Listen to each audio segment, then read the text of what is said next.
couldn't get worse. I was wrong. But I had been down in the Balkans. I'd spent some time down in the Balkans as well, in Albania and Serbia. And I knew the war was coming. It was '99. I knew the war was coming. And I knew it was going to be terrible. I knew it was a terrible idea. And guess what, kids? The internet was brand new back then. There was this really cool thing where you didn't have to get a newspaper. You could click online. And that's when I discovered antiwar.com and Lou Rockwell, as you know. And I was reading anti-war every day. And every week there was a new column out from this guy called Ron Paul, MD, Republican from Texas, about how terrible and stupid the war would be if the U.S. decided to bomb Yugoslavia. And I just couldn't believe it, because everyone else was just talking blah, blah, blah. They were just talking the talking points, stupid things they were saying about it. We got to defend people and do all kinds of good things. And Ron Paul was saying, no, this is dumb. Don't do this, don't do this. And I thought it was just tremendous to hear someone like that. It's such an extraordinary person. That was late on, Adam. I was not a middle schooler, I have to admit. I was in my late 20s, maybe even early 30s, actually, at that time. And it was remarkable to see. Up until that point, was not really political at all, wasn't interested in politics. I'm still not, but interested in politics. But that was really, it motivated me to the point when I got back home, when I returned after 7 years living overseas and moved to DC, the first thing I wanted to do, I felt compelled, I've got to get to Capitol Hill, and I just have to tell this individual, this person, how much he inspired me with his writing, encouraged me, opened my eyes to the fact that you can be anti-war and not a leftist, you know, and all of these things were amazing. So I did do that, and I wasn't able to meet him, which is not unusual, obviously, because he's a member of Congress and I'm just some guy off the street, and he's busy. He probably wasn't even in the office that day. But I did meet his Deputy Chief of Staff, Joe Becker, who's a good friend of ours. And Joe was doing his foreign policy, and I told Joe at the time how much it meant to me. And we talked for a while, and Joe's a great guy. In fact, he's here for the barbecue. And it was just very fulfilling for me to explain how important it was that they stood up. So let's move on quickly, and I took a lot of time with that, but talking about how you came to work for Ron Paul. So you're obviously not, as a middle schooler, getting on board. How did it happen? And it's a pretty wild story. Yeah, I'd been a lawyer for a while in New York and Connecticut, and I left that and went over to Wisconsin to co-manage a governor's campaign for Ed Thompson. He was the Libertarian nominee, and he ended up doing quite well. He got 10.5% of the vote, which is good for a third-party candidate, second best that party had done in history up to that point. And I ended up on the elections board as a result of that result. So I was on the board of the state government that oversaw elections in Wisconsin. But I was interested in coming back to Texas, so I sent over information to Dr. Paul's office, hoping to be able to work in one of the local offices doing constituent service. You know, because each representative has people who help people deal with the U.S. government on whatever matters, making sure that they get their treatment at the veterans hospitals or receive their Social Security checks, so forth. But apparently, you know, whoever in the back rooms decided that I was a better fit to work in the D.C. office. Wow. Doing legislative stuff. So that's why that's where I ended up being contacted back from. And that's how I ended up working with you. You'd already been there, I guess, a couple of years. Yeah, what year was it that you started? 2003. Uh-huh. So we were always suspicious when someone new came in the office. How are they going to work out? Are they going to be okay? Are they going to be bad? All the bad ones left before we came. I'm just kidding. Yeah, for me it was even stranger because, well, I guess it wasn't. It was, you know, I met Joe Becker, and then right after I met him, I was fired. I was working in a very ill-fitting neocon think tank in D.C. I'd been away for a long time, and they called me in for my yearly review and said, your yearly review is sayonara. So I was out of work, and I was stressing out because I had my first baby was born, and I'm just like living in Arlington by the Pentagon, and I'm thinking, what's going to happen? And all of a sudden the phone rings. Hey, Daniel, this is Joe Becker from Ron Paul's office. You wouldn't happen to be looking for a job, would you? I'm like, praise the Lord. I'm trying to keep cool. And I said, yeah. And he said, I can't tell you anymore. I'll call you later. And then I'm thinking, wow, this sounds mysterious. So he did call me later, and it turns out that he had been working for Dr. Paul for 5 years. He enjoyed it, but he wanted to move on. He was an attorney as well, and he wanted to move on, back into the private sector. And so he just wanted to make sure before he told Dr. Paul that he wanted to go, that he had someone who could fill at least some of his shoes, the foreign policy and defense and military and intelligence aspect of it. And so that's how it came, and we were right at the end, and then I'm sitting there in the morning reading the newspaper in my condo in Arlington with a skylight, and something very large and very loud goes overhead, and then we both feel this compression, and it's basically the plane hitting the Pentagon or whatever it was, right? Hitting the Pentagon, and I, of course, obviously thought of all the tragedy, but then after I calmed down a little bit, a couple of days, I thought, oh no, I'm not gonna get my job because Decker's not gonna wanna leave. It's gonna be exciting and all this. So I was very stressed out, but it turns out that he did wanna leave. And so I happened to come into the office in one of the most stressful times because I hadn't worked in a legislative office. I didn't find out until later that Ron Paul would not hire anyone with prior Hill experience. That was his rule, because he didn't want people who were just hopping for their careers. And so so I didn't know what to do. I said, is there a job manual? What am I supposed to do? And Becker said, just relax, you'll pick it up, man. And which you can, because we knew the principles. I was learning the principles more and more. And it was just an amazing coincidence to get on board,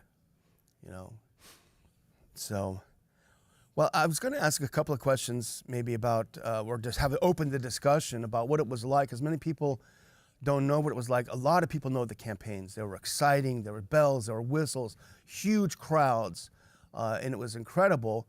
But for us, we were like in a back cubicle with Norman, our colleague, snoring half the day, and I actually, trying to do all the legislative stuff was the opposite of the excitement and the sexiness of the campaign. So what were your impressions at that time? Yeah, it was a great place to work. Dr. Paul had 1/3 of the office on the left, and then in the middle where people would come in was the front office and the chief of staff. But then most of the legislative group was on the right side in the other third of the office, and we each had our own section walled off by bookshelves from each other. But we were interacting the whole time. We were yelling back and forth, playing loud music, having a good time. But all the while getting our work done and keeping track of C-SPAN playing the proceedings on the floor. So it was a fabulous work environment to be with people with the same goal and dedication, but at the same time everybody wanting to have a good time each day. Yeah, I mean, I think that was the thing about it, that there were times where there was downtime and there was a lot of jokes, but there were times you could feel it in the air, the tension. This was go time. And for me, it was like when the Secretary of State came to testify before the committee.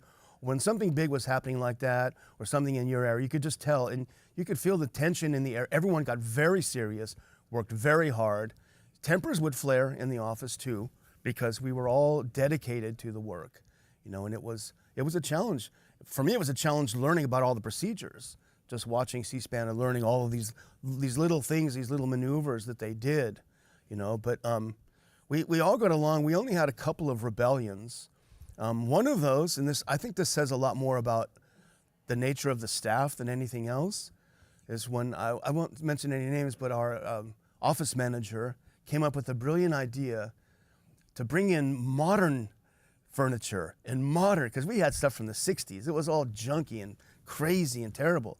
And she said, hey guys, we're now approved for this wonderful upgrade. And it was this totally sterile office space kind of thing. And we just freaked out. And I think on the day they were going to start doing it, our colleague Norman Singleton completely freaked out. And we don't want this change. And we won, actually, in the end. We were not modernized. Yeah.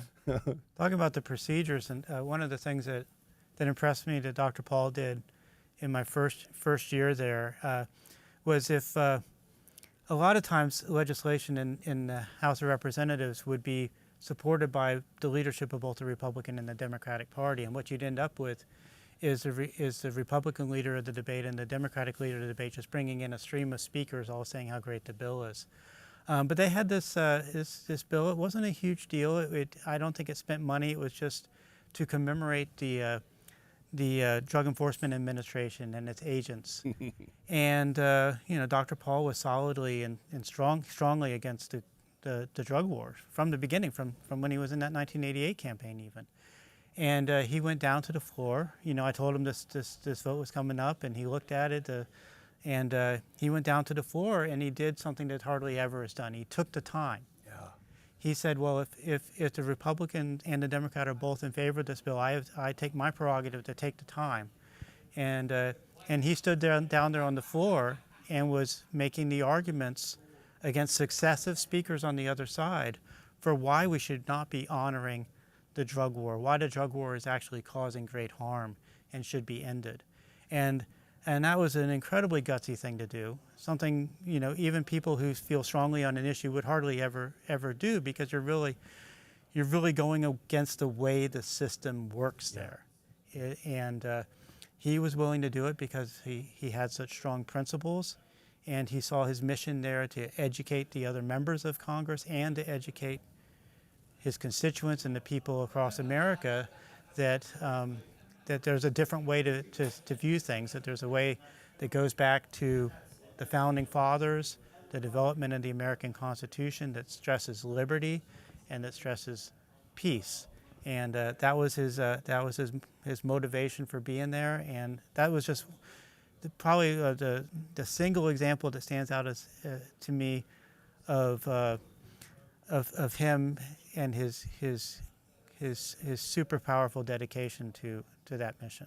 And it's also an answer to people who say, well, how many bills did Ron Paul pass? Mm-hmm. He was very ineffective in the House. That's the most effective thing he can do, and you're right, and it shocked them. The R's and the D's were both for it. It was going to be a great show. They're all going to shake their hands, and we really got this one passed. And here comes Ron Paul walking down saying, is the Republican gentleman opposed? No, I'm for it. The Democrat opposed? No, I'm for it.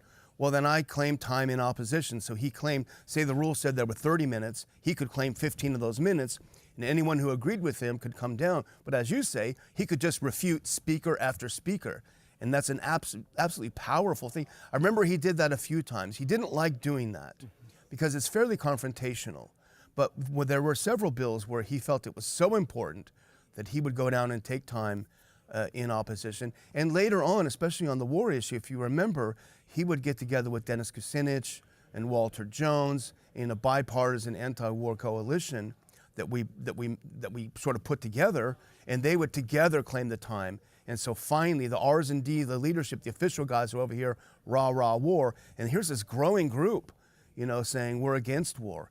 And that was powerful. I mean, that's how, from 2003, when the Iraq War started, slowly but surely, the opinion started to change against it. And none better than Walter Jones himself, who was enthusiastically in favor of the war, but came to realize that he was duped. Jimmy Duncan, both of them were on, sadly, Mr. Jones is dead, but Jimmy Duncan in the same way. He was duped. They brought him in for a dog and pony show. Here's the intel. This is why I cringe when I hear them say, well, I went to a classified briefing and I know this is true. Representative Duncan said, they lie through their teeth at these briefings. That's what they do, and that's what they did to me, and I'm mad about it. So I think that's a great story, and it's very important about what he did. What would you say the most stressful thing about the office was? Oh, the most stressful? I mean, what was the thing that you're like, crunch time? I guess the most stressful it would be like you're saying, the crunch time is that in the House we couldn't control the schedule. The schedule was controlled by leadership, and that meant that we had to help Dr. Paul to understand the legislation and craft his arguments regarding it, and to produce the product of that research and that work in a quick turnaround. Yeah. Often the same day you find out about something, you have to have Dr. Paul ready to speak on it and Dr. Paul ready to vote on it, and a lot of the offices, that part was easy. Yeah. Because the leadership and the special interests, they all provide you with talking points, even they'd even provide representatives with columns that they could put in their local newspapers, everything they wanted. And most of the representatives on almost everything would be happy with using those boilerplate, provided press releases and columns and speeches. But in Dr. Paul's office, it was different. He was unique. Yeah. That stuff was largely useless. Maybe you could find a little information in it, but largely useless, and you had to start from scratch. And having to do that every time, that could be stressful. Yeah, it's like best book. We used it to make fun of how dumb they were. But that's why when people see members of Congress going down and saying the same thing over and over, well, that's why. It was produced, like you say, leadership and special interest. That's how it came about. Well, in the little bit of time we have left, let's jump ahead a little bit, because we worked there. I worked there for, 11 years or so, 12 years, something like that. You were about the same, a little bit less. So then here comes the campaigns that were crazy and wild and exciting. For us from a distance, we had nothing to do with them. It was sort of weird.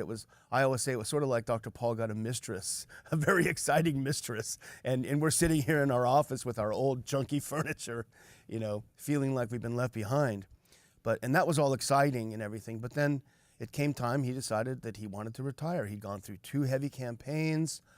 He built his house here in Lake Jackson. He was tired of being away from his wife and family during the week, the 5 days of the week, every week for years and years, which is understandable. And so he said he was going to retire. And for us, our hearts sort of sank because we liked what we were doing and everything. But then we got the idea, well, we have to keep going.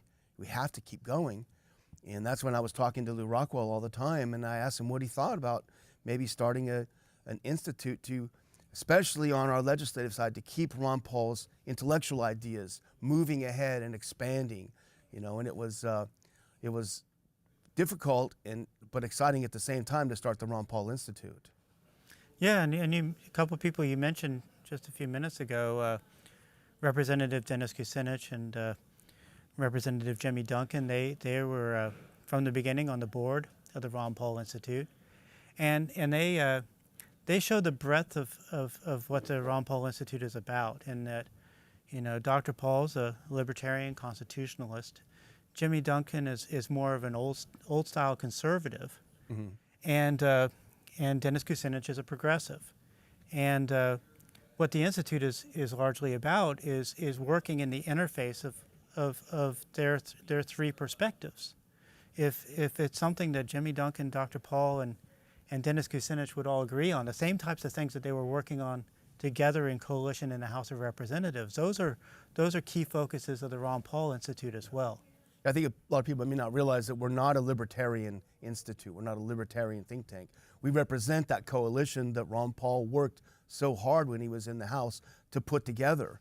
And we remember when he went down and spoke about the war to people on the progressive side, conservative side, and it was good fodder for the newspapers. Oh my gosh, Ron Paul and Dennis Kucinich agree on something? Well, of course they do. And that really is our focus, and so we've done it for 10 years. And in fact, I counted them. Next week, we have our 9th conference in Washington, D.C. It will be our 19th total conference that we've been able to put together. Thousands of people have attended and heard great speakers. We hope we have a great turnout next time. But we're both looking forward, I think, to the future and to keeping what Ron Paul has done that's excited all of us, keeping it going, moving it ahead, and make sure the next generation understands and learns about peace, prosperity, liberty, freedom.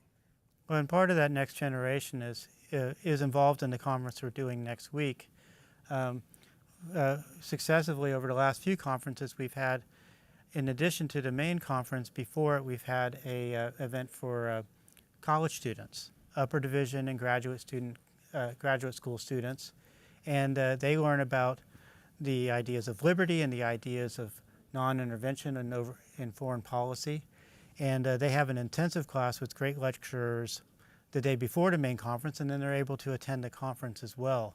So this year we have 15 students who are participating in that. And, we get a lot of applications, and we get some of the best. And, those are people who in the future, in various different capacities of their own choosing, will be advancing, the legacy of Dr. Paul. And this will be our 6th. And we've looked back and we've seen what some of these young people have done. They've done great things already. and so we're excited about the future. Well, I think it's about time for us to tune out. I want to mention that our friend Gary Franchi is going to be up next, and we want to thank all of you for tuning in to the Liberty Report. Please come back soon.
And we are live at the Ron Paul birthday party, 90 years old. A historic milestone for the former congressman, a man who impacted my life. I wouldn't be doing what I am doing today if it wasn't for Congressman Ron Paul and his message of freedom and liberty that literally lit a fire under me, and I have not stopped since. I'm Gary Franchi, and you are watching the Ron Paul live stream, and I'm honored to be here. Now, if you're not familiar with me, I run the Next News Network. We have a YouTube channel with over 2.25 million followers. We're on X, we're on Rumble, we're on all the things. And we're also now White House credentialed news outlet. So we go to the White House, we cover the press briefings.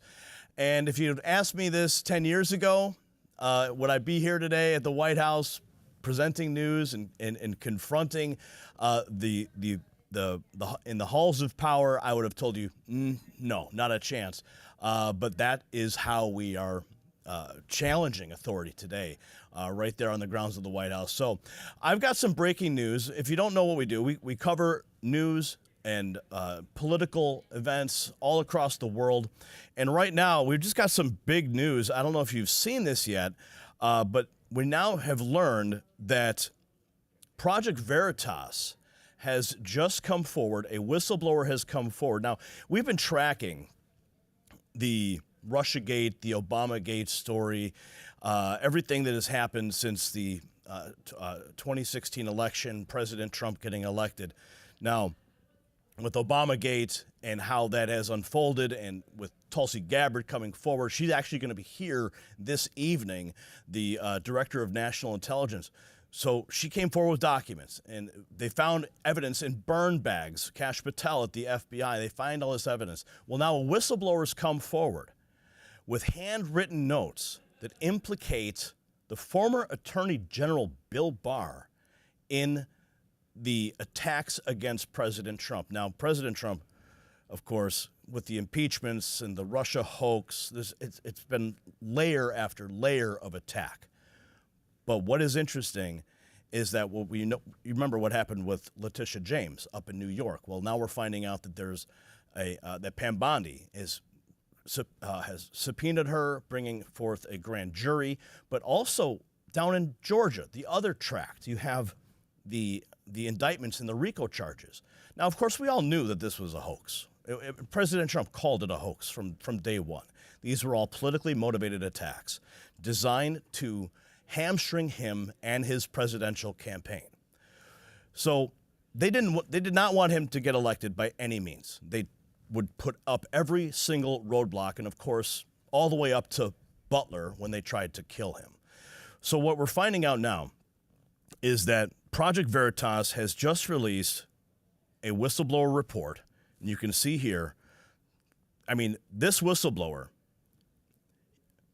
it says in here, you took my documents and phones, you never returned them. Let me be clear, time is running out. This whistleblower has come forward with all the evidence that they need to go after Bill Barr as one of the architects of what happened with Fani Willis. The text messages from, she was a secretary. The text messages actually say, I should have killed you. I mean, think about that for a second. You have a secretary who's sitting in meetings with Bill Barr and Armstrong Williams, and they're plotting against President Trump to use RICO charges. That is what we're talking about here. And the handwritten notes are terrifying. Like here, you can see right here on the screen. Here are some of the here's some of the handwritten notes that have now been released by this whistleblower. And she's now come forward to Project Veritas to present this information. Now I'm going to go ahead and play you some. Here's some more of the handwritten notes you can see right here on your screen. I mean, this is damning information, play by play, on how they would go after Michael Flynn, Steve Bannon, Rudy Giuliani, Jeffrey Clark, the Proud Boys, some of these names, Scott Perry, Jim Jordan, Mo Brooks, Stop the Steal. I mean, the name goes on and on. Alex Jones and more. So when you have a secretary who is an eyewitness to these crimes taking notes, they don't want this information ever getting out. And apparently she had to flee the country because her life was being threatened. Now, well, let's go to the clip here of her. This is Bill Barr. It says, Bill Barr held secret meetings to plot prosecutions of Trump and block his political comeback. Bill Barr was like, we should bring RICO charges because it's a very difficult type of charge to defend. Her name is Patricia Leylis. Pray for her. Listen. It's very easy to know why I am being prosecuted and no one else. It's being charged or prosecuted. It's very easy.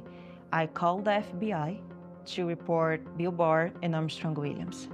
I have notes of every single meeting. One meeting can be about visa for someone, or another meeting can be about January 6th or RICO case. I have a quote here that was like, Barr believes the FBI will go to Trump House soon. And one thing that I heard a lot is like how they go to prevent America to have Trump again. One thing that I learned very fast and very in the beginning is like Bill Barr is someone extremely important. And I remember the biggest conversation they had at that point, it is like, what kind of charge that we can bring against Trump?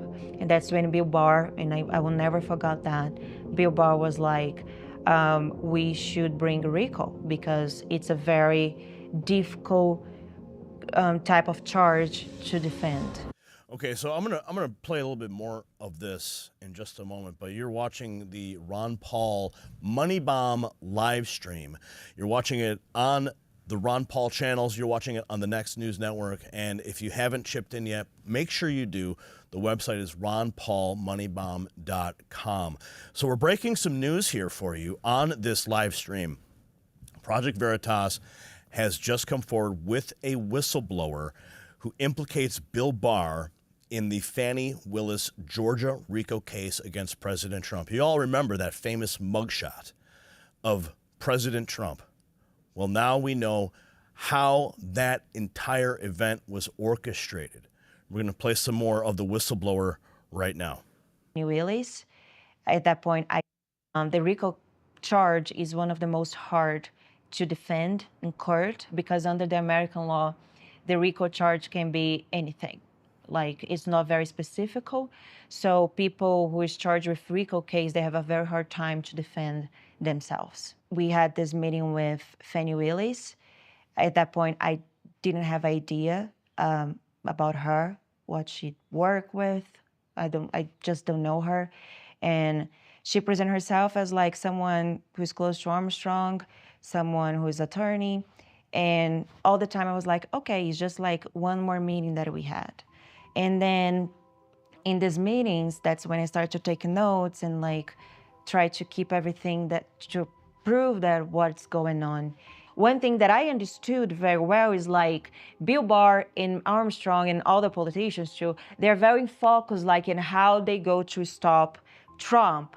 And one thing that I heard a lot is like how they go to prevent America to have Trump again. So in my views of politics, what I think it is, they probably realized very soon that if Trump runs again, he probably will win the election, as he did. So in that point, they just want to like prevent that. One of these meetings, for example, was launched in March 15 of 2022. And this meeting was at Sinclair Broadcast. And in this meeting was when I like started to learn more about Fani Willis and about some guy called Jack Smith and about investigation involving January 6th. I have a quote here that was like, Barr believes the FBI will raise, and I put it in parentheses, go to Trump House soon. That's when was like, I start to learn and to be sure about what they're doing. Was like they're planning and they create crimes and situations to go after everyone.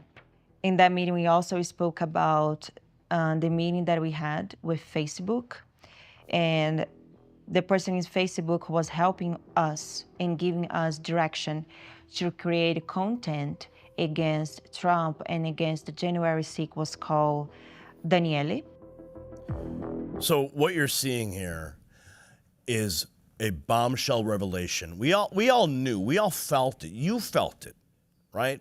When the social media companies are coming out and assisting with content creation or content removal about these cases, we have crossed the Rubicon.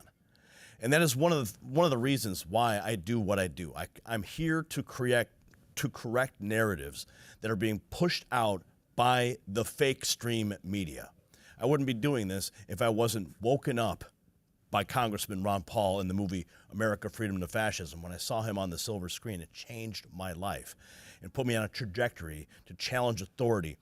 And now, here we are learning from Project Veritas how the social media companies, how the former Attorney General colluded to take down a president who would soon take office once again. Let's continue.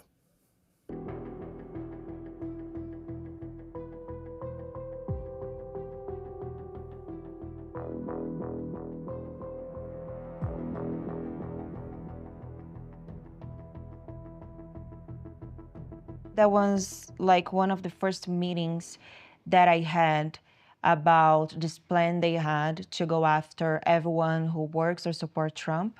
And that was back in September 13 of 2021.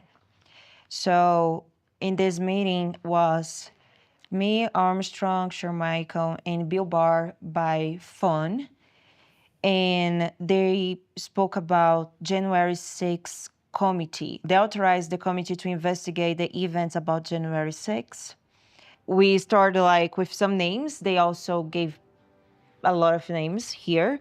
We have like Michael Flynn, Steve Bannon, Rudy Giuliani, Jeffrey Clark, Oath Keepers, Proud Boy People, Proud Boy Group. You remember those pictures? Remember those mugshots?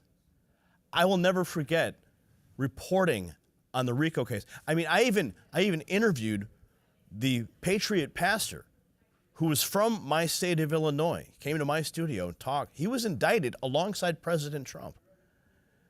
So now the fact that we have a whistleblower who is in on the meetings to set this whole thing up is going to change the entire dynamic of all of these new attacks, or I'm sorry, all these attacks, I guess, on the deep state, if you will.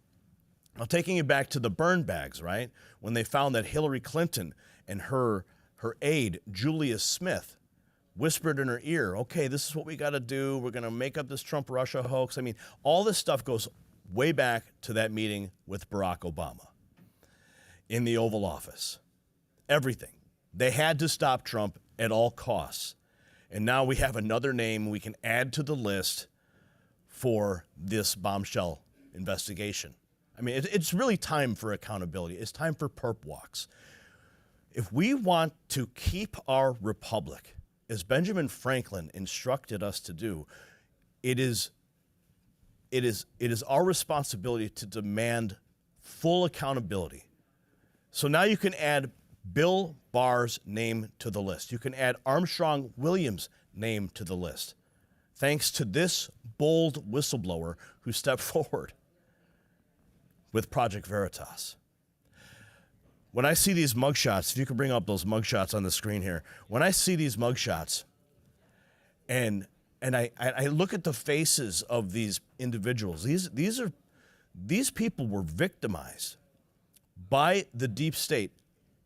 And this is just a small portion of these of those victimized. My own personal YouTube channel, victimized, suppressed. Your Facebook posts, your X posts, all being suppressed in order to preserve the establishment agenda, to keep the status quo. Because when you speak truth, it's dangerous. They can't handle the truth, and that's a fact. And that's something that Congressman Ron Paul has been doing for his entire career. And if you haven't donated yet to the Ron Paul Money Bomb, I want you to do so. I want you to open up your wallet. I want you to find your credit card, and I want you to give Ron Paul some fiat. I know, it's fiat money. It comes from the Federal Reserve. We're still working on that, all right? But make sure you give. Right now, looks like we've got $149,151 already donated. The goal, $250,000. I have a feeling we're going to blow way past that. This stream is going to run all the way until 8 o'clock tonight. I have the list of all the people who are going to be presenting. It is amazing. I'll be giving a toast from the main stage about 3:15, so I don't want you to miss that. But, you know, when I see these mugshots on the screen, and it makes me so angry, because those mugshots should be Barack Obama, Hillary Clinton, James Clapper, Comey, all of them. And now you can add, like I said, Bill Barr, you can add them to the list. Now, we could keep playing this. There's more information that has just come out, and I want to jump to what John Solomon just posted with Steve Bannon just a couple hours ago. That Barack Obama apparently gave an interview to NPR and accidentally gave the conclusion of the CIA intelligence report, saying Russia helped Donald Trump win the election before the CIA even started the report. It was all Barack Obama, literal treason. Wall Street Apes reporting this, and this is Real America's Voice, John Solomon. To walk it back. And Obama may have given us a smoking gun, sir. He did, yeah. He's either the first clairvoyant president in American history, because he seemed to know on December 19th, before the CIA had redone the intelligence committee assessment, what its outcome was, or more likely, he knew the fix was in. This is an interview he gives NPR, and I guess he forgot that they hadn't done the work yet. So he tells NPR expects the CIA to reverse itself and conclude that Vladimir Putin tried to help Donald Trump. The problem is the CIA hasn't really even started the work. It just got going. And he's so embarrassed, he comes back later and tries to walk it back a little bit. Oh, things are still going on. We'll have to see where it goes. It is the sort of proof that John Durham should have found in his investigation, but didn't. But for this point going forward, when you try to prove, let's just say, long 10-year conspiracy, this is a really, really significant piece of evidence. And I'll walk people back to Watergate, because you mentioned it for a second. The moment Republicans bolted on Richard Nixon, the epic event that caused them to do it, was when they got the tapes and they realized that Nixon had asked the CIA to try to stop the FBI from investigating the burglary. By the way, the CIA didn't do it, but the mere fact that a president would consider asking the CIA to do something political, it was enough for an entire party to bolt on their president. Here, Obama asked the CIA to come up with a concocted thing, and he seems to know the outcome before the work's even done. You've got the FBI pressuring the CIA to put a bogus Christopher Steele document in the intelligence assessment. And of course, you got the FBI helping Hillary Clinton carry out the whole dirty trick. It is epically, just on the standards of Watergate, it is epically worse than anything we saw in Watergate. And the Democratic Party just yawns at it in our face every day. That's why consequences matter. If we don't punish this behavior, we're going to go from the greatest constitutional republic the world has known to a perennial banana republic. Obama. And John Solomon is right on point. If we do not hold these people accountable, we will descend into a banana republic. The crimes are too great against the American people to sit back. And if you're watching this right now, you're pretty much awake. I mean, you wouldn't be watching the Ron Paul Money Bomb live stream if you didn't already have these seeds planted so long ago, like me. So I know you are feeling exactly as I'm feeling, that it's time for full accountability. Well, we may have some. Listen to this. This just coming in. Tish James, in the crosshairs. The empire is striking back. And this time it is aimed at New York Attorney General Letitia James. Big Tish! Multiple sources confirm the DOJ, under the watch of Pam Bondi, has launched a full-blown grand jury investigation. Oh, and Ron Paul Forums liked my post. And they reposted our post. Okay, has launched a full-blown grand jury investigation into her office for deprivation of rights. legal speak for abusing state power to violate an American's constitutional freedoms, and that American is Donald J. Trump. The DOJ believes James weaponized her office to go after Trump because she didn't like him, openly campaigning on getting Trump, and in doing so shredded his First Amendment rights. Now, we all remember that moment. Let's listen to this quick Fox News hit.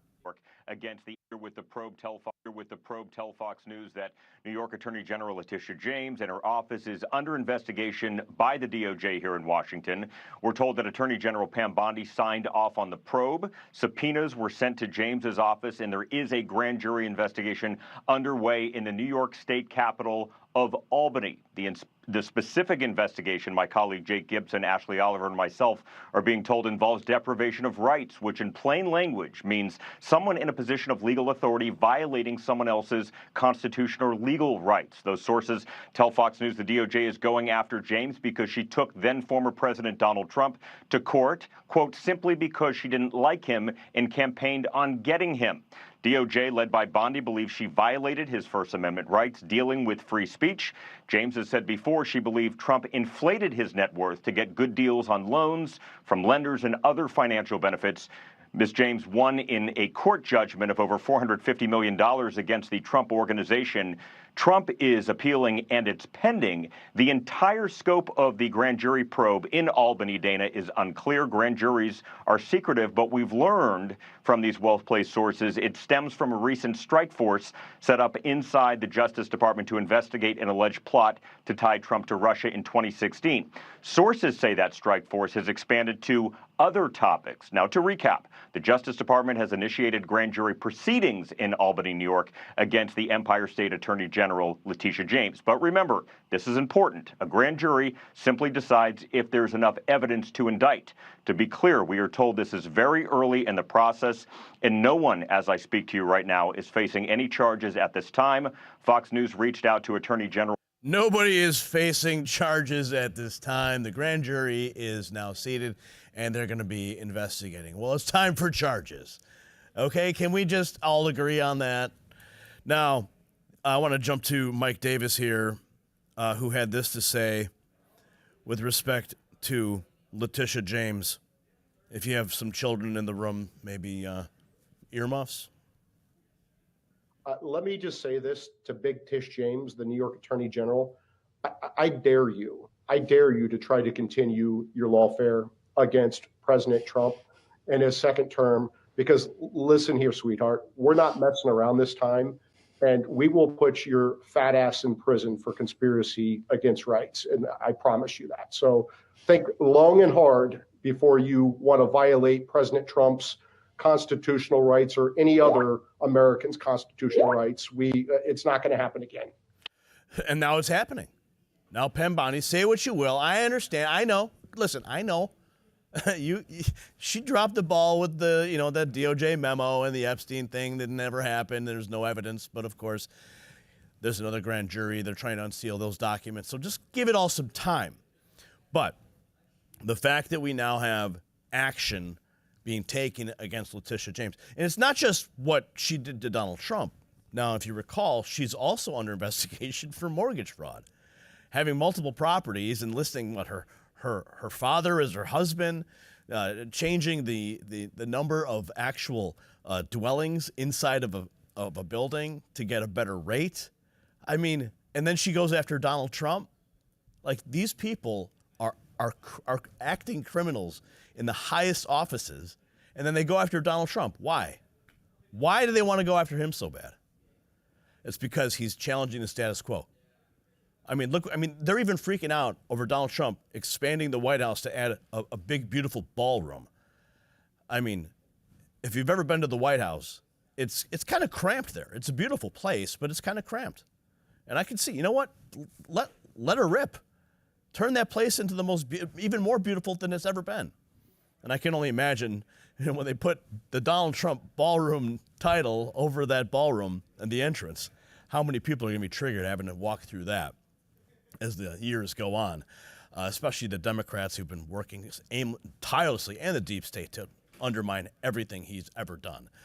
So this is all really huge, big breaking news, and I want to get back into some of this other stuff here because we could take a closer look. And now here we have, I think this is I want to find the message that she actually says, I'll come for you myself.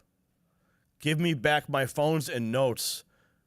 I will come for you myself. Now, what I'm speaking about at this moment is this whistleblower that just came forward and has blown the cover on Bill Barr's alleged complicity in going after Donald Trump using Fani Willis. So you've got this stuff going on in New York. You've got this stuff going on in Georgia. And now that we have President Trump back in the Oval Office, he has put key players in place who are going after all these people who created all these fake charges against him. Just like ripping back the curtain on the deep state actors and taking them down one by one. But again, we still haven't seen the perp walks. I mean, how many of you out there, raise your hand right now if you want to see Hillary Clinton in prison? You want to see her? You do, right? Of course you do. I want to see her in an orange jumpsuit. Now, the other day I reported some other profound news. Bill Clinton, Hillary, and a whole host of other members of the Obama administration, Biden administration, have all been subpoenaed to go before James Comer's oversight committee to find out exactly what happened on Epstein Island. Now, like I said before, Pam Bondi, they dropped the ball. Whoever issued that memo on that Sunday about nothing happening with Epstein, no evidence to speak of, they should be fired because of the backlash. But at least now people are demanding more and more visibility because we have to get to the bottom of who was on that island, who was doing what to who, because there are victims that still need to have justice. And if you do any amount of searching, you will be able to find victims who are still crying out. So we need to demand justice for those people. So the fact that you have Bill Clinton, what do you think's going to happen? Do you think that Bill Clinton is actually going to show up or something? Oh, maybe he'll end up on his own list. Right? You know the list I'm talking about. But I kid. But I don't. All right? So what happens? Bill Clinton going to walk into Congress? Is he going to plead the fifth? I never went to Epstein's Island. Oh, I'm sorry, sir. We have the flight manifests right here. You were there 26 times. But what about other flight manifests? What about other witnesses? We don't know what's going to happen, but I'm looking forward to it. And I know that Ghislaine Maxwell, she is supposed to be testifying under deposition with Comer's committee on Monday, as a matter of fact. Now, she was just transferred to another prison right here in Texas. I'm in Texas right now. I just drove down from Illinois, and as luck would have it, right before we left, Texas Democrats fled up to Illinois, and they literally went to a location that was about 5 minutes from my studio. And I got a call. The Texas Democrats that fled so they couldn't vote and they would disrupt the quorum, they went up to Illinois, and we caught them. We caught them. As a matter of fact, my associate Chad went to the location the night before, investigated, found that this place was lit up like a Christmas tree. It's called the Q Center. So I went the next morning with my press credentials because we knew that Jasmine Crockett was there, Al Green, all these other Democrats, because they don't want to redistrict Texas. Well, I decided to show up, show my press credentials, and ask to interview Jasmine Crockett. I'm here for an interview with Jasmine Crockett. They pull out a list. The security guard comes to my car, and he's holding the manifest of all the people who are who are staying in the facility. And I take one look at it, and I can see the spreadsheet of every single name of every Democrat who's there. And right before their name, it says representative, representative, representative. I mean, that's just right before we came down to Texas. So we were able to disclose the location of where they were hiding out. We're in that facility. It's called the Q Center. It's a Pritzker property. It's a Hilton property. So and it really is the perfect location because you can lock it down. It has security access, and that's where they were all hanging out. And apparently, they've all been moved. There were some bomb threats that turned out to be, anonymous emails with, no validity. But of course, they get a threat, which was probably a false flag to begin with, just so they could play victim. And then they evacuated the building. All 400 people had to be evacuated. They swept the building, and there was no threat. But that's where I just came from, like just the other day. We filmed the report right outside, and as I was filming the report, a huge white bus of all the Democrats leaving the facility. So, it's disgusting when you see how legislative officials just skirt their own responsibility. And then they call it, preserving democracy. Well, if you want to preserve democracy, go into your state house and cast your vote, because that's what the people elected you to do. And we're here at the Ron Paul Money Bomb live stream, and that's what Ron Paul has done. His whole life is upheld our republic, upheld the values of our Constitution, planting seeds of liberty everywhere. And his son, Rand Paul, carrying the torch. I would not be here, again, without Ron Paul's message of liberty and freedom that I saw on the silver screen with Aaron Russo and Freedom to Fascism. I would not be able to walk the grounds of the White House and ask the Treasury Secretary about the illegal application of the income tax. I wouldn't be able to talk to Stephen Miller and ask him about my own governor declaring that Republicans should know no rest, no sleep. They should be. And then when Pritzker said that, my governor said that, shortly thereafter, you're seeing violence in the streets. It was almost as like he was in New Hampshire when he said it, Pritzker, giving the green light to the radical left to just start disruption all over the country. And then shortly thereafter, you had 2 Israeli students gunned down in Washington, D.C. Blood on the streets. These are things that are happening because of the violent rhetoric that comes out of people like J.B. Pritzker. But then my ability to ask Stephen Miller on the grounds of the White House, what is your position on that moment, is all, I draw a direct line back to Congressman Paul and his message of liberty that started me on this journey. Working with Aaron Russo, working with the film America, Freedom to Fascism, all the volunteers. I don't know if you guys know this. I started the first Ron Paul Super PAC back in 2012. And if it wasn't for that Super PAC, I wouldn't have parlayed the energy and the media understanding into the Next News Network. So everything is connected, and you are part of that connective tissue. And if you want to see more seeds of liberty planted, there's one thing I need you to do right now, is I want you to open up your wallet, find your credit card, and I want you to donate to the Ron Paul Money Bomb, ronpaulmoneybomb.com. If we can get a number, we can see where we're at on screen. I'd like to see what we're at right now. But the goal is $250,000. There we are, $150,668. Now I don't know where we were last time we checked in, but we're $100,000 away. And if you remember years ago when we would have money bombs, Ron Paul was one of the first politicians, and his grassroots the first to pioneer such a thing.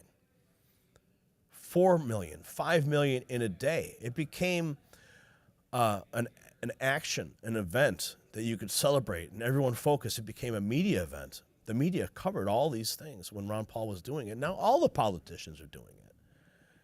So it's because Ron Paul's been right all along, from his campaigns, from his speeches, even to campaign strategies. And of course, Donald Trump wouldn't be in the White House if it wasn't for Ron Paul as well. And I firmly believe that, because Ron Paul started a massive populist movement that has grown and grown, because the message of freedom and liberty is pure and it's true. And when you really understand it, it does flow into where we are today. Now, Donald Trump may not be perfect, but when I was in New York, and I heard at the MAGA Madison Square Garden rally, and I heard them talking about ending the IRS, ending the Fed, challenging these things. It made my heart sing, because those are the words that we have been echoing since the 2008 Ron Paul campaign. To see it come full circle into such a massive event at Madison Square Garden, I never thought in my life that I would hear those words. The External Revenue Service? It's genius. Now, of course, we haven't heard much about it lately. And of course, I know how everyone feels about tariffs, all right? I get the libertarian angle on that. However, if we can just figure this thing out, and I can go back, I can ask the questions. In fact, those are the questions I want to ask. I was able to ask the Treasury Secretary about the income tax, but we do need to figure out how they're going to get this External Revenue Service. We need to fire Jerome Powell. We need to hire Ron Paul. We need to audit the Fed and the Fed. I mean, what, they've got a $3.1 billion cost overrun on a facility? Are you kidding me? I mean, when Donald Trump went into the Federal Reserve building, and he's there with Chairman Powell, they're wearing hard hats. You saw it. I know you did. It was epic. And when Chairman Powell said about the overrun, Trump asked him specifically, and Powell goes, "Don't worry, we have a reserve for that." My mind was blown. Like, these are the guys that print the frickin' money, and they don't care. That's why they can go with this massive cost overrun. So with respect to the Treasury Secretary and all the other members of the administration, they've already declared that Donald Trump has cause to fire Chairman Powell. He does. So why wait? Why wait 8 months until his chairmanship's up? All right, we need to turn the American economy back on. We need to get the interest rates down. We need to get the housing market on fire. That's really the last piece of the puzzle. And Chairman Powell, he's a Biden holdover. He cooked the books for Biden and for Kamala. But at this point, it's time to fire Powell, hire Ron Paul, and make sure you donate to the Ron Paul Money Bomb. I want to thank you for joining me.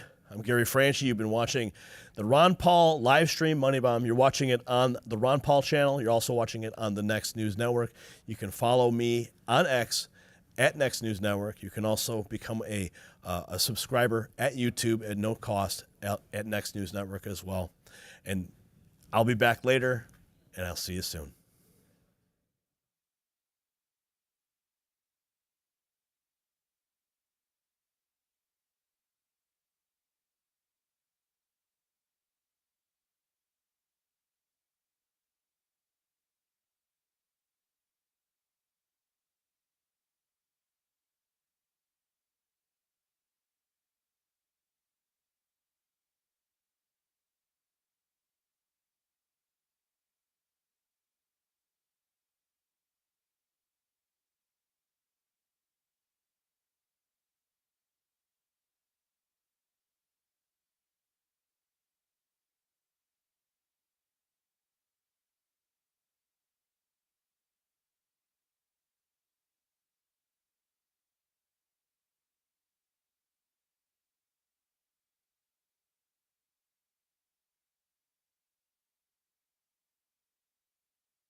in our lifetimes in a free state of our own. That's the vision. That's the dream. We are building it in New Hampshire. I'm Eric Brakey, your host and renegade statesman for the Porcupine Report. Welcome to your source for porcupine news and free-range conversation on matters of liberty.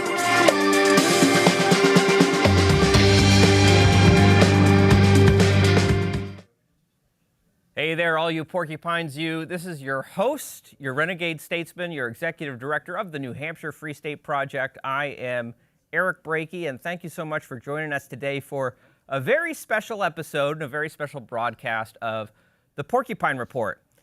We are broadcasting to you from Ron Paul's 90th birthday celebration in Lake Jackson, Texas. I'll tell you, I'm so glad to be down here. Fun fact, my birthday, I just turned 37 yesterday. Ron Paul's overshadowing me a little bit, but you know what? I think he's earned that. And it's actually a real honor to be here in Lake Jackson with so many friends from the Ron Paul Revolution, those who fought hard for those presidential campaigns in 2008 and 2012, which really planted the seeds for the liberty movement as we know it and understand it today. And of course, in New Hampshire with the Free State Project, we lead the way by having a place to concentrate libertarians. Libertarians from across the country and the world have been moving to New Hampshire for over 20 years now and building libertarian community and having a big impact on the culture and the politics of the state. We're now a quarter of the state legislature are Ron Paul-style libertarians, probably more than any other state you could point to in the country, and we're leading the way on issues ranging from abolishing the income taxes to universal school choice to constitutional carry for gun rights and so much more. But of course, so much of the energy and momentum of both our movement and the liberty movement at large really began with the seeds that Dr. Ron Paul planted in 2008 and 2012. And myself personally, I wouldn't be here today if it weren't for the good doctor. He, of course, so many of us were kind of drinking the Kool-Aid of cable news and regurgitating the things that Bill O'Reilly and Sean Hannity told us back in the day. Certainly that's where I was until this humble country doctor ran for president and was fearless and stoic in his ability to tell the truth against very powerful institutions from the military-industrial complex to the central bankers. And that inspired so many to take the torch and continue carrying it forward, even after he retired from Congress and said, the revolution is yours now to carry on. Well, the revolution lives in New Hampshire. I'm and I certainly want to invite anyone who might be not a regular viewer of the show, because I know we're broadcasting live right now through Young Americans for Liberty. I certainly would like to invite everyone to come and visit sometime in New Hampshire.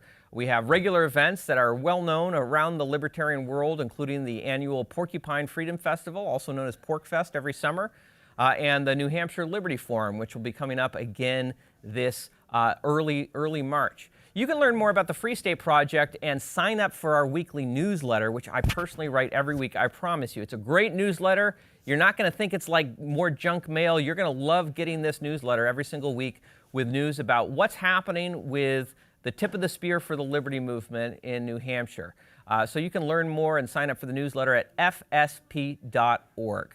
Now, for our conversation today, I'm so glad to be joined by a great friend of mine who I've gotten to know over the last decade, I suppose. She's been a regular attendee at the Porcupine Freedom Festival, advocating for the freedom for her son, and now advocating for freedom for so many who have been unjustly incarcerated with cruel sentencing.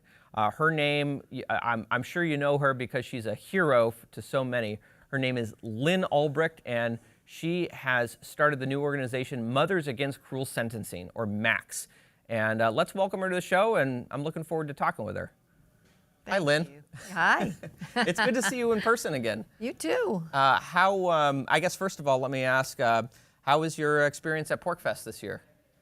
Well, it was great. It was so exciting to have Ross there. Yeah. And walking the Silk Road, that path that was built, I guess, a few years ago, created through the grounds. Yeah. It's a great shortcut, too. Great But- shortcut through all the campsites, and of Yeah. course, a lot of, in the spirit of the Silk Road, a lot of people, vendors set Yeah. up and sell their wares around on the Silk Road. And I know it was, I think it was a real culmination of obviously, I mean, you've worked more tirelessly than anyone on this, but I think so many people, over the last 10 years have pitched in and helped out where they could. And I know PorcFest was one of the first communities to really be that first kernel of support. And I know it was a great fulfillment of all that work for Ross to come and visit, and also to have you back as well, Lynn.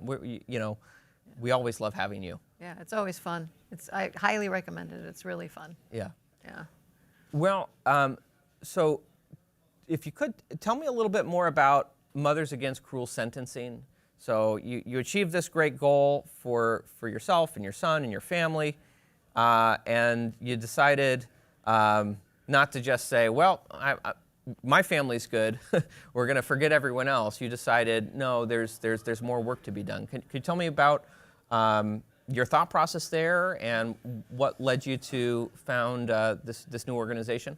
Sure. Actually, I had the idea a few years ago. Yeah. When I got a message from a mom who's just talking about her son, and he got 16 years in prison for a fairly minor drug offense. He was young, and I just thought, God, somebody's got to do something about this. And this voice said, well, maybe you can. And I thought, I'm too busy, I got to get Ross out, But I never forgot that. And I thought about it, and then I just thought, no, I can't take on another thing right now. But now Ross is out, thank God, thanks to President Trump and so many others, so many people in the Liberty Movement, and so grateful that here he is. And so I cannot forget these people I met over the years and the sentences they had, and it's just wrong. Yeah. And so starting a new organization, very, very nascent. It's just getting started, but I want to call attention to these sentences and what's going on, because as Ross said in a speech he gave at Freedom Fest, easily over half the people in prison do not belong in there. Yeah. And are not any kind of threat to anyone, and they have these sentences that are just unheard of since really the drug war started in the 1980s. That's when things really ratcheted up, and it's just un-American, flat out. And it's actually, it's in violation of the Bill of Rights, because in the 8th Amendment, it prohibits cruel and unusual punishment. And it's definitely unusual, because before the 80s, nobody got sentences like these, these kind of offenses. And it's extremely cruel. Yeah. And it's just against our values.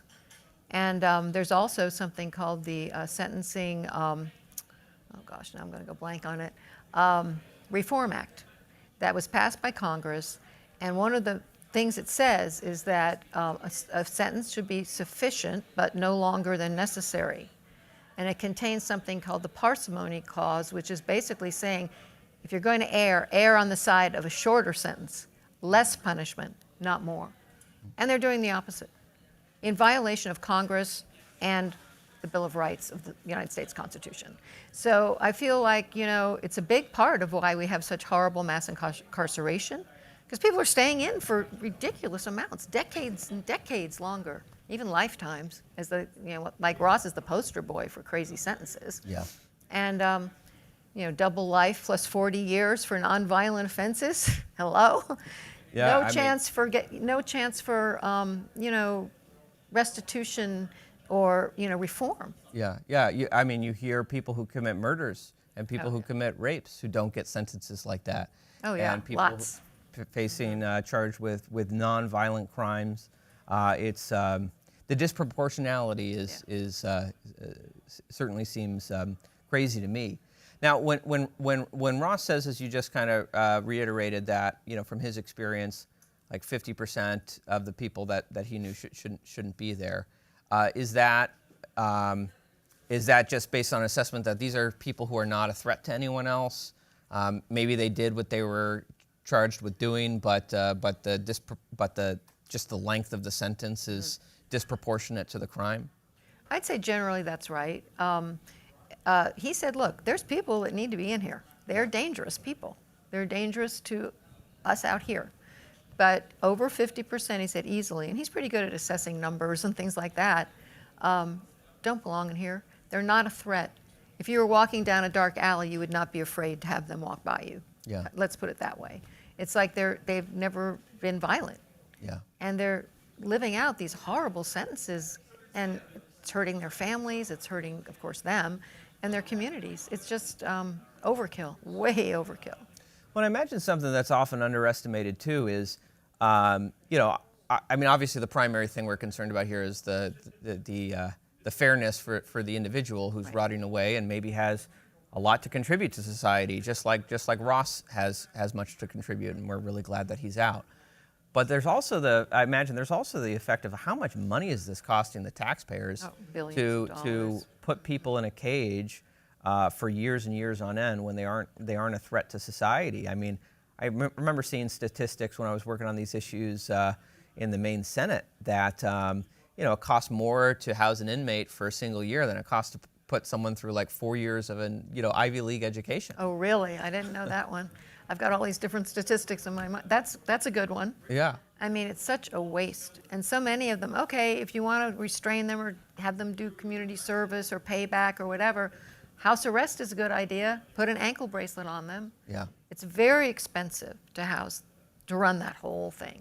Very expensive. Now, why do you think we are in this situation? Obviously, you mentioned the war on drugs, and kind of there's been certainly a tendency among politicians for the last 50 years or so to want to show that they're tough on crime, they're tough on drugs, including you hear horror stories about people just for possession offenses or getting very, very harsh sentences.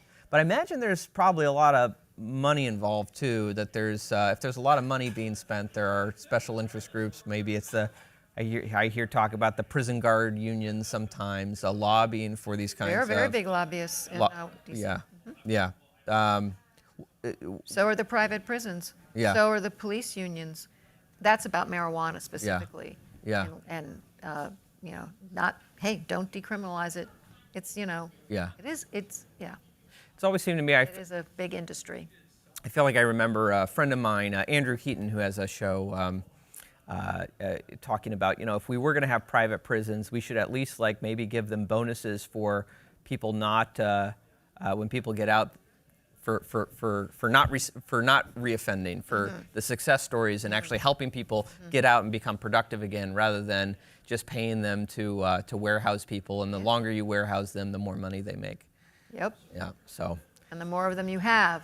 I read an article one time, hey, the prisons put out word into their town because most people worked for them. Yeah. Hey, we've got a lot of empty beds in here. We need to fill it up. You're going to be out of a job if you don't get, it's a business. Yeah. And people are the inventory.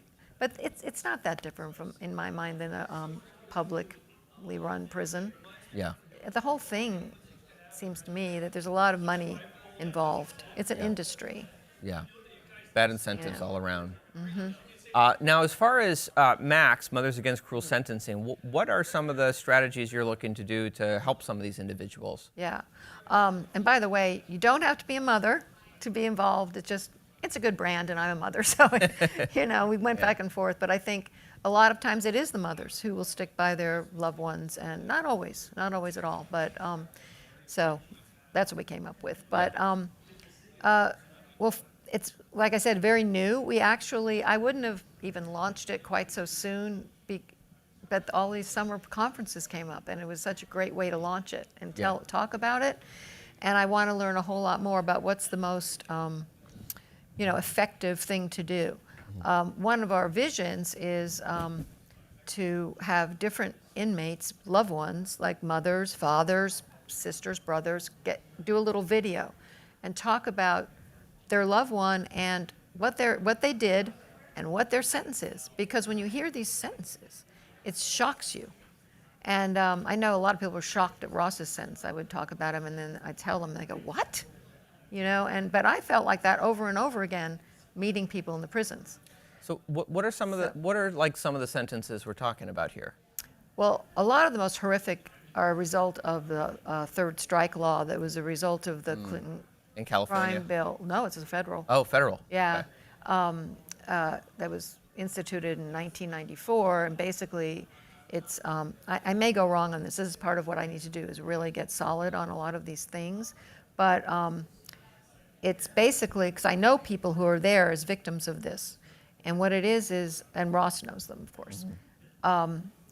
It's third strike. So this is part of Clinton and Biden, 1994 crime bill. They were involved in this, where if you do 2 offenses and you get out, you say serve your time or whatever, but then you do a third, you automatically get a life sentence, no matter what it is. So, for instance, Ross knows a guy, and I've met him in the visiting room, but also I know his sister, and he'll be one of the people we will feature. He had, his third strike was user amount of meth in his pocket. He was an addict. Yeah. He's serving life sentence in a maximum security prison. He's not violent. Ross says he's a good guy. Wow. That's one. Another one, Jose, who I also met his sister, because people come and visit, we get to know each other, that kind of thing. He had residue on a $1 bill, and he got caught, and he's serving life now because of it's a third strike. Was it confirmed that, like, you think about how much money passes hands? They say it's one of the dirtiest things. Yeah, exactly. for so many reasons. Yeah. That seems crazy to me. Yeah. Unless they could, I wonder if they could even prove that it was him who was using the $1 bill for that purpose. Well, and I brought it up to a guard because I was so upset about it, and the guard was, now not all guard. There's whole guards like anybody else. There's different ones, obviously. Yeah. Different, but his was well, he shouldn't have been around that. That's all. It's like he defended it, and I'm like, okay, but like you say, I could have that in my pocket. Yeah. So he's another person that has come to our attention is a woman named Tanika, and I never can grasp her last name. She's actually the Libertarian Party of Mississippi has become aware of her as well. She had 2 crimes. She served her time, and then she got apprehended for a bag of marijuana in her car, which, okay, that's not really smart to do that, but it's a bag of marijuana. And she's serving life, and she's got 4 children, and then it's come out that she recently got cancer. This poor woman. Yeah. It's too much, It's just too much. And then how do you, if I don't know, it's like you serve your time and you make a mistake. Yeah. Life? Yeah. It's way outdated. But with the First Step Act, that was, my understanding is that it was reduced to 25 years, third strike, which is still a long sentence. And that was under Trump. And but what I hope I'm right about this, but what happened at the time was, oh, great, we've got 25 years and I've done 18. I can get out in, 7 years or whatever. And then it turned out that they weren't making, if you already were in there for that, you still had to serve life. It wasn't retroactive. Just looking forward, not looking backwards. Yeah, and it's kind of like, well, slavery's bad, so we'll eradicate slavery, but oh, so sorry, you were a slave before, so you have to stay a slave. Yeah. I mean, essentially that's what it is, and that makes no sense. Yeah. So this kind of crazy stuff, I mean, it seems like it just is hurting so many people and children and communities. So. Yeah, I mean, that's one of the hardest things to think about is kids whose parents are taken away from them. And I certainly understand it if that parent is a violent person who's a danger to themselves or to their family or to others. But you better have a pretty good reason for snatching a parent away from their kids, because that's going to have an impact on that kid's life. Oh, I mean, totally. And probably don't be surprised when that kid ends up in the system 20 years later without good parental figures to guide them. Statistically, they will. Yeah. And when I would see these kids, you know, I would see them coming to visit their dads. In my case, because I was a men's prison, and they were so excited to see their father, and you know, I love my daddy, and T-shirt, and crawl all over him, and it's so happy, and it was such a wonderful thing to see them get this time, you know, and then this happened to be in New York, and so we rode an elevator back down, and this kid had to be pried away from his father, and you know, was shattered, crying. It was just awful. And this one mom I talked to, she's like, you know, before he got arrested, her husband, it was like the kids were doing great, straight A's, all of this. And she was really a good, hardworking mom, keeping their kids on track. Just everything's fallen apart now. And, you know, it's crazy. And of course, the sentences are so outrageous that they're gone for so long. They miss their whole. I know several people personally who didn't have a dad in their lives because of these crazy sentences. Nonviolent crimes. Yeah. Often drugs. Yeah. You know, it's and I know so many in the liberty movement, including Dr. Ron Paul, have been talking about this for a long time, that it's not to condone abuse of these drugs, and certainly recognize that these drugs can ruin someone's life, but what absolutely ruins someone's life is taking them and locking them in a cage for decades on end. And if someone has a drug abuse problem, then you know, maybe we should be looking at that more as a health and a medical issue, and not necessarily a criminal justice issue. Right, and it's not like they can't do drugs in prison. There's plenty of drugs in the prison. The drug war does not work. Yeah. I can't even work in the prison. Yeah. It's like, okay. If you can't keep drugs out of the prisons, which are like literally a police state. Yeah, literally. Then where can you then how will drug prohibition ever work? Right. Exactly. You know, I've talked to so many people who they say, oh, you wanna be, you know, more lenient on this or that. It's like, don't you know how bad these drugs are? It's like, well, look at where things are right now. Have these policies worked out? Like the heroin, we're not even dealing with heroin anymore. We're dealing with fentanyl. Things have just gotten worse and worse, and that's been under a prohibitionist regime. Exactly. So obviously this has not worked out. And I think, you know, Ron Paul has always pointed out that the war on drugs is really, it's a war on the people. It's a war on the citizens. It's a way that kind of this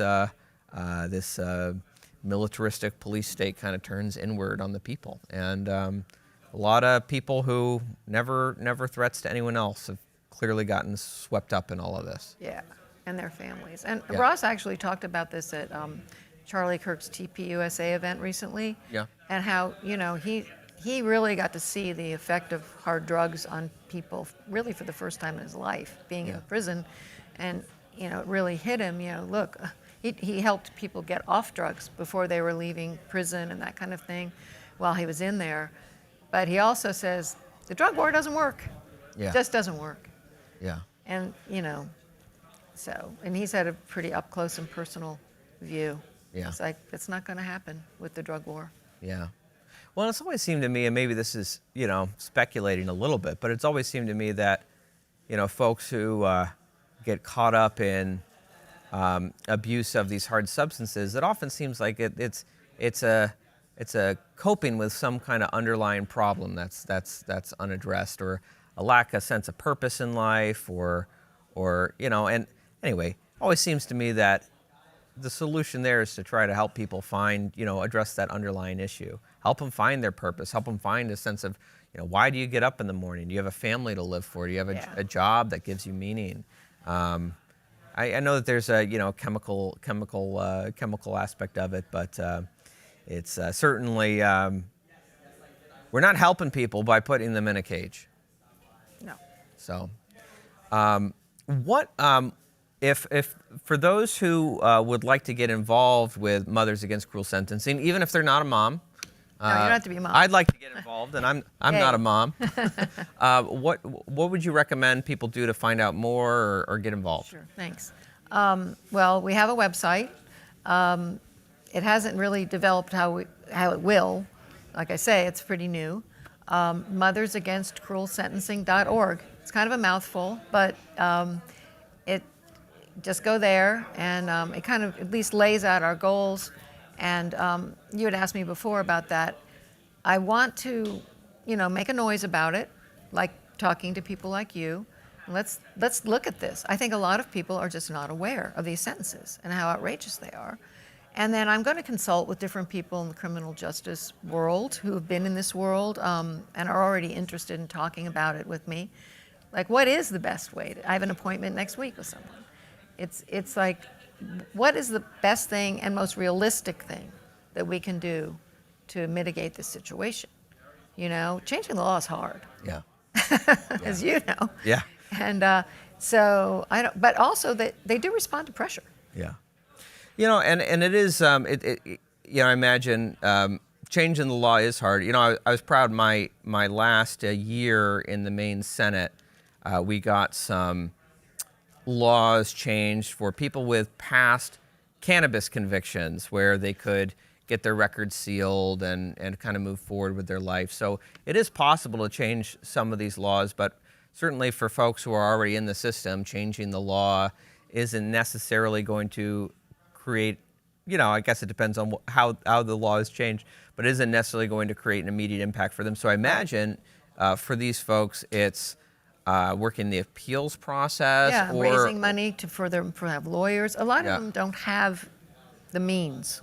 Yeah. Very expensive. Yeah. To fight for your freedom in this country. Yeah, especially when you're locked in a cage and you can't work a job. Yeah, I mean, in this, Ross was fortunate. He was high profile, and we had a lot of support, but couldn't have done it without it. Yeah. Yeah. Yeah. It was breaking us personally. Yeah, and imagine it's as a last resort, people can always kind of hold out for a governor's or presidential pardon, but those are rare and hard to come by. I'd like to see more. Yeah. And in fact, we're working on Steve Stockman's idea, which is Forgiveness Fridays, which is every Friday the president gave someone some kind of clemency. And I think it'd be great. Yeah. I think it'd be such a positive thing. Yeah. Reunite them with their families. Yeah. And, obviously good candidates. Yeah. But I think it'd be great. Well, it sounds like there are plenty of good candidates out there. There are thousands. From what Ross says. Yes. So, it would be a wonderful idea. I would love to see President Trump and governors across the country really consider that. I know. I really would too. Yeah. And it'd be so easy. The research would be done. There are, I think, I'm going to get the number wrong, terrible numbers. I can say thousands of names just languishing at the pardon attorney's files. You submit a clemency petition, it is probably likely to go into a black hole. Now, I imagine for a lot of governors, and maybe this isn't the case for Donald Trump because he's not, he's term limited, but imagine for a lot of governors, they probably just see the risk of what if I grant a pardon or grant clemency to someone, and what if they go out and commit a crime? And it has happened. Yeah, and it has happened, and certainly you've seen it in political ads against folks campaigning for re-election. They gave someone a pardon, and then this person went out and raped someone, which I'm sure those are rare instances, but it does happen. And of course, politicians are by nature very risk averse. Right. How do you work to overcome kind of that risk aversion of politicians who don't want to do anything that could ever come back against them? Right. Well, in our case, it was high profile. We had so much support, but we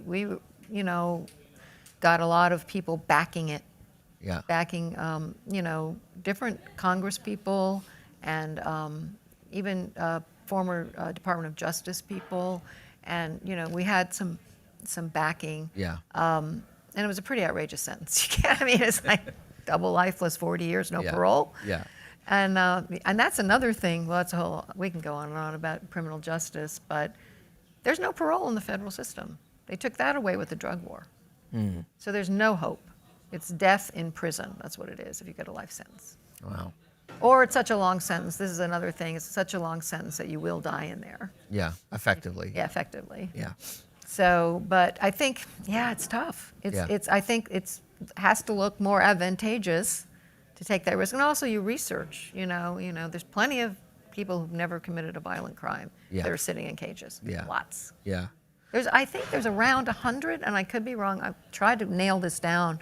At least 100 people serving life for weed, marijuana, who are nonviolent. It's just life sentence. It's just so amazing to think that that is still going on after we have like so many states. I know the federal government is still dragging its heels on this, but so many states have legalized cannabis and nullified the federal government policies on this, and to just think that there are still people, you know, facing life in a cage for serving it. Cannabis. They're in it. Yeah. Well, yeah. I wonder what they must be thinking as they're sitting there hearing about people who are opening legal cannabis businesses. Yeah. Well, a guy that Ross knew in Florence, Colorado, where he was in prison, was in there for marijuana. I think it was fairly large quantities. Don't know exactly. Yeah. But he's serving life in the prison, and down the road is a dispensary. Luckily, he's pardoned by President Trump. Well, good. Or commuted. Well, and I bet he's Very got lucky. some relevant industry experience for this emerging industry. He'll be a good contributing member of society. Well, I guess we have a few minutes left. Is there anything else you'd like to share, Lynn, or any final thoughts you want to make sure people walk away with? Well, just as a personal note, I'm just so grateful to everyone who supported and not only mine, Ross's wife, our family.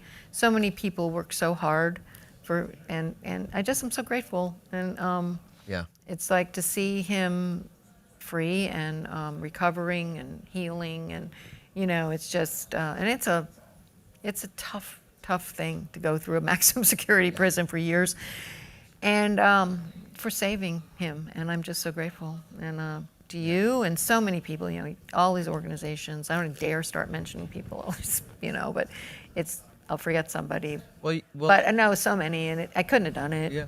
We couldn't have done it, you know. Well, Lynn, you gave people an opportunity to help by asking, right? People, you know, people want to help. Never shutting up. Never shut up. That is. And I will say, I was really touched by what Ross said at PorcFest this year. You know, I think we were talking about this before we were recording, but, you know, what he talked about in terms of finding that his own personal happiness was within his control, that if this is where he was to be, if he was going to be locked in a cage, he could fight it, he could resist it, he could be angry about it, but all that didn't help anything. No. That just made him miserable. And, you know, I know for myself, as I've been, obviously, I'm very grateful I've never been in the situation that Ross has been in, but those principles of, you know, I think Ross was quoting Epictetus, one of the great Stoic philosophers. I think a lot about how those are principles that we could all learn from. Oh, absolutely.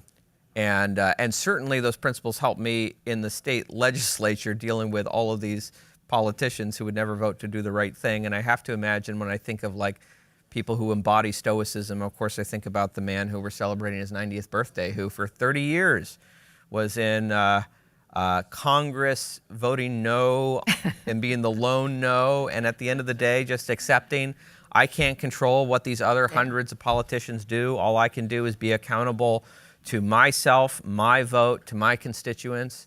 And, you know, we may not be able to control everything around us or the circumstances that we're in, but we can do the best that we can with our perceptions, our attitudes, and the decisions that we make. And I think Ross, in his remarks at PorcFest, which I certainly would encourage anyone who hasn't seen Ross's remarks at PorcFest, they are available on the Free State Project YouTube page. If you look through our PorcFest videos, it's very touching.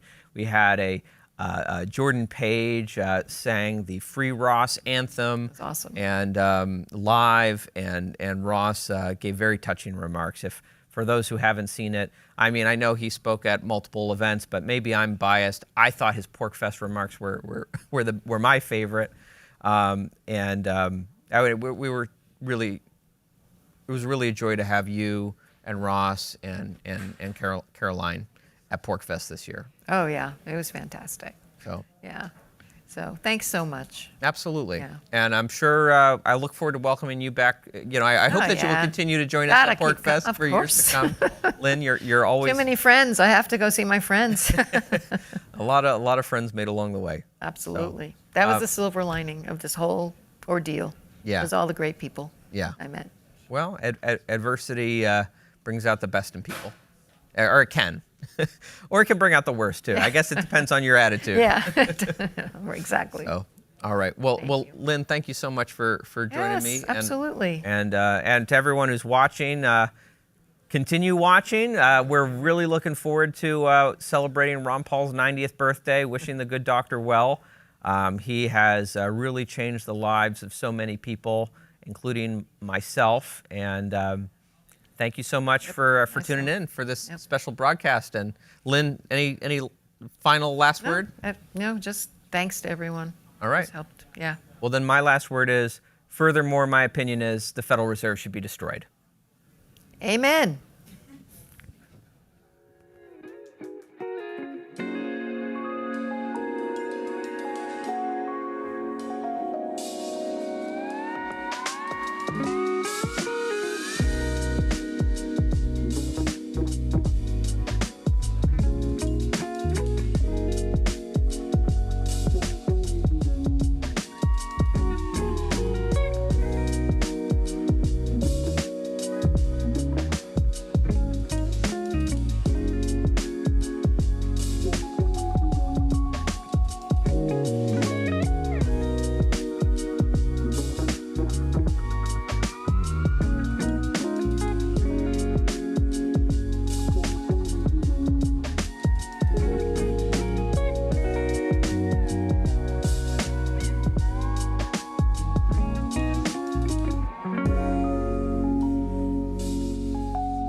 Get ready to take a flamethrower to the official narrative and learn what the elites don't want you to know. You're listening to The Tom Woods Show.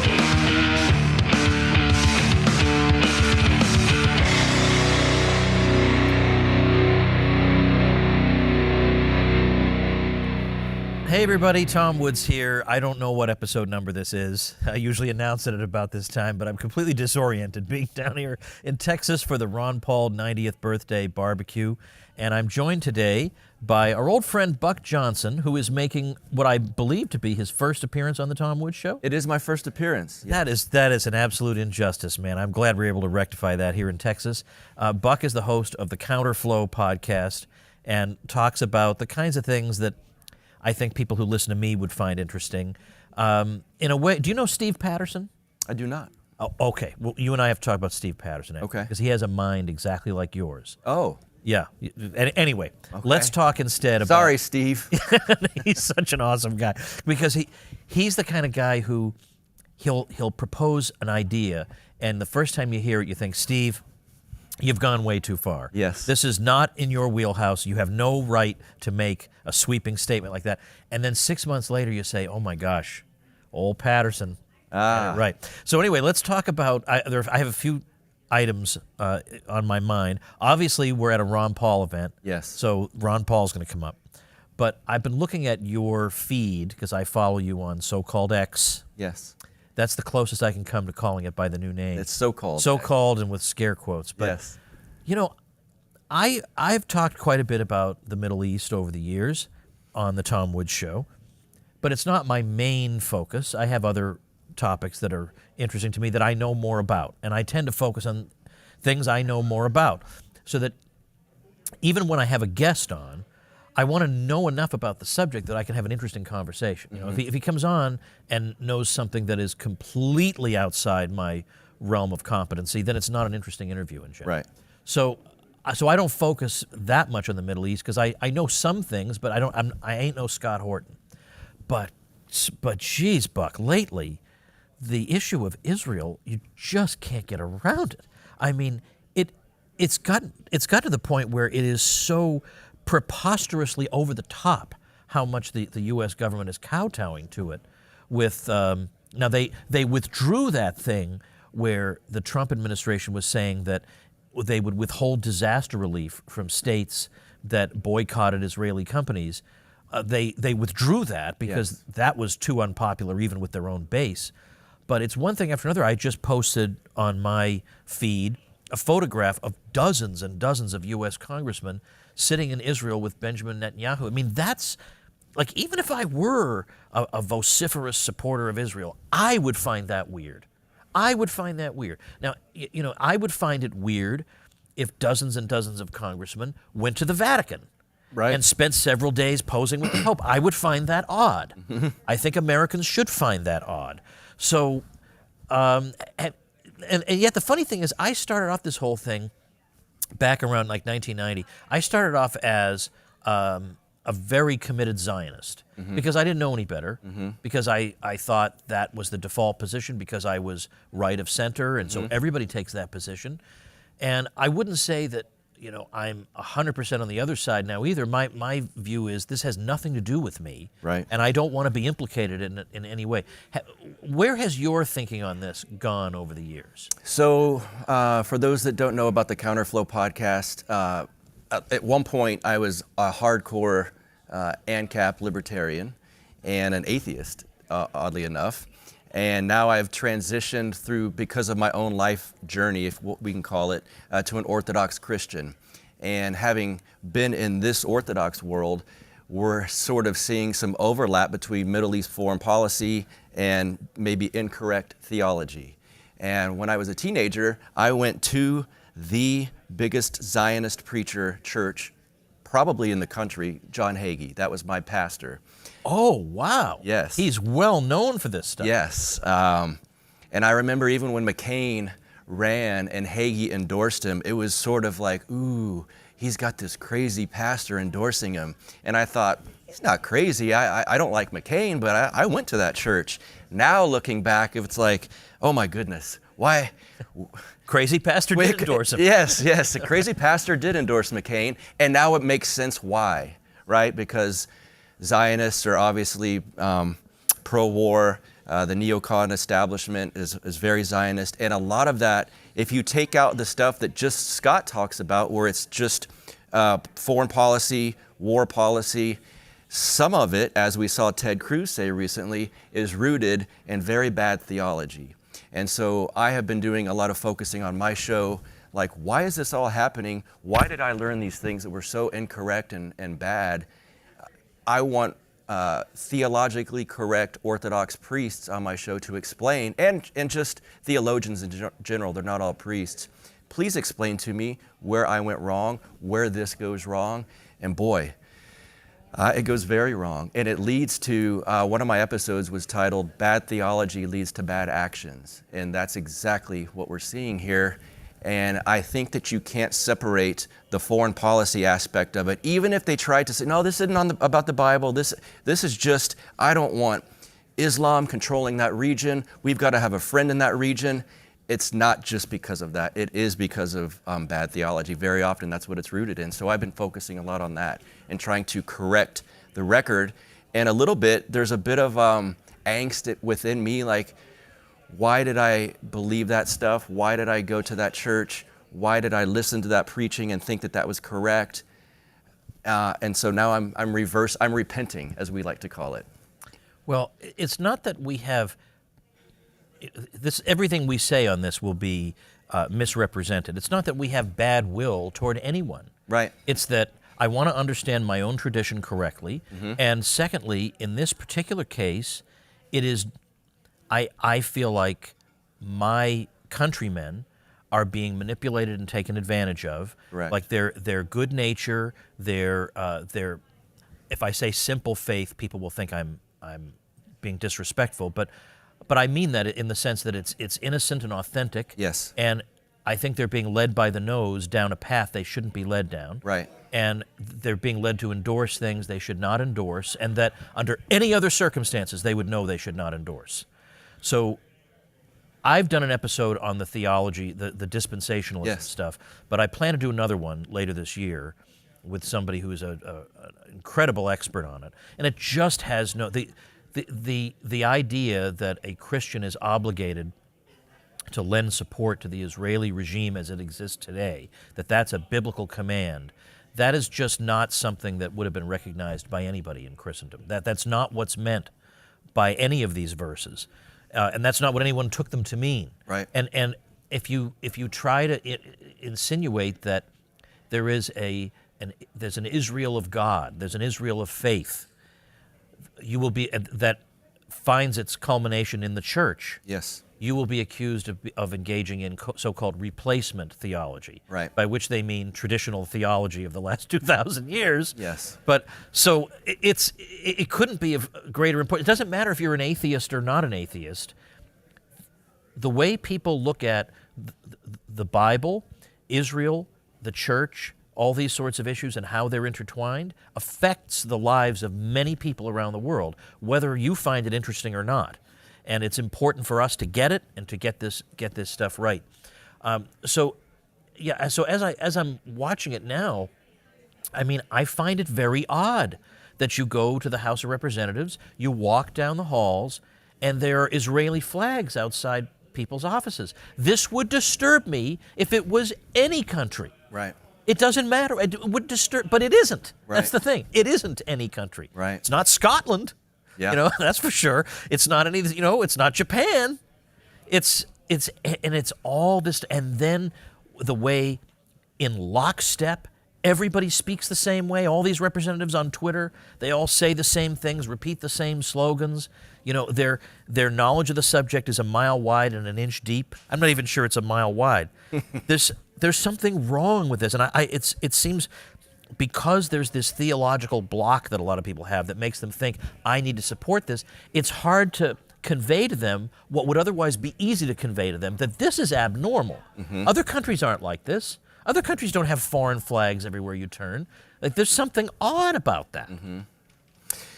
part of I think, looking back on my past and when I talk to people that still have this misunderstanding is the name Israel of a state is very confusing to people. So you read Israel in the Bible and it's like, well, Ted Cruz thinks that they're talking about this state concocted in 1948, I believe.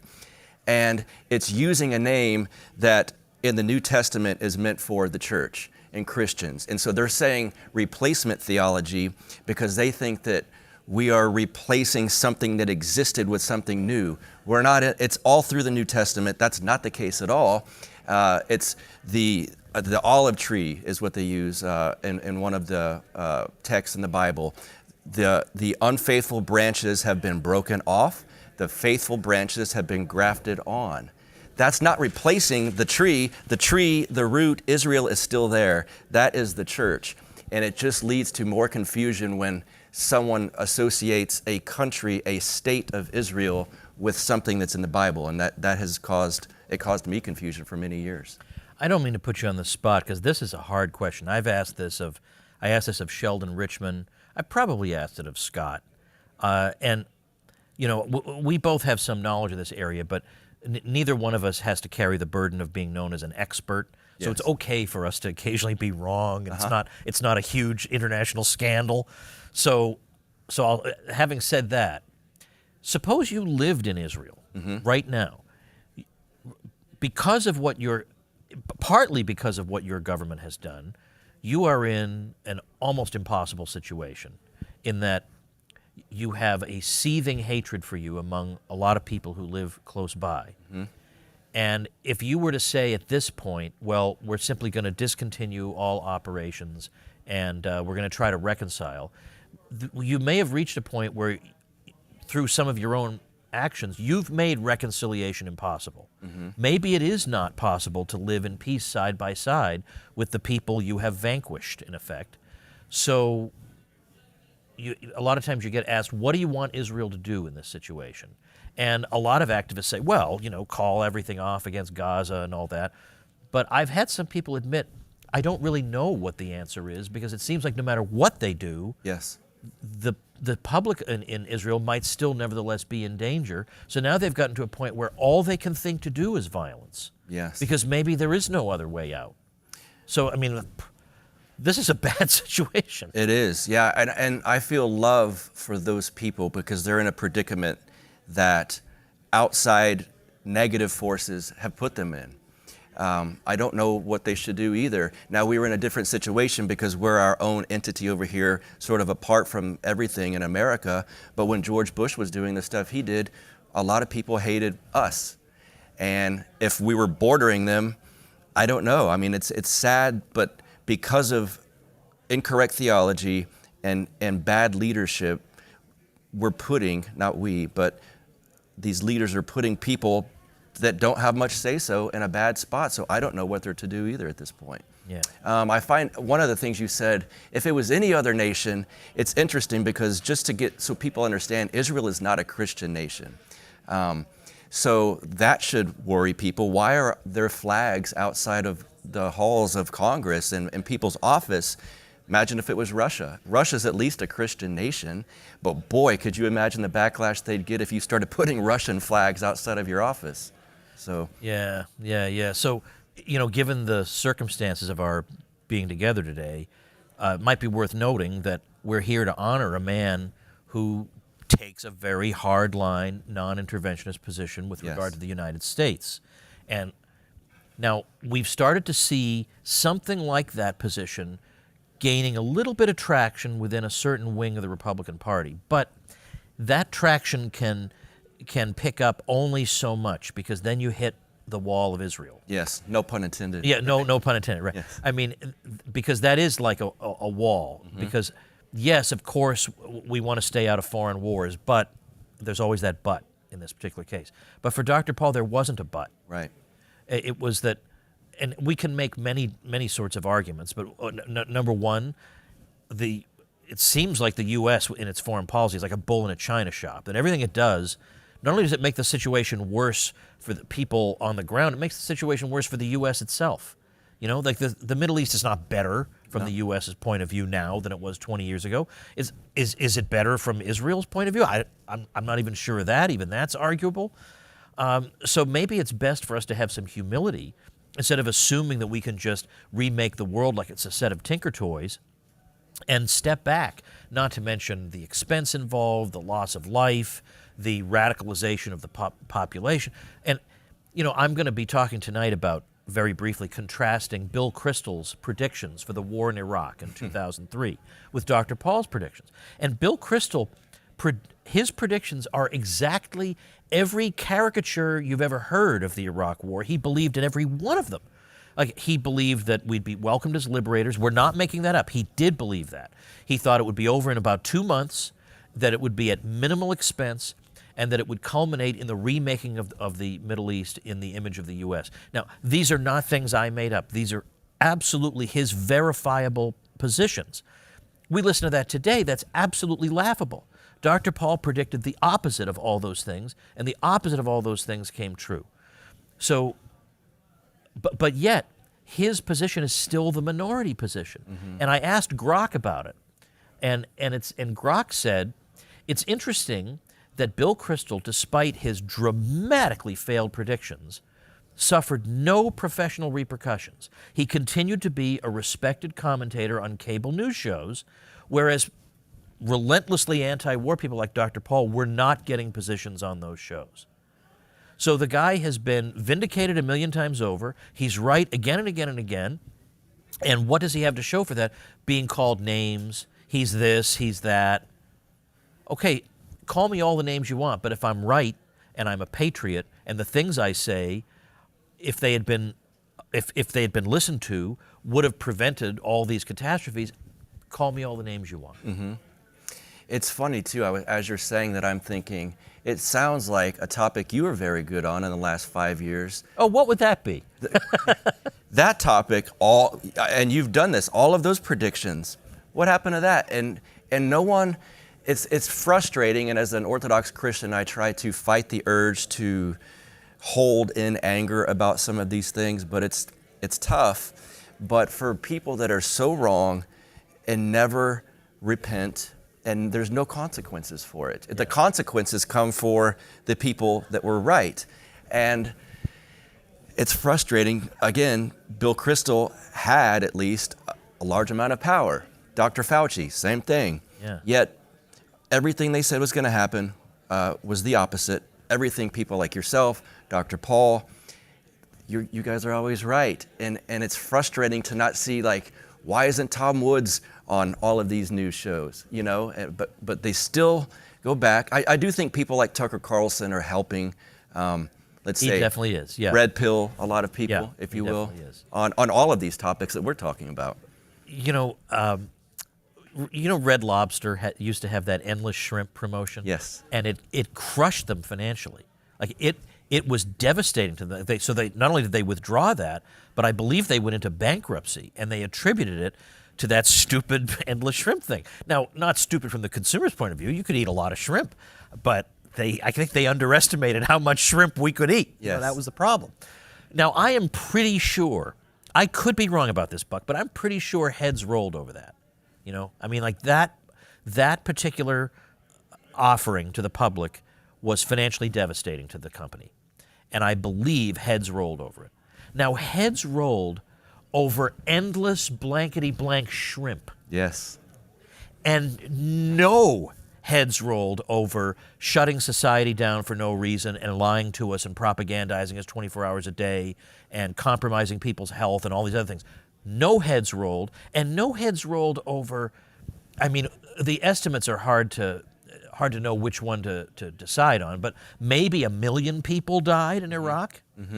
Nothing, I mean, endless shrimp has more accountability for it than a humanitarian catastrophe. That's all you need to know about the state. And I know that there are times when I'm tempted to say, oh, you know, ANCAPism is just pie in the sky. But then I'm reminded, I mean, there's no other institution in society that would have tolerated that kind of atrocity, right, and not having any accountability for it at all. I mean, if endless shrimp gets you fired, I would think these things should get you fired too. Yeah, endless war and endless death should Right. get you fired. And it's interesting because when you come from, let's say, the side that we come from often, which might be considered the skeptic side, or Ron Paul's side, the skeptic side, you are put under a microscope, and just the littlest phrase you make that's slightly off, oh, see, he's full of crap, he doesn't know what he's talking about. But you could, again, put Bill Kristol's record out there, and he was wrong, well, but he knows a lot, he's been studying. Right. We couldn't foresee some of these things, yeah, right? Yeah. The yeah, science, who's we? Yeah. Some people did. Yeah, the science had to change. You don't get how science works. It changed as we got new information. Yeah, okay, right. Well, how come Tom Woods knew it from the get-go? So it's yeah. So, your Counterflow podcast. Yes, sir. Tell me, sometimes people ask me, what's your favorite movie? And I can't answer because I have trouble narrowing things down to just one. Like, what's your favorite song? I would never be able to do that. Okay. Maybe I have 12 favorites, but I could never narrow it down to one. Do you have, since I can't do that, I'm not going to ask that of you, what's your best episode? But especially for people who have never listened to Counterflow before and don't know what they're in for, what would you say are maybe the 2 or 3 that you really felt like your mind was blown by? I think, well, you might understand the paradox I'm in here. My biggest episode that I ever had on Counterflow was one that I messed up as I was recording it, and so it came out visually strange. Yet, it's got the most views of any, and I think the message is important because it's on some of this. It's actually a Protestant preacher came after Orthodoxy and made a video online saying why we're goofy and why we're wrong. Well, I had a priest and a cradle Orthodox guy, Jim Jatras actually is who it was. Oh, who's friends with sort Ron of know Paul. him. Yeah. So they were on with myself critiquing that breakdown of us and critiquing that. And I never used Zoom after that again because Zoom really messed me up. So that's on. I've got several episodes with a guy that I call my spiritual father, an Orthodox priest named Father Turbo Qualls. I would check those out. He's a very deep spiritual man. I would check out the episode I've got with Tom Woods where we break down the Diary of a Psychosis, I believe.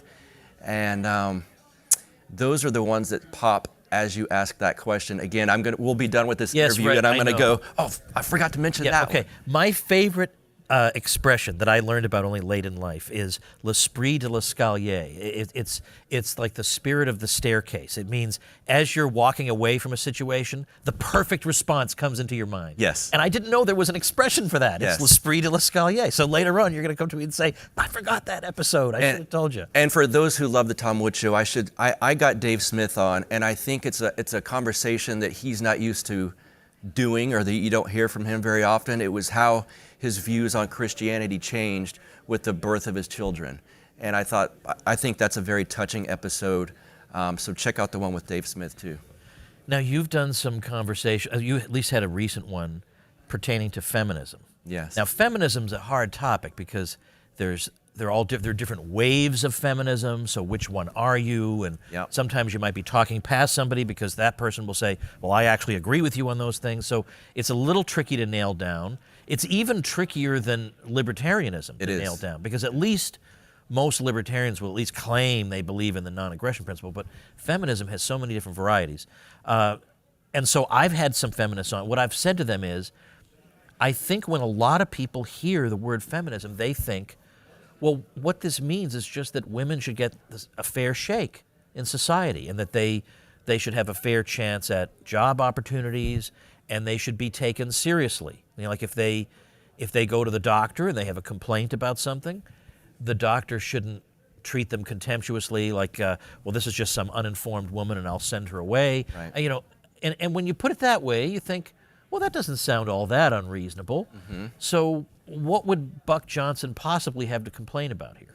Well, I would have to complain about, I look at all war is based largely around propaganda. You cannot have war without it, basically. And I look at feminism as an occultic-like war on women because it's had the opposite effect, right? So look at the dating pool right now. Look at people in their 40s, look at people in their 20s. There's this issue where men aren't men, women aren't women.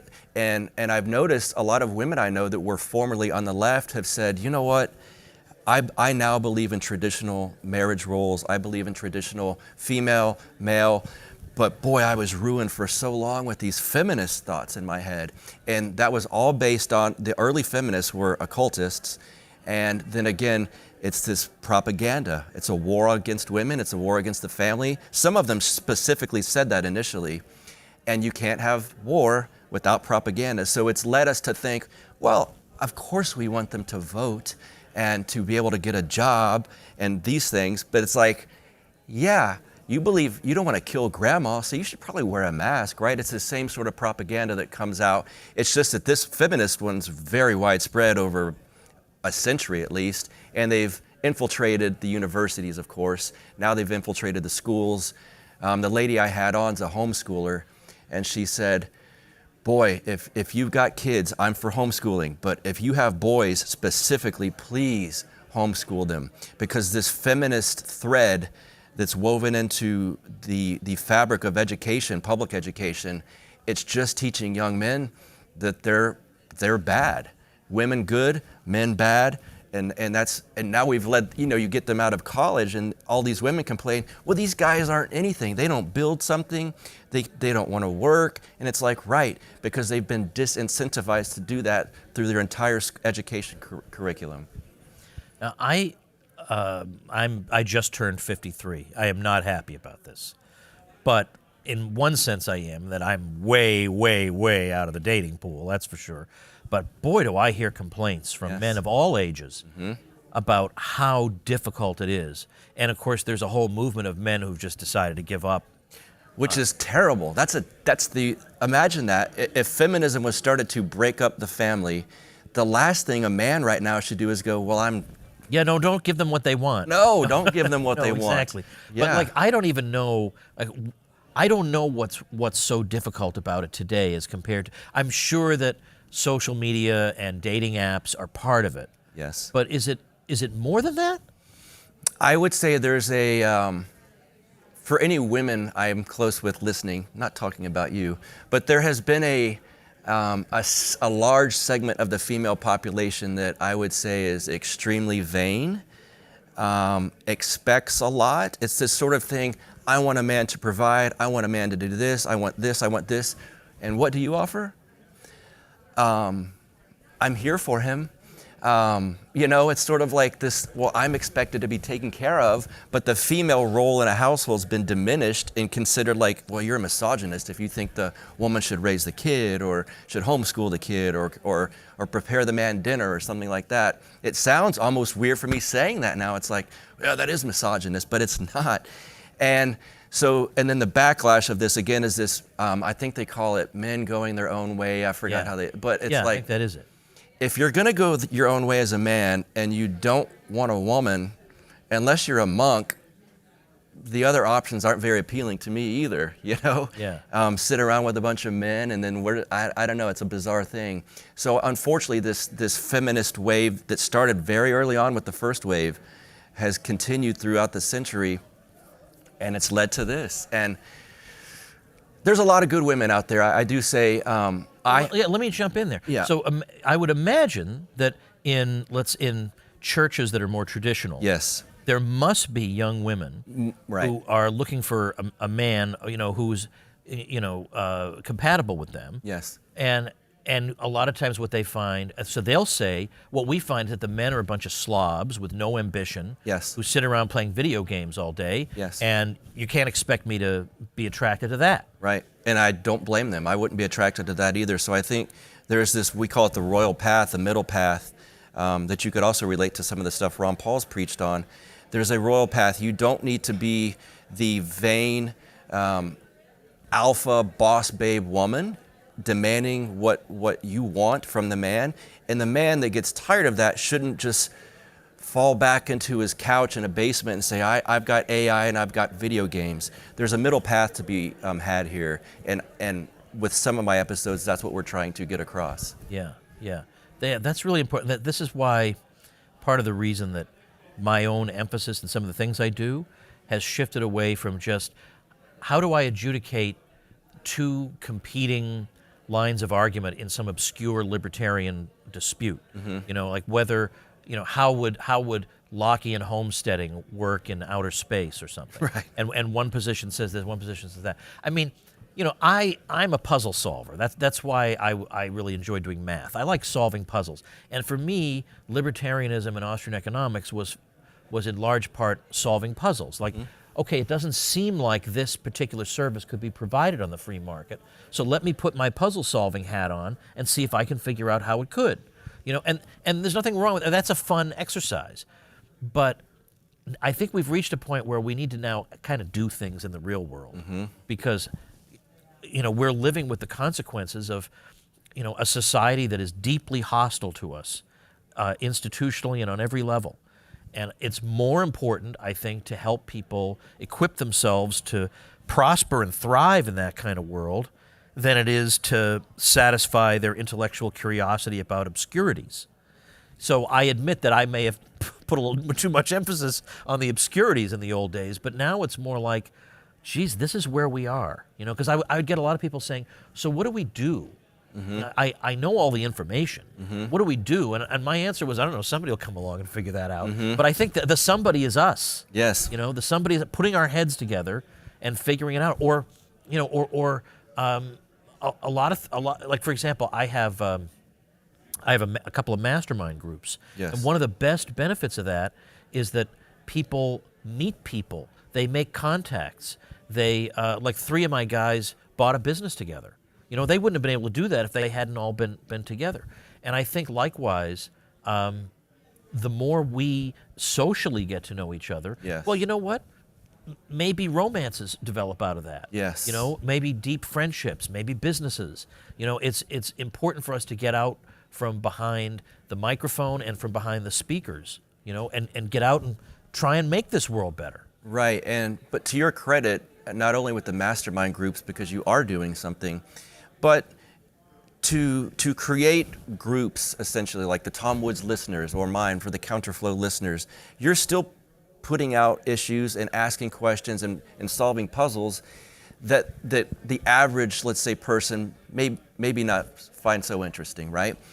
So then, okay, we've got our listeners. Well, there's the group. Now you get up from behind the microphone, get with these people, and we're supposed to commune. I think a lot of some issues that I had with pure libertarians, or at least libertarian party types in my 20-something years of mixing and mingling with them, there was this instinct to like, I know stuff, I just want to be by myself out in the woods and not talk to anyone because I hate the government and I hate the world. It's like human beings made in the image of Christ are meant to commune and have community with each other. So I've been trying to preach that more. Now on my side of things, we find that in the church very often, but we do conferences that my podcast and I'm part of. And like you said, yeah, all of a sudden you think, well, I knew this person's name on a screen, but goodness, they own 2 businesses and maybe this person can help out with that. And so getting out there, not being the alone guy that wants to live in the woods and just be a libertarian is something that I think that Tom's show has done a lot, and gatherings like we're at right now with the Ron Paul thing has done a lot. Because again, I did know many libertarians that just didn't want to get out there and do things and talk. They just wanted to focus on theory. And so I'm glad to see people like you doing your mastermind class and things of that nature. So you've had a bit of a transformation in your life, probably more than one. Yeah. Do you mind if I ask how old you are? 48. 48, okay. So we're close. You're still a young whippersnapper to me. Okay. So if you're 48, what would be something that if you could speak to your 21-year-old self? Oh. Don't you hate that question? Yeah, because I don't know that my 21-year-old would have been ready to hear it, right? Bingo, right. Isn't that the problem? Yes. You're too dumb at that age to listen to good advice. Yes. Yeah. Although I was still listening to Ron Paul at that age, so I had that going. Okay, you had that going. But my main focus now is a relationship with Christ within the Orthodox Church, and after I first figured some things out, or at least I think I figured some things out, I thought, why did I go to Hagee's church? Why did no one explain orthodoxy to me? And then after a few sessions of beating myself up and getting upset with this and talking to some priests, it hit me like, because I might not have been ready then. You know, things come to you spiritually when God puts it in front of you when you are ready for it. And my 21-year-old self, I'd like to say, look into the Orthodox Church, please, Buck. But my 21-year-old self might go, what? That is ridiculous. Yeah. No. Right. It looks weird. They wear weird vestments. Yeah. It seems foreign to me. I hated the term fellowship for so long. Again, I was an avowed atheist for quite some number of years, and I would hear someone say, well, we're having our men's fellowship, and it would just be like nails on a chalkboard, like, what? That is gay. But Lord have mercy, and here I am. All right, so that's the first one. What would you say was the first time you looked at some issue in the world and said, the truth of this matter is actually the opposite of what the mainstream tells me? Now that's hard to think of, right? Thinking all that. I would say back. foreign policy. Was it foreign policy? Yes, because so I lived in Austin starting in 1998, where Alex Jones had a public access TV show. Yeah. So I was watching that. And even before that, I was in pretty dissident political groups that Tom's familiar with as well. And so I would say, well, actually, if you go back to some of the Southern stuff, I would say Civil War history. I realized, wait a second, this isn't right. Then I got that book, The South Was Right, by the Kennedy brothers. Oh, yeah. And then foreign policy. So in a sense, Alex Jones introduced me to Ron Paul because he would have him on his radio show.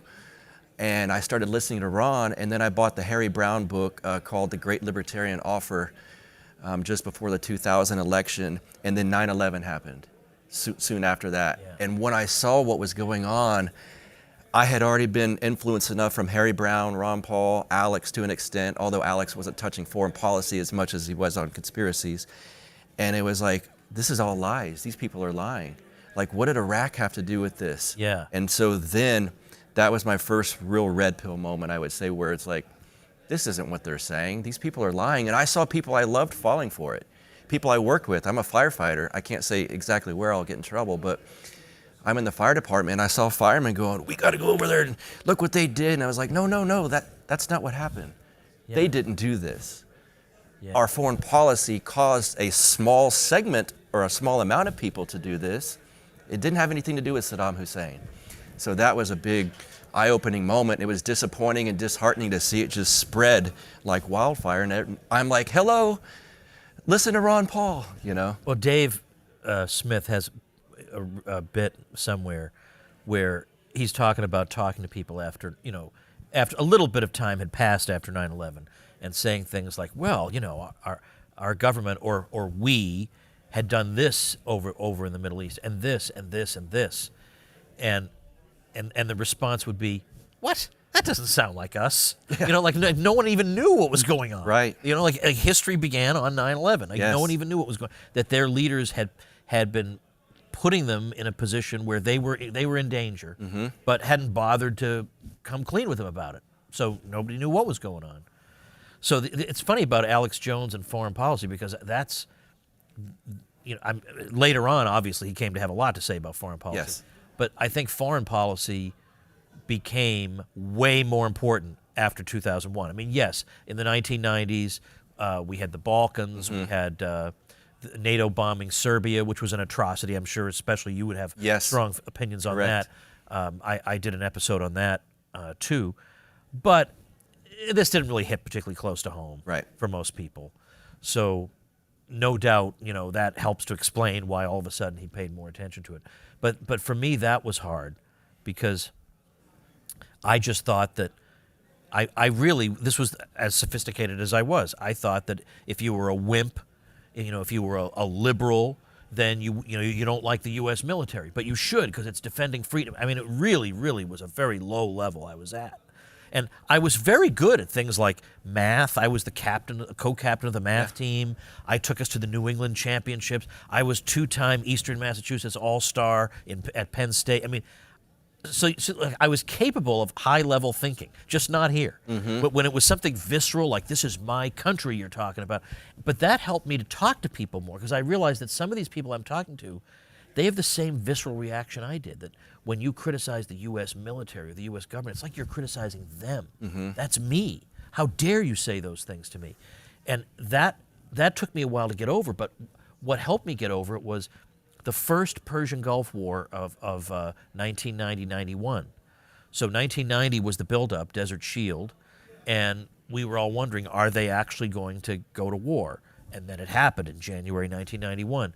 And now they say that some of the casualty figures in that war may have been overstated. I don't know whether that's true or not. But what I do know is it occurred to me that even the fighting men in Iraq, I have nothing against those people. Right. Well, what possible reason would I have to be? I know nothing about them. They've never harmed me. They don't want to harm me. The thought that they were going to be involved in a conflict with the United States never crossed any of their minds. They have wives and children, and it suddenly this exterior core of mine with the bravado about rah-rah for the U.S. started to melt away because I could not get over the contrast between the yellow ribbons and the Bob Hope comedy special. Yes. And all these people mourning their losses. And so I went in and I saw one of my professors. I was at Harvard, supposed to be, enlightened and everything. He had written an article for the New Republic. He hadn't. Here's what it was. I knew he was a left liberal, but an establishment liberal. And I went in to say, I've got real misgivings about this war. And he said, well, there's a cover story in the New Republic you should read called Why Liberals Should Support the War in Iraq. You should go read that. That was what he told me to do.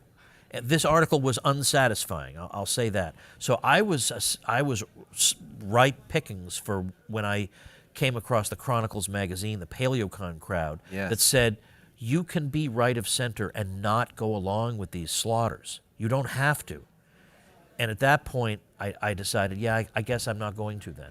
Yes. I'm not going to. Yes, thank God for the paleo-libertarian stuff, Lew Rockwell, Murray Rothbard in those days. They took a lot of abuse for that, but they were siding with people who said no more slaughters. Yes. That's good enough for me. Yep, and Pat Buchanan, Paul Gottfried, all of these voices, just going back and reading the Rothbard, Rockwell report, Rothbard. No, Rothbard-Rockwell report. I used to get that in the physical mail. Yeah. It was awesome.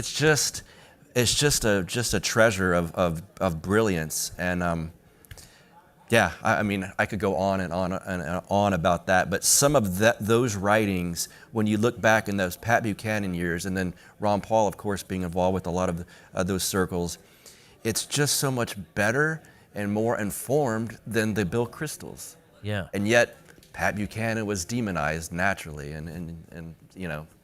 Well, one of the great developments of our time is that for a long time, I think some of us thought we have really smart, talented people on our side, and they don't get a fair shake, and they could absolutely eviscerate some of these people. Yes. Well, now we've actually lived to observe this happening. Yes. Like Scott Horton debated Bill Kristol on a stage. Yeah. And it was such an embarrassment for Kristol that when Kristol was leaving the building, I guess Scott wanted to say something to him. Yeah. And Kristol stopped, turned around, and said, I don't owe you one more minute of my time. Right. You know, and to see Dave smashing people left and right, Yeah. I mean, it's happening. Yeah, something has to come of this. We owe Dave a lot, because it's not just that Dave goes and makes Archie or whatever this libertarian goofball's name is look ridiculous in a debate. He's doing it now with Chris Cuomo. Right. And these people, even Berenson, I don't know what that was. What happened with Alex Berenson? I mean, the thing is, I liked him because of COVID. But Sure. Then I saw people were telling me, but he's not very nice to even people who are on our side, but not the right form of our side. So he was very nasty to Dr. Malone. All right, Yes. maybe he disagrees with Dr. Malone, but there's no reason to be nasty to him. You know, like he's broadly on our side, even if you do disagree with him. Right. But for Dave Smith, just someone that you and I have known of for a long time, but, you know, and not to diminish him, but he does this about himself. I'm just a comedian. And it's like, I guess that's just what he is. But to go and see him just take down people that, like Dennis Prager, that I just grew up hearing and thinking, I guess that guy's really smart. And not that I thought Cuomo was smart per se, but he was the voice of COVID. Right. And it's just like, we have this guy now that we all know who's just a comedian, and he slaughters them. Yet that's all it takes, apparently. I guess so, but it goes to show, and I don't want to diminish Dave as a very, very good debater, and he's very wise, but I guess it goes to show these other people that the boomers told us were experts or talking heads we need to listen to, they don't have anything. Yeah, they were paper tigers all along. Yes. They had us fooled. Yeah, and it makes me look back and think, boy, I wonder who else would have been a paper tiger that's maybe not in the spotlight anymore. Dan Rather, I don't know. Yeah. People that I thought I could trust when they told me something. Yeah, and almost because of the contempt in which they held people like us, there was a part of, at least a part of my brain, way, way deep in the back that would say, they must be really smart. Even if they disagree with me, they must be really smart. Yes. They don't even think I'm fit to have a cocktail with them. Right. Yeah. And I heard you say on a podcast, or it was one of your speeches, I believe, with the Mises Institute, and I relate to this. You said you were going to do a debate over COVID with a guy that ended up not showing up, and you're thinking, you who had all of this information, God, I hope he doesn't get me on something. Yeah. Maybe I'm wrong. And I have that all the time. And then he didn't get to his position for nothing. Yeah, like, why does he think all these things that I'm the opposite of? Yeah. Maybe I'm wrong somewhere. Yeah. But they don't have that level of humility to say, maybe I'm wrong Right, somewhere. no, they don't. Yeah. Like, he should never, we were talking, there was a guy named Brent Orrell from the American Enterprise Institute. He should, after I saw his opening remarks, because even though he wasn't able to be at the debate, he had written them out and Gene Epstein read them at the event. After looking at those opening remarks, I can confidently say he should never have agreed to this debate. Because if he'd been there in person, it would have been an embarrassment. He didn't have anything. But he was certain that he did. He was certain that he did. Yeah, it's wild. Yeah, he was willing to go to New York and do this live. Yeah. He had nothing. Yeah, it was the Alex Berenson mess with Dave was just, it was actually kind of physically painful to watch. Well, why don't we tell people what exactly was the dispute? Because they both agree on COVID.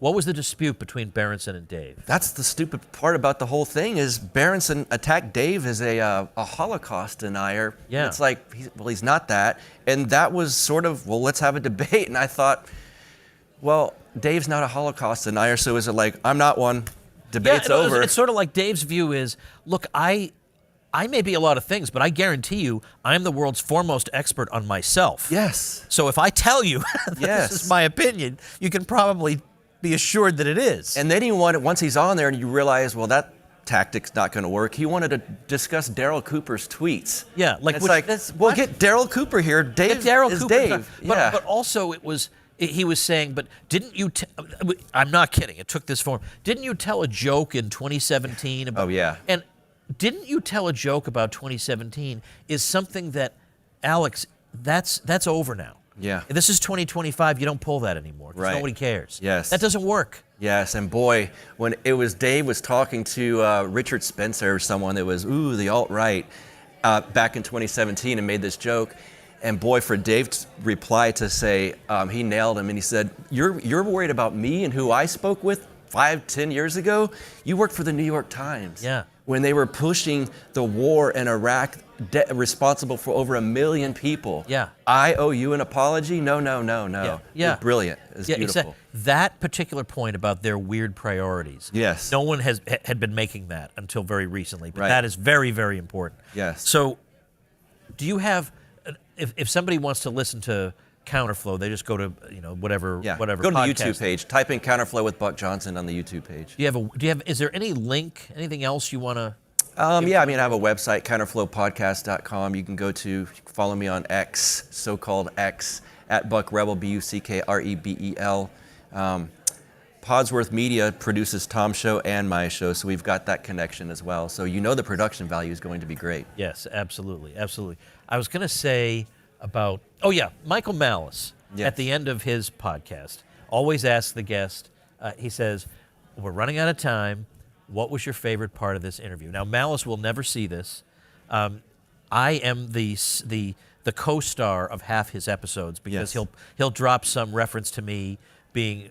In fact, at Freedom Fest this year, I guess he was using it as a prop or something, but he held up a book, and it was called The Mentally Retarded Child, and he had my face on the screen or some kind of crazy thing like that.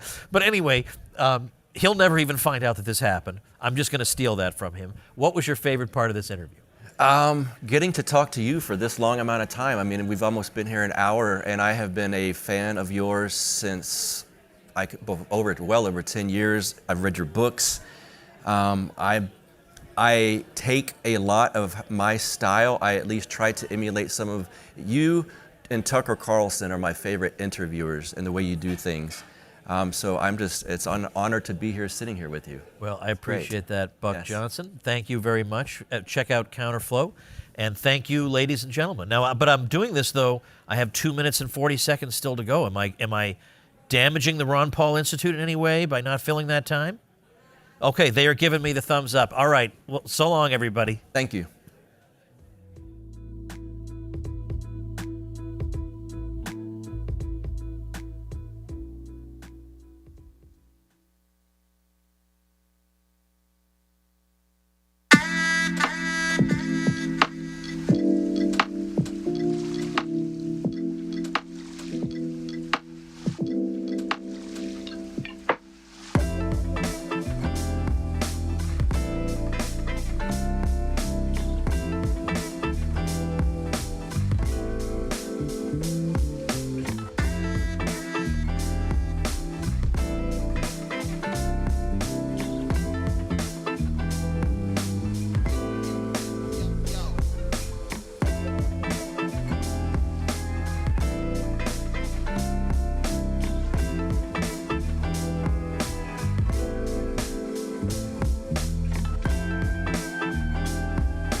Welcome to MineTexitCoin.com. You're probably here today because you missed the Bitcoin bandwagon. Don't worry, we missed it too. Millions got rich because they got in early on a technology you still don't understand. But the crypto kids messed up. They got greedy, and their mistakes handed over control of the Bitcoin network to China. Their carelessness gives us 1 second chance. You can rest easy because we have a plan. It's called Texit Coin, and you're invited to join us for the journey. We'll hold your hand and guide you through this new frontier so that you too can claim your share of the profits. It is not too late. Don't let your friends get rich without you. Secure your seat on the rocket ship as we take Texit Coin to the moon and beyond. What's up, everybody? I'm Bobby Gray here. I'm the founder of Texit Coin and the founder of the American Open Currency Standard. Which camera am I on? I'm over here. Okay, got it. And we're here today at the Ron Paul Barbecue with a whole lot of other freedom and liberty lovers. It's absolutely a pleasure for me to be joined by my very special guest, Brock Pierce, today. Thank you so much for jumping on the chair and having a conversation with me about the future of money. What a great place to be to talk about freedom, liberty, and money all in one place. Thanks so much for coming out. Well, it's a pleasure to be here. You know, to have these conversations about our collective future, certainly at a time where it's very different today than what it was a year ago. And we should be very, very thankful and grateful for that for sure, right? And I'd say that, you know, we're here to celebrate Ron Paul's 90th. Yeah. And certainly deserves some credit for everything that's happened here as someone that shed light on the realities of our financial system that is the impetus for probably a lot of what's, you know, what we're here to talk about today. It definitely was for me, that's for sure. Now, you said that you just came in from D.C. What's a quick overview on you for the few people out there watching that might not know who you are? Well, I've been doing a lot of things in government in terms of the evangelism and education of this technology as well as others. But I've been an entrepreneur my entire life in the field of crypto. I've been chairman of the Bitcoin Foundation, co-founded Blockchain Capital, the first venture fund. I was chairman of Mastercoin. We were the first ICO. Started Tether, or the first successful stablecoin. Started the first crypto bank. Invented the security token. First 2 NFT platforms created in my living room. I could go on and on and on. So a bit Ran of a for resume. president of the United States in 2020 as an independent candidate, and very active in, you know, most aspects of our industry. Main business today within that sector is DNA. So we're very active and focused in really the public markets right now. As I like to say, the ICO is now an IPO. Yeah, that's right. Certainly seems to be It's that. going mainstream. But yeah, we now have access to, you know, capital markets. Right. Right? The ICO was created as a way of finding an alternative method for capital formation. How do you fund these open source ideas when there wasn't even a venture firm that existed yet, and a venture firm that was going to invest in something that wasn't a Coinbase-like startup was non-existent. And so the only way to capitalize these ideas was to create an open system where people could contribute to these open source ideas with their crypto. And so it was not that it was the best idea. It was a necessity for the industry's development. And as we've matured and markets recognize the opportunity, venture capital firms emerge that would invest in the equities of these businesses and then eventually into the tokens in these businesses. But, you know, it's been a long road. It's been 12 years, we'll call it 14 years. Right. To get to the point that we had access to, you know, call it the world's markets. And what's your take on the things, the actions that are being taken now by the administration to pave the way, essentially, for more of those doors to open up to the cryptocurrency community? You see those overall as a positive thing, or is there anything that stands out as being strange or weird about the steps that are being taken today? No, I think it's fantastic. I mean, I think it's, again, the difference between day and night.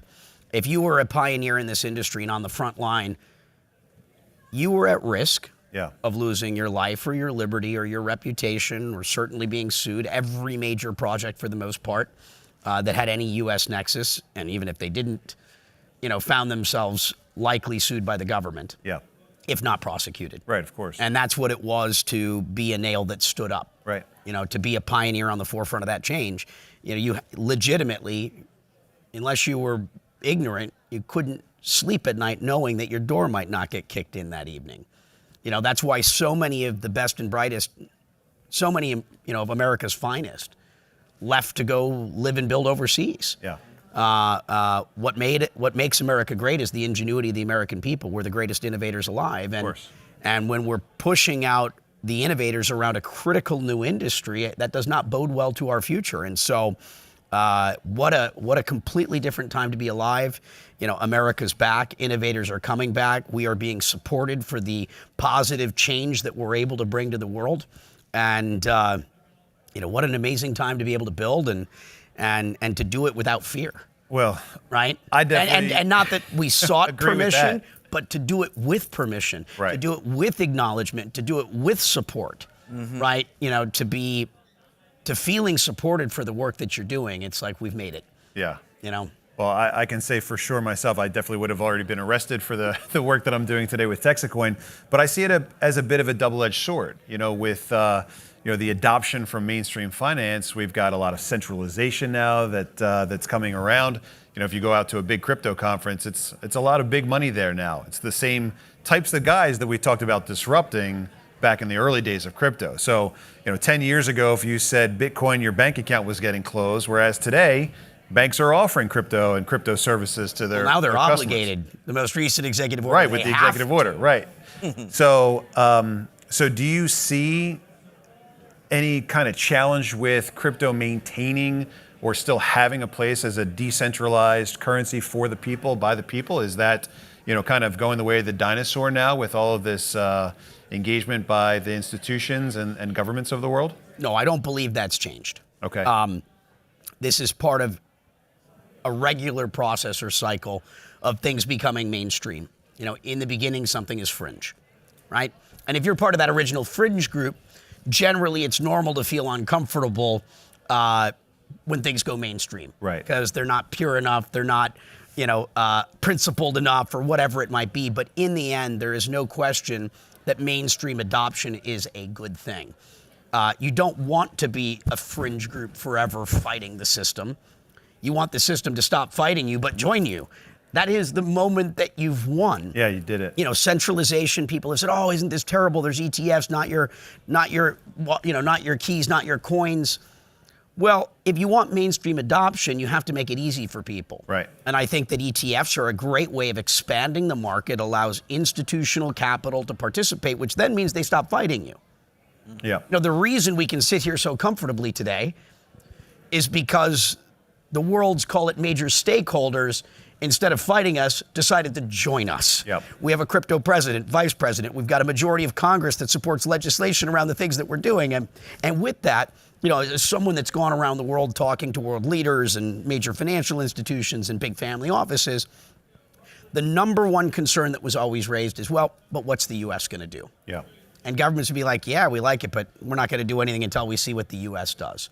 The biggest thing that was holding back this industry's, you know, call it next big step in where it goes, was the U.S. saying yay or nay. Yeah. Because everybody is terrified of what the U.S. position was going to be. And now that the U.S. position is abundantly clear, right, it means the water is warm. And it's an incredible time for foreign governments to be figuring out their strategies, how to, you know, create their legislation to drive adoption and development and economic opportunity for their nations, their people. You know, and there's nothing holding anyone back at this point. And so I think that's a great thing. Yes, the devil is also in the details, right? Sure. You know, one of the big concerns that people have raised is the idea as well, is this going to be co-opted and turned into a CBDC? Right. And are we going to end up with some new financial system where we lose our privacy? And pause right there. What's your take on that? Do you see that as being potential or likely, or just something that, you know, the conspiracy theorists will grab onto as a concern? I personally think it's more of a boogeyman than reality, and always has been. Yeah. Right? Because let's talk realistically about the Federal Reserve, right, or central banks, or the U.S. Treasuries. Let's just talk about that for a moment. And I was in a meeting with a foreign government recently, and someone brought me in and said, yeah, but I think the central bank could do this and all that. And I basically told this person, shut up. I go, I'm not even going to get into the merit of it, but let's talk realistically. What does your central bank do? Well, we issue banking licenses and mobile payment licenses, and we try to, oversee the economy. Yeah, and let's talk realistically. The central bank is going to get into running its own tech platform. It's going to build a big sales force and business development and corporate development people that are going to go out there and try and get exchange integrations, wallet integrations, and go sell in conferences. It's not what you do. Probably not. It's just, if you actually think through the full logic of what it would entail to do something like that. Now, in a centralized government like China, yes. Right. But it's not really feasible or realistic in almost any nation of the world, meaning it's a concept that's scary, but if you actually think about the reality of it being implemented and successful, I mean, even if someone had tried to do it, it would probably be a laughable outcome. But you would still think that And more importantly, doing that undermines the entire private sector in terms of the banking industry. Just think about the coalition of constituents that are threatened by it. It's not just those of us that have privacy concerns. It undermines the entire economic market structure. And do we really think in a country like the United States, our government with all the powers that be would let that happen to their industries? It's not just us. Well, look at what it would do to the entire financial sector and how they'd be harmed from such a thing. Right, and meaning I don't think it was ever a legitimate threat. I know the current That's what's administration has also made it clear it's never going to happen. Well, think about what the Federal Reserve values. It runs the money printer, it makes currency as often as it wants, and it has to be at least a little bit concerned about this ultra accountable monetary system like Bitcoin, like crypto. It's now the first time that people have direct insight as to the creation of this currency, who gets it, what they have to do to get it, whereas the Federal Reserve largely operates behind the curtain with giving it out to the people that are plugged into that. So I understand that there would be technological hurdles and lots of issues the Fed's going to have to deal with if they wanted to get into that game, but there's obviously a huge upside. Oh, they were thinking about it. For them to and get there were there. conversations absolutely going on, but that ship sailed. Whatever window of being able to slip that in, certainly here, long sailed. Yeah. There's a benefit to that boogeyman's existence. Yeah.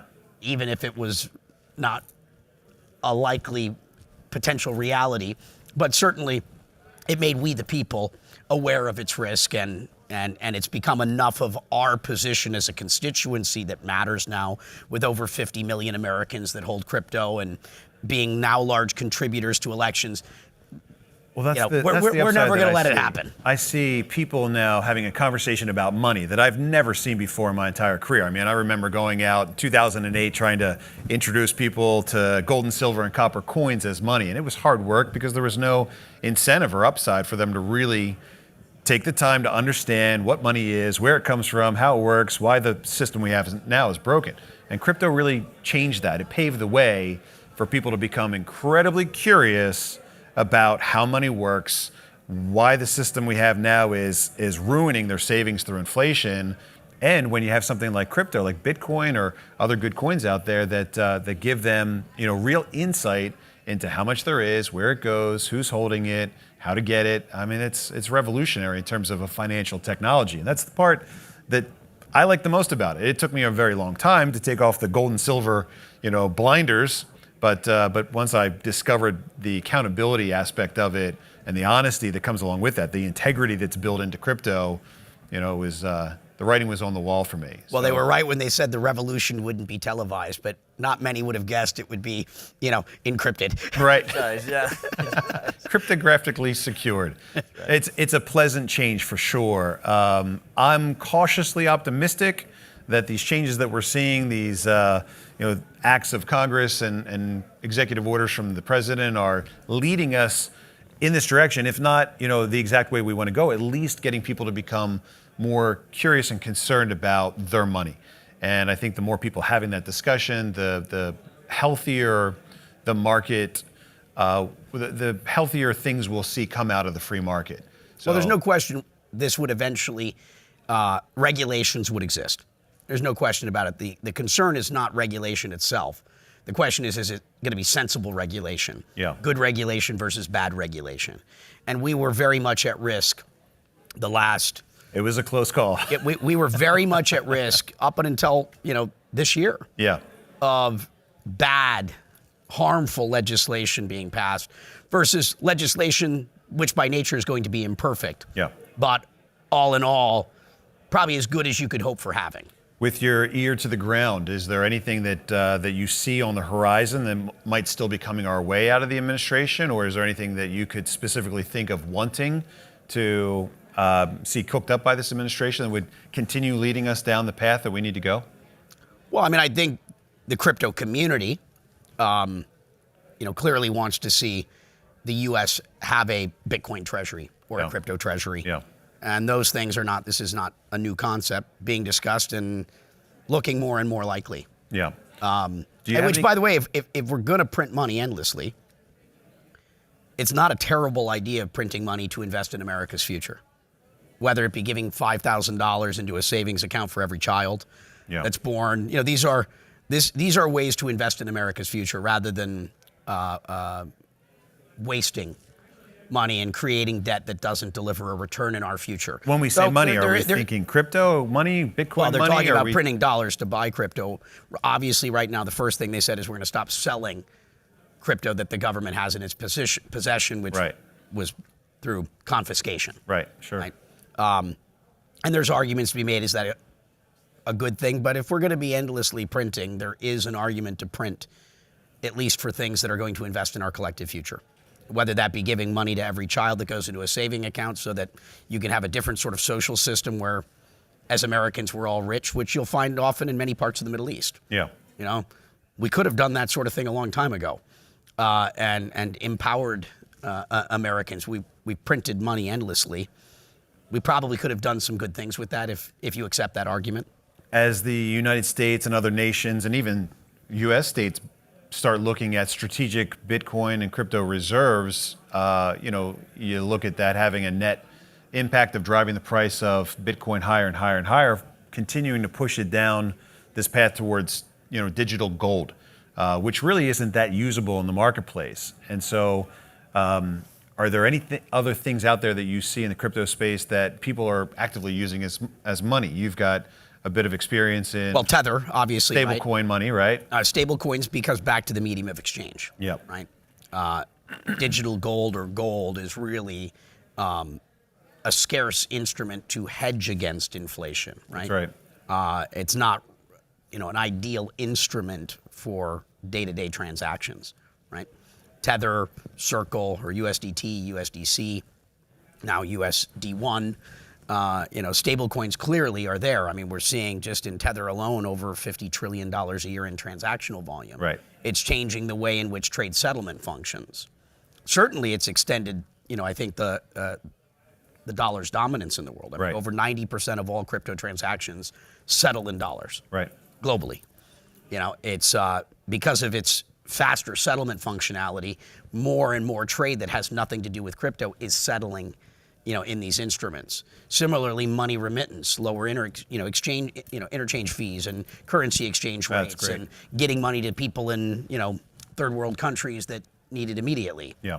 So we are seeing those sorts of things happen from a call it a commerce perspective, or trade perspective. Now, obviously, we're seeing all sorts of interesting things in crypto. If you can think it, it's probably being done right now. Sometimes good, sometimes bad. The some of the more interesting stuff that people are paying less attention to are what's going on within AI. Yeah. Right? Do we want to have centralized AI with, Gemini and OpenAI or ChatGPT and Grok or whatever it is? Or do we want an open source system where effectively we the people own it, which you'll see with Tau or BitTensor and Planked and Aether and there's a bunch of interesting things going on around AI right now. Yeah. Which clearly I think there is a role for decentralized AI. There's the one argument of it being censorship resistant, but the one that I care more about in terms of the argument for those systems is in that if we're going to build trillion-dollar systems, allowing we the people to have access to benefit from the value that's created there. Now, when you're talking about building these trillion-dollar systems, versus what happens is, when major business is built, it usually has a relatively small cap table. Okay. Right? And that cap table is going to be owned by founders, early employees, and institutions. And by the time we, the people, have access to it, it's in the public markets, and most of the terminal value has already been extracted. We're the exit liquidity, not necessarily the investment opportunity. Right. And so one of the benefits of this style of architecture is the idea that everyone, if they're paying attention to innovation, has a chance to profit, from that overall system. And I think that is, as we think about the impact that AI and robotics and, the landscape of work is going to have, and we talk about concepts of universal basic income, I love the idea of data sovereignty, owning your medical data, owning your digital DNA, owning all that data, and being able to, with informed consent, participate in marketplaces and profit from your data. Because, gold was the most precious resource in the world for a long time. Then it became black gold. Right. We're in Texas. Right, sure. Oil money, right? The most precious commodity in the world today is your data. Data, sure. And the idea that we don't own our data, if the founding fathers, if we knew the value of data back when this, when the Constitution was being written, right? If we understood how, what DNA was, and we understood what our medical information would be one day, we would probably have ownership of it. Sure. And I think that, some of the most exciting things is how do we put money or value into the hands of people? And I think that data sovereignty is one that doesn't just solve a problem for the United States, it's a global problem. Obviously, where you live affects the value of your data, but your data is less valuable, $1 a day might be all you need. You talk about infrastructure investment in AI and cryptocurrency. Something near and dear to our hearts is mining and that type of equipment, which has been a real challenge now in regards to tariffs, bringing all that equipment in that's manufactured overseas. Do you see any kind of relief or break on AI type farm equipment tariffs so that we can actually continue to put those things here in Texas and other places around the country where it makes sense? Yeah, again, you've got David Sachs in place. We have a government that clearly recognizes the importance of America's leadership in these fields, AI as well. Yeah. The semiconductors or the chips are less of what's going to determine the long-term winner than your access to abundant, low-cost energy. Right. And so, there's a lot of people that complain about, this mining is, bad for the environment. I would argue the opposite. You need massive growth or need for something to make it financeable. Correct. You're not going to be able to finance that next evolution that is going to change, the energy system if you're not seeing mass consumption. Right. Right? That consumption has to shift to then create the market to drive, the innovation. Right, and the investment. I've been involved in really innovative tech, and if that industry is not seeing growth, there's no demand for it. No one will fund it. And so it's a contrarian sort of view, or it's counterintuitive, that hitting the gas like that will actually produce the bridge to the next generation of whatever we do. And so I think that we're going to be seeing energy independence in America is clearly going to happen. Right. It's essential for AI, but you're also seeing the major semiconductor producers are building fabs now in the United States. Now, these things take a few years to come online, but it's happening. So we're seeing it now. We're seeing the groundwork getting laid. The foundation's it's already happening, yes. They talk about Texas as being a leader in these conversations, and I look around the state and I'm waiting. We're watching. We're wondering exactly where it is, and we're hoping to build out some of that ourselves with our coin in the future too. So it's really exciting. Texas is probably the best positioned of any state. For sure. And as you get into things like immersion cooling with, keeping your infrastructure from overheating, it changes the conversation as well, where now you can place all these things in a location that has, high temperatures like Texas as well. Do you have any experience in actually building out that type of infrastructure? Is that anything that's... Yes, these are less known stories, but when the first ASIC came out, Avalon was the first ASIC miner. Yeah. I think I had 10% of the first ASICs in the world. So, for a moment there, I was probably the largest miner. We went on and built the largest mining operation, I believe, in the United States up in Washington State, where you have subsidized hydroelectricity. Right. It was in Wenatchee. We were capped at subsidized energy at 10 megawatts, back when 10 megawatts was a lot. Yeah. We're talking 2013, 2014. Yeah. 10 megawatts was a lot of power. Sure. Cornered the market on all Ethereum mining when Ethereum went from $1 to $2 to $4, and built the largest Ethereum mining operation. I was the exclusive distributor of KNC Miner for China. I was an early investor in Bitfury. Was very active in the mining markets until we got into cloud mining. For those that have been around a long time, Gaw Miner and other things. I got out of the business because I saw that, well, first of all, it was a futures contract. And second of all, it was clear there was going to be a lot of Ponzi-like, activity. And I just said, okay, I paused completely from mining at that point. And then I came back into mining when I saw capital markets emerge. Yeah. Where we became big enough in terms of our power consumption and our access to capital that we were becoming a source of financing energy infrastructure. Right. Like we can go into a country. So, I mean, a big part of what like Bitcoin mining was, for example, is we can take stranded energy. Yep. Energy where there's excess capacity, and rather than that energy being wasted, convert it into a transportable instrument that is effectively energy. Correct. Or we can build an overbuild capacity, knowing that we're going to need something 4 times greater, 10 years from now, but we can build that today, and we're able to utilize that energy in the short term, right? You're not wasting energy. And so once we got to the point that we were able to finance energy infrastructure and we were becoming public companies, I got involved. I sit on the board of BitDigital, BTBT, which we pivoted entirely out of our Bitcoin mining.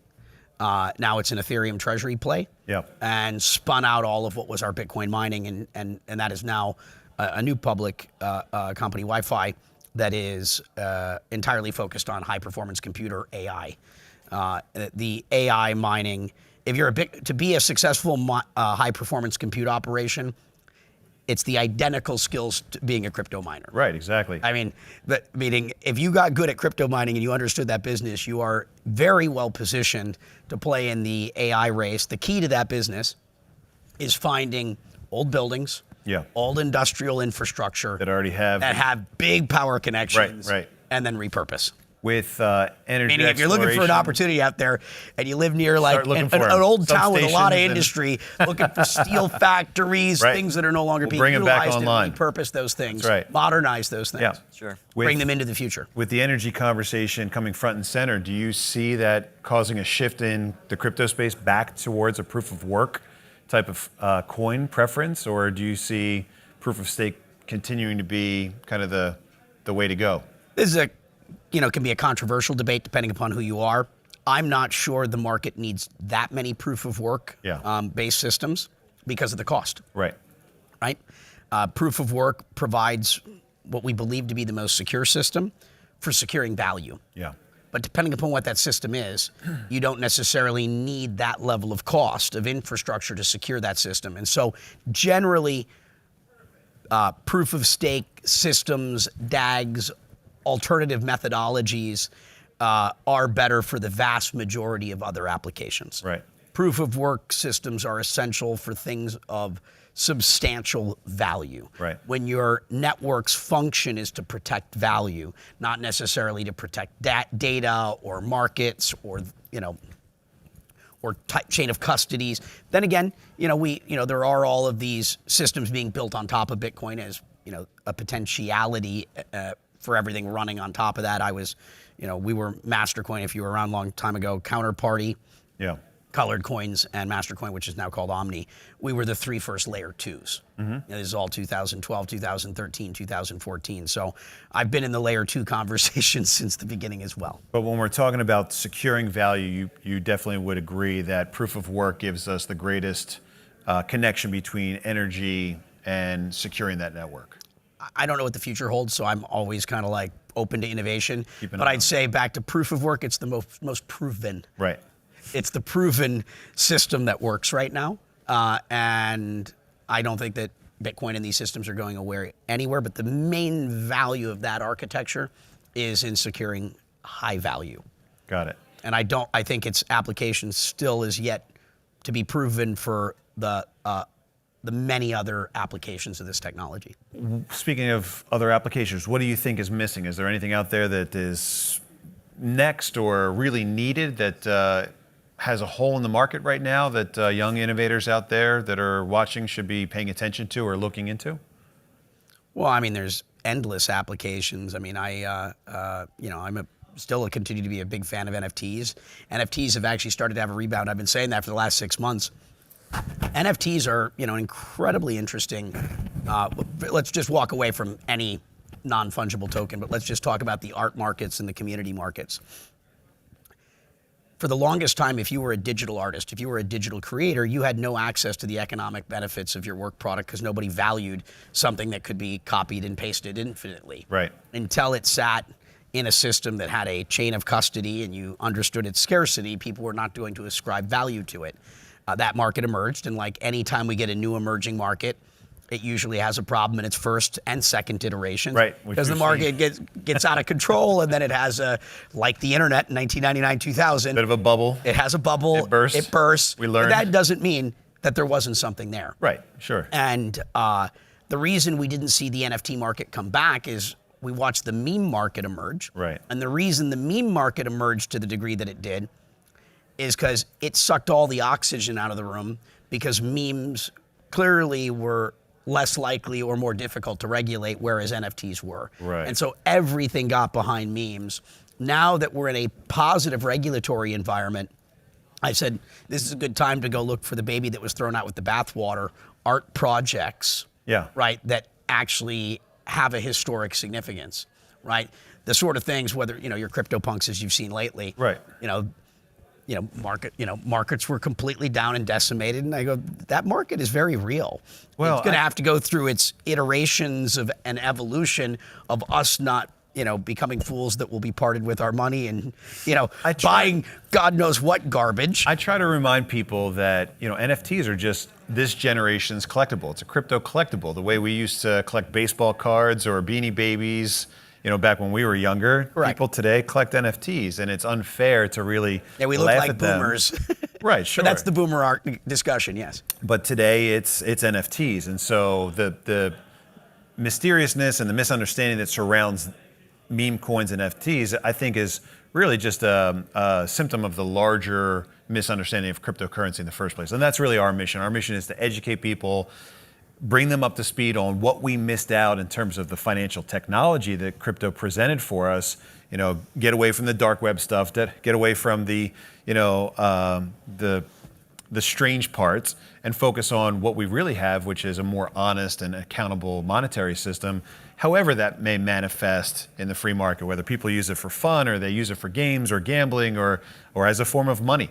It's a great technology that still today, I think, even with the adoption rates that we see, is largely misunderstood. And I think that we have an opportunity to bring that message back now that, like you said, we're on the second or third or fourth iteration, and encourage people to take those blinders off, take a moment, understand what they've been missing in the crypto conversation, and learn about it before they get dragged into it later, maybe kicking and screaming. Yeah, and so one other area that I find interesting now that we've got a government that is so in favor of innovation around these sectors, I'm very interested in health, in the healthcare system and the data architecture, the interoperability, the integrity, the trust, the consent, the permissions around, call it a health chain. Sure. And with that, I'm also very interested in the food chain. Right. As we think about agriculture. There are many chains that could use a little breath of well, now that we have regulators transparency that are seeing this, yes, now this is the moment, because you can't, these are regulated industries. You can't go play in that field until we are where we are. To try and do that 5 years ago, other than some completely volunteer system that would say fringe. Right. We have an ability to rethink the entire architecture of these markets to, again, align with the principles and the philosophies, right, of privacy and the many things we can run through. But I think those markets are interesting right now. That now that we've kind of cleared the path for more innovation in the crypto space, we'll see better things come out to bring a little bit of transparency and accountability to some of those chains that really need a fresh. And then RWAs, real world assets, real Sure. estate, bringing all these other giant markets on chain. Obviously, security tokens we mentioned, equity markets, debt markets, right? I mean, this, again, this is this technology is just a new database architecture that provides for the principles that we're talking about, and I think that these principles are applicable everywhere. You've done so much trailblazing in the cryptocurrency space. What's next for you? Where do you go from here now that you've, I guess, looked back and said that so much of your work has been successful and has really paved the way for so many other people to now run down and create new and exciting things as well. Where do you go from here? Well, I think to skip to the future side of it, the part that I think is appropriate to where we are today as well is as we think about governance in general, as we think about our elections, as we think about the infrastructure that underpins that. If we want to talk about, because I'm talking about where I think the opportunity is today, but where are we getting to? Where it's going, sure. And DAOs are still in, I'd say, prototype phase and experimental phases, because DAOs are suffering from the same thing that we suffer from. And DAOs, participation. Just for the people listening, digital, autonomous. Basically, instead of having a company, having an organization that has its governance rules laid into it, and how do we govern, those systems? Right. And so, and they suffer from the same problem that we suffer from: people not participating in their local elections. Yeah. Apathy, non-participation, right? And it's a use it or lose it kind of thing. And if you want to fight for a brave new world, the future is going to happen to you, or it's going to happen with you, and so you have to be involved. How do we get people more involved? How do we get them off the couch? I think we're seeing positive trends. I mean, I think people are waking up to the reality that their participation is required. Right? I mean, and that's back to as we become informed. Yeah. Right? As whether it be Ron Paul's work and where we started here, as where we talk about crypto, the things that we're talking about here. It's each one teach one. Yeah. Right? It comes from an informed population. Right. An educated population. Someone that's informed enough to understand why it matters, and that these rights are precious, and that you have to use them. And so I think that we're making that progress. I mean, we're all here celebrating, a great man who's done an extraordinary job for our country and in so doing the world, in asking the tough questions, raising the flags. Yeah.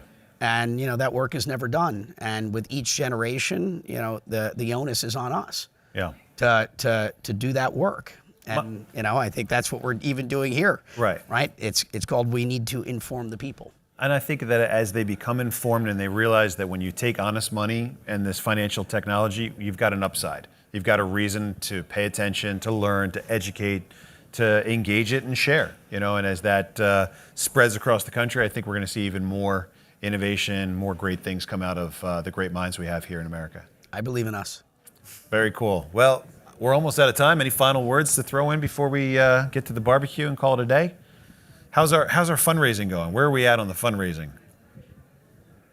I want to reach out to the Texacoin community, encourage you guys to dig deep in a digital wallet and kick in a couple bucks. Let's see if we can get this number over 160,000 before the next guest comes here and takes our spot on this couch. Brock, Paul. Very nice to meet you. Thanks so much for joining us for a few minutes and sharing your wisdom, your experience. It's all been great. Thank you very much for leading the way. And we'll look forward to talking again soon. I'm looking forward to the barbecue. Yeah, let's go. Thanks, everybody. Money bomb.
right. I wasn't supposed to talk over the bumper music. Who knew? Hey, I'm Scott. This is Scott Horton Show, a live stream edition from the Ron Paul birthday party, his 90th birthday party, and we're doing a big money bomb, of course, for the Ron Paul Institute for Peace and Prosperity, directed by the heroic Daniel McAdams, Ron Paul's right-hand man and partner and co-host of the Liberty Report, and many-year foreign policy advisor back when he was a congressman and the rest. And so that's what we're doing here. We've already raised a ton of money. I forgot the number, but I saw the thermometer a minute ago. Raised a bunch of money for the Institute, so that is great. And then I'm here with a hero of mine and a friend of mine and a new friend that I'm just getting to know. But it's Dan McKnight. He's the founder of BringOurTroopsHome.us and DefendTheGuard.us. And then Leah McCollum, rising new young star in the libertarian movement and activist from Montana. And Lee Deming, who is a member of the State House or Senate there in Montana? House. The State House there in Montana, working on the Defend the Guard legislation. So we're going to start with Dan McKnight. Who are you, and what is the Defend the Guard legislation, sir? Well, Scott, thank you. I can't tell you how excited we are to be here. The Defend the Guard legislation is a state-based effort using the fundamentals of the 10th Amendment. And we are taking 50% of the active duty military force, of the force structure of the military, and trying to put a little bit of a restraint on them at the state level. And it's a bill that says if the National Guard from the state of Idaho or Texas or Arizona, wherever the bill passes, cannot be released into foreign service for the purpose of fighting war or participating in war unless Congress has first declared war as required by the Constitution. We started the movement about 6 years ago. It's a veteran-led movement. We're all veterans of the global war on terror. And we've got the bill introduced in some form or fashion in over 30 states already. And we're fighting with incredible representatives like Lee Deming and activists like Leah McCollum all over the country. And we are a ragtag bag of former veterans that finally stood up and said, enough. Yeah. All right. So already there's so much to talk about there. But first of all, tell us a little bit about your service, at least, your participation in the terror wars. And then let's get into why this law would be necessary. Yeah, short story. I joined the Marine Corps in the 90s. I served in the United States Marine Corps, the active duty Army, and then I transferred into the Idaho Army National Guard after 9/11. I wanted to go win America's war. I wanted to win one for George W. And I served in Afghanistan from 05, 06, and 07, where I saw our mission change 5 times. 5 different concepts, 5 different missions, never one definition of success. And so in my 18 months I was there, I realized that what we were doing was wrong, and I started really looking into it and realizing that we didn't have an authority to be there because Congress had abdicated their responsibility and told President George W. Bush that he could send us anywhere he wanted for any length of time, and they would just whip a check. And so I came home frustrated. I was angry. I got hurt when I was there, and I was forced to retire, and I went underground. But while I was there, though, I saw something happen. The National Guard, which I was a member of, was kind of being abused. Not intentionally, but we were part of the 10th Mountain Division and the 82nd Airborne, and neither one of them wanted to take responsibility for the National Guard. And when my men, I had 12 men that worked for me in a remote outpost, their uniforms were wearing out, their boots were wearing out, and we needed help getting new supplies. Nobody would help us. And out of frustration, I did the only thing a pissed off dissident non-commissioned officer sergeant could do. And I grabbed a satellite phone and I climbed to the top of the nearest mountain I could find in the Pesh River Valley. And I got a clear signal and I called home. I called the governor's office. And the governor was a man named Jim Risch. He'd just been elevated to the governor's position when our governor went to go back to D.C. And so he was lieutenant governor, and he was the governor for about 3 weeks when I called him. And he answered the phone. And I said, hey, this is Sergeant McKnight. I'm calling you from Afghanistan. I'm a member of your Idaho Army National Guard, and I need your help. And I described the situation, and he told me, Dan, I don't know what I can do, but I do know that I am the commander-in-chief of the Idaho National Guard, and I'll do something. So I hung up the phone, and 2 weeks later, my battalion commander kicked the door in. And he said, I don't know who you called, I don't know what you did, but we've got supplies on the way from Idaho. Now give me the damn satellite phone. And he took it away from me. So I held Jim Risch up as a hero. I got home and I followed his career, and he left the governor and he went to the United States Senate. In about 2016, to be honest with you, the governor. Famous last words of a governor. Yeah. So the governor and all the governors need courage. That's all it takes.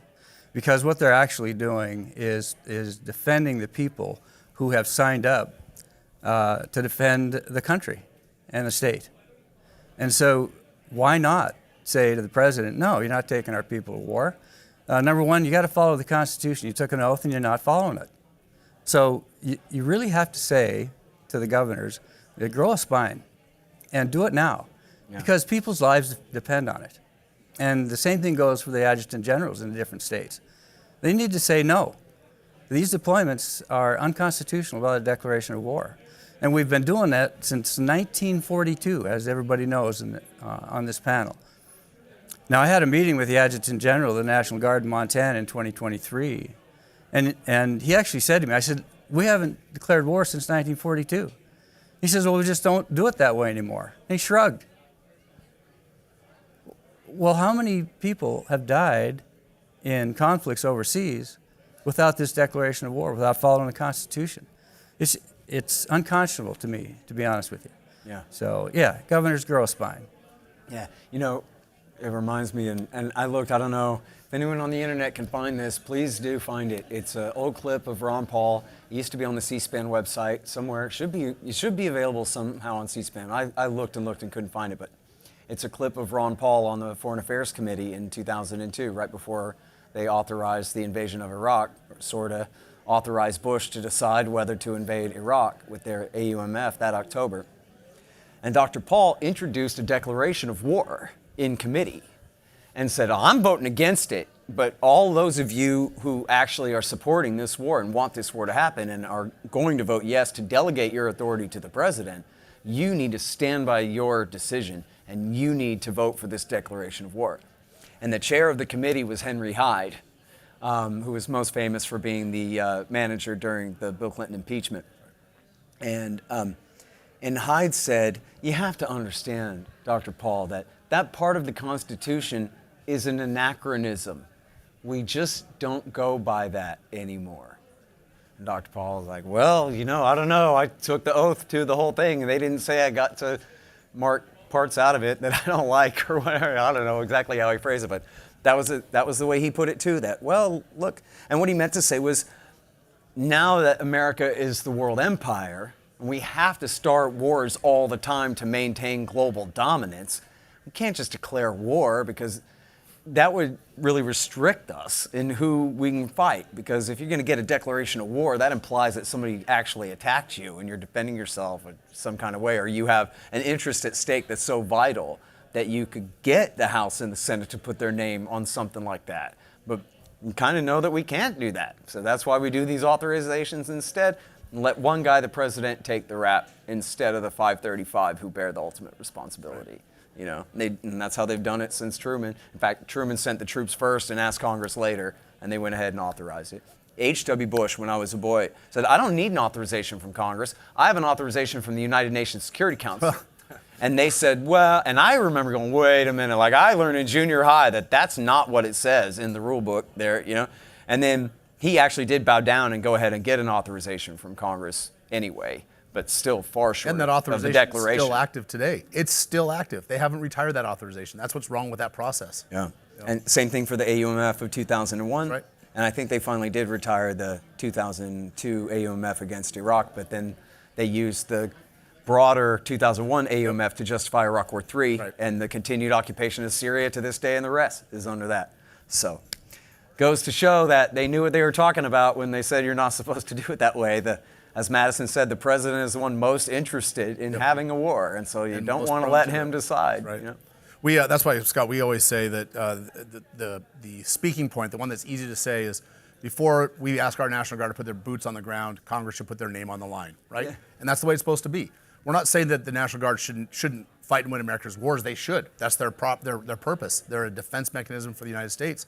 We're just asking that the authority that we gave to Congress, that's our authority, it's not theirs, that they use it for the way that they're supposed to, and they have no mechanism to give that authority away. They can't give away something that's not theirs, and they've done that, and that's the fight that we're having. Yeah. Okay, so I love this story about, and I remember well when this happened, we were on the phone and everything, when y'all went to Washington.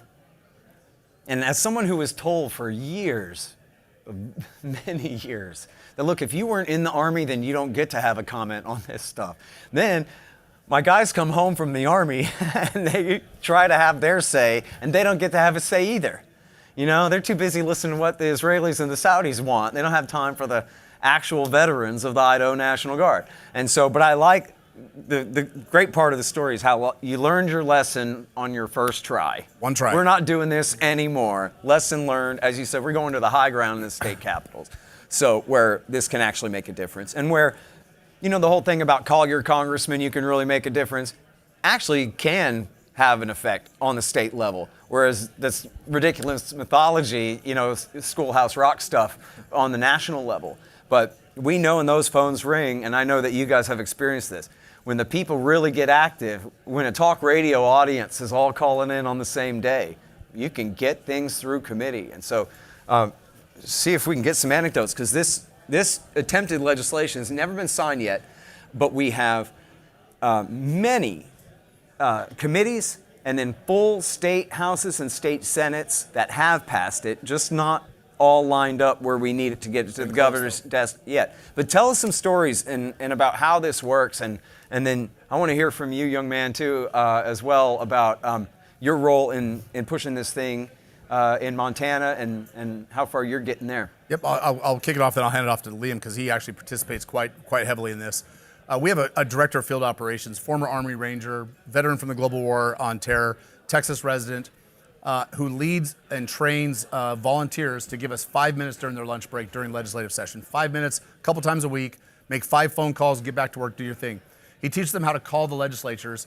We poll the committees. We know where they stand, if they're going to support the bill or not support it. And if people need a little bit of encouragement, we light the phones up. And these volunteers will call and make these calls during their lunch breaks. And even Representative Demings even participated in this from his home in Montana. And we ask them to call and just express their story. Ask them to support Defend the Guard. Ask them why they're not. Put pressure on them. And like you said, calling your congressman, they've got staffs that answer the phones. They've got volunteers, interns. But at the state house level, in some states, House representatives get no staff support. None. Sometimes the senator will get one. Sometimes the House will share somebody. So you start calling and blowing up that phone, and they start thinking, oh my God, that world is on fire. What is this issue? What is Defend the Guard? And then they read it, and it almost takes no explanation. No more convincing is necessary. Once you read it, you can't argue with it. It's constitutionally sound. The federal law already says it. We're just aligning the state law with where we want to go. And so Diego trains these people, and we've got hundreds in the pool that join 5 minutes during their lunch break, and Liam's one of them. And I want to hand it off to him for some anecdotal evidence of how effective it is. Yeah, I mean, Diego really is like a powerhouse when it comes to this stuff. Yeah. Well, explain that, because he didn't mention. His name is Diego Rivera. Diego Rivera. He's our Army Ranger putting friend. His heart and soul into this movement. I mean, in 2023, when I was actively participating in Helena with Representative Deming, I was on the phone with him from like 8 in the morning to midnight some nights, and he's putting his heart and soul in this. And it, like Dan said, what we do is we call our legislators, we put pressure on them, because I want to reiterate what you said about DC versus at the state level. You know, when Matt Gaetz, when Rand Paul, when Thomas Massie put forward war powers resolutions to withdraw from certain countries, they receive at least like 10 votes. That's about it. But you come home to Montana, the majority of the Republican Party is in support of this bill. And we have, you know, a handful of Democrats as well in Montana, 7, I think it is. But the way I got involved in this, I think it's worthwhile telling. I was just a kid from Montana, 2018, signed up for Representative Deming's class. He was my civics teacher. And I was just like an average conservative, was a Trump supporter at the time. And I go up to him and I say, hey, have you heard of Ben Shapiro? Are you a fan of Ben Shapiro?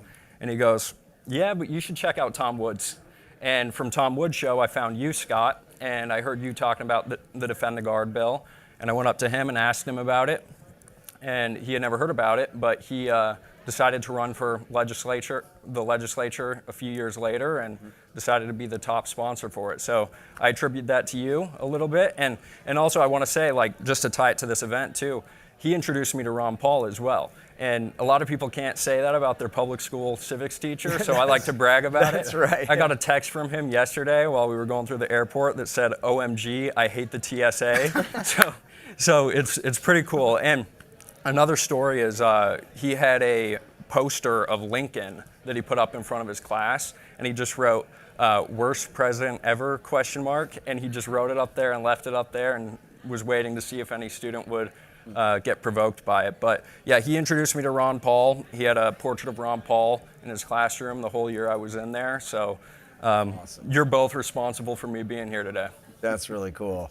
Very good. See, Scott, that's how grassroots works, right? Yeah. You have to plant the seeds. You have to cull the soil. You have to till it. You have to fertilize it, plant the seeds, nurture it, grow it.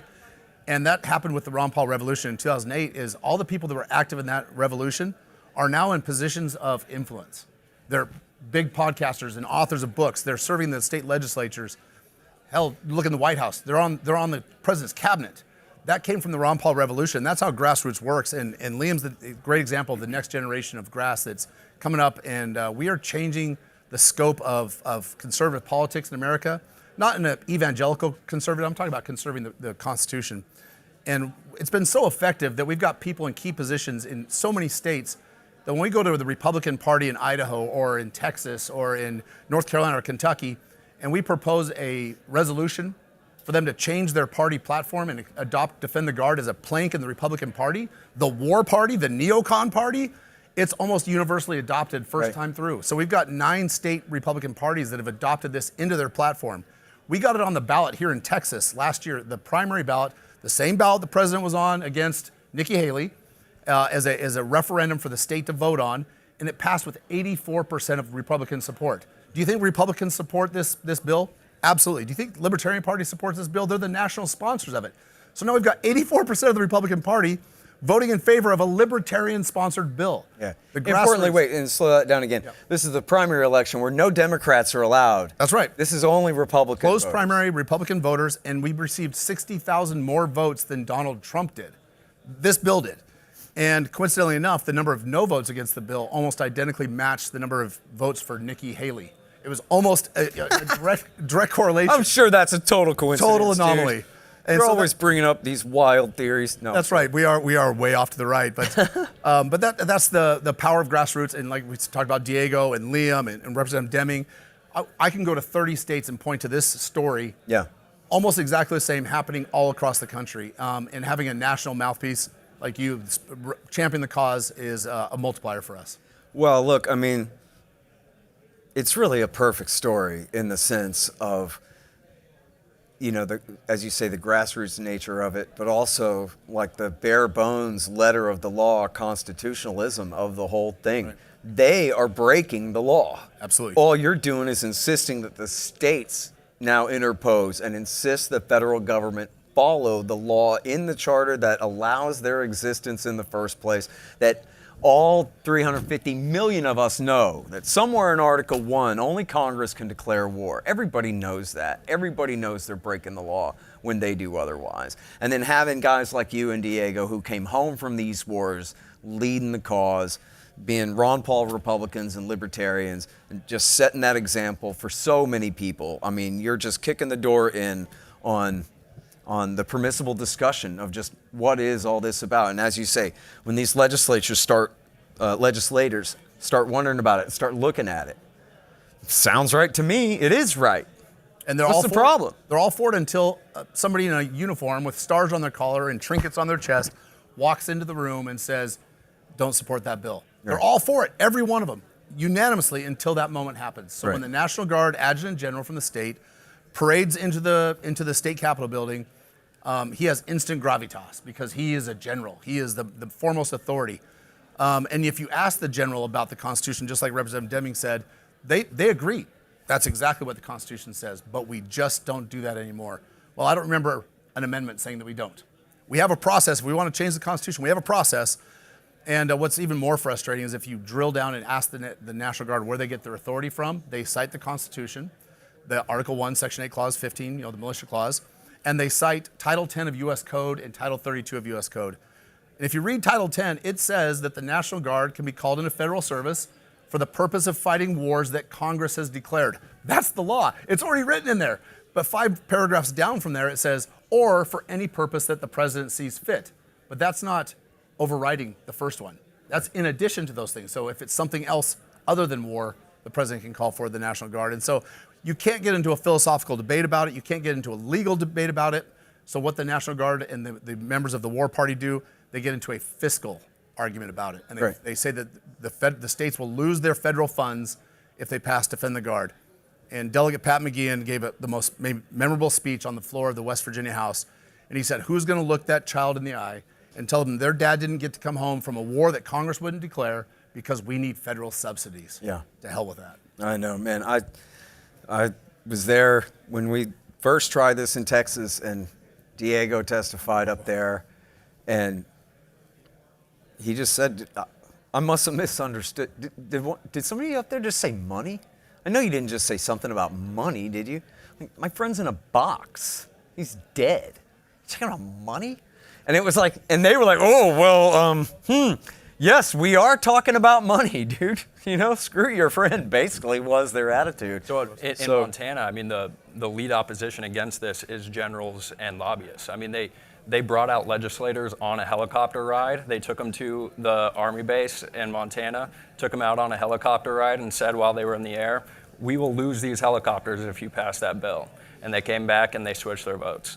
So, I mean, I think it becomes incredibly transparent when you walk in the room and you go to testify who's on which side. Yeah. Because you see there's generals that are paid to be there and there are lobbyists that are paid to be there. And then on the other side, you have rank and file, people who have served in these wars, people like my friend Chris Inget, who was blown up by an RPG and suffers from PTSD as a result of it. Or, you know, the reason that I care so much about this is in 2012, someone really close to my family was in the National Guard and got killed in Afghanistan. And there are many people throughout this process, as I've lobbied for this bill, who have come to me as active duty National Guardsmen and say that they would love to be there in that room to testify for it, but they can't because it would violate code. Right. And yet you have generals come in and they're advocating against it. Right. Representative, what's it like to be in the middle of that circus and try to get something so legal and lawful and necessary through these people? Well, it's kind of fun, to be honest with you. It really is, because you can get people to admit, yeah, I'm worried about the helicopters that the National Guard has. Well, they're saying that, just like you said, friends in a box, and there's a helicopter. The bill that I introduced this last time got a fiscal note of 0 for the state, that we would not lose money from the state, but we'd lose $180 million from the federal government, and so we just couldn't pass that bill. Mm-hmm. And yet we're sending people in harm's way. But yeah, it's you wouldn't believe the vitriol and the hate that is generated for me just saying we should follow the Constitution. That's all I'm saying. Mm-hmm. And yet the guy at the American Legion has written some pretty horrible things about me and about the movement in general. So it's actually a very good thing to be a part of, and I'm glad to be in the fight with these guys. Yeah. And now the American Legion has been supportive in some places, right? So the former national commander of the American Legion came out, not about the bill specifically, but at the time we were fighting, and we have a quote in our pamphlet that we pass out. He says that the American Legion has always been against undeclared wars. Always. And we should only go to war when Congress has declared it. And when we put that up and we show it to the members of the American Legion, it's just like the military people testifying. All the rank and file members of the Legion go, oh, let's get back over here where we know we belong. And the leaders of the American Legion, who are the lobbyists of the American Legion, they stay lined up with the generals. And you go into these rooms, the hearing rooms, and like Liam said, all the people that are testifying in favor of the bill are veterans that come home that have grown a long beard. You can see the pain in their eyes. You can see the real human cost of war. And they tell real stories. They tell things that are backed up by facts, things you can look up in the newspaper. And the generals tell fictitious stories of threats of losing funding. Paper tigers. No one will put their name on the threat. And in fact, at one point, Major General Timothy Orr from the National Guard Bureau called the Speaker of the House in West Virginia and asked him to take the conversation offline. Went offline, and the Speaker was a friend, listened, and the General, Tim Orr, said, if you even let this bill get to a hearing, we will close that little training base that's in your district, Mr. Speaker. We'll close it tomorrow, and 650 of your constituents will lose their jobs. I'm sorry, that's coercion. That's against the law. It's also against the Hatch Act, which is a bill that says you cannot lobby in military uniform. And so we know that we're over the target. We know we are because we're catching flack. Yeah. And watching Representative Deming stand up in that hearing, if it's on our website or YouTube channel somewhere, it's something that every activist should watch, every member of this movement should watch, because he sits there and addresses every single one of the general's concerns. And the general is on screen. You can see him sitting right behind Representative Deming. I don't know if that was intentional or not, But you sit there and you see him just get deflated. Every time Representative Deming brings up a point that's constitutional, ethical, moral, the man just cowers in his seat. And by the end of the conversation, he looked like just an empty suit sitting behind him, just completely defeated. Because you can't argue money when we're talking about lives and the constitutional nature of sending people into war where they're going to sacrifice their lives. Yeah. All right, now, War Party's advocate here. You guys have been trying this for a while and it hadn't worked yet because evidently the National Guard's argument is just too strong. That, look, they're going to take us out of the order of battle. We're going to lose our helicopters and all of our little privileges and fun things. And I could lose a few dozen or a few hundred jobs around here and get unelected from my position. And the bad guys keep winning. So what's the key to turn it around? I mean, this one's easy. You go back to the Constitution again. Who controls the power of the purse? It's not the National Guard Bureau. It's not the DOD. It's Congress. It's our representatives. They delegate the funds. They set the parameters of where that money goes. They define how much goes to bases, how much goes to National Guard. Then the Department of Defense and the National Guard Bureau, their job is to administrate those funds. There are several codes of federal law. In fact, we saw President Trump go through this recently. He wanted to defund USAID, maybe the most corrupt thing. Everybody in the world agrees that it's corrupt. Everybody. Right. And what happened? The court said you can't because of this section of federal code. You don't have the authority because Congress has already appropriated that money. Yeah. So the threat that the DOD or the National Guard Bureau is going to strip money, helicopters, tanks, uniforms, bullets, all of it from the states, we think it's a paper tiger and it's not real. We think it's a red herring. In fact, Representative Gozar from Arizona, one of the great liberty-leaning members of Congress, wrote an op-ed and filed it into the records of the halls of Congress that Congress controls the purse string and no state would be punished for passing the Defend the Guard. So we've got a pretty good sound basis. It's just getting people to listen to it. Yeah. All right, so tell us about Pete Hegseth. Sure. He's the currently serving civilian Secretary of Defense. Let's call him the former Fox News host. That's probably a better title for it, right? It might be. You tell me. So when he was on Fox News, we passed Defend the Guard through the New Hampshire House last January. And I wake up in the morning, turn on Fox News, and there's Pete Hegseth talking about Defend the Guard in New Hampshire. And Pete was a lieutenant colonel, I believe, in the National Guard, an officer. And on national news, he says, this is a great idea. I support this. And he gave the constitutional argument that the National Guard should be used for the defense of the United States or that Congress should declare war before they go overseas. And we thought, wow, that's kind of cool. Well, you fast forward to December of the same year, and Pete Hegseth gets nominated for the Secretary of Defense. And so I thought, well, now we've got a champion. And I flew down and met with him in West Palm, Florida, at a private dinner, and pulled him offline. I said, let's talk about Defend the Guard. He goes, I love that bill. What a great idea. What a great concept. What can I do to help? And at the time, we didn't know if Pete was going to get nominated or not. He was going through a real difficult confirmation. And we made an agreement, hey, you get confirmed, we're going to do everything we can to help you. And when you get confirmed, we'll circle back and we'll get that endorsement letter from you. We did it in the wrong order. I learned lessons one time. I learned in D.C. once, and I learned this one time. I'll never pass up the opportunity to take that endorsement ever again. He's not hiding from us. He's not saying he doesn't support it. He says, my statement on record stands. That's his statement. That's good enough right there, dude. That's it. And look, I mean, that sounds like, you talked about how people in the room reacted. And was it in Idaho when I was on and I said, Wyoming. In Wyoming, I was testifying over the Zoom call there. And I said, I'm sure there's some men in fancy uniforms in the room there. I think you guys might want to check with the Office of the Secretary of Defense because I think you might have some new standing orders on this.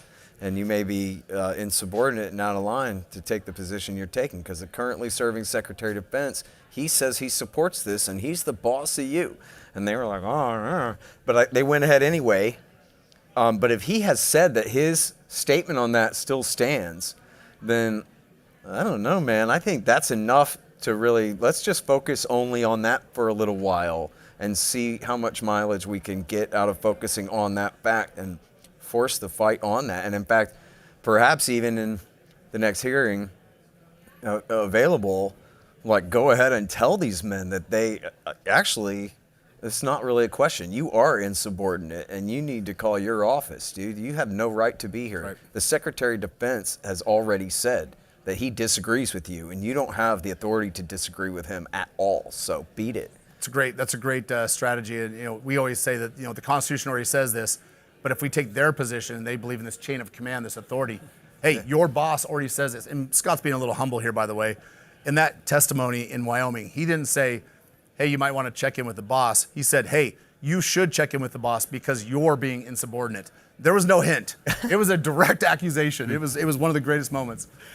Well, good. The fact that their default is opposition without checking to see where the administration is at with it is just crazy. Well, look, so we've gotten this thing through how many different state senates and houses altogether now? Well, if I miss one, Liam probably knows better than me, but if I miss one, he's going to jump in. So the first one to ever pass it was Arizona Senate with the great Wendy Rogers, retired lieutenant colonel, female pilot, 25 years of service.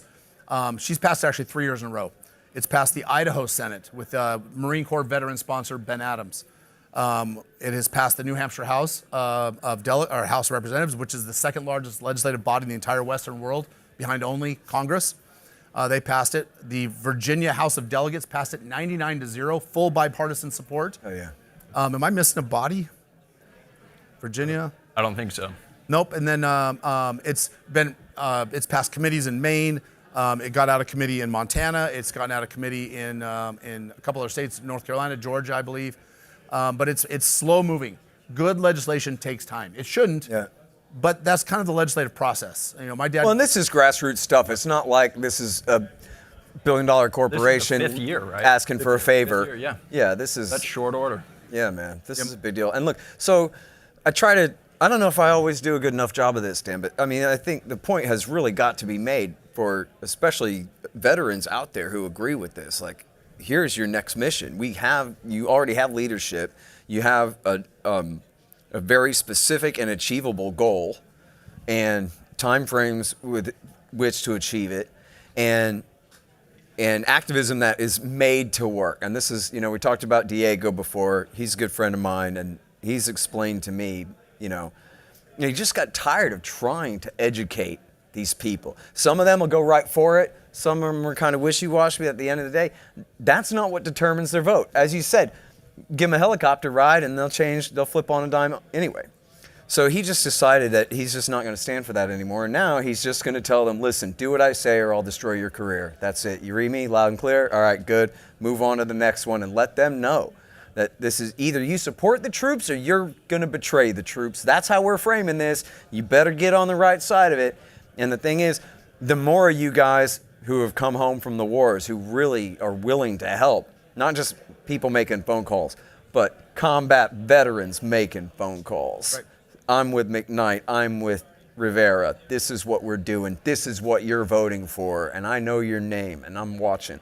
And let them know that this thing is really building, but it takes that support. It's a core group of leaders at defendtheguard.us and at bringourtroopshome.us. But when it comes to the activism, you need an army. That's right. So that's it.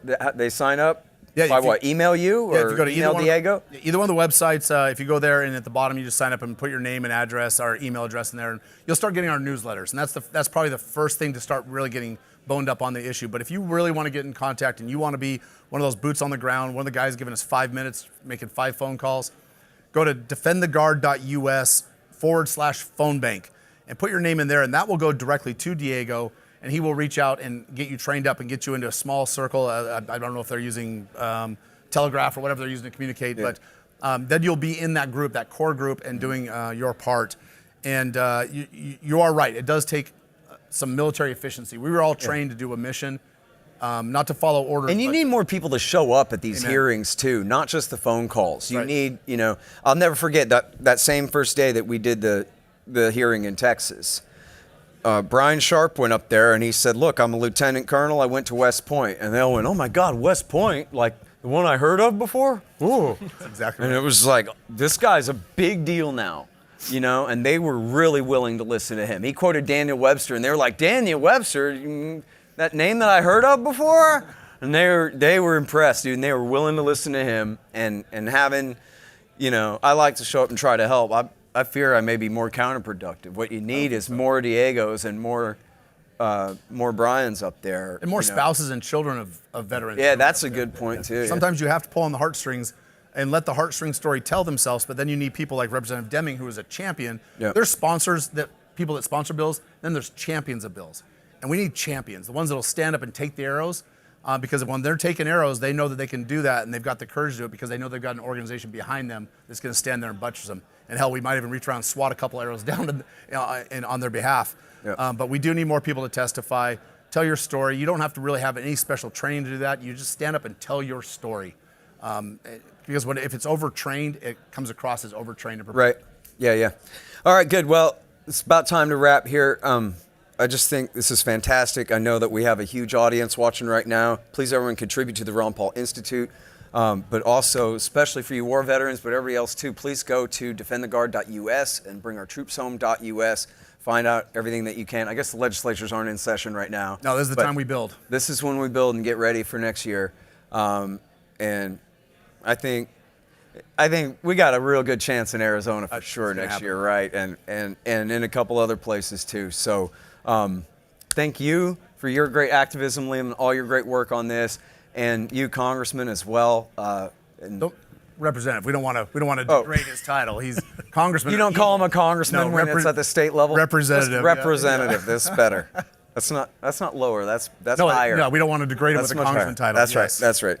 Representative, thank you for all your work. I really wish you the best of luck, and especially if we can get states like Montana and Idaho and those leading the charge, and let people really know like where this is coming from. That this is in the spirit of the Ron Paul Revolution. Right. Thanks for having me on. Yeah, thank you, Scott.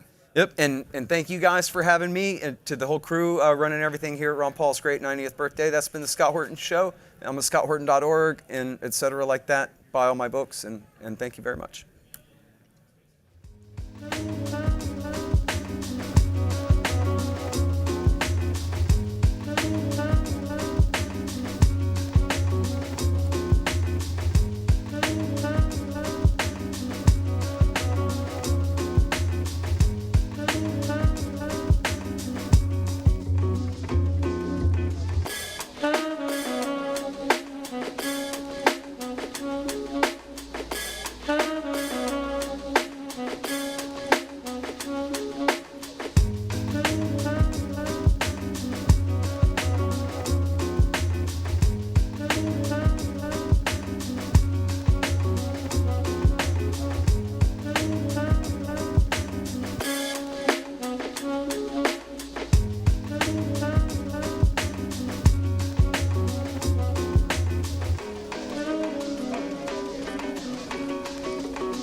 Welcome to Kibbe on Liberty.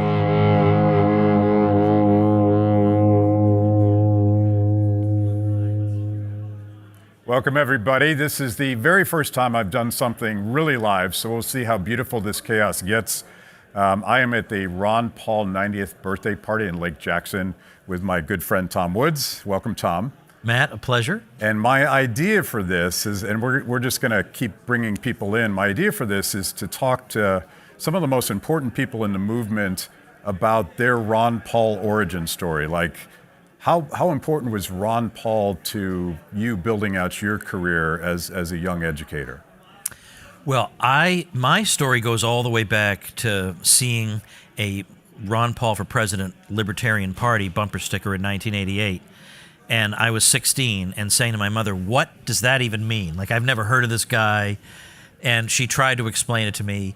But I had him in my mind. Like, I knew who he was. And I knew he'd been a former congressman. And in 1993, I had a chance to meet him briefly. I got a book autographed by him. So by the time he ran for president in 2007, I knew all about him. In fact, I had kind of lost interest in politics around 1996 because Bill Clinton versus Bob Dole. I said, I cannot bring myself to get interested in this, so I just gave it up. But every 2 years, I would check to make sure Ron Paul had been reelected. I had no idea what he was up to. You know, the internet was very much in its infancy in those days. But something about knowing he was still there made me feel better. And election after election, I would find he was still there, he was still there. So for me, when it was announced that he would run for president, I thought, well, this will be interesting because he's very different from anybody else who would be running, and I can't wait to see how it turns out. I couldn't have predicted that people would chant "End the Fed," that there'd be a renaissance of Austrian economics, that all these things would have come out of it. But it definitely gave me a boost in a number of ways because I started being the opening speaker for him at a lot of big events, and people got to know who I was. And there was in 2009, I was at CPAC, the Conservative Political Action Conference in Washington, or I don't know if it's outside Washington. It doesn't matter. But at that event, that was the event in 2009. My book Meltdown on the Financial Crisis had just come out. And that was the event where, for the first time, I was surrounded by people who wanted to get a picture with me and get my autograph. And I was standing there talking to Dan McCarthy, who's at ISI now. And all of a sudden, when the doors opened, this happened. I remember looking over at him, Dan, what is happening? I don't know quite what happened, but being in this Ron Paul orbit has been a real thrill for me because, for one thing, after he left office, he decided to create a homeschool curriculum, self-taught, video-based K through 12. And he said, would you create some courses for that? So I did that. And this is stuff, I could have created those courses for my own audience, but this is Ron Paul asking me to do it. And I really felt like being able to do that was my way of, feeling like something that you've accomplished will outlive you. Like this could help educate people for the long haul.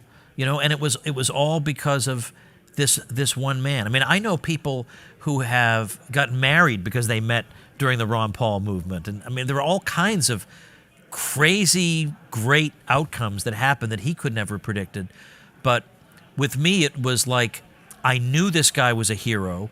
I was going to be glued to the set when it came to his presidential campaign. And in fact, I remember there would be video clips coming out every day on YouTube, like a bit of a speech he gave, a bit of an interview.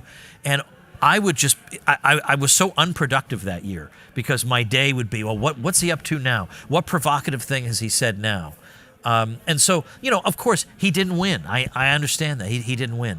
But I think about there are a lot of other people who didn't win.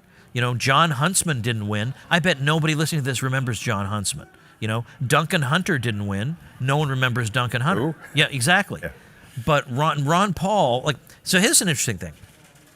2008, he released the book The Revolution, and it was like a manifesto of his ideas.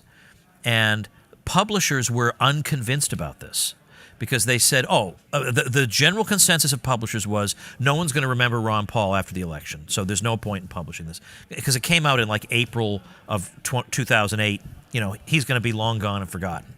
But there was one publisher, Grand Central Publishing, that said, Let's roll the dice on this. It ended up hitting #1 on the New York Times list. Over at Wiley, the old guard at Wiley said, this will sell 8,000 copies, forget it.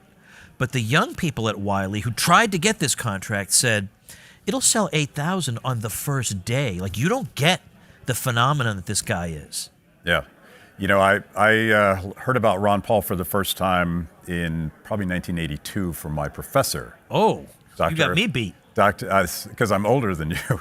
Dr. Hans Senholz, who was an intellectual mentor. Yeah. And he kept talking about this young congressman who was talking about honest money and all of that stuff. But like you said, back then, the club, we all knew each other by name because there Yeah. weren't any of us. Right. And something happened with the first Ron Paul Republican campaign and followed by the Tea Party. The Ron Paul Revolution, the Tea Party, was fueled by the internet and social media.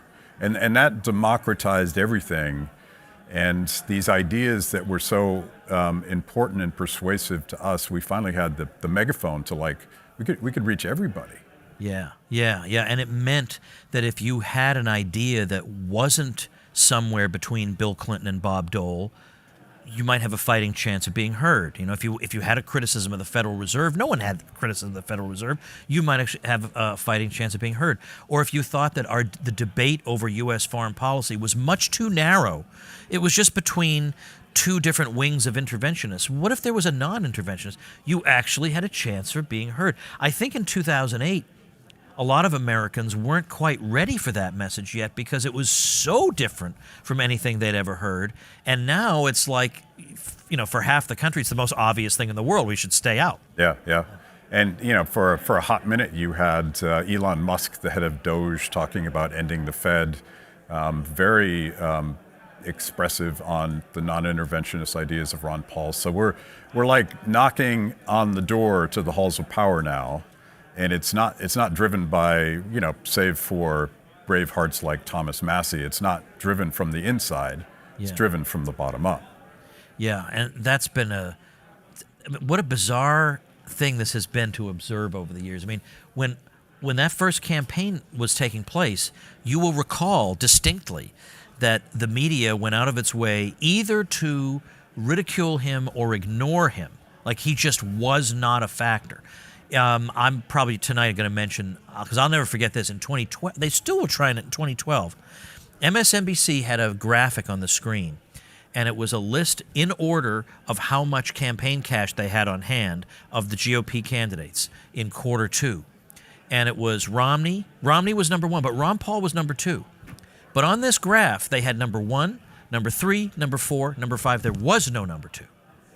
And so it reminds me of in the first campaign. Now, people will argue about whether this was a good use of money or not. I refuse to consider such mundane concerns.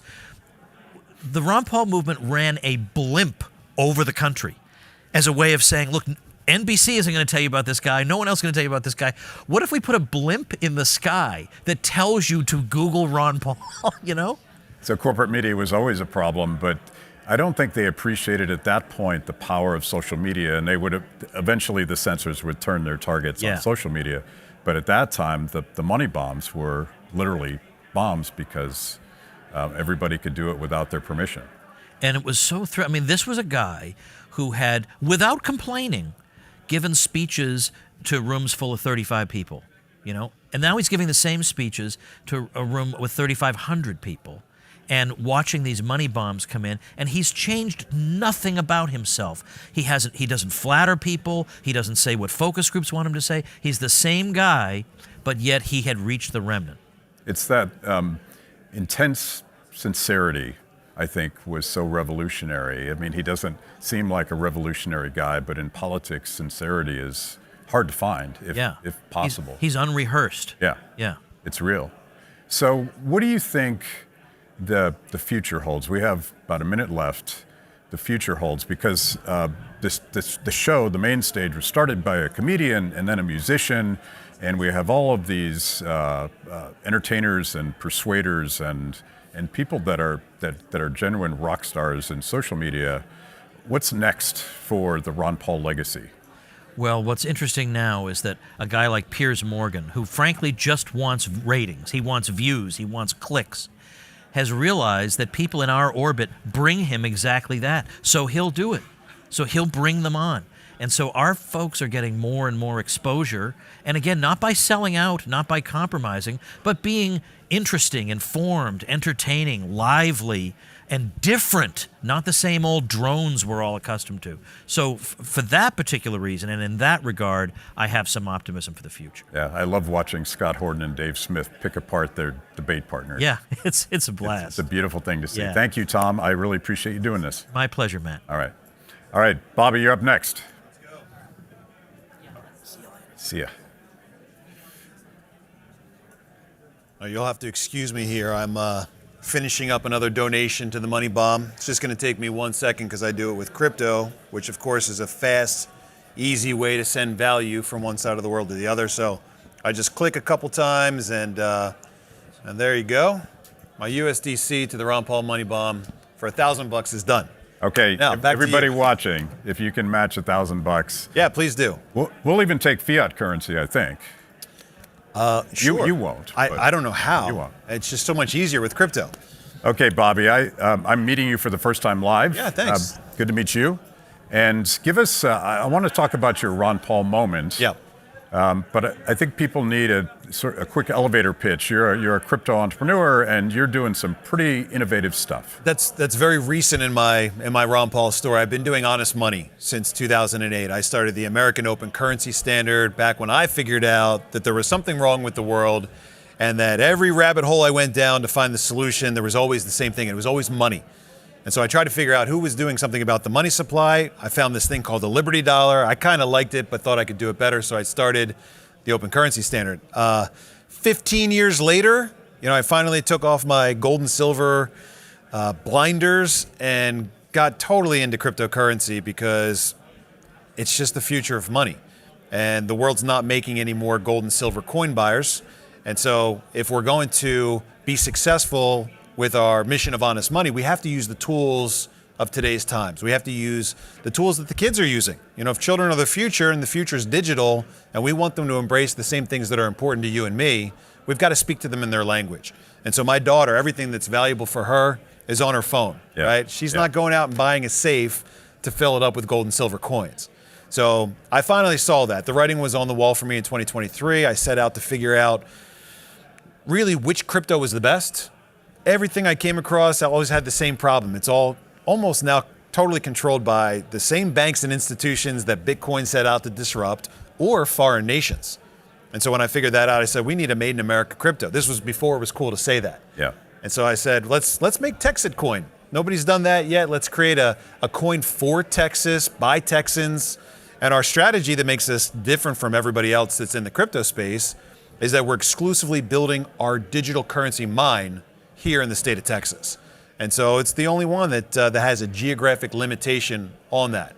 But this whole story began because of Dr. Paul. And I virtually met him back in 2007 on the movie America, From Freedom to Fascism. I don't know if you remember seeing that back in the day. Yeah. And we're in his office and he's got this little paper inbox on his desk that says, "Don't steal, the government hates competition." And I'm like, what is this? Who knew that there was a man in government today that actually has integrity and makes principled, decisions that follow the Constitution? What a kind of a unique thing. And so I made a Ron Paul coin, and it ended up being a bit of a success. I got to present him with the first one at Freedom Fest, Las Vegas, 2009. So that was the first time we actually got to meet in person. And I was a little bummed out because I thought that the work that I was doing was so important, in the spirit of freedom and liberty, but we didn't really interact much until I got an email in 2012 inviting me to testify in front of Dr. Paul's very last domestic monetary policy subcommittee hearing regarding sound money, parallel currencies, the roadmap to monetary freedom. And I thought that was I thought it was a mistake or something because, I'm doing all this work and we're successful, but, it doesn't seem to be reaching up to those high levels. And I said, okay, I'll do it. And I got to my 5 minutes of fame going in and telling, the federal government exactly what we thought about what they've done to money so far and to stay out of it. Don't legalize gold, don't legalize silver, just stay out of it because everything you guys get involved with, you have a tendency of messing up and it would just be better if you left the market alone. We're going to find a way to survive like we always do. So I was having a conversation back then about alternative and complementary currency before most people ever heard of Bitcoin. I wasn't a Bitcoin fan back then because if you come from the world of gold and silver, it's the opposite end of the money spectrum. So that was really important because I am able to do what I do today because of that moment in time back 13 years and 5 days ago, where I had an opportunity to present and say what was on my mind, share my story with the world. And it's the same language, it's the same message that I have today. It's just I swapped out the gold and silver horse and buggy for a digital currency rocket ship. And if it wasn't for that moment, that opportunity to speak at that level with Dr. Paul, nobody would take what I'm doing today seriously. And I owe everything that I have today to Dr. Paul for that opportunity and that moment in time that I'll never forget. That's why I'm here today. I wish, as much as I like what Dr. Paul does on the outside, I wish that subcommittee was still doing that work, and I think maybe not enough people were paying attention. I wonder what Dr. Paul or you would say about what's happening with Washington, D.C. vis-a-vis crypto generally, because we at least jumped out of the frying pan. Yeah. When the SEC was openly hostile to all crypto entrepreneurship and like, you know, trying to throw people in jail just for being entrepreneurs. And it's great that that's completely changed. It's absolutely wonderful, but I don't trust any of it. I don't know how much you trust. When the government says they're going to get involved in something, it usually means to watch out, and they've got some other agenda. So I'm concerned as well. You know, there's a lot of discussion today about CBDC, the central bank digital currencies, and you know, we've promised to kill those things, right? Right. Executive order saying we will never have one. And yet if you go out to like a gun show and you talk to normal Americans and you ask them if they're into crypto, they say, yeah. Which one? XRP. And that seems really strange because XRP kind of seems like a CBDC to a certain extent. And so we'll see what happens. I think that what we can definitely appreciate is, like you said, the crypto task force at the SEC has been disbanded, and now we're going to see a lot of creativity. We'll see a lot of development in that space, which for a long time was very difficult to even think about doing without your bank account getting shut down, or you know, getting a nasty gram from somebody that says you can't do that here. You got to go find some other part of the world to develop your blockchain-enabled business. So we'll see. It's yet to be really known what the government's got up its sleeve. I always take comfort in the fact that politicians like Elizabeth Warren or Hillary Clinton are apoplectically worried that someone might actually be able to trade something anonymously, might actually be able to hold something of value anonymously. That tells me that this may be the most important strategy for liberty in the future. It is. Is that what you think? It absolutely is. I mean, for the first time in a very long time, hundreds of years, we actually have a currency, a monetary system that is completely transparent. I mean, you said anonymously. You know, crypto is not really anonymous. There are some privacy coins out there, but with crypto, you're trading, transparency for that anonymity. And so we now have a monetary system where we know exactly how many coins there are. We know exactly how many they make per day. We know who gets them. We know what's required to get your hands on some of those freshly mined coins. We know how easy it is to send them from here to the other side of the world and back without having to go through a central gatekeeper authority. And so we have, I think, what is the most perfect form of money that's ever existed. And that's a big nut to swallow for a lot of people, especially the guys that come from the gold and silver world, where if you can't hold it, if it's not in your hand, if it's not locked up in your safe, then it can't be real. And so it took me 13 years to get over that concept. But the fact that you can perfectly split a crypto coin into thousands of little fragments, the fact that you can it's impossible to make a counterfeit Bitcoin. You know, if I tried to send Bitcoin from my wallet to your wallet and I had fake Bitcoin, it would never reach your wallet. And so to think that that is a currency that's not provided by the government, not provided by a central authority, is a powerful concept. And so what we need to do is we need to educate, we need to really shrug off some of the skepticism and some of the fear that we've had, because crypto was dark web and it was money laundering, it was all of these bad things. But really what we have at the core is this financial technology that puts the control of money back in the hands of us, the people.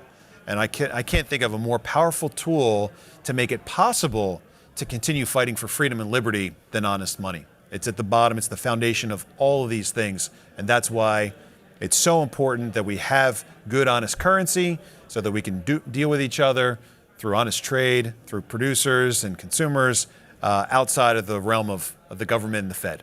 Maybe the most important legacy of Ron Paul is turning people on to a philosophy based on sound money. and explaining why it was so important for all of the other things we care about. If we hate forever wars, we should care about sound money. They go hand in hand, and that's exactly right. Government crushed by debt, we should worry about sound money. That's what crypto gives us. It's debt-free, sound money. Even Dr. Paul is, still trying to embrace that concept of really, is it possible that this digital currency has shed its physical form and yet improved in its terms of being an honest form of money? And that is absolutely the case. It might take you a long time to understand that, to grasp it, but that's what I want people to see. I want them to see what I see, that we've got now powerful tools on our devices, in our hands, that will allow us to take honest money out everywhere fast. All right, Bobby, I really appreciate you stopping by. Nice to meet you. Thanks so much. See you again. Good to see you. Justin, come on up. Hey, good to see you. Matt, good to see you. So my idea for this particular show, we're here obviously celebrating Ron Paul's 90th birthday, but we're all his children in one way or another, his intellectual children, his political children, inspired. I just heard from Tom Woods that people that met at Ron Paul rallies are in fact having children, so this is not just a metaphor. But I'd love to hear your Ron Paul origin story. Yeah, so I was interested in liberty at a young age. I thought about running for office in the mid-2000s, and at around the time I was thinking about running for office and really getting excited about going there as a liberty candidate and being a liberty representative in the state house at the time, Ron Paul was running for president. And It's 2008 or 12? This was 08. Okay. So it was so exciting to me to see someone out there representing so many of the principles and values that I believed in, and it's something I'd never seen before. I was still pretty young. It's not like when you're in your 20s, you're necessarily, all that up on politics the way, that I might be today as a person in my middle age. But at that time, I knew that we had not had a candidate like this. If ever, it certainly had not happened in a very long time. Maybe Thomas Jefferson's first run. Right. Right. So it was so exciting to me to have that inspiration out there, and to have someone that I could hold up as an example for what I wanted to be. And even though the establishment was coming after him, to me, this was the future of politics. It was Ron Paul. It was someone who was fighting for each of us, who didn't care about the political labels. They didn't care about the partisanship. It was more about how can he advance liberty, and he was building hope, and he did it in such a seamless way. He wasn't, in my view, the greatest orator of all time. He was himself. Yeah. He was who he was. And he presented himself as a human being with all the greatness of Ron Paul and also all the flaws. And I think that was beautiful for me as a up-and-coming legislator. And so weird in politics to have someone who is so fanatically sincere. Right. Like you just knew he wasn't lying to you, and that was such a different thing. Exactly. Like he was a guy who would say what he thought, and if people booed him, and if people didn't like it, he didn't mind. He knew he was speaking something that he believed in, and you could tell. Like, he wasn't worried about the appearances. He wasn't there to put on a show for people or to please people. He was there to tell you what he believed, and the way he would talk about the Constitution and how he wanted us to return to those central and basic principles. It was so inspiring to me as a young legislator or young candidate at the time. Did you and Thomas Massie, when you served in Congress together, ever fight over who was the authentic Dr. No as the inheritors of the Ron Paul legacy? I was thinking about this because I actually worked on the Hill way back when Dr. Paul was there, and he was all alone. Like, people cannot appreciate, they made fun of him. Dr. No was not a compliment. and they made fun of him because he would just vote no on things. But by the time that you and Thomas got there was a little bit of safety in numbers, maybe not enough, but it was different. You could work together with someone that actually shared most of your values. Yeah, it definitely helped to have Thomas there.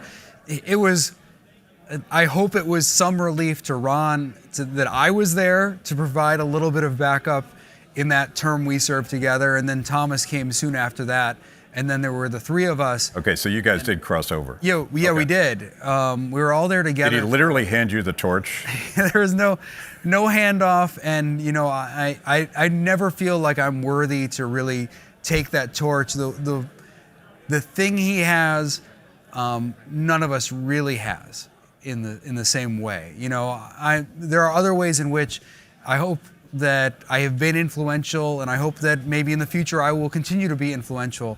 But nobody has quite what Ron Paul has. Yeah. And with Thomas, the great thing is I don't think we had to fight over who is gonna take the torch in that sense, because Thomas and I voted so similarly on many of the controversial pieces of legislation that it wasn't ever an issue.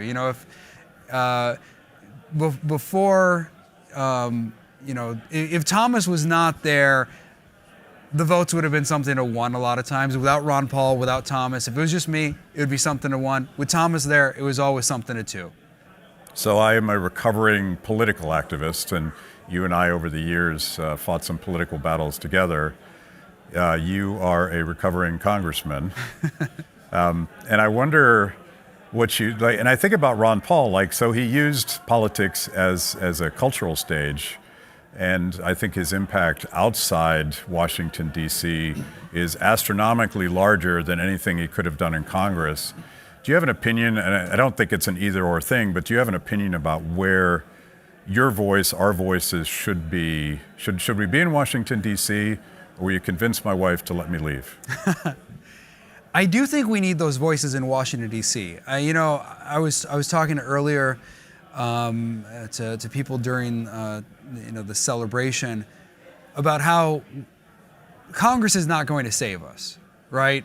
We have to save ourselves. Right. It's going to happen in our own communities. It's going to happen in our churches. It's going to happen in our neighborhoods. We need to do the work as people who care about liberty. Congress is not going to be there to save us. But it is important to have those people standing there, standing up for principles, whether it's Ron Paul or Rand Paul or Thomas Massie.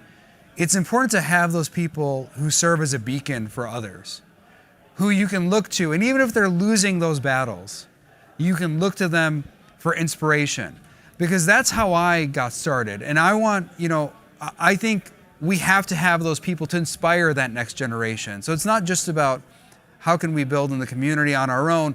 We have to have that person who is shining the light and saying, hey, follow me. I might be losing right now, but you can be part of my team here. You at home, you can be part of this battle, and we can do it together. Yeah. Thinking about the Ron Paul revolution in 2007, 2008, that in many ways morphed into the Tea Party. There was huge overlap in those two things. And of course, the Wall Street bailout happened. So it's a perfect storm. And technology, for the first time, allowed people to find stuff out for themselves, because the media wasn't going to tell them. They never would have.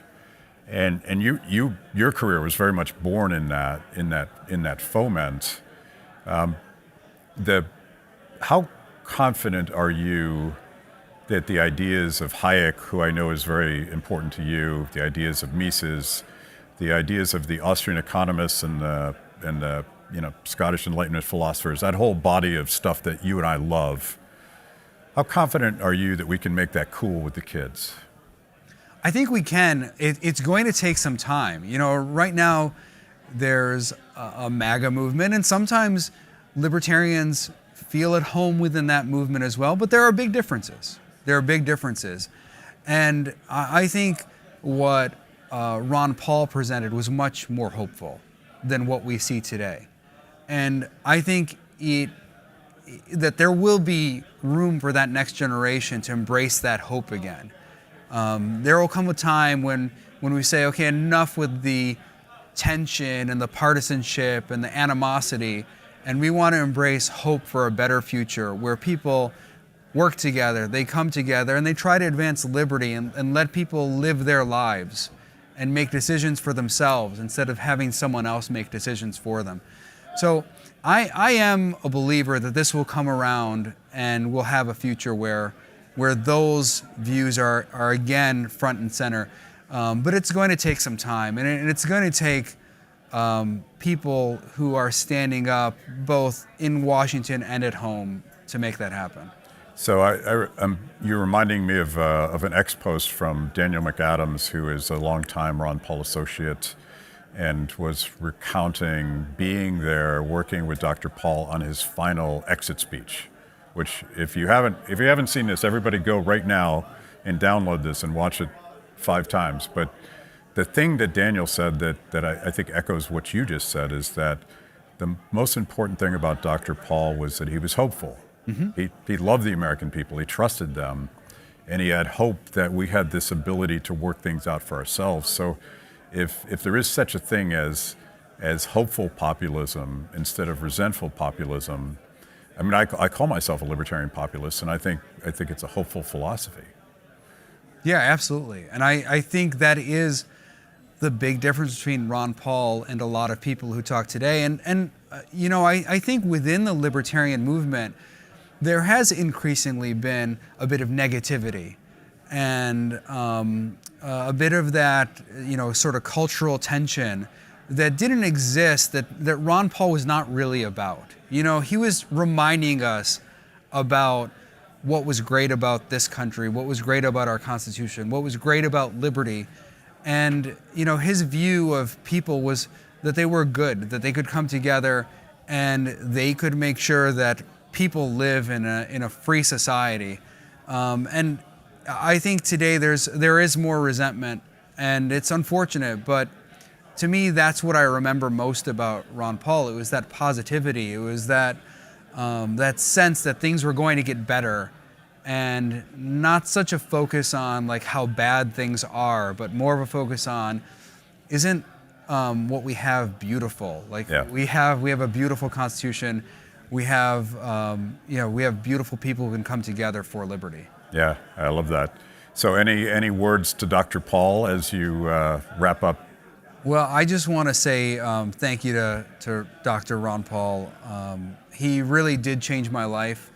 I'm not sure that I would be the person I am. I'm not sure that I would have served in Congress the way that I did if he didn't exist. I mean, he really impacted my life and influenced me and set me on a course and set an example that I think maybe I'll never live up to, but I'll always be striving for it.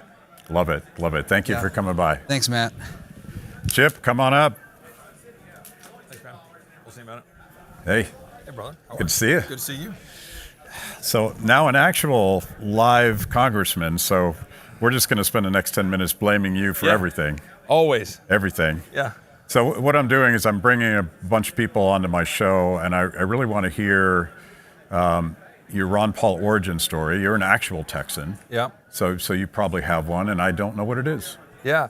So, you know, when I was kind of coming of age politically in the 90s, you know, there was this congressman from Texas who was, I think, on his second go, right, in 96, if I get my time right, as I just come out of college. And, you know, he was kind of speaking this language that I was trying to figure out and understand and talking about things that, and I'll tell you, funny, like now all my buddies in the Freedom Caucus and a bunch of people were all saying that, you know how many times every day I hear the phrase Ron Paul was right, in terms of the Fed, in terms of spending, in terms of, you know. I heard you say that on stage, and I want to stop you there. Yeah. How many of them are willing to say it out loud in public? Well, not as many as you would hope, but I think maybe some increasing numbers, though, right? I mean, in terms of certainly the principles, right? In terms of the Fed, in terms of recognizing how far awry things have gone, and I think it's just taken too long to get there. But bottom line is with Dr. Paul, he was speaking a language that was, you know, for me as a, you know, I went to UVA, kind of a Jeffersonian kind of worldview, understanding the Constitution and understanding the Declaration and all the principles. But the whole notion of not just the Fed, but spending and the size and scope of government. There was a Republican establishment that was talking a big game about balanced budgets and things, but were completely off the map. They're just completely not, where they needed to be. And it all sort of came to fruition for me when I went to the Hill as a staffer in the 2000s. And then I was saying, well, that guy's making sense. And all these guys under the Bush administration, everything else, government's getting bigger. This stuff's crazy. And both in terms of war and interventionist policy, spending, and the entire machine of government, it all started to click for me, particularly in that window of time. Yeah, like the simple logic that Washington hates, that you can't actually borrow $38 trillion unless you can create money out of thin air, should be something that more of your colleagues care about. I do believe that more people today really truly are getting it because it's gotten finally so bad that they don't have any choice but to get it. But I do still think there's a gap for people to understand the connection between that spending and the size and scope of government, and how that by its very nature undermines liberty and it's empowering the bureaucracy that's at war with us. It's not just the Fed and the printing of the money and the inflation, all bad, but you're taking all of that and you're giving life and you're giving license to this massive bureaucracy that then undermines our ability to function and live free. And I think that's at the core of some of the things that I'm actually hopeful about in the current administration, and Russ voted OMB and some of the things they're doing. Some of the stuff that was going on with Doge, a lot of that was there was some shiny object and all that, but a lot of the stuff to try to peel back a lot of the bureaucracy. There is a war going on with that entrenched bureaucracy in a good way. And that is a good thing that I think is a product of what you were just talking to Justin about, going back to Tea Party, Freedom Caucus, MAGA. Where are we now? Like what in populism? All of that has now led to a place where I think there is a proper, effort to undermine the bureaucracy, but the Congress is still catching up. They just never met a dollar they didn't want to spend. And Reagan was right when he said, I think Johnny Carson in the 70s, he goes, every program you put forward should have a tax bill attached to it, not because we're pro-tax, but to make you have to understand that there's no free lunch. Yeah. And the problem is every member of Congress thinks they can just write a check and then not pay for it.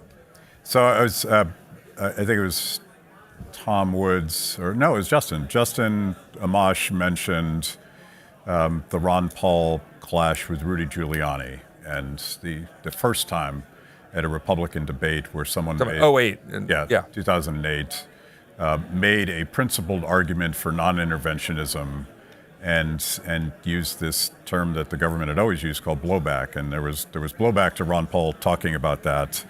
But today you see, obviously your colleague Thomas Massie, Marjorie Taylor Greene, a number of Republicans are more comfortable, and I don't want to talk about a specific war, but more comfortable with the idea that we can't fight all the forever wars forever without destroying us. Empires die and republics thrive, and we're looking a lot like an empire now. Yeah, I mean, look, I'll try to do quickly. I'm a child of the 80s, grew up under Reagan. Beat the evil empire, communist wall coming down, and then 9/11 happens, right? And so you have this patriotic, let's go get the bad guys. And what happened there at that time, and I was on the Hill as a staffer, and I took a trip to Iraq, a rule of law trip to go see what they were doing over there. And I'm getting driven around everywhere, and I'm like, we're building soccer fields, and we're doing all this stuff, and I'm going, what are we doing? This is not a battle to protect our interests. This is an effort to go out and nation build and to do things that are far afield. And it became very clear to me that there was an entire industry, an entire universe built around this that was not good for our national security or, frankly, our spending or our health as a nation. Right now, for example, our healthcare system, which is brutally expensive and you can't get the doctor of your choice. Insurance companies run it, hospital corporations, Medicare, Medicaid, and the veteran stuff is all off the charts. Well, I voted against it, of course, but a few years back, a burn pit bill, which, we had veterans who were hurt in war. It's like a $600 billion entitlement. Every one of these things we do dominoes. So back to the intervention. When you have an interventionist policy, when you're going around and doing nation building, when you're in endless wars and endless conflicts, when you have AUMFs that are now 23 years old, literally, Like, the AUMF's going back to 01, 03, Iraq. We still have an Iraq AUMF. Like, why? Saddam Hussein's been dead for 17 years or something. So, this is the kind of thing that I think there is a philosophy that is growing that people understand. And I think to his credit, I think President Trump and a lot of people in administration, I think, have a bent in this direction. We'll see what happens in Alaska here soon about Russia and Ukraine. Yeah. Yeah, the mystery to me, and I always felt like perhaps defense spending was the Achilles heel of the Tea Party era, because when push came to shove, if we were trying to balance the budget, if you're trying to eliminate the debt, there were caps on domestic and defense spending, and it was Republicans that undid that deal. So interesting you say that, and you may agree or disagree on what we're trying to do. In part of this whole process going with the Trump administration of what we just did, and there were a lot of elements of the big beautiful bill I didn't like. There were a lot of elements that I think we got some wins, but not debating that. People don't understand fully why we had a defense pot of money in that bill, which I was reluctant, but here was the reason. The reason was we'd kind of lost that ability to break defense and non-defense. So the agreement, which we'll find out in September, how real it is, and this is going to be a big and epic fight, or maybe it won't be. I hope we stand to it. But is that the spending has to stay flat for defense and non-defense this year and going forward. We got to hold that spending down. The idea was to put a pot of money in for modernizing the military, while Hegseth is supposed to be ripping apart the bureaucracy, finding more savings for anything in the future, and then break the back, to your point, again, love or hate the strategy, break the back of what you're talking about. Everything in town is driven by defense spending. Republicans want defense spending, and then they will go to Democrats, cut an unholy alliance deal, and then you get non-defense spending, and then you get bloated supplementals that then snowball. And we're trying to find ways to break the back of that. And there's some in the administration who get that we need to break the back of that, and that's what we're trying to do. I really hope that I get to say happily that I was wrong and you were right on this. I hear you, and look, the right and wrong on this, let's be very clear. And I'll say this, I've said it publicly at the time, and I was in the Rules Committee putting up charts and concerns with where we are on the spending levels and on the big beautiful bill. But in terms of Medicaid restraint, in terms of cutting out some of the subsidies, in terms of work requirements on some of the food stamps and on Medicaid, in terms of some of the policy changes we got, some of those were things we never did before that we were able to actually crack open. Now, the expense for doing those things, very costly. The problem with putting defense spending into a mandatory bill, very concerning. But at this point, it's almost like the convention of the states debate, right? Or like whether you want to open those things up or not. At some point, you're like, we got to try whatever we can, because whatever's been working has not been working. Yeah. So I'm open to whatever we can.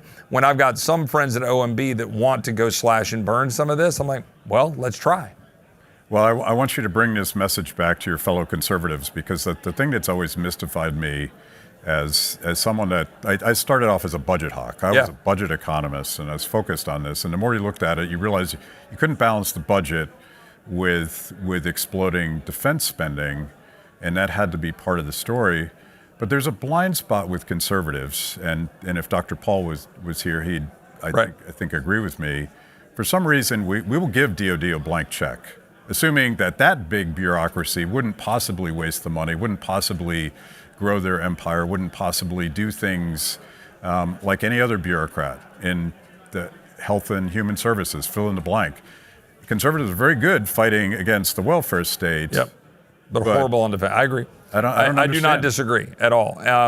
What I am, I'm going to be modestly rolling the dice on right now is that, and part of it was like what leverage you have. I mean, you have a narrow majority, you're trying to figure out how to hold the votes.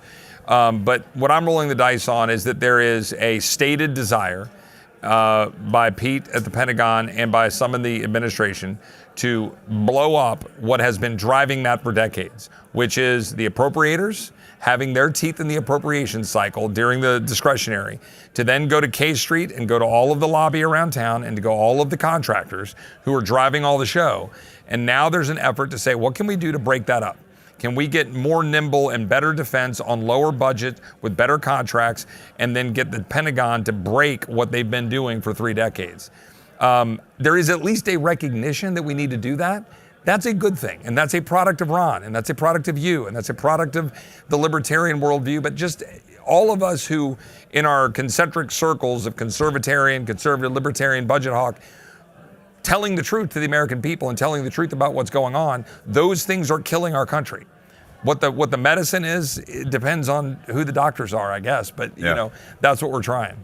So since we've gone down this path, do you think there's a way, and I think this is what you're arguing, is there a way to get out of these omnibus, cromnibus, New Year's Eve BS bills that none of you know what's in it until after you pass it? So, you know, somewhat infamously, right, in December, I was fighting against one of those massive bills and against the debt ceiling increase with no actual discernible fiscal restraint. And somewhat notably, that kind of blew up into a public spectacle.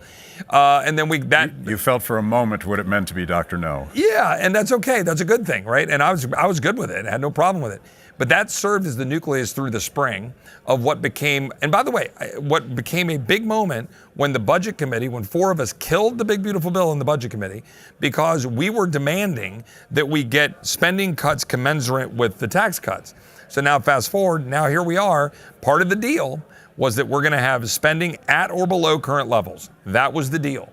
So we better stick to it. Or I think there's going to be some hell to pay this fall, and we'll see what happens, CRs, appropriations, all the stuff. The problem we have right now is you got to have 60 votes in the Senate, and there's such disparity and disagreement. It's hard. So my prediction is we end up in CR territory rather than omnibus territory, which is good and bad. Relatively flat spending, but you're not doing your job to do appropriations. But I do think we're going to be able to at least hold that spending down at a CR level and go try to work heading into the next cycle. But we'll see. We got to try. So I'm waiting for Glenn Jacobs. Do you know Glenn? Yeah. Yeah. No, go ahead. Go ahead. No. I don't. He's not here. So. No, that's fine. But we can go while we're waiting on Glenn. Yeah, we'll keep going. Want to go another thing? Fire away. Oh gosh.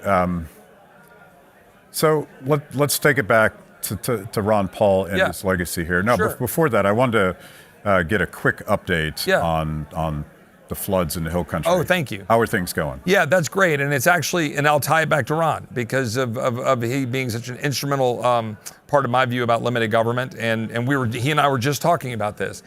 Proud to represent Kerrville. Floods were terrible. You know, we lost 120 people, 27 of those little girls from Camp Mystic. But the amount of faith-based and community-driven response to that has been so uplifting in a response to that, and importantly, $100 million of giving that has gone to the Community Foundation of the Hill Country. And unlike some of the money that I think was wasted in California, this is money that, and we're getting updates on real time, going to people in real time to help them, help get them back on their feet, small businesses, cash flow, interest-free loans, all sorts of things to help people function. And importantly, the message I've been delivering is the federal government is not an ATM every time there's a disaster, right? We're the 8th biggest economy in the world in Texas. We have 33 million people. We can solve this problem, right? And so I want this to be a model of success of how you respond to tragedy, local action. Yeah, the feds can have a role. If they've got some tools and some planes and some stuff, that's fine. We all agree with that. But they're not supposed to be an ATM. And I think this is a really good story out of a tragedy of how you can rally around as a community and do things the way Texans, Americans are supposed to do it. Help your neighbor, help your friends, do it locally, do it through charity and giving. Stop going to the federal government for a frigging, free check. Yeah, I don't know where that federalism thing came from, because I'm actually old enough to remember when states had that responsibility, and because they had the responsibility, they can't pawn it off. Well, the first thing that happened, I get back to Capitol Hill, and all my colleagues, they were prayerful and thoughtful, and I'm grateful for that. But one of the first things, I had members coming on the floor saying, well, when are you going to get a supplemental? We need to do a supplemental for your people. I'm like, but why? Like, yeah, FEMA might have some dollars there that they were using to do this, but that should be in the hundreds of millions or tens of millions, whatever it is, in response, and then they're done. They come with these, they use it as an excuse to write another big check to grow the bureaucracy so they can go buy more votes at home. And this goes to the heart of the problem. And again, I think we do at least have some new generation of people who get this more, but that old guard in Congress still thinks, write a check, get a vote, write a check, win an election. And that is the wrong way of thinking. Yeah, I can't help but notice that Florida and Texas do a better job responding to natural disasters than, say, California. Aren't you the guy that got in trouble for questioning the blank check to California after the wildfires. Yeah, I mean, I was among a few, but yeah, I mean, and I'm trying to be consistent right now. It's like my people were hurt. It was a devastating thing for us, a lot of damage. I mean, it's crazy how bad those floods were, but those things happen. F5 tornadoes happen, hurricanes happen. We have to be ready to be able to deal with those as a people. And look, if we're not going to be serious about this and consistent about it, then we're not being honest with ourselves. And that spending of money, it's as Tom Massey, my good friend, dear friend, and again, we all should be continuing praying for him after he lost his wonderful wife, Rhonda, last year. But he grabbed my iced tea and he put it in a glass. Famously, you've seen that video where he then diluted it with water, showing the impact of what happens when the Fed prints money, and when we've got all the borrowing that we do. And look, I'm still optimistic that the legacy of Ron Paul, Tea Party, Freedom Caucus getting founded, and core elements of the MAGA movement is a response to the old guard establishment, Republican and Democrats, who have been spending us into oblivion. But they haven't found religion yet. I mean, we still, we're still seeking it. There's that Ron Paul hopefulness. Yeah, well, you got to be. Yeah, you have to be, because on any given day you're getting your butt kicked, and can't be fun. It isn't, but it also, look, I mean, part of it is and I've said this to the crowd out there, we've achieved some things. Like I mentioned out there, FISA, right? You say, well, we didn't get the warrant requirement. We wanted FISA, we were fighting for it. We lost it by 1 vote. But what did we do? We kept it to a 2-year reauthorization instead of 5. The old Republican Guard would have pushed that out 5 or 10 years. We put a bunch of provisions in there to make it better. Amendments I put in committee and Judiciary Committee to increase liberty, increase our transparency. And now it's going to come up again next April. So we get another bite at the apple. These seem like crumbs, but they're incremental gains against an establishment that's been against the average American. And we're winning some of those fights, and we shouldn't lose sight of all of the work, these events, Ron Paul, all the things we've done that have led to this moment. We get frustrated, and we see things like the big, beautiful bill, and we see the bad. We see more borrowing, and we see spending for good debate and reason. But then remember $1 trillion that we just got out of Medicaid when they all told us 6 months ago, you're not going to touch Medicaid. Well, we did, meaningfully. And we were able to get real reforms put in there, embedded in there, real changes on some of the ACA subsidies, real changes on direct primary care put in health savings accounts. That's a product of all of our fight for liberty. Like I say, I hope you're right. I hope I'm wrong. And I love, we'll wrap up with this. I think we're both right and both wrong, but that's my view. Well, yeah. Always, right? Yeah. We lost Glenn Jacobs. I think he's still on stage. Okay. I want to wrap up just by saying something that I've said to you before. I first met you in 2008 when you were a Hill staffer, and you were one of the few Republican staffers that was willing to work with us on the outside to oppose the Wall Street bailout. Yeah. It was not fun because there was a Republican president, I think Republican House, because I remember John Boehner walking up the aisle with Nancy Pelosi, and you stuck your neck out, and I really appreciate that. Well, I enjoyed doing it because it was the right thing to do. And I remember being in a meeting with a bunch of Republican leadership staffers, and there was a group of us who were over the Heritage Foundation, and we were cheering because it had failed like 3 or 4 times on the House floor. They were fighting it out, and we were cheering, and they're like, oh my God, we're going to die. And we're going, look, there's not too big to fail. You guys are crazy. But anyway, we were fighting that all as hard as we could. And now all these bailouts, they've had consequences. All of this stuff is added up. We were right.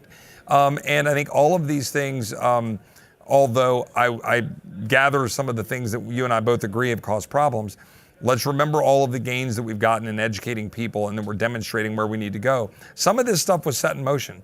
And it was set in motion by a boomer generation, frankly, that just started spending a hell of a lot more money than they should.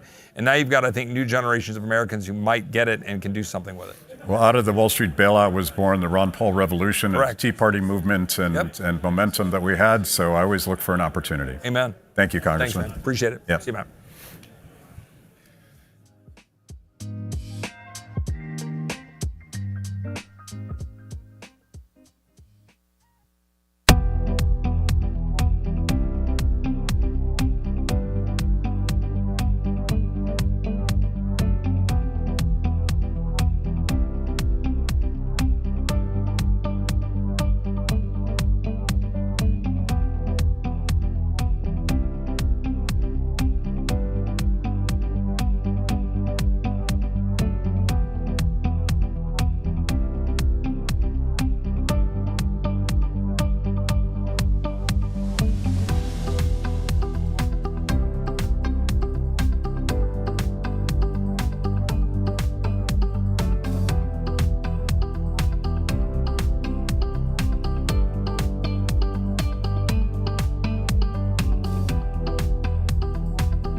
Welcome to a rare live stream edition of Liberty Lockdown. This is Clint Russell. I am thrilled today, actually. First reason I'm thrilled is because we're at Ron Paul's 90th birthday, which means that the legend is still with us, hopefully for many more. If he's not here till his 100th, I'm going to be very upset. But I think even sweeter surprise is that I get to actually do a live show with some of my best buddies in this world. We got Luke Radowski, former co-host of the Best Political Show with me, and we've got Dave Smith, host of Part of the Problem with Robbie the Fire. I'll give him a shout out. And Scott Horton will be joining us in a few minutes, so hang in there if you want to be deluged with geopolitical analysis. We'll get there. But I want to start, and actually Dave and I were talking about this off screen. We're having some internecine battles, some beefs between our people. Nick Fuentes, I don't know if he's not, I wouldn't say he's our people, but he has been beefing hard with Candace Owens and Tucker Carlson. Curious what your thoughts are. Well, you know, it's an interesting situation. I think that when Nick, I thought it was great that Nick and Candace did their thing together. I thought it was an interesting interview. It was a little bit strange, the parts that were about me, or a little weird to listen to. But I guess some of my broader thoughts on it are like, I think that Candace and Tucker are my guys. I'm not saying a single bad thing about them. These guys have been great to me. I also think that they're very important figures right now. I didn't think I didn't think it was wise or right the way they went at Fuentes on the episode that they did together. And I think that, look, calling him a gay kid in his basement wasn't the best way to handle it, maybe. Yeah, and look, we all know he is, but you still don't say that out loud. No, I'm just kidding. But let's start the fight. I'm genuinely just joking around. Yeah. I think that the way I look at it is like in this game. I know I've had this happen a lot in my career, and so I can't kind of blame Nick for this, especially being someone who's 15 years my junior or whatever. But I've had moments where someone will attack me, and I feel like, well, I have to go back at you now. I can't just let you say that unanswered, especially when it's like a personal attack or something like that. As I flipped out on Dave Rubin recently, just because Dave Rubin's out there saying I'm a moron and I don't know what I'm talking about. So what can I do other than go, why don't me and you sit down and we'll see who doesn't know what they're talking about? Dave Rubin, of all people. Now, this is a different situation than that, but so I understand where Nick felt like he had to pull the knife out, because that's his brand. That's what he does. Yeah. If you're Mike Tyson in his prime, you're like, well, if you come throwing, you want a slugfest, okay. I'm the slugfest guy, And that's what Nick is. Candace is basically the same thing, though. In a lot of ways, yeah. Sure. I do think that, if you do really care about these issues, like, say, if Nick Fuentes is like the Christian who really cares about, kind of Israeli dominance over American policy, well, then you also got to think to yourself, hey, what are you doing here, man? Because Tucker Carlson and Candace Owens are some of the most, you cannot overstate how valuable it is that these people who have millions of right-wing conservatives listening to them are preaching a Ron Paulian non-interventionist. This is just an amazing thing.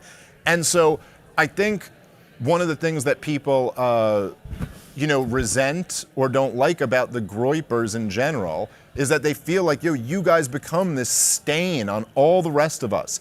And you see this with, when Jordan Peterson goes on Joe Rogan and the topic of conversation is my debate with Douglas Murray. And what does Jordan Peterson go to right away? Well, there's these Groypers. Yeah. There's these anti-Semites online. Because what's frustrating is that from our perspective, from Nick's perspective, I'm a limited hangout type of, because I won't go far enough to actually deny the Holocaust or blame the Jews. I'll just talk about the clean break strategy or whatever. But from our perspective, you guys are just an albatross around our neck that just gives them the low. It's like, so you see these guys, they got nothing they can really say about me, but they can pivot to Nick and start talking about they do the same thing with you with Daryl Cooper. Yeah, sure. And so I don't know. I think the way I look at it in the broader sense is I think whether it's me or Daryl Cooper or Tucker Carlson or Nick Fuentes or any of them, all of us have had people essentially trying to cancel us, trying to smear us, trying to, attack our character without taking on any of our arguments. I think we're kind of in a new phase where cancel culture isn't working, at least at the moment. And you know what? However you feel about Nick Fuentes, same way, however you feel about me, I'm here. So if you want to take on what I'm saying, then you got to take on what I'm saying. And so I do think that, I think at a certain point, Nick has earned the fact that he's not going anywhere. He's been canceled by everyone, and he's bigger than ever. Yep. So if that's the case, then I think in a way that has to be incorporated then. You may not like this, or you may totally get what I'm about to say, but I feel like you and Nick are actually in a very similar position in that you're both saying things that are kind of third rail, or at least they had been historically.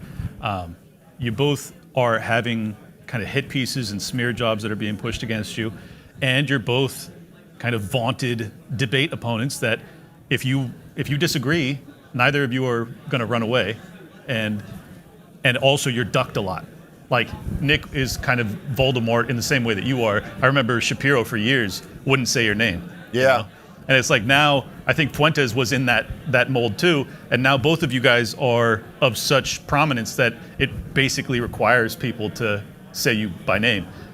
Yeah, no, there's an interesting parallel there for sure, where that we both, but it's not just us two, right? We're both representatives in our own way of the kind of non-interventionist right, maybe him being the identitarian non-interventionist right, and me being the liberty-oriented non-interventionist right. But that was, I think, the playbook for everyone. Was that, you pretend they don't exist, and if you ever bring them up, it's just to smear them. We're in a world now where that's just changed. However you feel about Andrew Tate, he's here. You got to either take it on or not. If you want to ignore it and just pretend it doesn't exist and move on, fine. Right. But the drive by, I would feel, right, there are people who I don't want to sit down and debate for different reasons. There are some people because they're Tom Woods. Tom, it's just easy work. I love his family. I don't want to do that to them. No, but there are people, right? There are people who they don't have a high enough profile. There's libertarians. I saw some of them today on Twitter. Some of the libertarian theory bros who are furious that I won't sit down and debate with them. I just don't find it interesting enough or valuable enough a use of my time to debate whether Zulu on whether homeless people taking a shit in the park are heroes. I'm not interested in that. And I understand why that's frustrating to him, but that's life. And there's other people who I probably have big numbers, maybe would do, but I just have so little respect for them, or I just find their whole thing to be gross. So I don't really. Right. But if I go on Joe Rogan and I start trashing a person by name, I feel like I have to be willing to sit down and debate that person. There's an obligation there. So if Jordan Peterson's going to do that, then that should be followed up with sit down with Joe. And why is it even the other day, again, someone who's been very good to me personally, I appreciate that. Charlie Kirk, I'm talking about, he took a lot of heat for hosting me at that thing. Yeah. And he didn't buckle on that. So I respect that. But when he said the thing again, he got a caller the other day, I don't know if you saw this, asking about Nick Fuentes. This video has gone viral. And he's like, I don't debate trolls. And you're like, dude, you debate Maoists and pro-abortion people. You debate. So how do you sit here and say he made his career demolishing those? Yes, people. You debate the worst of the worst. Yet here's a kid who, on the right wing, got a big enough audience that you're getting asked questions about him all the time, and your argument is going to be, no, that's beyond the pale. Yeah, it's ridiculous. I just find that, I don't know how you justify that from a right-wing position. From a left-wing worldview, I can understand how I can't platform that. The Maoist is misguided, but the right-wing racialist is evil. Right. I just don't know how that plays in a not woke progressive space. I don't think it does, and I don't think that's going to last, but I want to get Luke in here. What's your thoughts with the kind of identitarian right-wing versus the non-interventionist libertarian right-wing, and do you think that it's indicative of us making progress, that this is even a discussion, that this is kind of the mainstream of the debate right now? I feel like we have become the mainstream. I feel like for a very long time, it was the corporate media attacking independent media. Yeah. And I think we reached a phase where people are like, yeah, the attacks are helping us. Let's attack each other now. Right. Because there's no one else to attack us specifically. CNN lost all kind of relevancy. They lost their audience. So, I think... It's if you drag Rachel Maddow, it's not going to get clicks. If you drag Candace Owens, that's where we actually get... Because we are the establishment. We are the media. And I think a lot of people are getting caught up in the drama and they love the drama. And I think a certain amount of it is being played up in the algorithms to kind of spur on this kind of divide and this divide and conquer, when in reality, we have a lot more in common. We could let go of the personal issues from the 1930s. Like, okay, we don't have to discuss the 1930s every single day now. We could discuss foreign policy, the Jeffrey Epstein client list. I think we should really centralize our focus right now instead of just, oh, I dunked on him, she dunked on me, we're getting all these clicks, we're getting all this attention. I try to avoid a lot of the drama. I always have, because I find it ridiculous. But I think a lot of people see this as a vehicle to kind of prop themselves up, when in reality, I think right now we're at one of the most critical junctures of our time, where we got to let go of the petty differences, and we got to make sure, because right now we're talking about an elite pedophile ring of individuals that are still being protected with our tax dollars. Yeah. All right, that is an extremely dangerous situation that the vast majority of people are saying, we got to get it out. We have to keep focusing on that. We have to keep focusing on trying to prevent the war, again, unfolding in Iran. We have to try to prevent the war from exploding in Ukraine. We have to focus and nail in this conversation, since this administration for the first time is listening, but now they're looking at a kind of social media aspect where everyone's just kind of attacking each other. I think the arguments are stupid. I think it was not the smartest of thing for Tucker Carlson to kind of call Nick this kind of basement dweller. I thought Nick's response, kind of owning it, was brilliant and very smart. Genius. He's good at that. I think Charlie Kirk deleting his live stream also makes him more infamous. Nick is infamous as he is because he was put on the no-fly list, because he was debanked, because he had a madman with a gun who tried to kill him show up to his house. All right, when we look at that type of lore, whether you agree with him or not, you can't dismiss him. Yeah. You can't dismiss him at all. So whether I agree with his ideas or not, we should have respect for him, right? And respect for his ideas, but engage in a civil discussion. But we shouldn't make that the central focus point, since obviously we're at a critical juncture where we're either save the Republic or we're going to just continue down. Because if there ever is a chance for us to make it out of this hellscape of this Ponzi scheme, of this Federal Reserve fractional lie that we're all living under, that's financing the war machine and the pedophiles, if there ever was a chance for us ever to get anything done, it is now. Yeah. Yeah. Well, good time to say it at Ron Paul's birthday. Yeah.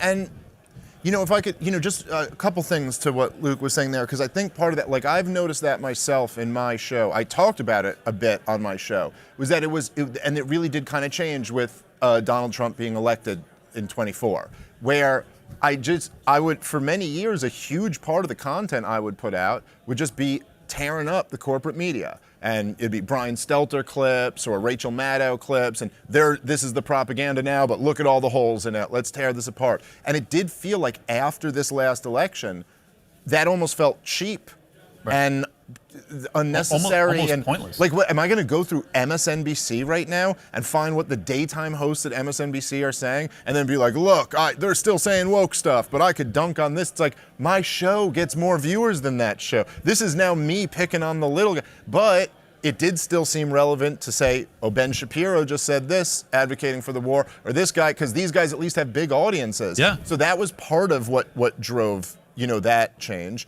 But I also always, to your point, I always felt this way. But just really quick, can we all just get together and dunk on Ben Shapiro? Can we just? Well, that's what I'd like. Do one person. That's all I've ever wanted. That's all I've ever wanted. Can we all just? We all agree. There is He's something horrible. where people treat, and you remember for years, Clint, we had this argument with other libertarians, but people treat, the alt-right guys and Nick Fuentes, it's almost like a thing, what are you guys all so scared of? Exactly. Sit down with them, dude. How bad do you think this is going to go for you? I don't know. I sat down with him 3 times. I came out unscathed. I never was oh my God, he destroyed me. It didn't stop my career trajectory or whatever. I think I have an just answer. Go in there and actually back up your arguments. But I think I have an answer for that. I think that the reality is that Nick makes some really compelling points that you and I don't have a problem with addressing, because we're accustomed to, we're sincere when we say America first, and we're sincere when we say non-intervention. So when Nick throws at them a bunch of connections to Israel, Charlie Kirk can't fire back. He doesn't. Well, he doesn't. Yeah, they're worried, or at least some of them, I think, are worried about being exposed for their own, hypocrisy or areas that they don't have a defense for. This is my point. Well, Charlie is capable of winning that debate if he's able to be honest. He's not able to be honest, and I'm going to say this because I know you can't. because of TPUSA, because of the donors that he has that No, I'll run his say that. operation. Listen, Okay. no, there's nothing that I'm not able to say or won't say. You know, I try to preface with like he's been good to me, but the fact is, right? That's it. He's in a different game than we're in. I'm talking shit. Nick is talking shit. That's a different game than trying to build a huge political apparatus to get out the youth vote. And he needs big money. He needs donors. He has to. But right, like listen. If Charlie Kirk came out and said what I say about Israel, Turning Point USA doesn't exist anymore. Yes, that's just a fact. Nobody can. There is no. He took so much heat for moderating a debate between me and another guy. And you're a huge draw too, and it's yeah. Well, that's business the whole thing that's going on now is that it's in such a beautiful irony. It's the market that's saving libertarian ideas, right? But I will say that I do feel, to connect this to Ron Paul, it being his birthday event, I think that a lot of us who came up in the Ron Paul movement, we did have, this is what my speech today was kind of about, but he was such a good role model for us, and he was so real with all the stuff he was saying, that it kind of inoculated us against some of this other stuff. But I will say that I do have, I have no sympathy for the establishment and the power brokers that ruined this country and bankrupted the next generation. I have a lot of sympathy for people who are members of the next generation who end up going into radical politics one way or the other because they hate this establishment that ruined their country so much. And whether that's left-wing kids who are embracing socialism or right-wing kids who are embracing fascism, I get it. We travel in radical political circles, and when you're a political radical, the way all three of us are, one thing that's very hard to ignore is that the stuff that we're talking about is stuff that could drive you crazy. Like, it's stuff that's worth dying over. It's like, what? Like you were just mentioning the pedophilia ring. I mean, our government robbing us to fund Al-Qaeda, our government slaughtering babies, proxy wars against nuclear powers. Yeah, I mean, sponsoring terrorist groups and doing false flag attacks. Things that you're like, yo, this is worth me grabbing a rifle and going and dying. Now, we kind of came out of the Ron Paul school, so we're like, hey, look, there's a better way, and you want to be safe. We also recognize that, we live under this horrible perversion of capitalism, and that the answer is actually to have the government stop doing that. But I understand where young kids are pushed into radical politics, and I've always seen our role as the next generation of Ron Paulians, that our role is to talk to those young radical kids and explain to them where they're right to hate the system, but that this is a better answer. I don't think our role, or the role of Jordan Peterson of all people, is to call them the dark tetrad of psychopathy or something.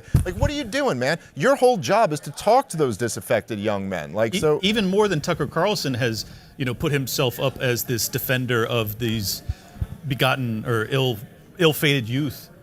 Jordan Peterson made his entire career being the messenger and a defender of those people. And then Nick Fuentes, who really embodies exactly what Jordan Peterson was describing for all those years, and all of his supporters are exactly what Jordan Peterson talked about. And then just to write them off as psychopaths is it's such an abandonment of, I think, what made me respect Jordan Peterson so much, is that you put yourself up as these people's savior in a way. Yeah. And then as soon as they stepped 1 degree out of line with your funding source at the Daily Wire, you abandoned them. Well, also when hey, you want to talk about psychopathic tendencies, you tweeted "give them hell" to Benjamin Netanyahu, and you know what he gave them? Hell. Yep. Gaza's been hell for 2 years since then. I mean, hell. Jordan Peterson's whole thing, hell is real, how it exists. Do you remember when he was on Rogan, he started talking about how hell is real and hell exists, and what did Joe say without batting an eye, because it's just the most obvious thing ever? He goes, look at Gaza. And then you watch Jordan Peterson just get uncomfortable. It's and the other thing to me, as people who hey, I do think the hating Jews stuff is a bad road to go down. I think racialism is toxic, and I think a lot of that stuff I do think Nick Fuentes is trafficking in some bad ideas. But then, hey, you know what I think a kid who's listening to Nick Fuentes sure could use? Jordan Peterson. Exactly. Aren't you the guy to talk to them about this? What? So that to me is what's so funky about the whole way this thing has been handled. And again, it just gives him more power. Not the vaccinated Peterson. The old vaccinated Peterson has never been. Are you a believer that his body's been snatched? Probably his mind probably was hijacked by the. Well, I think he's had some issues for sure. By the Well, speaking of people who appear to have been body snatched and replaced. I wanted to get your guys' opinion on the Trump administration round 2. There has been obviously a lot of broken promises. I don't think any of us went into this, even though I think all 3 of us were first-time Trump voters, or at least the 2 of us were. I think maybe you. I voted for him all the time. In the past, okay. Yep. So I don't think any of us had extraordinarily lofty goals. It was like, hey, no World War III. We get free Ross. Yeah, free Ross. Free Ross Maybe we is get great. some justice for the COVID era, maybe, if we're lucky. A little bit less government in our lives. Yeah. A little less of the boot stopping our face. And he's done good with the getting rid of some of the DEI stuff, so I'm appreciative. I'm not going to paint it all as negative. But I think on net, it hasn't been extremely positive. Yeah, it's not all bad, but the satanic pedophiles are still running around. They're still running things. That's the bad part. Yeah. Well, that and a few other things. There's a couple, sacrifice of human beings and war and, But what do you guys think? I mean, is he compromised through the Epstein operation? Is he compromised in terms of financial connections that make it impossible? Is it just him doing the bidding of his donors? There's 2 ways to really think about this. If you're going to be generous to him, you're going to say that he's being threatened, right? And I think that's a possibility, right? And we don't know what's going on here until we actually get the documents. We actually know what's going on here. But the statements, the flippant kind of 180s, he did it 4 times within the last few days. I think it's absolutely just ridiculous. If you really want to be generous, the conspiracy theory is he's being threatened and he's making it really obvious to everyone who's really in charge. And the intel agencies are in charge, and that's why he's handling it so poorly, because he has no other outlet, because they're going to, take his life or take the life of his family. That's theory 1. Theory 2, he sees this Epstein list as like the Ring of Sauron. He's like, I could do so many things with this. I could have so much power. I could blackmail Washington, D.C. if I'm a part of the club. And if I protect the club, then I'm able to, of course, wield power, get my agenda through. But I'm more thinking of the likelihood of the threats, because he lost so much political leverage. He lost so much support. He lost so much of the kind of influencers and people that made him who he is. The grassroots that it just doesn't make sense. So we don't know exactly what's going on here. All we know is that they're lying. There's dangerous predators out there that are extremely powerful that are still hurting children. And this is an issue that is never going to go away. Yeah. So I think either of those 2 theories are true. Based on your own kind of emotional kind of attachment to Trump, you're going to believe in one of those 2 things right now, because there's no other explanation other than he's being blackmailed or he's being threatened. Yep. Well, I mean, I don't know. I think the other explanation is that Donald Trump is compromised by Donald Trump's brain, which was never that impressive to begin with. And he has all types of bad priors. Donald Trump really is, he's not, like I've been saying this for so many years now, but he's just not what the left wing projects onto him, and he's not what the right wing projects onto him. He's so obviously, he is a guy with a crippling level of narcissism that allows him to achieve quite a bit. I mean, he's a high-functioning narcissist, but it is also like this just damning disorder where like it's like Donald Trump will do this thing where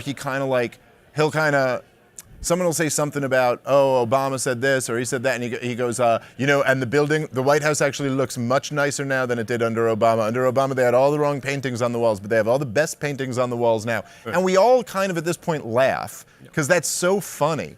But like Trump is not trying to be funny. Right. He is seriously trying to point out that the White House is so much more terrific under him than it was under Obama. He's that guy. Yeah. And I think it's as simple as the fact that when it finally came due I think his name was all over the goddamn files. I think every powerful person in D.C. was over. He got a ton of heat coming down on him, and he caved because that's ultimately what he always does. What he really cares about is his own legacy, his own image, him winning. That's all that's ever motivated Donald Trump. But his image is ruined. His image is kind of destroyed. This is his legacy. Yeah, but that's what hubris does. Is you think you are so motivated by your own image that you end up destroying your own image. It's a Greek tragedy as old as time. But the fact is that Donald Trump, I think right now, in a weird way, everything's going exactly according to plan, which is what I always thought was that, hey, this is going to be the podcasters carried Donald Trump to the presidency.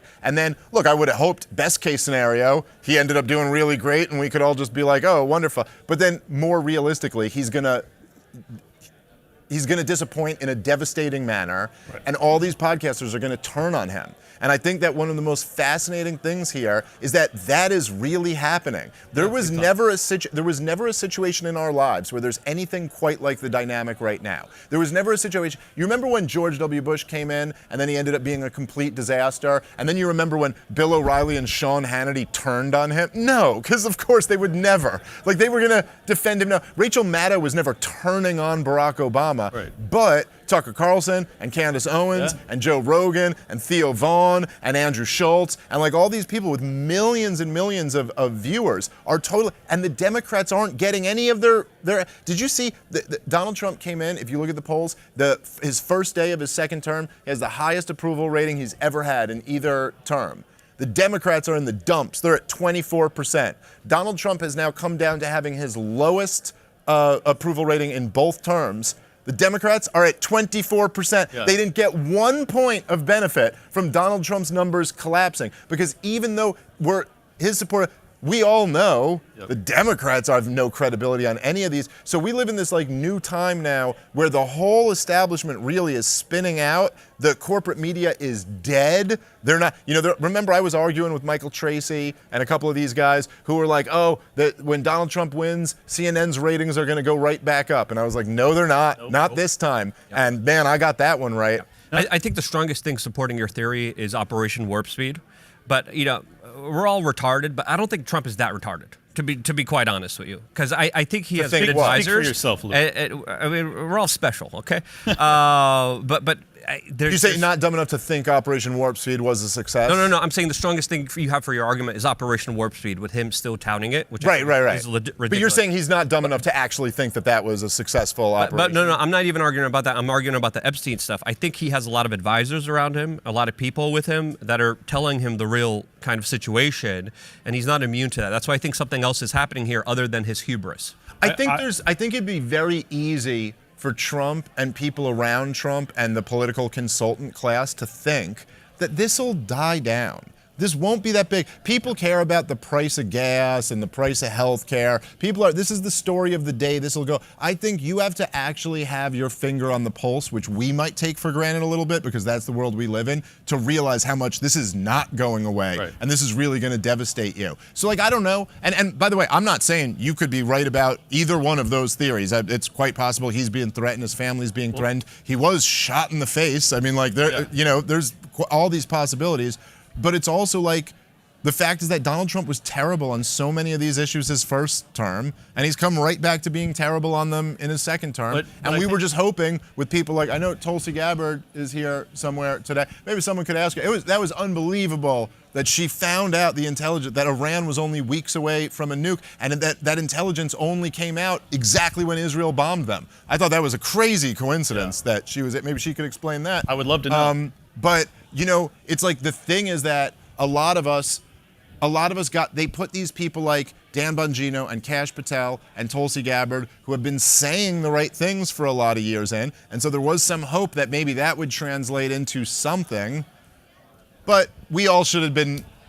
We've been in this for so many years to know Washington D.C. changes a man or a woman. But I will say though, I mean, there are some differences in Trump round 2 that are so egregious that it makes me feel that I side more with Luke on him being compromised or threatened in a way, particularly the bombing of the nuclear sites, particularly handing Gaza and basically just writing a blank check to the Israelis to be like, whatever you're going to do with Gaza, you're going to do. He is not having any say, and then he's sending more munitions to Ukraine. These are just such foundational promises to his campaign, and really who he purported himself to be for the entire 4 years he wasn't president, from 20 to 24, that it makes me feel as if there is something heavier hanging over his head than just hubris or pride or thinking he can get away with it. Well, it did. Look, I mean, the Jeffrey Epstein stuff, who knows? Who knows how implicated he actually is in all of that? I mean, Scott. Yeah. I mean, it's pretty bad, right, Luke? I mean, just what we do know is that it's not like Donald Trump, was at Jeffrey Epstein's parties once or was on the airplane once. He was basically living out of Mar-a-Lago. Jeffrey Epstein was on record saying Trump was his best friend. Trump's on record talking about how Jeffrey Epstein's the only one who likes the girls more than him, and he likes them really young. That was like an exact quote from Donald Trump. So who knows? Maybe there is something there. I'm not saying that's impossible. We don't know. There's circumstantial evidence alluding to the fact that there's less kind of smoke there, but who knows now? Because if you're ever going to act as guilty as you are right now, people are going to have a lot of serious questions about it. The fact is, this is not going to go away. This is going to be a key issue for the midterms. This is going to be a key issue for 2028. This is an issue that I've been talking about for 15 years personally myself, and I think it's a very important one. I think, you know, I do believe there might be one or two advisors saying this is going to go away, don't worry about it, the price of it. But overwhelmingly, I think ever since Lock Her Up, there has been this kind of taste that the American people felt of like, we need to do something about this two-tier justice system, because if we don't, the criminals are going to keep running over us. Yeah. And I think this is why this is going to be a bigger issue than I think anyone ever expects it to be, because this represents the draining of the swamp. This represents 100%. the cleaning of the swamp. This 100%. represents the end of the swamp, which has hijacked our government, taken it over, and allowed the special interest groups to essentially do whatever they want with us. Yeah. And draining the swamp wasn't a campaign promise by Donald Trump. It was his raison d'etre. It was the entire reason that he exists politically. And so for him to what is very transparently obvious, everyone, for him to cave in order to protect the swamp and the worst element of the swamp, I mean, Jesus Christ, that is, I agree with you. I think it's devastating. I don't think he'll ever be viewed, you know, whether or not you can read it in approval poll results, I don't think he'll ever be viewed by his hardcore supporters in the same way that he was after caving on Epstein. And I think for much more than just him, I mean, I think for Dan Bongino and for Kash Patel, I think I'm sure they're all people in power. They'll go get some book publishing deal, or they'll get a position on a weapons company or something. But in terms of like having the support of the people, I think they're all ruined over this. For me, this is my kind of theory here. I think this has a lot more to do with the intel agencies. Whether it's the intel agencies, whether it's the CIA or the Mossad, I think either or, MI5, all of them. I think there's an criminal element of them that still has a huge amount of power, huge amount of weight, to the point where I think they're pulling a lot of the strings now, and I think that's why we're seeing such kind of declarative actions. The fact that we're seeing it in such a ever so aggressive way under Donald Trump, I think is also very kind of indicative of they're still calling the shots. They're still running the show, in my opinion, because they're getting everything that they want, plus even more now, including two major attacks. And this is what I think we really have to think about now, and this is why I've kind of been a little worried more than I usually am. We had two major attacks on two nuclear facilities internationally, on the Russian nuclear air force, on the Iranian nuclear sites as well. I think there could be a possibility that in history we look back on this time and this was the start of a bigger conflict than we could even kind of realize we are already in right now. And we can make the argument that the West has already started the nuclear war by going after the nuclear war might of the Iranians and the Russians. Yeah, well, the funny thing about revolutions and world wars is that nobody ever goes, all right, today is day one. Exactly. You know, you figure that out in the history books later. But you don't necessarily, you know, if you're living through the first day of a world war, the first day of a revolution, nobody actually tells you that it started already. And sure, that is the big concern with this, especially when you look, I mean, thank God, it does seem like there's been some positive movement on the Ukraine situation in the last couple days. They announced that there's going to be talks. That's a big deal. Not trying to downplay that. But you got the country with the biggest stockpile of nuclear weapons engaged in an active proxy war with the United States now going on 3 years. You got Al-Qaeda holding down Syria in what is certainly just halftime of this show. Like, this is going somewhere that's going to be very bad. And of course you have the situation with Iran, which is, it's totally unclear what the results of this are and what the mullahs do in response to this. They've already talked about kicking the inspection regime out. Right. Who knows if they do that? This guy. Well, we got 17 minutes left, so Scott, we'll ask you one question. That's literally how it works. Take the show away. How you doing, dude? Good to see you. Oh, I'm sorry. How you doing, dude? This is quite the foursome. I feel like I'm back in college. Anyways, You're showing too much skin too. Yeah, that's I'm true. uncomfortable with that. That's true. I think this is what's so frustrating about the pushback that particularly our camp gets is that, we were really nervous after Donald Trump and America, the largest military in history, just arbitrarily basically decides to bomb the nuclear facilities in Iran. And then we're like, well, that could go really badly because the Iranians could strike American bases that are... Now, I wouldn't say, I don't think we arbitrarily chose to bomb Iran. We objectively chose to do what Israel wants us to do. And Israel arbitrarily chose. And then we to protected bomb them Iran. afterwards from Yeah. any kind of legitimate consequences of their actions. Right. Well, and I appreciate... Hot topic, man. What'd I miss? I appreciate the clarification. But the point that I'm trying to get to is that this is what we don't know. We don't know when the tipping point goes from, oh, this is just, us being a proxy for the Israelis and doing whatever they want, and ultimately Iran is going to cave and they're going to kneel and blah, blah, blah. Or they actually go, yeah, we're going to respond because we feel as if our back is against the wall and we have no pathway out, and we're going to kill 250 American troops. And then all of a sudden World War III is actually upon us, and you just don't know. And it's so frustrating that we get this panicking label or this other nonsense that they throw at us when the worst possible thing doesn't come to pass, and they go, see, told you. And it's like, well, we were just saying that's on the list of possibilities. But at least from my experience, man, with the Iran thing, and then I guess it just from like a PR point of view or whatever, the Epstein thing coming in right next kind of helped, our camp because we were being so critical of Donald Trump. True. But all that stuff, I'm just finding that it's just not working. Like you want to sit here, the war hawks want to say, oh, see, this was perfect, and you guys were worried about whatever. It's like, dude, that's just not convincing anyone. Like, it's like, but why did we even need to bomb this country? You never even sold the people on there was a legitimate threat here. So I've found with all of it, like, it's been unbelievable how many different things they've tried to throw at the non-interventionists as we've been rising in prominence, and how all of them are falling flat. It doesn't seem to work.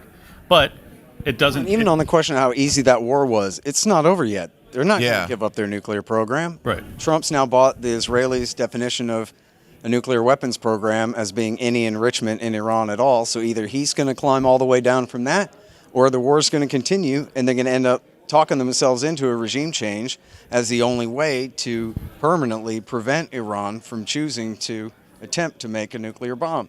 And so that could have just been the first act. And it doesn't have to be World War III to be just an absolute catastrophe in Persia. Of course. Way more than we bargained for. This is a question that I asked Luke and Dave earlier, but you weren't here yet, so I wanted to ask you. What do you think it is about Donald Trump and his kind of blank check to the Israelis? Is it just the Adelson money, or does it go deeper?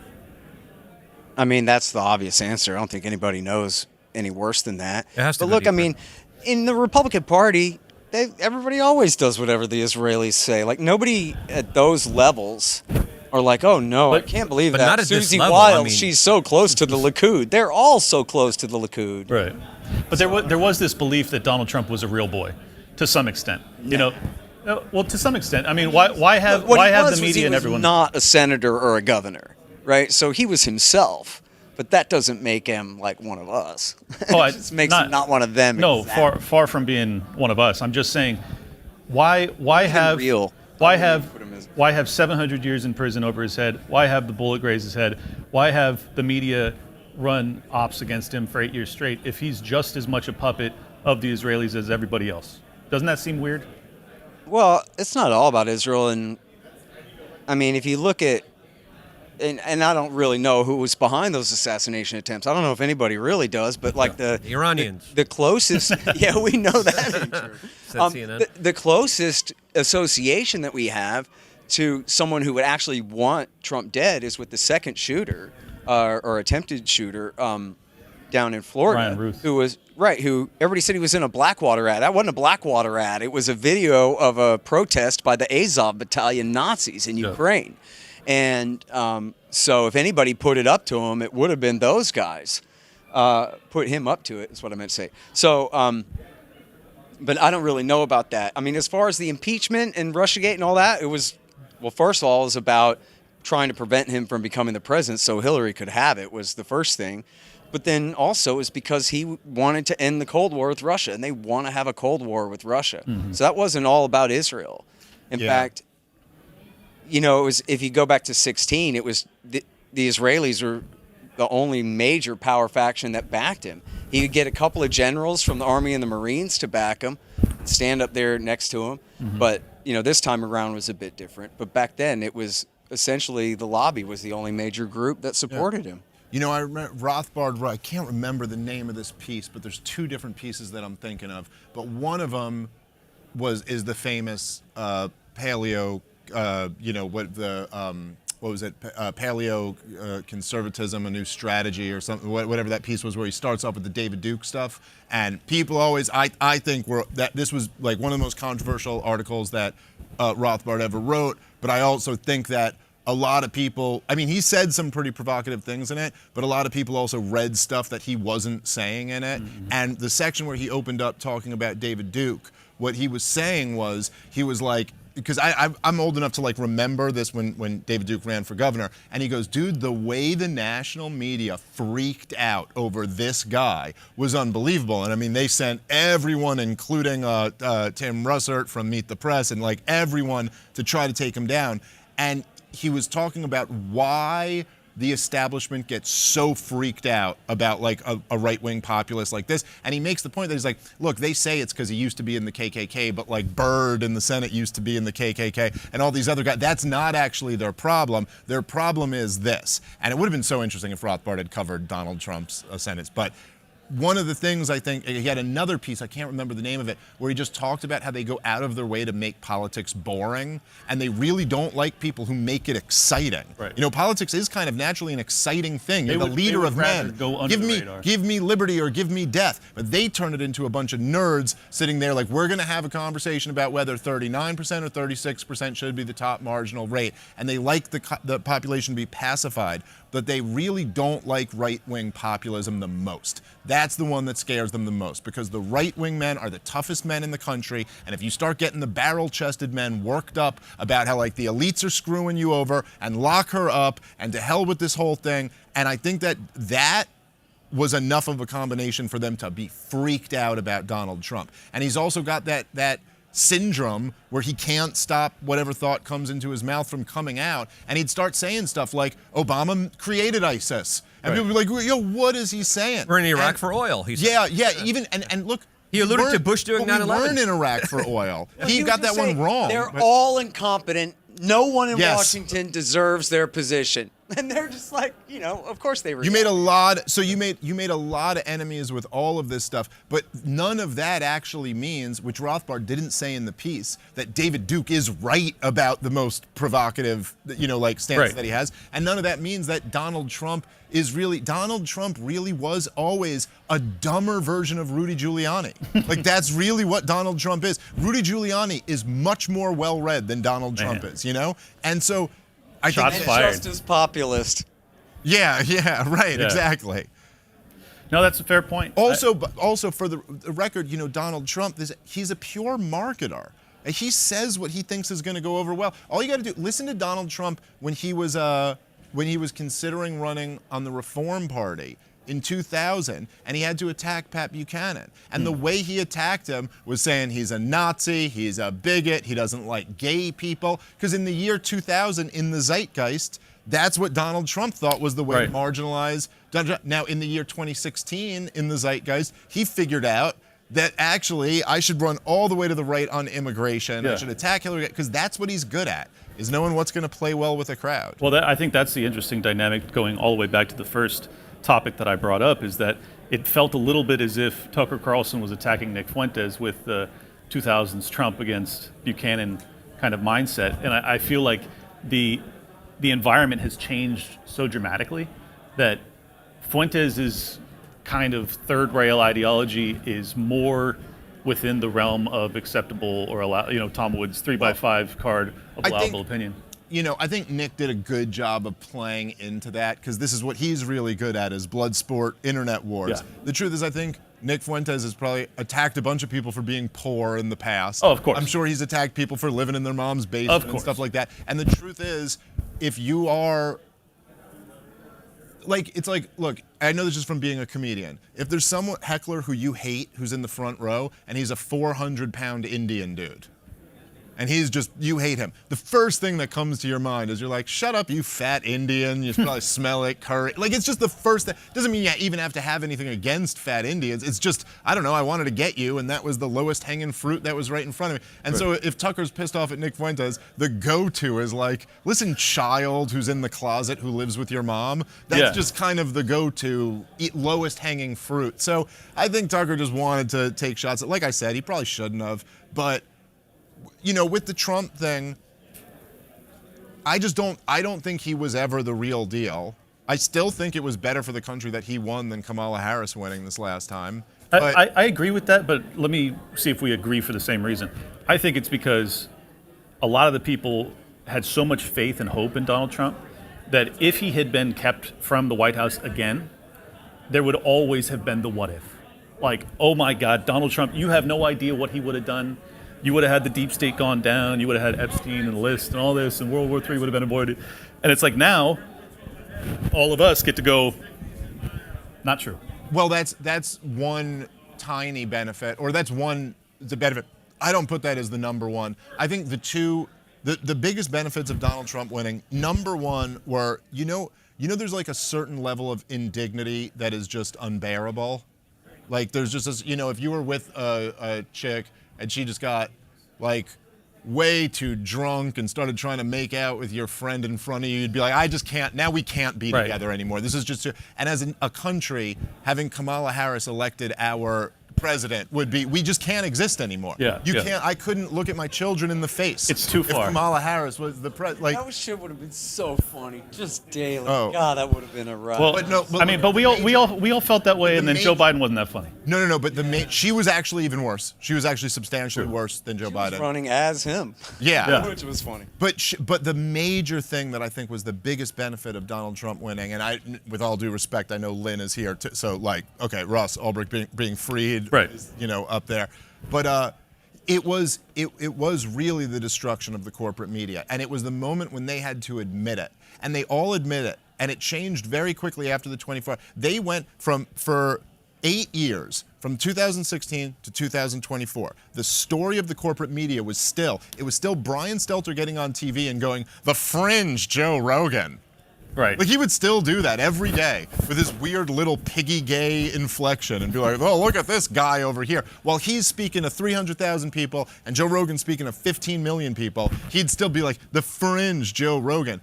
After this election, they all went, we got to find our own Joe Rogan. They all admitted that they're not the mainstream. And shockingly, anymore. it wasn't Brian Stelter. Well, that's right. But that is a prerequisite to us ever doing anything, is that we had to crack their propaganda apparatus. Say what you may about Trump, he opened up the Pandora box of populism. Yeah. The people have gotten a taste, an idea of what government could look like if it's not run by satanic pedophiles. And that idea is going to be with people. That idea of not having a war, that idea of not being sold down the river is addictive. And I think that's what the American people want. So I think that kind of energy, that kind of tenure is still with us. His supporters are criticizing him because he's not following through. And I think that's beautiful.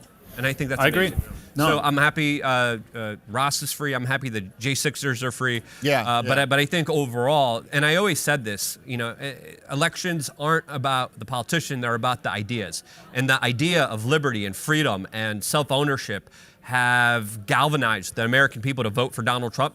He may not be the vehicle, but he started something that an idea's time has come, that Ron Paul was a big part of. And I think we are headed towards greater places because of him. Well, I think that's why I keep circling back to this Fuentes versus you versus Tucker debate, is I really feel as if the inflection point now is, are we going to be a kind of identitarian, nationalist, non-interventionist right wing, or are we going to be the non-identitarian, more libertarian version of that? And I think that it's a very important fight to be had, and I don't think that dismissing Fuentes and his camp is the pathway forward. No, I don't think we- dismissing him is. No, I'm not saying that's what you're saying. No, I agree with you. Yeah. No, I don't think dismissing. I just think that it's like ultimately the best path is to go like, listen, just the fact that we're opposed to Israel doing Nazi shit doesn't mean we got to become Nazis ourselves. Thank you. That's not what we're trying to do here. And so, but I do agree with you that I think the future is on our side. I mean, especially with young people. There's the only debate now is between Scott Horton's foreign policy or Pat Buchanan's it's the Ron Paul descendants or maybe the Pat Buchanan kind of descendants. But that's what the debate's between, not anything Pat else. writes for me, so yeah. Yeah, right, really. Well, Pat was the best. I mean, but I just mean people more influenced by him. I think that's a perfect way to end it. I'm going to give Scott the last note because he missed most of this conversation. Well, I'll tell you this. I read in The Economist the other day a quote that may or may not be real about Trump saying, my base is freaking out over this or something. They're very upset about this. This is the same thing that's happening on the Democratic side, and it's happening more and more. It's split among Republicans. It's a 50-50 split on who do you favor, the Israelis or the Palestinians, on the right. That's crazy. And that's a huge change in a short amount of time, and it's changing more and more. On the on the Democratic right? side, Wow. it's much more. It's like 70-30 or 80-20 or something on the left. So, and this crack up is coming. People are sick and tired of seeing the Israelis kill kids with our money. They know that this is provoking terrorist attacks against American innocent civilians. And so Trump, more and more, it's the leaders of the MAGA right who are making themselves known that they just cannot stand this. And Trump is getting the message. And it's so important that people really keep it up and keep the pressure up and let him know that, we absolutely disapprove of all of this. And then let it be the case in both parties in America where we just have the donors and the owners of the party versus the population of the country on this issue. We do not consider this a special relationship. We do not consider them to be our greatest allies. We want nothing We to do consider with it this special, all right. with the Israelis. We want nothing to do with dying in terrorist attacks motivated by their crimes. And so enough. And let Trump know that, look, it's not just that your people are pissed, it's that they absolutely will not stand for it. And you're better off with them than Miriam Adelson. Yes. Now you have to choose. And we're they are making you choose. And they are right to be pissed off. And I'll just end with this. As much as I love Lex Friedman, I would like to see 10 hours of you versus Fuentes. Let's actually win on the merits of the arguments. Let's not dismiss it. Let's actually hammer. I mean, I think the kid's brilliant, but he doesn't stand a chance against you, either of you. So I hope that's the pathway. What's that? No. I just the reference is because he just did 10 hours with Lex Friedman. So I'm sorry. Yeah, right. It was fun. Anyways, thank you guys for tuning in. Oh, look at this. I'm such a pro. 10 seconds in the countdown. If you guys want to check out the show, it's Liberty Lockdown, YouTube, everywhere else. We got Part of the Problem. We got Libertarian Institute. What else? Is that good enough? Horton.org. Okay. Amazon.com. And Luke? WeAreChange.org. WeAreChange.org, as if I didn't know that. We're out of here. Thank you guys. Peace.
Hello, everyone. Welcome to Spaces with Josie. I'm your host, Josie, the redheaded libertarian. We're actually coming live today from Ron Paul's birthday barbecue. So I'm going to do some speed interviews today, starting with Scott Horton. Welcome, Scott. Hi, thank you. It's my absolute pleasure to have you here with me today. You're a human encyclopedia when it comes to geopolitics. So I'd originally wanted to talk to you about the bounty that was out. And you know what? I just got to thinking, I'm like, you know what? Let's just talk about the propaganda that got us into the war in Palestine. Okay. Yeah, some of that early propaganda, there was the 40 beheaded babies, there was, and now we're learning more that perhaps Israel knew about the attack and didn't stop it. So I just want you to just go off on this. Just please. Sure. Long-winded answer, I just go off. Okay, well, so look, in 48, when they created the State of Israel, they cleansed 750,000 people off of their land. That's about the population of Austin, including the suburbs, okay? Massive ethnic cleansing campaign. And then they created an 80-20 super-duper Jewish majority there. So they could call it a Jewish democracy. Is still 20%, 1/5 of the population were Palestinian, Muslims, or Christians. But then 80% were Jews. And so as horrific as that was, it was, in a sense, sustainable, right? But in 1967, after that war, which Israel started, they ended up taking the West Bank, which had then been under the control of Jordan, and they took the Gaza Strip, which had been under the control of Egypt. And when they took that land, they kidnapped all those people and kept them. And even their founding prime minister said, this is such a huge error, because what are we going to do with all these captives? And what's it going to turn us into? Do we have to rule over them in this way? So this is why Ben Shapiro's lying when he always says for people to imagine that Mexico was shooting rockets at us across the border, across the Rio Grande, and now we have to defend ourselves. Well, we all know what that means. Mexico means the national government in Mexico City and its armed military force, right? The nation state of Mexico. There's no nation state of the Palestinians. Palestine is not a nation. Palestine is an Indian reservation full of captured, enslaved people living essentially in open-air concentration camps. They have no civil rights, no civil liberties. They live under foreign military occupation law, which is 10 times more lawless than martial law, right? You have children kidnapped out of their beds and put on military trial in a foreign language from foreign military officers, and sometimes hold them without trial or without charges whatsoever, just in so-called administrative detention, which we would recognize from any communist or national socialist tyranny in our history, right? So that's the way it is for the Palestinians. They say Israel is a democracy, but it's a democracy for the Jewish Israelis that live inside Israel, and it's a sort of half-assed democracy for the Palestinian citizens of Israel. But for the millions of Palestinians in the occupied territories, they are essentially slaves. The only reason they're not slaves is because the Israelis don't want them. They don't force them to work for free. They just kill them and steal their property and wish that they would just drop dead, or, as you hear them say, why don't they just move somewhere else and go somewhere else so we can steal the last of their property? So that's what's going on here, okay? So what Hamas did, Hamas is essentially the strongest gang in the Gaza prison camp. They are not the legitimate government, again, of the people. They're not even like an Indian government on the reservation, which has legitimacy. Hamas is essentially just a terrorist group.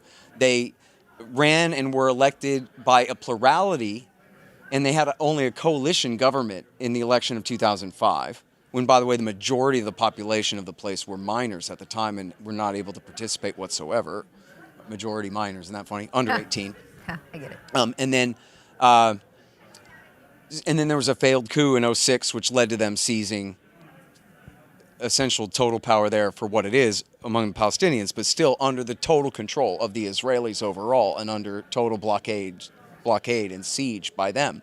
And then the Israelis have a policy that they call mowing the lawn, which means that every couple of years they go in there and do a massive bombing campaign and just kill thousands and thousands of people, including hundreds and hundreds of children at least, in the name of thwarting Hamas. And almost every time it's the Israelis who break the ceasefire, and then they just lie, because they lie a lot. And so then in the first Trump administration, his son-in-law, Jared Kushner, figured out that we got a money machine. Now, all the Sunni kings of the region had promised that they would never formally recognize Israel and normalize relations with Israel unless they gave the Palestinians a fair deal. Either gave them an independent state of their own or citizenship and equal rights as Israelis. But then Kushner said, well, what's your price? And so he bribed Bahrain, UAE, Sudan, and Morocco to sign what are called the Abraham Accords, where the Americans essentially just bribed them to normalize relations with Israel and essentially forsake the Palestinians. And they were working on getting the Saudis to sign on as well, and that would have been the big get. Once the Saudis normalize with Israel without the Israelis making a deal with the Palestinians, that is the final victory for Netanyahu. So on September the 22nd, 2023, he spoke at the UN General Assembly, and you know he likes to bring a visual aid. So here he brought a map of Greater Israel. It has the West Bank and Gaza are the same color as Israel on the map, and has a big red line through the Sunni kingdoms, and it says these are all our allies now. Essentially, we've won. The Netanyahu doctrine worked. I've gone ahead and normalized relations with all of these kingdoms, and Palestinians, you lose. You get nothing. No citizenship and no independent state of your own. Just lay down and die. I win, you lose, you're crushed, I'm the victor, screw you. And then 2 weeks later, Hamas broke out of their pen and launched the October 7th attack, the purpose of which was to heighten all the tensions, to reinvigorate the controversy over their plight, and to sabotage the Saudis' cooperation with this and impending signature of the deal, right? And so what they did was they broke out and they did kill something like 1,100 or something civilians, and it looks like somewhere at least dozens, possibly as many as 100 Israelis were killed by their own government in what's called the Hannibal Directive. They had a guy named, an Israeli soldier named Gilad Shalit, I believe is how it's said, had been kidnapped years before by Hamas, and they had to trade like 1,000 Palestinian captives, not prisoners in any legal sense, but people held without charges.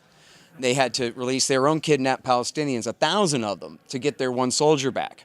And they came up with a new policy after that called the Hannibal Directive, which says if any of our soldiers are being abducted and taken back into Gaza, we kill our own soldier as well as his kidnappers to prevent us from getting in this situation again.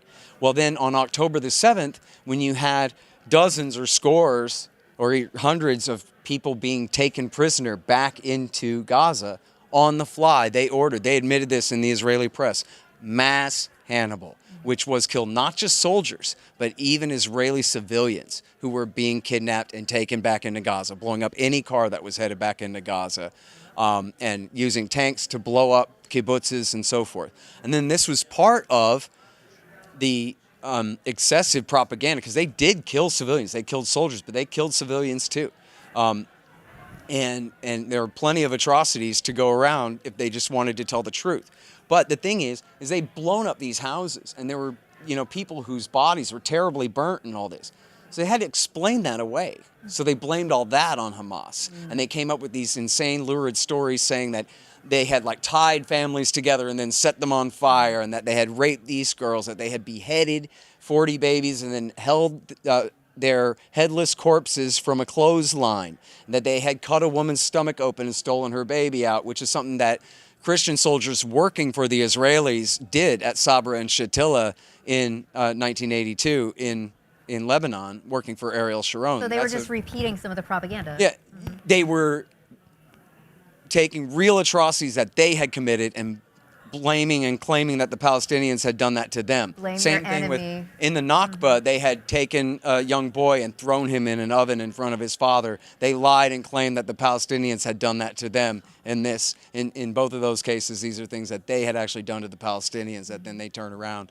And so they embellished the stories. And this is the same thing from World War I. It was famously called the Belgian babies on bayonets, where they had all these lurid stories about the Hun, the German soldiers committing these war crimes. And they did commit war crimes in Belgium, but they made a huge deal out of it, and that became the propaganda to get into the war. Famously, we have the babies in incubators from 1990, where they claimed that Saddam Hussein's soldiers had thrown Kuwaiti babies out of the incubators, left them on the cold floor to die just to steal the incubators.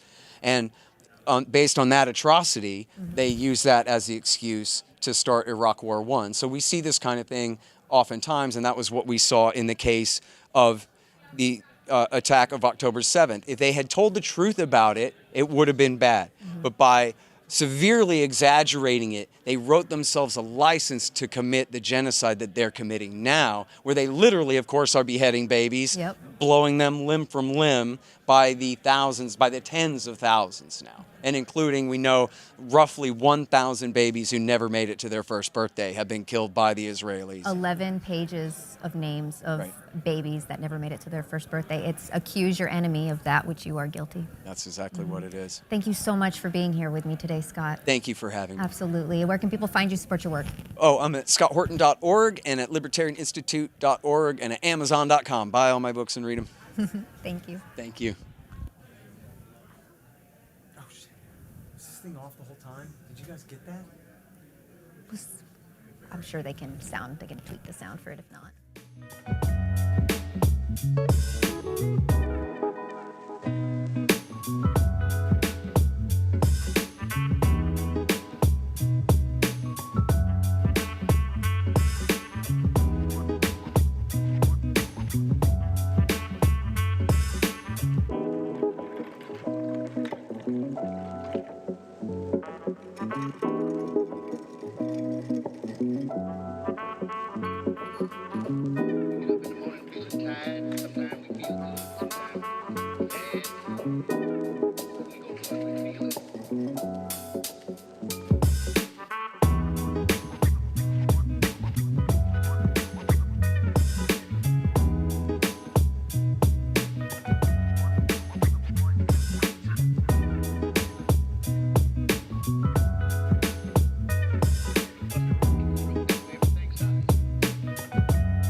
Hello, everybody. Welcome to Spaces with Josie. I'm your host, Josie, the redheaded libertarian, coming at you live from Ron Paul's birthday barbecue, and I'm doing a series of speed interviews. My guest today is Lynn Albrecht. Welcome, Lynn. Thank you. Happy to be here. Absolutely. Now, your son Ross was recently pardoned by President Trump, and he was facing one of the most obscene penalties for nonviolent crime I think I've ever seen. I think it was 2 life sentences plus 40 years. Yep.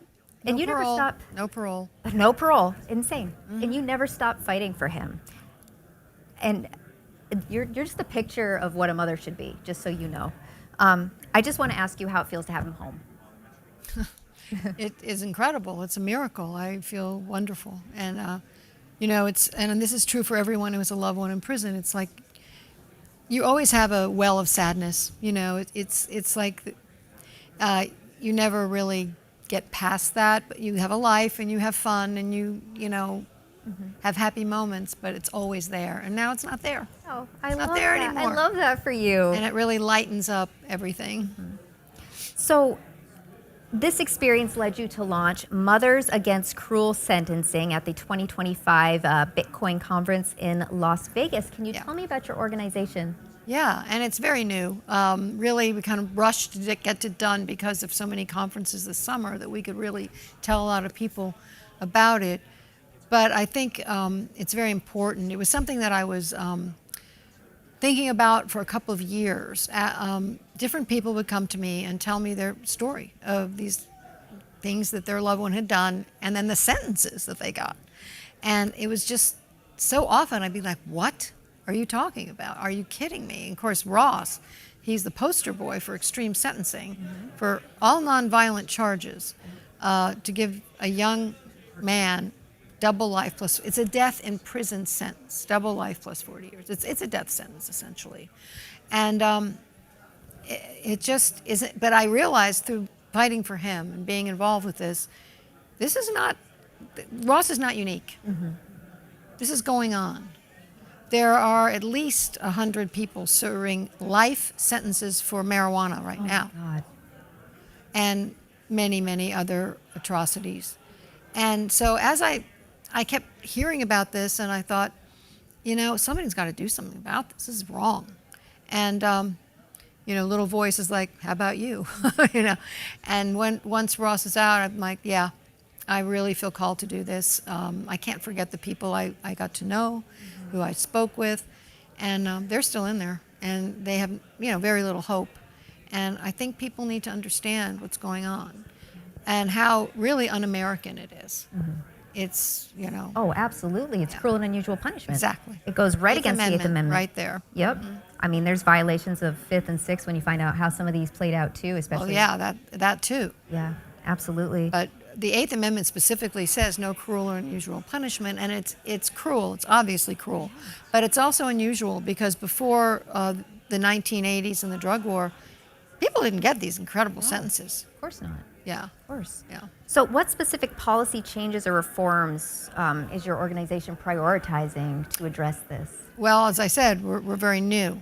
So one thing I know I can do is make a noise. Yep. But what I want to do, and I am doing, I have appointments to do, is consult with different people who have been in the criminal justice reform space and community and ask them that question. Yes. I think, it's very difficult to change law. I do know that politicians and lawmakers are sensitive to public opinion. And so I think it's possible to get things done. Look, I never in a million years thought Ross would be pardoned, full pardoned. It's unbelievable. So grateful to President Trump for that. So I don't know exactly what's the proper, most effective way, but I'm going to find out. I'm sure that there's politicians and people working in this that are willing to throw themselves at you with how to do this, what needs to change. There's people who are really invested in this, just like you are. Yeah, exactly. So so what do you think the biggest challenges are for the future of this organization and just the mission of this organization? Well, again, changing law is very, very difficult. And there's a lot of vested interests in keeping, I think, the mass incarceration going. It's very profitable for many segments of our society. And some of the biggest lobbyists against, for instance, legalizing marijuana are private prisons, police lobbyists, a police union. There's so many people with vested interests that make a lot of money off of this. These prisons are extremely expensive to run, to build, to run. And, Ross recently gave a talk at Freedom Fest, and he said easily half or more people in there don't need to be in there. They're not dangerous. They don't deserve it. They're serving way past their time. But it continues to be almost like a machine that keeps going and destroying in its wake those individuals plus their families, their communities, their children. Children suffer terribly. And this is wrong. Yeah. You're up against a very powerful machine when it comes to this because the lobbyists. It's There's true. a lot of money behind it, so it's very It is. brave what you're doing. Yeah, it is, but it just has to be done. At least talked about, at least pointed out. You're bringing awareness to it and just being Ross's mother. And people, I think the search for Ross's name right after he was pardoned skyrocketed. So people were looking at what he was accused of, what he was convicted of. And that brought a lot of light to it to see why on earth was this young man, he had a website, 2 life sentences and 40, like who was behind that? That was and people are smart, and people are loud, and people in groups are powerful. Yes. And you go down that rabbit hole, and I think everybody knows somebody affected by an unfair sentencing, or knows somebody who knows somebody. Agree. I've met so many people. I'm like, wow, there are so many. I was oblivious to the whole thing before Ross was arrested. Mhm. But it is. It's very common. Yeah. And it's very, as I said, un-American. It's unjust, and it doesn't mean. And Ross said, look, there's people that need to be in there. We need to be protected from dangerous people. Yep. But a lot of them work. So I know one way to make this work. It's something I think Kim Kardashian might have done it in Yeah, President with Alice Trump's Johnson. first. Exactly. Who now is, by the way, Trump's pardon czar. Yes, exactly. Who so- is a big supporter of Ross, by the way. Alice is. Yes. Was. Yes, she was. She's wonderful. So I think that's a way to really move mountains with your organization, is just to find some people who are, and start really getting their voice out there, like Angela McArdle did for Ross. Really just getting, pick a person, and this is the person we're going to blast their story out. Roger Ver is one who's unfairly imprisoned. Absolutely. Or looking at unfair, Oh, well, no, they're talking about 107 years or something. Yeah, Crazy. for Yeah. a mistake on his taxes. Yeah, I know. I mean, are you kidding me? I know. That's horrifying. And this is what it is. It's And a it's perp dangerous walk. to us all. Oh, absolutely. It's a puts perp us all walk. in peril. Mhm. Yeah. Yeah. It's like, oh well, now we've set a precedent. Now you messed up on your taxes, and we're gonna throw you in prison for 107 years. It's horrifying. No, it really is. It's very, very, in a way, very urgent because it's becoming more and more weaponized. Yes. And that's not how it used to be, and that's not what our founders intended. No. And so, it's part of it, going back to our traditions, really. This is King George sentencing. Yeah. What's happening? A lot of the grievances that our founders wrote about, they are captured courts. There were 2 tiers of justice. The 8th, 9th, 12th, 15th, 18th, and 19th Amendments all revolve around stuff we're reliving right now. That's really a good point. Yeah. So it's just a matter of how far are we going to relive the grievances that the founding fathers overthrew their country for? We're not going to overthrow our country. But we would like to make these changes on a small level. We don't have a king, so it's there is a way to air these grievances and to get them heard. And I really appreciate the work that you're doing. Thank you. Absolutely. Yeah. How can people support Max? Well, visit our very new and website, mothersagainstcruelsentencing.org. We're a nonprofit. You can write it on your taxes, off your taxes. Any donations. I don't think it has to cost a lot of money. I think it can be something that, we just keep putting, like talking to you right now. I feel like we can get the word out. Get in touch with us. We could use help. We're very small, but I think, it can be mighty. I learned that with fighting for Ross. I didn't know what I was doing. I just started talking. Yep. And I think it can be very strong. And it's so obvious. But what I want to do on the site is bring loved ones of the people in there to have a minute or 2 video. Send us your video, or get in touch with us. This is what my loved one is in there for, and this is how many years. And once you start seeing the faces, because that's what I did in person, but it's once you start seeing these stories, you can't help. It's not just statistics. Statistics are horrifying, but you don't quite get it. Yeah, absolutely. Mothers are the most powerful force, and we really saw that coming out of the pandemic, whether it was the trans and kids agenda, whether it was public schools overreaching. Once you start messing with our kids, we become very, very powerful, and we don't even know how powerful we are until we have to. Thank you for being with me today, Lynn. Thank you for having me. And just one point, you don't have to be a mother. Yes. We're mothers and others. Mothers and others, absolutely. Yeah. Oh, thank you Thanks, again. Josie. Really Absolutely, my pleasure.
Hello, everyone. Welcome to Spaces with Josie. I'm your host, Josie the Redheaded Libertarian. We're coming at you live today from Ron Paul's birthday barbecue, and I'm doing a series of speed interviews. Right now I have with me Spike Cohen.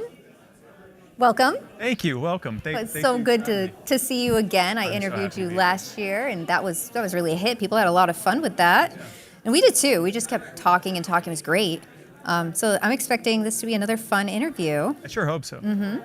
So you, like many others our age, were raging neoconservative in the early 2000s, following 9/11. So we were kids. We were lied to. You know, it happens. I was a kid. I was on drugs. I have a lot of excuses that a lot of adults that continue to be neocons have no excuse for. Exactly. You know, we were impressionable children. I didn't know what I was, but I remember being in the cafeteria and then everybody saying, "Oh, we're going to war," and they were all cheering.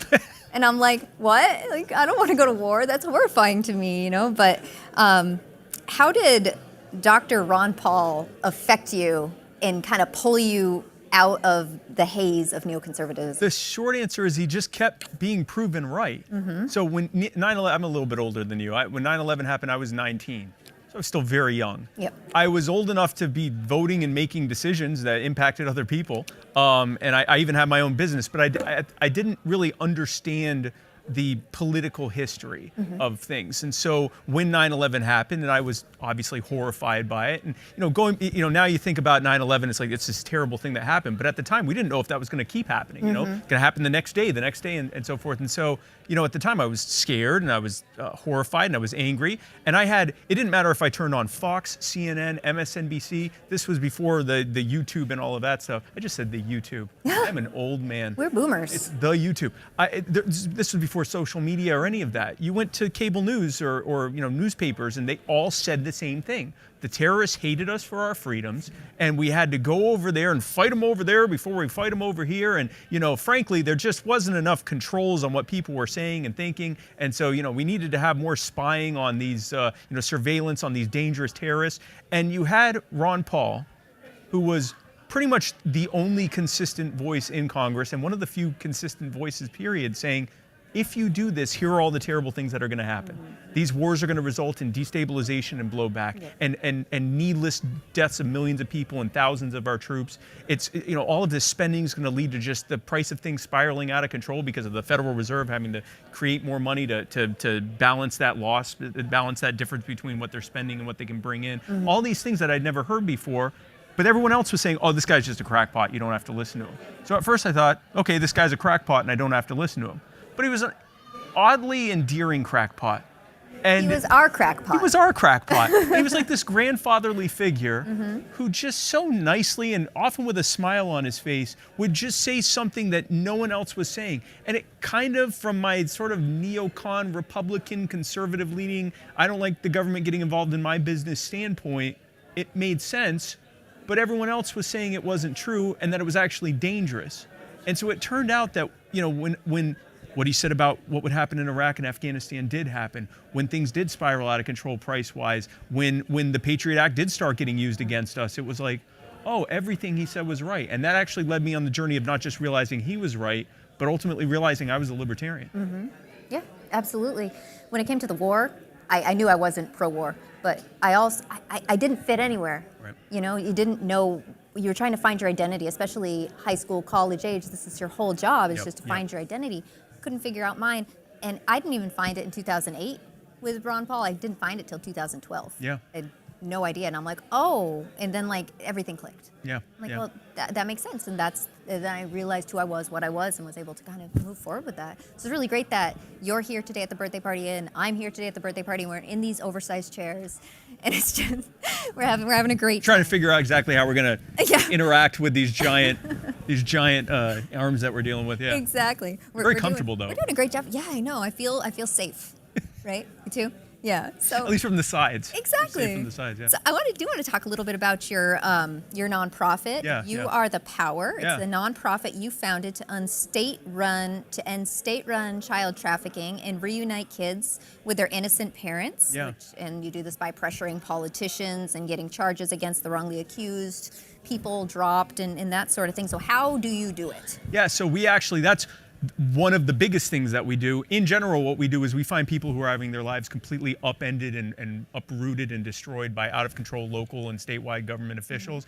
And we rally the public around not just railing against the abuses of the state, but actually contacting those specific city council people, CPS caseworkers, family court judges, zoning board members, or whoever's actually doing the harm to them, and en masse contacting them and saying, back off and do the right thing here. And they usually, well, they 100% of the time, since 2024, we've had a 100% success rate, and that has resulted in that has looked like some of those officials have backed off and just resigned. Some of them have backed off and done the right thing for political expediency. Some of them have actually recognized the error of their ways, contacted us privately and said, what are we supposed to be doing here? And we give them a laundry list of stuff to do, and then they do it. So we've had incredible success, and it's by what we do are focusing on. This is actually something Dr. Paul would often do. He would talk about how he'd start with, when he talked about inflation, he'd start with how it was affecting families. He wouldn't start with like the high-minded, like this is how quantitative easing and fractional reserve banking works. He'd start with the people affected, and that's what we do at You Are the Power. So what we have. What we've been able to do in such a short period of time has, in many ways, been influenced by the way that Dr. Paul often messaged things, which is people are being affected by this thing. And we add a little bit to it of saying, not just, here's who you should vote for, but actually saying, here's who you can email or phone or call on the phone or text and tell them to do the right thing. And nothing succeeds like success. We got people joining us left and right. We've gotten legislation passed in Georgia and other states to come, and just more and more incredible things are happening. And it's all centered on saying, these people sitting in this position of power in government need to do the right thing and treat the rest of us like human beings, just like they'd want to be treated. And we insist that they do so. You really got me with this last year, because you were working with a family whose child may or may not have the same illness that my daughter has. Yep. My daughter has a 1 in a million bone disease where her immune system breaks her bones. Yep. And we had her diagnosed by a great rheumatologist, and Mm-hmm. she's in remission now, and she's been in remission. But it sounded like, because this is so rare, she was in the hospital for a week before they figured it out. Yeah. So it sounded like maybe she's got the same thing, this little girl, and she was taken from her parents because with accusations of being beaten because she kept breaking bones. And that was just like, that really struck me, because that my daughter broke bones all the time. And this was happening despite the fact that every single medical expert was saying this child has one of a small handful of bone and or connective tissue disorders that cause this. There is no sign of trauma. There is no sign of abuse. That was the Hernandez family that we first found out about. But with the Clark family, with the Patterson family, with the Collins family, with so many other families that we've worked with, all but one of whom so far we've been able to reunite, it's been the same story. Their kid has an illness. Every medical professional recognizes it, but the state hired child abuse pediatrician who gets essentially paid to accuse people of abuse said that it was abuse. And the family court completely ignores all the medical evidence, and they get railroaded, and many people have lost their children.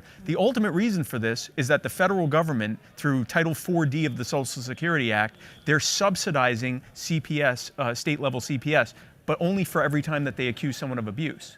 So if they don't accuse someone of abuse, so they've created a perverse incentive. It's disgusting. And so instead of starting with the perverse funding incentive, we start with the family, because most people don't understand perverse funding incentives. But if you can get them to empathize with this family and to call for this family court judge, this caseworker, this DA, this whatever, to back off and do the right thing, and then we tell them about another family that it happened to, and another family that it happened to, and another family, not only are we able to get those families reunited like we've done for the Hernandez family and so many others as well, not only do we end up being able to get legislation passed like we did in Georgia, the Collins family, their son Ridge Collins, it's named Ridge's Law after him. Wow.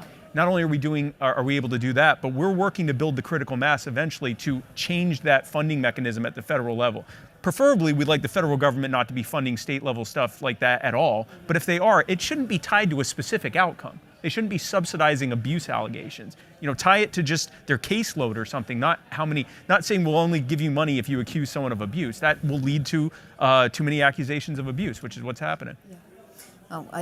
It's brilliant work what you're doing. Now, how can people support you? Go to youarethepower.net. You can sign up today. I don't know where the camera is. Go to You Are the Power. Oh, it keeps Right changing. there. Go to youarethepower.net and become a member today. We'd love to have you be a part of it. You will be at the tip of the spear of whenever we find any case like this of people that are having their lives just completely ruined by completely unchecked and out of control government officials. We check them and get them under control. We have an incredible success rate. We'd love you to be a part of it. youarethepower.net. Yes, and you can also follow you on X. Oh yeah, I'm on all the different social media. I'm on X at Real Spike Cohen.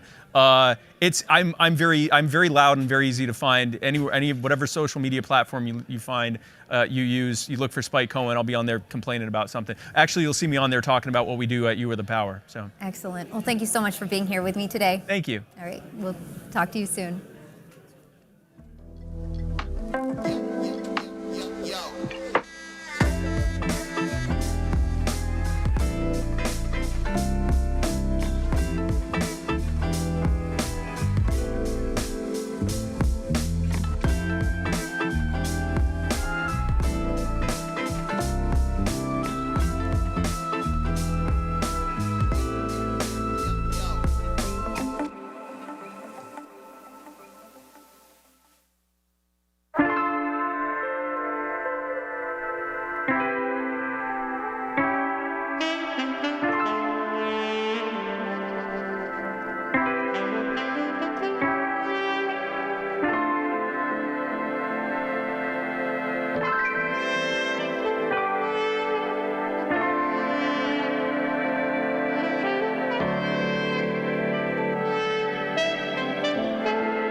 Hello, everyone, and welcome to Spaces with Josie. I'm your host, Josie, the redheaded libertarian, with Timcast Media, and we're coming to you live from the Ron Paul birthday barbecue, and I'm doing a series of mini interviews.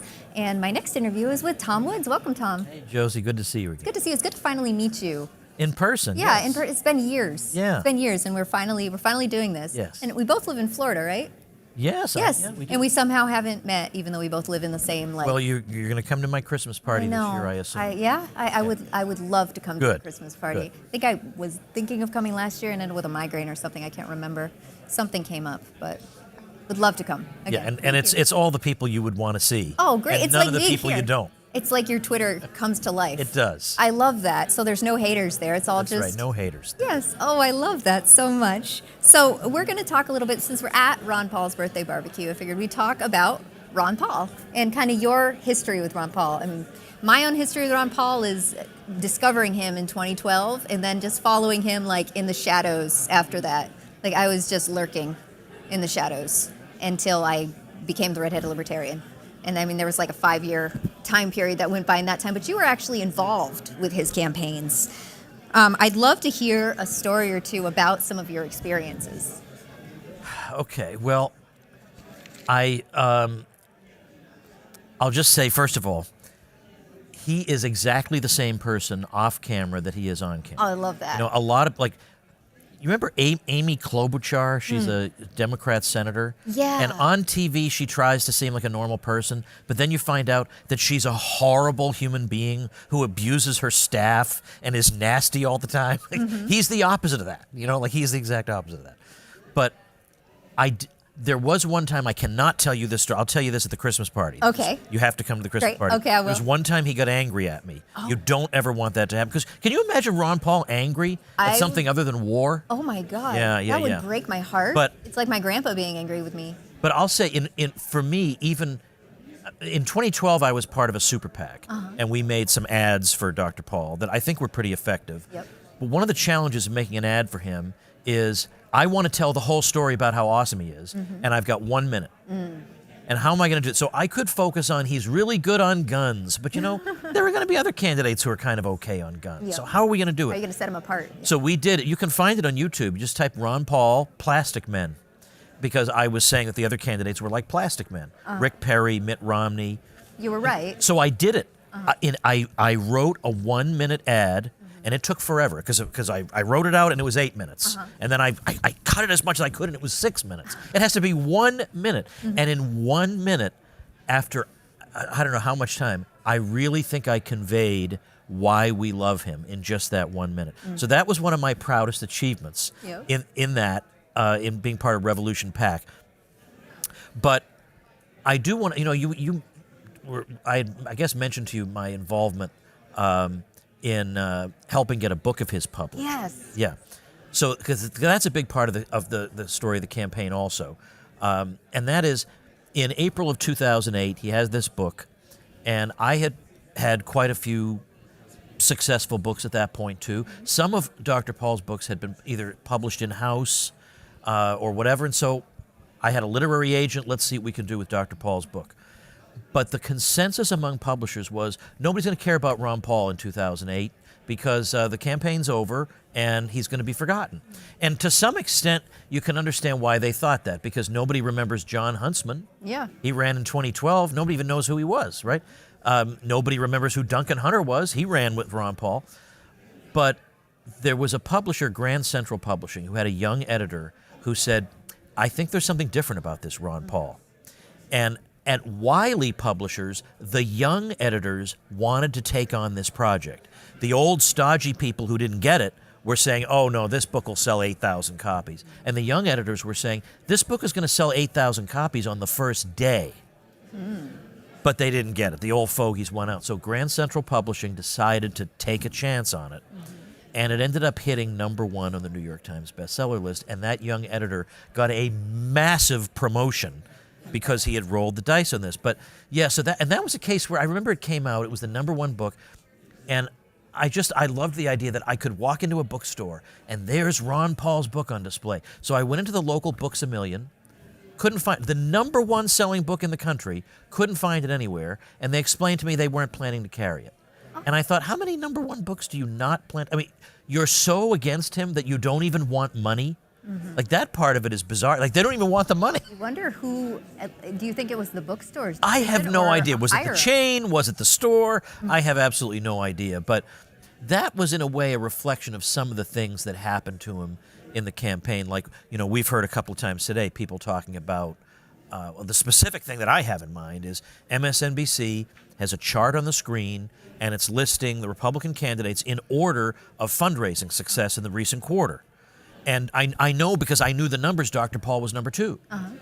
They listed #1, #3, #4, #5. I mean, it was, I have a screenshot of it. You couldn't believe it. So it got to a point where the movement still to this day debates whether this was a good idea, but the movement raised money to fly a blimp over the country that said Google Ron Paul on it. Because we thought, if the media is going to shut him out, we have to somehow Be bigger than the media. get around. Yeah.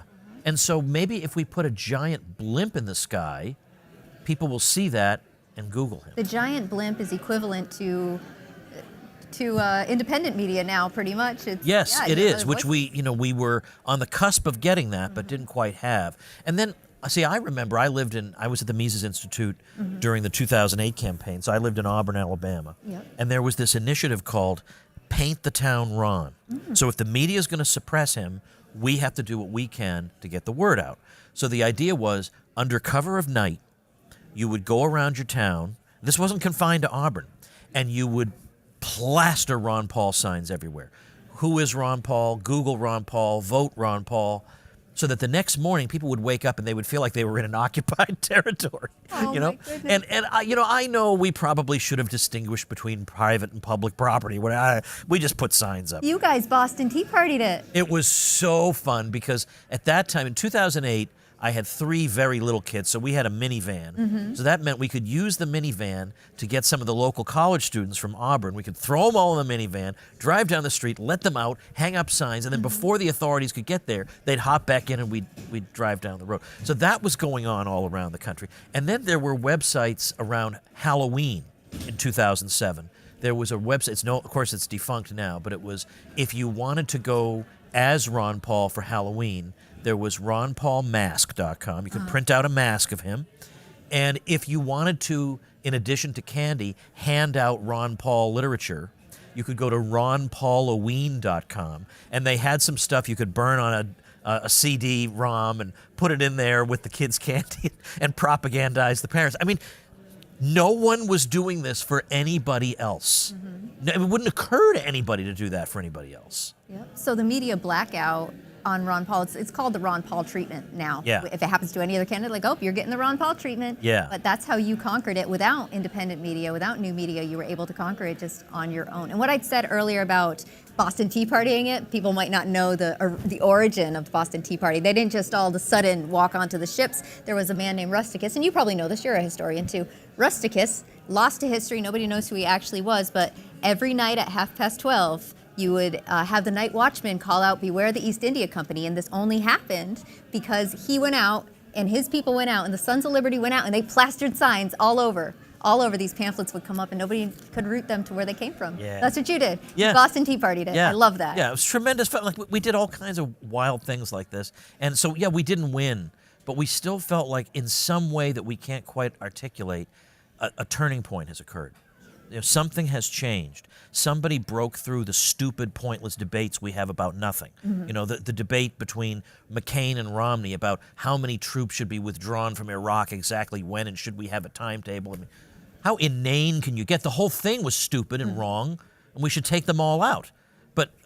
But our media pretends like this is an intense debate going on. Could you distinguish between Mitt Romney and John McCain? I can't. No, not at all. Absolutely. What do you think? What do you think? Not you individually, but the mass of people that all saw Ron Paul for who he was. How do you think that happened? What do you think they all saw? What made him special? He was unrehearsed, so therefore he's not blow dried with the rehearsed slogans and flattering the public.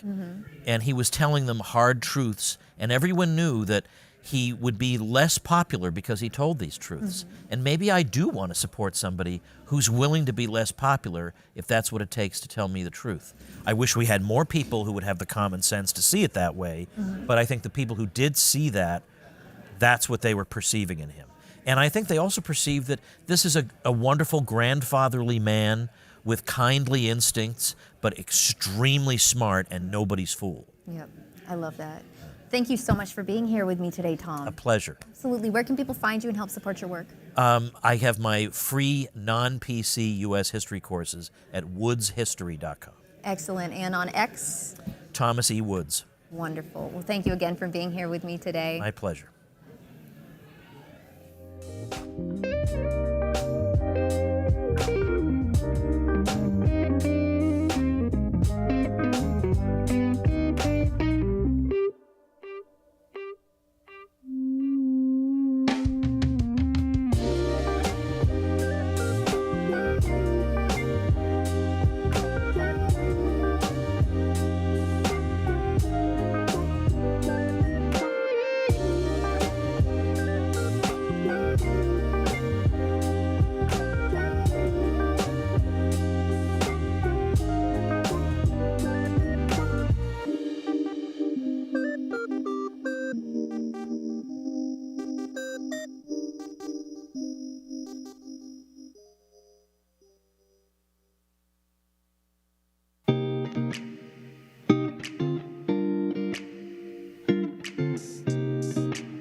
right. Thank you, everybody. I'm Nick Gillespie. This is a special live version of the Reason interview at the Ron Paul barbecue, and I'm joined by Fox News personality Kennedy, Hello. late of MTV, and the former and future representative of Michigan, I hope, Justin Amash. Yeah, thanks, Nick. All right, so let's start out by talking about Ron Paul, this so-called Dr. No. Justin, you served in Congress. You're a congressman, or you were a congressman like Ron Paul. How did Ron Paul change the game as far as you're concerned? He gave us hope. When I was first starting out in politics, there was no one like him. Absolutely no one. We hadn't seen presidential candidates like that. We hadn't seen people in office like that. Someone who would just come out, speak the truth, talk about liberty, talk about the things that were really the hallmarks of America, like what made America genuinely great.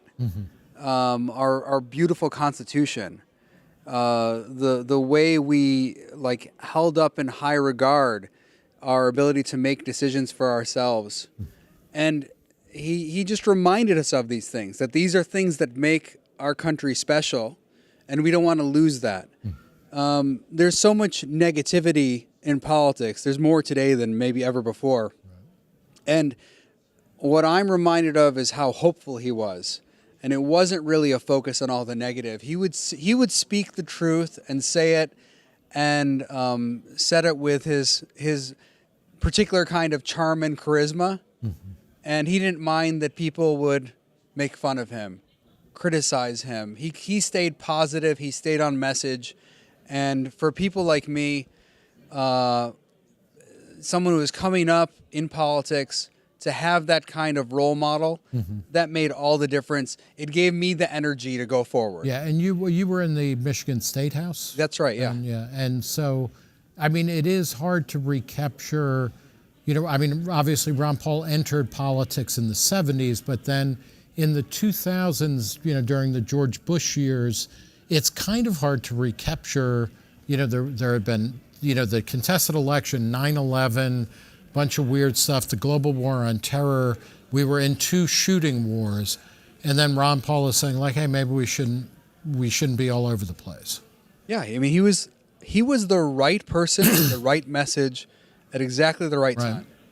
And there were people who were open to that message right at that time. And I like to say, a lot of things in politics are the result of chance. You have to have not just the message, you have to be there when it's needed. Right. And he was there when it was needed, and it made a difference. And I think that you would have a whole generation of liberty advocates who would not be around right now if not for Ron Paul. We actually talked to somebody else, myself and some Reason people were talking about how there's babies walking around that were conceived at Ron Paul events, and I was like, I don't know if I want to know about that, Kennedy. Are they your babies? I don't know. They're not my babies, or at least not. I can't claim them as tax exemptions. You were established as you came up at MTV and you were their resident Republican. You were a weird kind of iconoclast, like an anti-punk. So you were a certain kind of Republican. What did Ron Paul mean to you when he started showing up in the aughts? The idea when I started learning about libertarianism was libertarians were very skeptical about the Republican Party, and a lot of that skepticism was justified after 9/11. And, one of the big philosophical debates was, do we try and branch off and make the Libertarian Party viable, which they, on the federal level, they have not been able to do. So there were people like Ron Paul that, was, remember O.J. Simpson? I do remember O.J. Simpson. He was asked about, why wasn't he out there protesting in favor of the civil rights movement? And he said, I'm not black, I'm O.J. And I feel the same way about Ron Paul. He was like, I'm not a Republican. I'm Ron Paul. Yeah. And But so, don't bring up the civil rights stuff. fair. Okay. Or white Broncos, Yeah. because he's very sensitive about both of those. I can imagine. Yes. But the point is, his ideas were more consistent and transcendent than whatever vessel the Republican Party offered. And he was fine being a part of the Republican Party and carving out his portion of it because he was never going to abandon his ideals. Yeah. It was like Robert E. Lee. He was never going to fight for the Union. He was never going to fight against Virginia. To bring it full circle. I'll put Robert E. Lee was a traitor to the United States who fought in defense of slavery. Ron Paul is up here, right? Oh, yeah, absolutely. I'm no Robert E. Lee fan. I don't know. You just introduced him into the conversation in a way. Well, sometimes you have to draw these complicated metaphors, and our history is complicated. It is. But what Ron Paul did was refocus the Republican Party where it should have been in the first place. And it got so far away from itself after 9/11 that, it was very interesting to see people like Justin Mosh, Thomas Massey, and Rand Paul very receptive of those ideas during the Tea Party movement, which was, a natural progression of where the party should have been and where it should be now. Yeah, Justin, I mean, you got elected to Congress as part of the Tea Party wave. Describe what that was like, and where that energy clearly came from Ron Paul, right, from the 2008 campaign. How did you ride that? And again, I guess you were talking about politics is having the right ideas, but then also being in the right place at the right time. That seemed to be one of these moments, right? Yeah, it was a combination of people being upset with the Obama administration. What they saw as massive overreach with Obamacare, with Obama generally. Yeah. And, you had the Ron Paul movement that was there, and then you had a bunch of conservatives who are not necessarily, deeply ingrained in the Ron Paul movement, but were adjacent to it. Yeah. And I think the messages came together, and it was that rare moment where a lot of the people who I think could form a very strong foundation for a party, a political party or a political movement, came together and were strong. You had constitutional conservatives with libertarians, with some more traditional conservatives, and these people were all anti-establishment. They were against what was going on in Washington, and they were really predominantly focused on liberty, limiting government. In many ways, I think it's quite different from the movements you see today, where with at least a large part of MAGA, at least at the political level, it's about consolidating power, extending power. How can we use power? Using it for our ends. Yes, how can we use the power for our end? And the Tea Party movement was about how can we reduce Washington's power? How can we reduce its grip? What happened, and I've been thinking about this a lot lately, the Tea Party and the Occupy movement kind of rose up contemporaneously, and you had, it's all fascinating that you had Ron Paul kind of the titular head of one, and then Bernie Sanders. So you have these old guys who are like unbelievable, who are speaking to young people in a way they hadn't been spoken to in generations, and who are authentic and real. And it seemed like, circa 2010, 2012, Tea Party people were being elected. Nobody got elected from the Occupy movement. And now it's kind of like we're still talking about the 1% and nobody's talking about stopping spending. What happened to the Tea Party energy?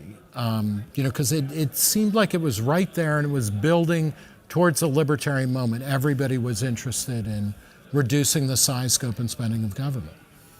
So I can speak from my perspective as someone who was elected in that Tea Party wave, served in Congress, and did see our influence grow in the first several years that I was in Congress. From 2011 to about 2015, I saw a group of people who got elected as Tea Party Republicans, Tea Party conservatives, or Tea Party libertarians in a sense, who were figuring out how to use the system that we had in Congress to assert themselves more. We figured out how the leadership team worked. We figured out how the legislation passed through, and we started to use the levers that were there to exert our own influence on the process. And then my perspective is that the personality of Donald Trump really absorbed a lot of this. A lot of the people who were like populist in a large sense, you know, they were fighting the system. They got pulled into that movement. And while there's some overlap in some areas, they have largely different goals and approaches. Yeah. And I think a lot of the energy that was then in the Tea Party movement, it just fizzled out. I remember a lot of my Tea Party supporters and friends from my district back home who would say, look, people aren't coming to the meetings anymore. They don't care as much about the Constitution. It's not really about limiting government anymore. It's more about how can we go after the left? How can we, use government to greater effect? And I think that just there was a gradual diversion, and eventually that Tea Party movement just didn't have enough people coming to the meetings anymore. Yeah. They just weren't showing up, and it's basically gone. And in Congress, too, we saw a group of people like the House Freedom Caucus who came together. You know, I was one of the founders, built something pretty big and powerful. And it was designed around, cutting government spending, regulation, and power. Absolutely. I was the one who wrote the mission statement. Yeah. So, I know exactly what it was about. I think it might still be on their site. It's on their X page and everything. So, I wrote that, and it was all about making sure the people are represented, making sure that we limit government, that we expand liberty, and that all fizzled away. And now it's largely a rubber stamp for, what the Trump administration wants. To the extent they push back, it usually fizzles out within, a couple weeks. This is like with the big, beautiful bill. They can put up a fight, but not. Yeah, look, I'll give them some credit at times. They get this or that piece. They say, okay, we're going to push, and they'll get some piece added to the bill. But in this large scheme of things, we're talking about, taking it from, extremely bad to almost extremely bad. Yeah. It's a little bit better than it was before. Yeah. And, that's unfortunate. So, Justin was talking a bit about Trump, maybe Trump didn't kill the Tea Party or that energy that, and there was a definite libertarian energy. I think, a big part of it was that Bush was disastrous. I remember whenever he left office, 2009, I got to write an Bush analysis for the Wall Street Journal. They asked me to say, from a libertarian point of view, why did George W. Bush suck? And part of it was, like I said, he discredited. Did you write a 50,000 word Yeah, treatise? I know. It's still, it's coming out a few words every week for the rest of the eternity. No, but it was like he really discredited even to big government conservatives. Like, oh man, we are just terrible at this, and everything we touch goes to hell. He left office, which were I think he had a lower approval rating than Nixon, when he left. I mean, it was just disastrous. And then you had Obama come in and immediately say, hey, I'm going to overhaul, there's a financial crisis going on. I'm going to keep bailing out companies that don't need it or don't deserve it with tax money that's not meant for them. And I'm going to overhaul government. People were like, okay, libertarianism is starting to sound pretty good. Trump kind of put the kibosh on that, right? From a cultural perspective, because you were working at Fox News, what's the energy of Trump? This is a guy who has it might be a negative charisma, but he's pretty incandescent. He's very charismatic. I've met him several times. Yeah. And he's funny, and he's one of those politicians like Bill Clinton, because even Obama didn't have that. Obama was transformational, and Obama was a great speaker on big stages, but, kind of prickly and really not the kind of person. He doesn't really like people. Yeah. And, that was kind of evident when he would do his White House press briefings because he was adversarial, and he was always resentful that people would push back at all on his horrific ideas. I hated his playlists.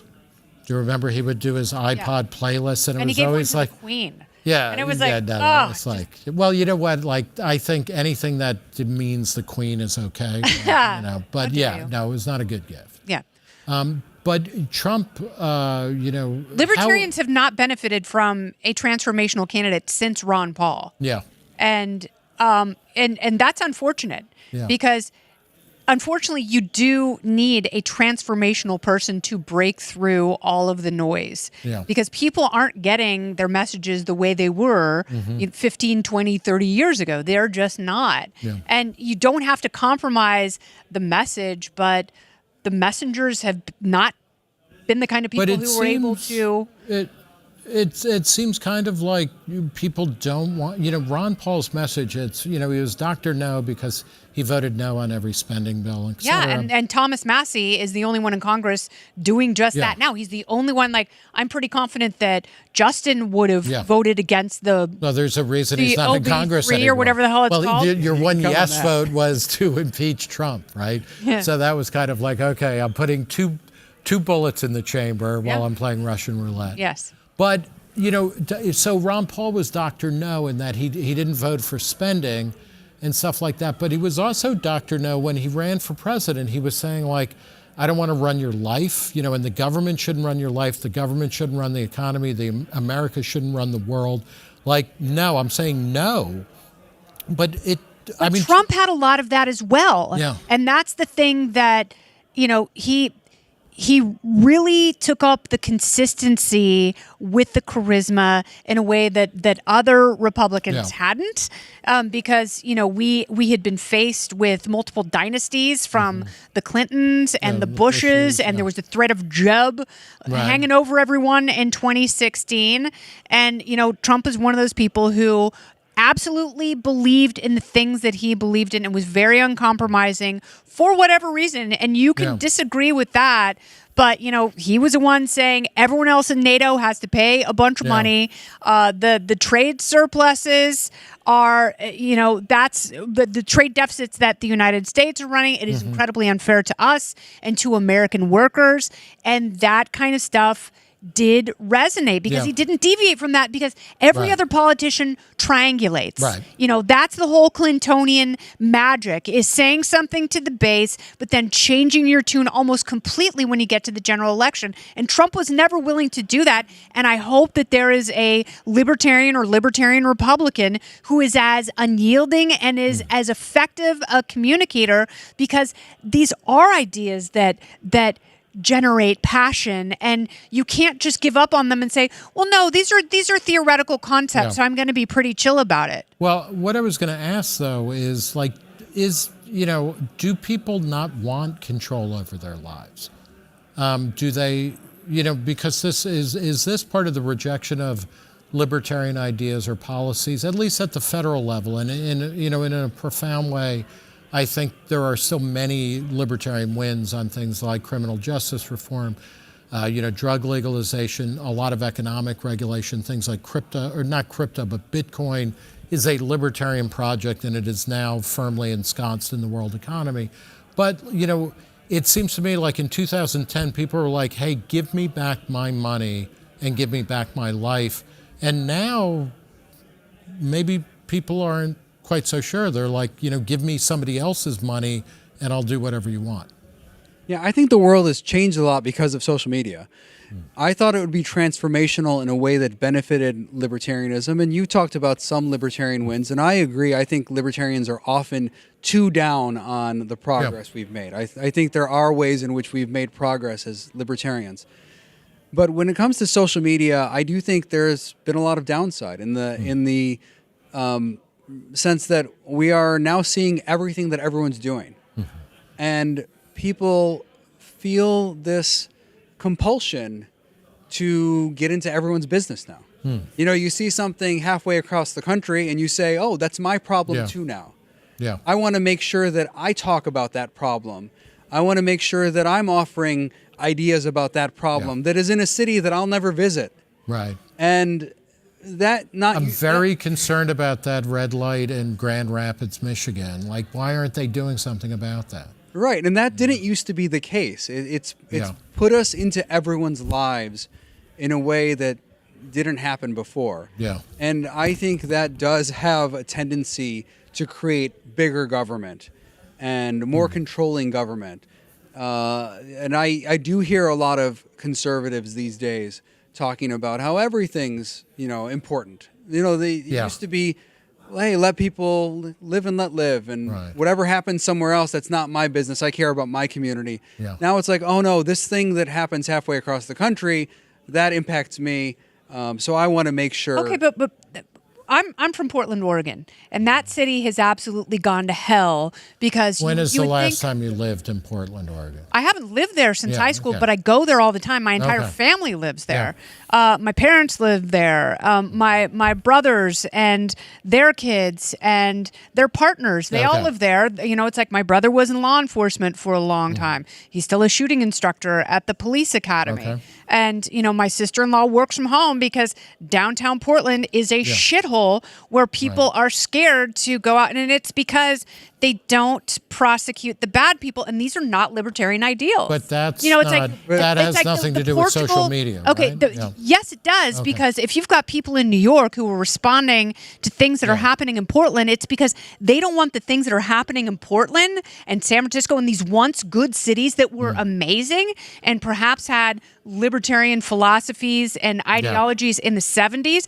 They don't want that infecting the rest of the country. So that's why New York is about to elect a That's- Democratic but- Socialist. Okay, but see, right? living in New Yeah. York City, Yeah. I've seen that stuff ruin Yeah, I cities see. like Okay. parasites and consume them from the inside out. Those are not libertarian ideals. No, of These course, are yeah. statists running all of those things. And the fear is that brand of statism is going to infect everything at the local level. And what are you left with? You have no economic mobility. You have drug addicts who are not receiving treatment, but in places where there's drug decriminalization, not legalization, people are thrown on the So- street like pieces of human garbage. Do people then move to Texas? I mean, we're in Texas. I don't know. People do move. But- People in Portland move to Yeah. Idaho because Idaho's a lot freer than Washington State or Oregon, unfortunately. And you see like that's a positive outcome of social media, that we know better what's going on in other places. And what can happen, and what can happen to your town if you're not vigilant, and if the good people don't run for office, then everything gets taken over like the Rajneeshis. I think on average what it does is it creates more busybodies. What you end up with is a bunch of people sitting at home who don't really know that much about the particulars of that city or that situation. And I don't disagree. There's a lot of bad stuff that happens in cities all across the country. I'm as libertarian as anyone, and I'm sure I disagree and disapprove of all sorts of things. But I also remember one of the most important aspects of libertarianism that isn't talked about enough, which is humility. You have to appreciate that you don't have the knowledge of everyone else's situation. And in the same way that I don't like someone coming to me in my life and telling me how I should improve my life when they know very little about it, I also think we have too many people now who are just pundits about every single issue across the country. They see a video, the video shows something going wrong, and they act like they know everything about that situation. And they just don't. And I think actually this is very harmful to libertarianism. It's harmful to the ideas that we believe in. So we're like a nation of, and I am much older than either of you or both of you put together, but on Bewitched, there was a nosy neighbor named Gladys Kravitz who was constantly peeking in the curtain trying to catch Samantha, wiggling her nose and turning somebody into a goat or something. But we're a nation like that. What do we do with that, though, Justin? Because social media is not going away. That's right. So, okay, this is the world we live in. How do we use that to our advantage, or how do we minimize the negative of that? I think that's the complicated part. I don't disagree that is hard to resolve. Yeah. You're just going to have more and more social media. Right. There's no way around it.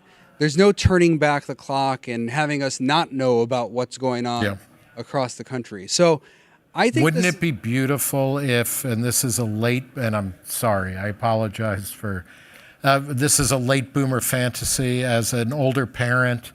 I want to be, that family scene where you all are fighting over the one TV and that's it. So you're together, you hate each other, and you're all forced, like if there's 5 of you, 4 of you are watching something you dislike, but isn't that so much better? It's a better America than where we're all watching like 90 different things at the same time. No, I'm joking. Actually very optimistic for a younger generation of people because they are their own kind of libertarian. Okay. It's not necessarily the Bob Poole libertarian who was there essentially at the ground floor when Reason started. Right. It's not the Tea Party, Justin Amash, constitutionalist, explain every vote on Facebook kind of libertarian.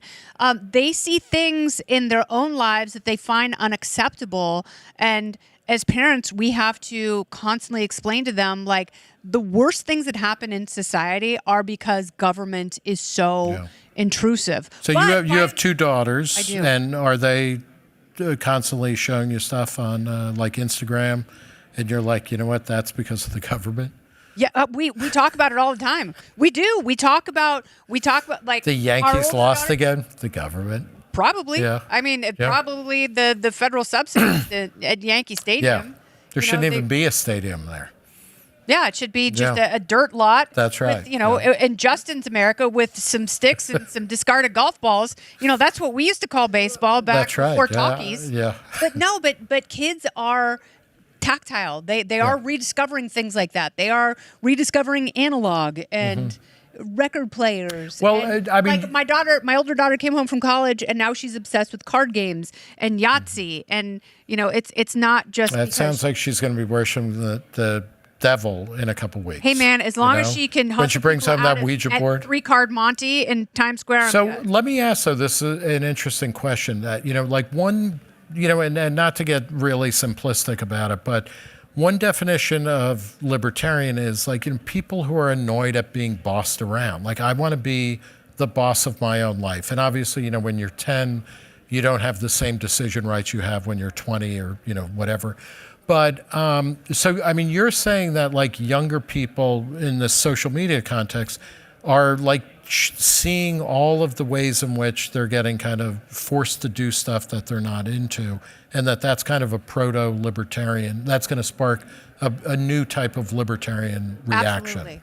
I have so much more faith in this generation than, it's like they are painted with a broad brush as being lazy and entitled and stupid. And they're not. I mean, it's like a lot of the guys that I talk to, my daughter's guy friends, a lot of them don't want to go to college because, college hates them. A lot of them don't want to be Democrats because they have been cornered as the misogynistic oppressors of society. And, they will forge their own paths and, they will find their ways to trade schools because of populists. Yeah. Do you think there's something to that? I mean, sticking with this idea of social media as having, in a way, I think I agree with you that we assumed like making more things transparent would just make things better. People would be able to express themselves, but maybe it's like they're getting more bossy. But do you like how do we change our attitude towards this stuff because it's not going away? I think we have to develop, as libertarians, this appreciation for the idea of humility. I don't think we talk enough about it as libertarians. I agree that we're not going to stop seeing things that are going on across the country, and much of it is valuable to see and to hear about and to learn about. I mean, I think kids today know more than kids did in previous generations. I think that's a positive thing. I think they're more interested in a variety of things than previous generations.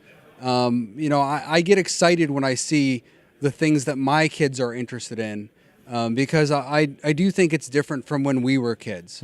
It's very different. They have a broader scope than we did as children. But we need to develop this idea in people, and I think it's important as parents. It's not a project of the government. This is important just as parents and churches and communities.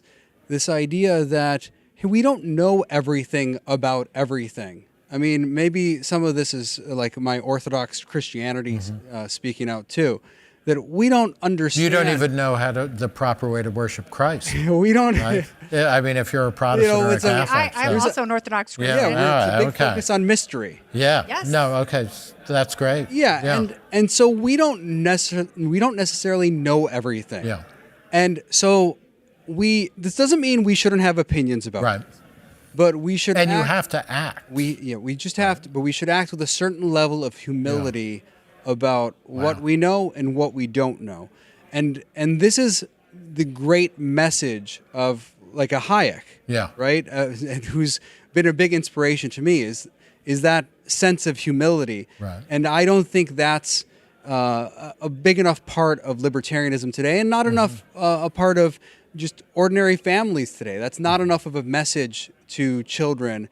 Hey, that thing that you see, it looks bad. Maybe it is bad, but let's learn about it. Right. Let's try to understand what's going on. And I think that there's more of a rush to judgment these days. How do you get there? How do you? I mean, you're obviously doing it. I mean, through your religious practice, but you're the way that you're raising your kids, the way you build your life. How do you scale that up to people who might not be believers or just in a world of politics where, I'm thinking you're from Michigan. I believe Illinois is adjacent to Michigan. My geography is getting worse with every minute. But, the governor of Illinois just signed a bill and was touting it that, now all public school students are going to have mental health evaluations done at the school. And it's kind of like, well, this is kind of amazing, right? That you would be doing this.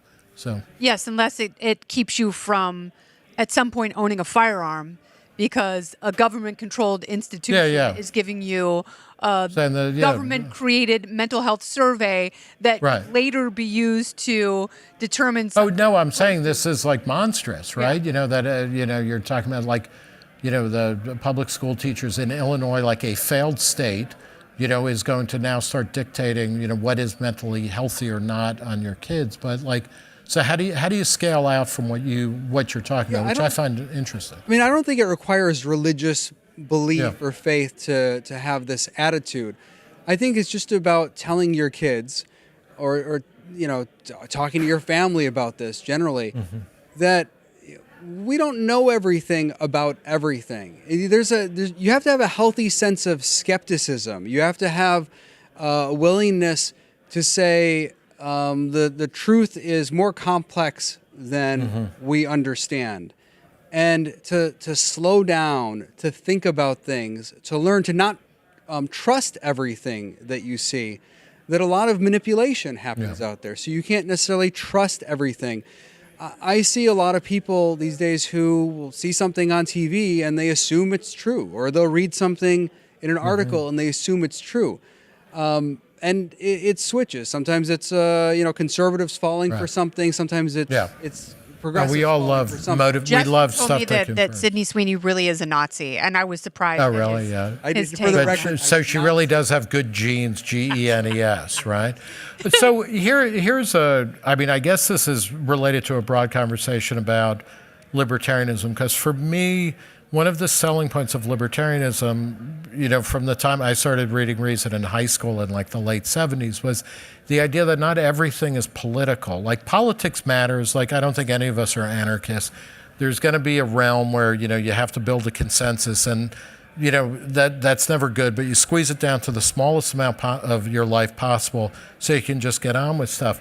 But, everything is political now, including like these, American Eagle ads, which who even knew American Eagle still existed, as a brand. But that is, every action you do is I like my heavily American politicized. Eagle when it's on a silver dollar. There you go. Yeah, preferably minted by an underground dispensary or something backed by Sounds like a cannabis. Fox News commercial. Absolutely. Well, thank you, Justin. Roslyn Capital. Yeah. Is what I keep in my safe. Yeah, whatever G. Gordon Liddy was selling, I'm buying. But no, but like, how do we get to that point? This is related to this question of mystery or that we don't know, but also like where not everything you do is political. Like that some things are just outside the realm of, listening to, politicians talk about it. Well, the problem is the idea of everything being political benefits a two-party system, and it really benefits both sides who compete for hysteria and making people as anxious and obedient as possible.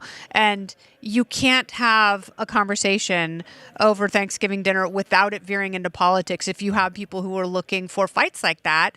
And people are looking for fights as a distraction from their own problems and their own mental health crises, which oddly enough are oftentimes generated by politics. And then you've got politicians who are eager to solve them with, funding from the government where they can then later use that data to further control your life. Yeah. Justin, are you going to, you were a 10-year congressman. Yeah. You did your time, but are you gonna get back into politics? You ran for the Republican Senate nomination in Michigan, lost to Mike Rogers, who then lost. Correct? Yeah. Am I remembering? Yeah, and Mike lose again, but Mike Rogers is a loser, I think. You go to the dictionary and he's there. But are you going to get back into politics? I think I'll run again at some point. Probably not in the immediate future, but at some point I will. I mean, the one of the nice things about getting into politics early is that I'm still pretty young. Yeah. If I ran again for office in 10 years, I'd still be younger than the average politician in Washington. So.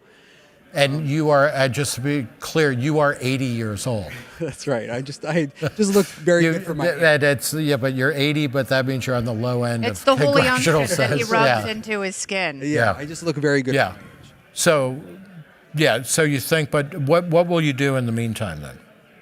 Well, I'm thinking about writing a book. I mean, about some of the things we talked about here. I mean, I think humility as a concept is important and not talked about enough, not written about enough. But yeah, I'm going to continue to give speeches. I'll continue to post things. I'll continue to write, and I will run for office when I think it's the right time to do so. And I think that in this environment, it is not the right time. Would you ever run for president as a libertarian? I wouldn't say no. That I never would. What would be more attractive? Because you've talked about how much you hated being in Congress and how you have more power as a private individual than you ever did as a representative. So would you rather be a member of Congress again and be swallowed whole by all of the clowns? Would you rather be 100 congressmen or one large duck? Yeah, exactly. I would say I have about the same power as a typical congressman. Yeah. When I'm outside of Congress. We both have the power to post on X. And that's about all the power that the average member of Congress has. I mean, in a slim majority, if you are the no vote that can turf something, that's pretty powerful. Well, he was, though. I mean, he was the no vote. I was that for 10 years. Yeah. And things got progressively worse in Congress. I mean, they continued to consolidate power at the top. I do think that I felt the impact I had more acutely after I left Congress, because I would just be out at Costco, for example, which is like apparently the place where everyone comes up to me to talk, and people would tell me how much they appreciated that I was explaining the votes, that I was willing to cross the aisle to do the right thing on a whole host of issues, including civil liberties and some of the war issues out there.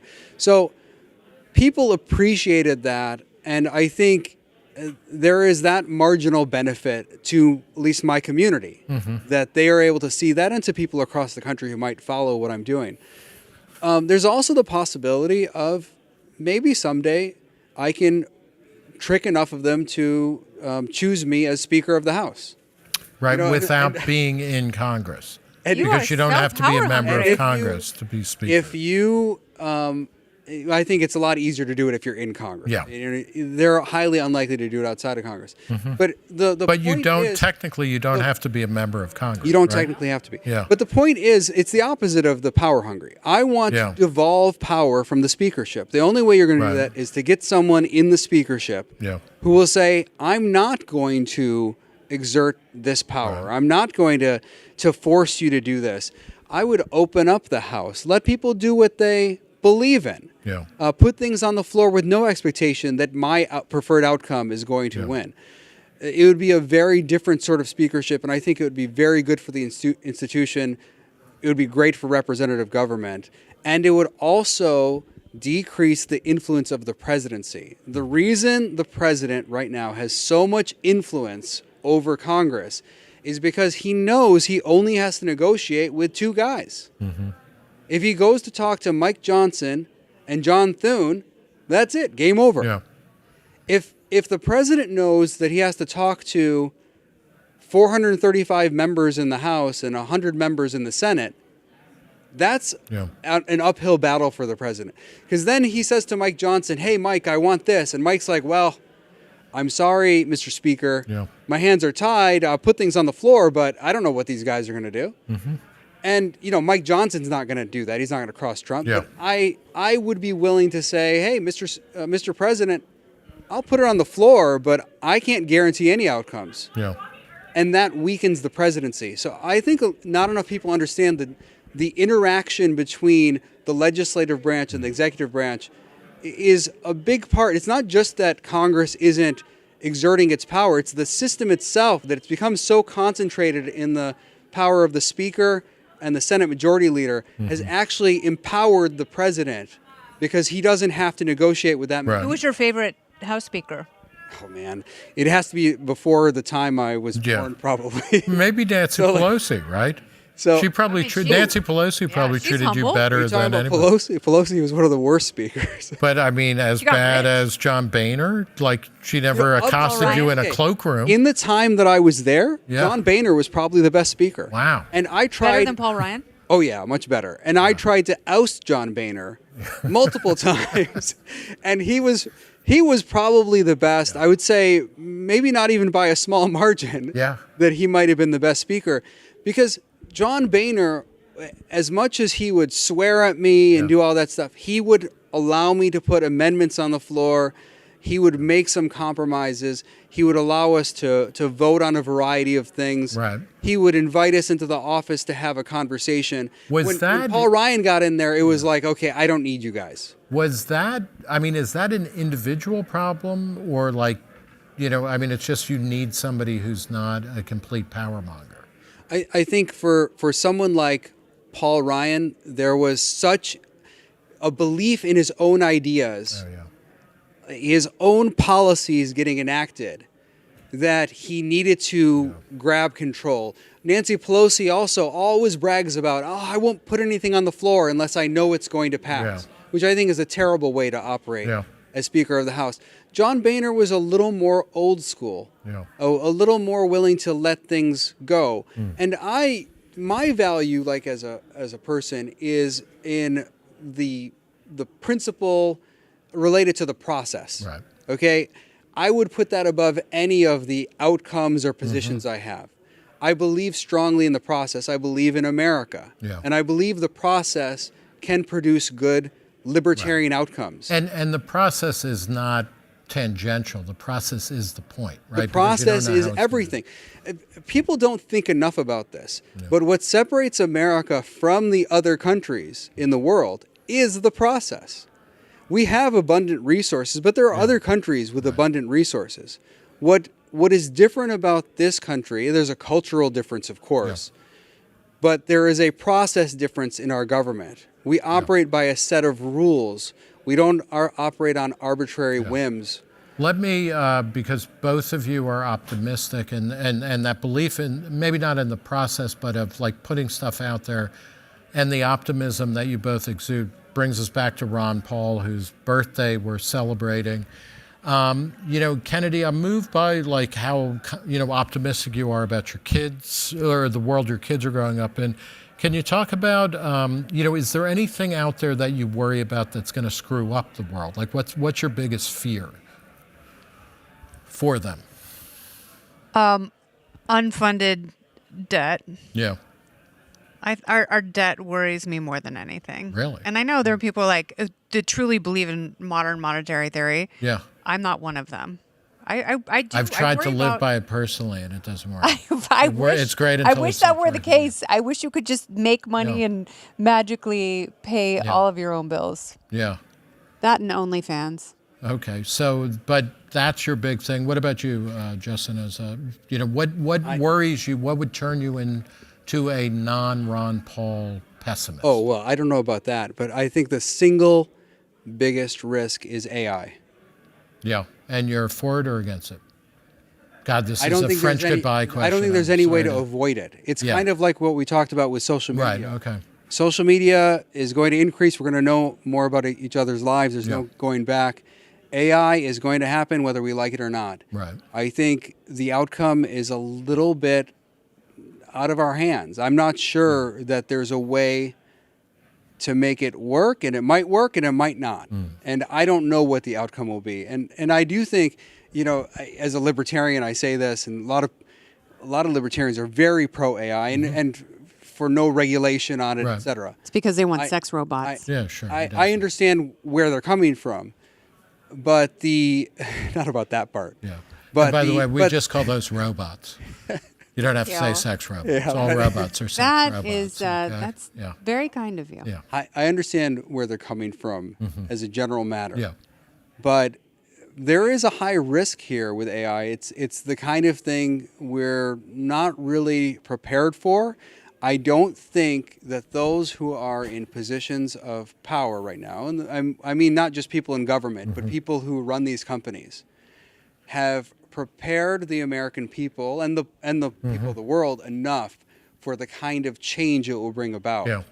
And the potential for altering human existence in a way that is so profound that we might not even think of each other as humans in the same way. Wow. Okay, that's a great note to end on. Sorry, that's such a dark note. No, not at all. But I want to thank Kennedy and Justin Amash for talking on this special live edition of The Reason interview with Nick Gillespie. I, of course, am Nick Gillespie, and we are at the Ron Paul barbecue and 90th birthday party.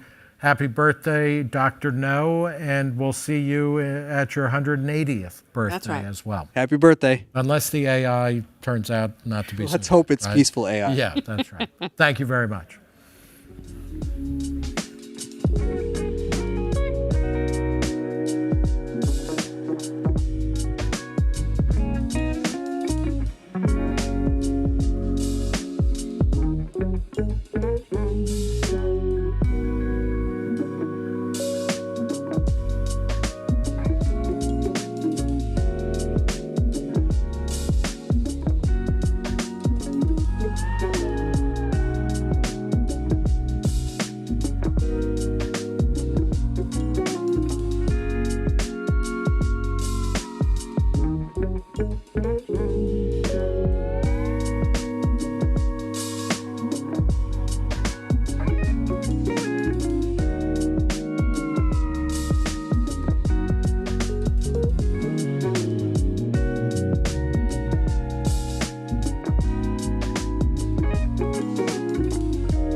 Why, hello. Where's my camera? Hello, everybody. This is evidently part of the problem. I don't know. We just, it's an amazing thing you can do with podcasts. You just put a different person in this chair, run a different name underneath them, and now it's a whole different thing. But this is a very special, live part of the problem from Ron Paul's 90th birthday party, which we've all been having a great time at. And I got two of my favorite people from the Libertarian Institute to talk to. Of course, if people listen to Part of the Problem, they know who both of them are. But we got Keith Knight and Scott Horton. How are you, fellas? We're doing good. You got to hang out with Ron Paul for half an hour? I did. I think you got to talk into your microphone, right? They didn't. I should have remembered to do that. I know about microphones. Is this, that's on? It's all coming through good? There you go.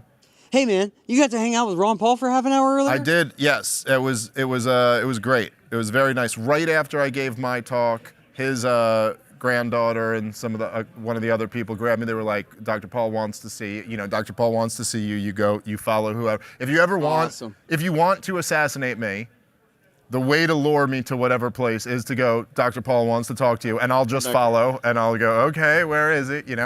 But it was great. He gave me, it was, it's as he always is. He asked me the Ron Paul question, right away. He goes, so Dave, are you more optimistic or pessimistic about the crowd? And this is like the fourth time I've gotten that question, so I was like, I'm gonna nail this one. And I came out so hard. I am optimistic, Dr. Paul. And he's just the greatest, most grandfatherly, just like amazing figure. You're just like, it was incredible. I'm sorry I missed your thing because I was told it was really good, man.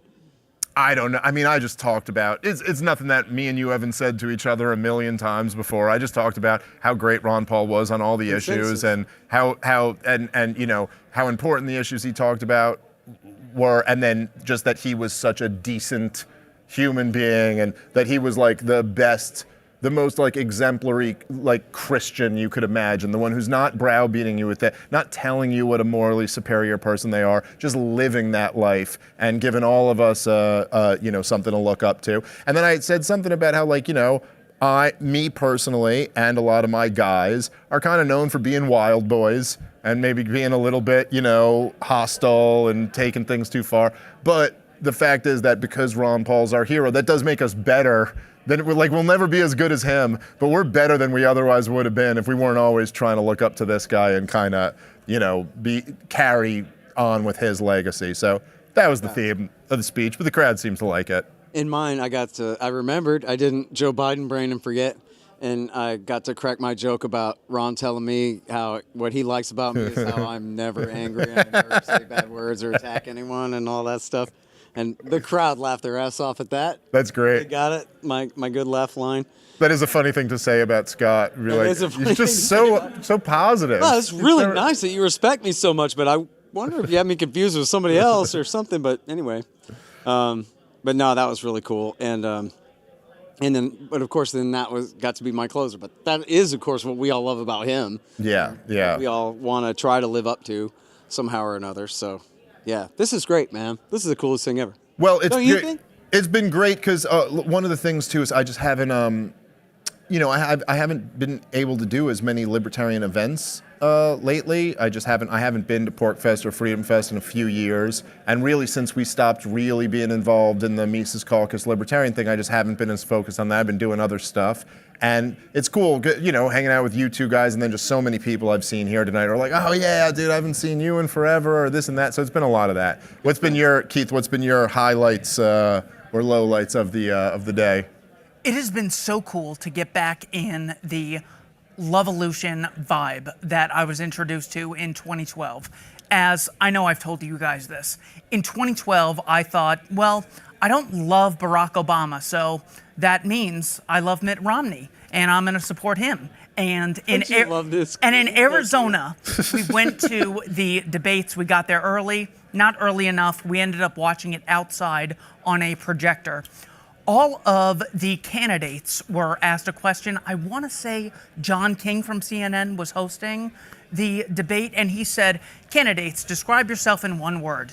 Newt Gingrich hilariously says, cheerful. Crowd goes crazy.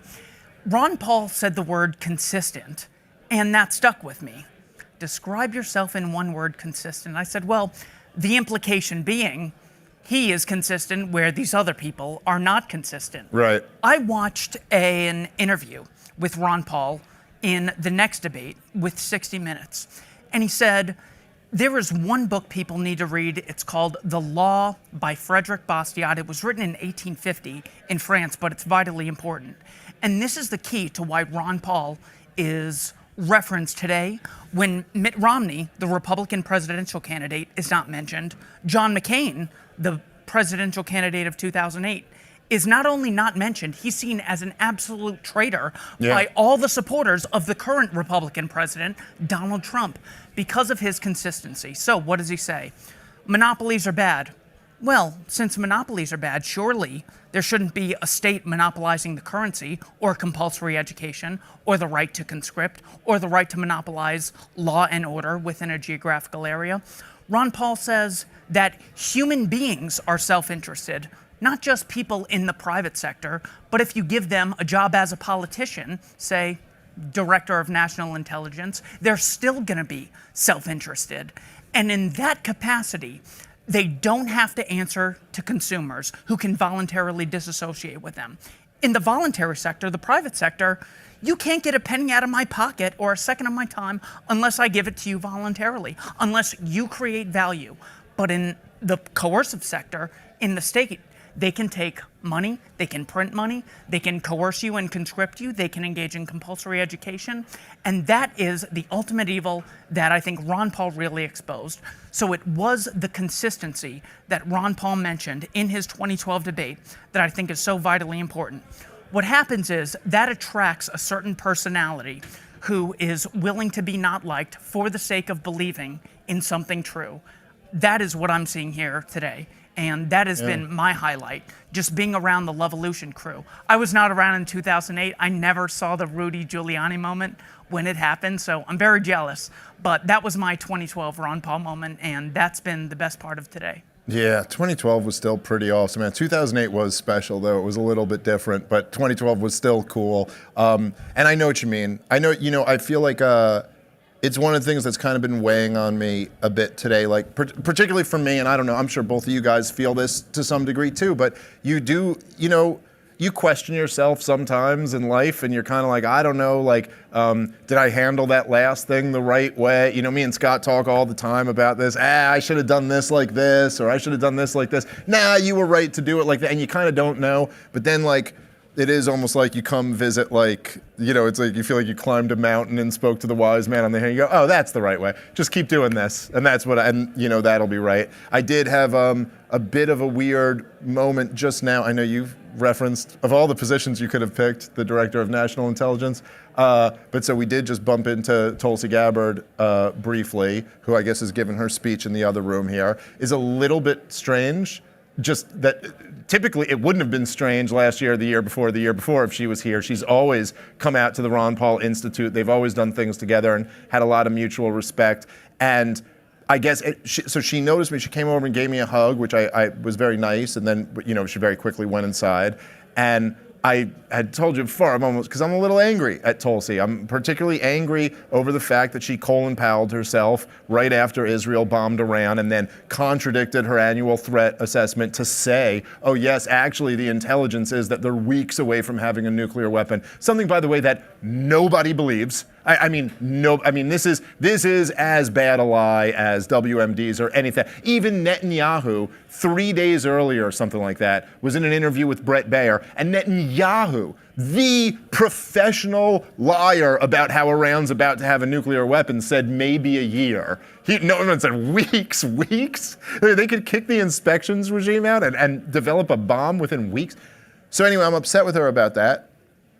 But then this is where I get conflicted. I also go, she's coming to Ron Paul's birthday. The director of national intelligence is coming here to talk to a Ron Paul audience and going, hey, Dave Smith, and coming over and giving me a hug. And this is the dirty thing about politics, right? Is that you go, well, that's better than not that. So maybe she could still do the next good thing. I don't know. Well, and right now she's in the middle of declassifying things that we really want her to declassify, yeah. To see, never thought we'd get to see, and even the slightest chance of justice for the Russiagate perpetrators. And it's not really a crime against the people in the way that a lot of these crimes are, but still, it was really bad what they did in framing Donald Trump that way. And really, it's just something that he is pissed off enough about. And after all, they did try to put him in prison a few times. So, like, they're the ones crossing that line already. And, like, is there a slight chance that Tulsi Gabbard could help to put Jim Comey and John Brennan in prison? Wow, like, I hate to get carried away believing in things or anything, but that would be so exciting. And just knowing that they are afraid right now that that even could happen at all, that's great. Obama put out a statement Brennan about is it. afraid. Just to know that Obama should be afraid. Obama put out a statement saying, like, you know, whatever, something. But he had to put out a statement about how the director of national intelligence just claimed that she has proof that he's guilty of treason, and I've sent that proof over to the Justice Department with a referral for prosecution. That in itself is fun times. Yes, that is historic. That's not normal times shit. And so deserved. So deserved by them, too. The Russiagate thing is, it's unbelievable that they would dare.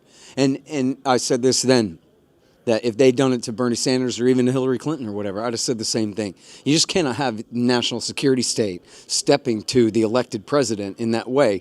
They're supposed to recognize good and well that he is way out of their league. Yes. They have this, you know, I think I talked about this recently with Daryl on the show, how John McLaughlin, who had been the acting head of the CIA, was on a panel at a think tank, and someone asked him about Donald Trump blames all this Russiagate stuff on the deep state. And McLaughlin says, well, thank God for the deep state. And he says, because they're doing the right thing here. And he goes, let me tell you something. The problem's not here at the J. Edgar Hoover Building in Washington. It's not at Langley, and it's not at Fort Meade. The problem is at 1600 Pennsylvania Avenue. So, like, okay, well, if he wasn't lying, and it was true that Donald Trump was a Russian agent, I'm like, boy, good thing the FBI is here and the NSA and CIA to stand up for us and protect us from all enemies, foreign and domestic and all that. But it wasn't true. Instead, they were framing him, and they were committing the highest act of sedition or whatever you call it exactly. It wasn't treason. They weren't acting on behalf of a foreign power. But unless you just consider the Democratic Party to be one, which I kind of do, but I don't think that would probably stand up in court. But just overall, the fact that they would dare to even come at a major party presidential candidate like that when he was sure to be the nominee by the time they started framing him, and then after he's nominated, and then after he's elected, and then after he's sworn in, and they keep going for another 2 years, nah, man, somebody needs to be taken out and at least flogged, if not shot, for that. Yeah. Well, it is. Look, the moment that you're talking about where McLaughlin's on stage where he says, thank God for the deep state and all that, it was another one of those moments. It kind of reminded me of, the moment when Chuck Schumer said to Rachel Maddow that, oh, hey, you crossed the what is the president-elect thinks he is allowed to criticize the CIA on Twitter? Whew, he's done. And it's just so crazy that, like, the follow-up... You talked about them? They're going to destroy you, Mr. President-elect. But it's crazy that, like, the follow-up question to that wasn't, Mr. Senate Majority Leader, you just confirmed that we don't live in a democracy, and we, in fact, live in a secret oligarchy of sorts.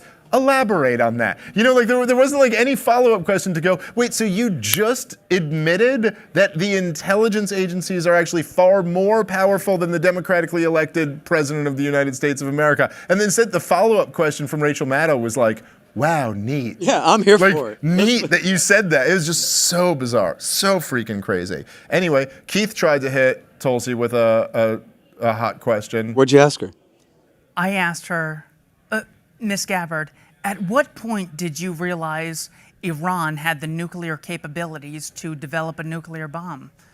And she looked at me with her eyes open and said, this is not the place for that, or this is not the time for that. And then she said something like, this isn't the time for that. And then she goes, but there's a lot more there than you think. Something like that. Oh, there's a lot more there. There's a lot more to that. There's a lot more to it. Yeah, there's a lot more to it. I had to lie my ass off for the administration. That's the information you're missing. You see, sometimes I forget and believe that it's a complete lie when they say, we work for you. We're your employees. We're public servants.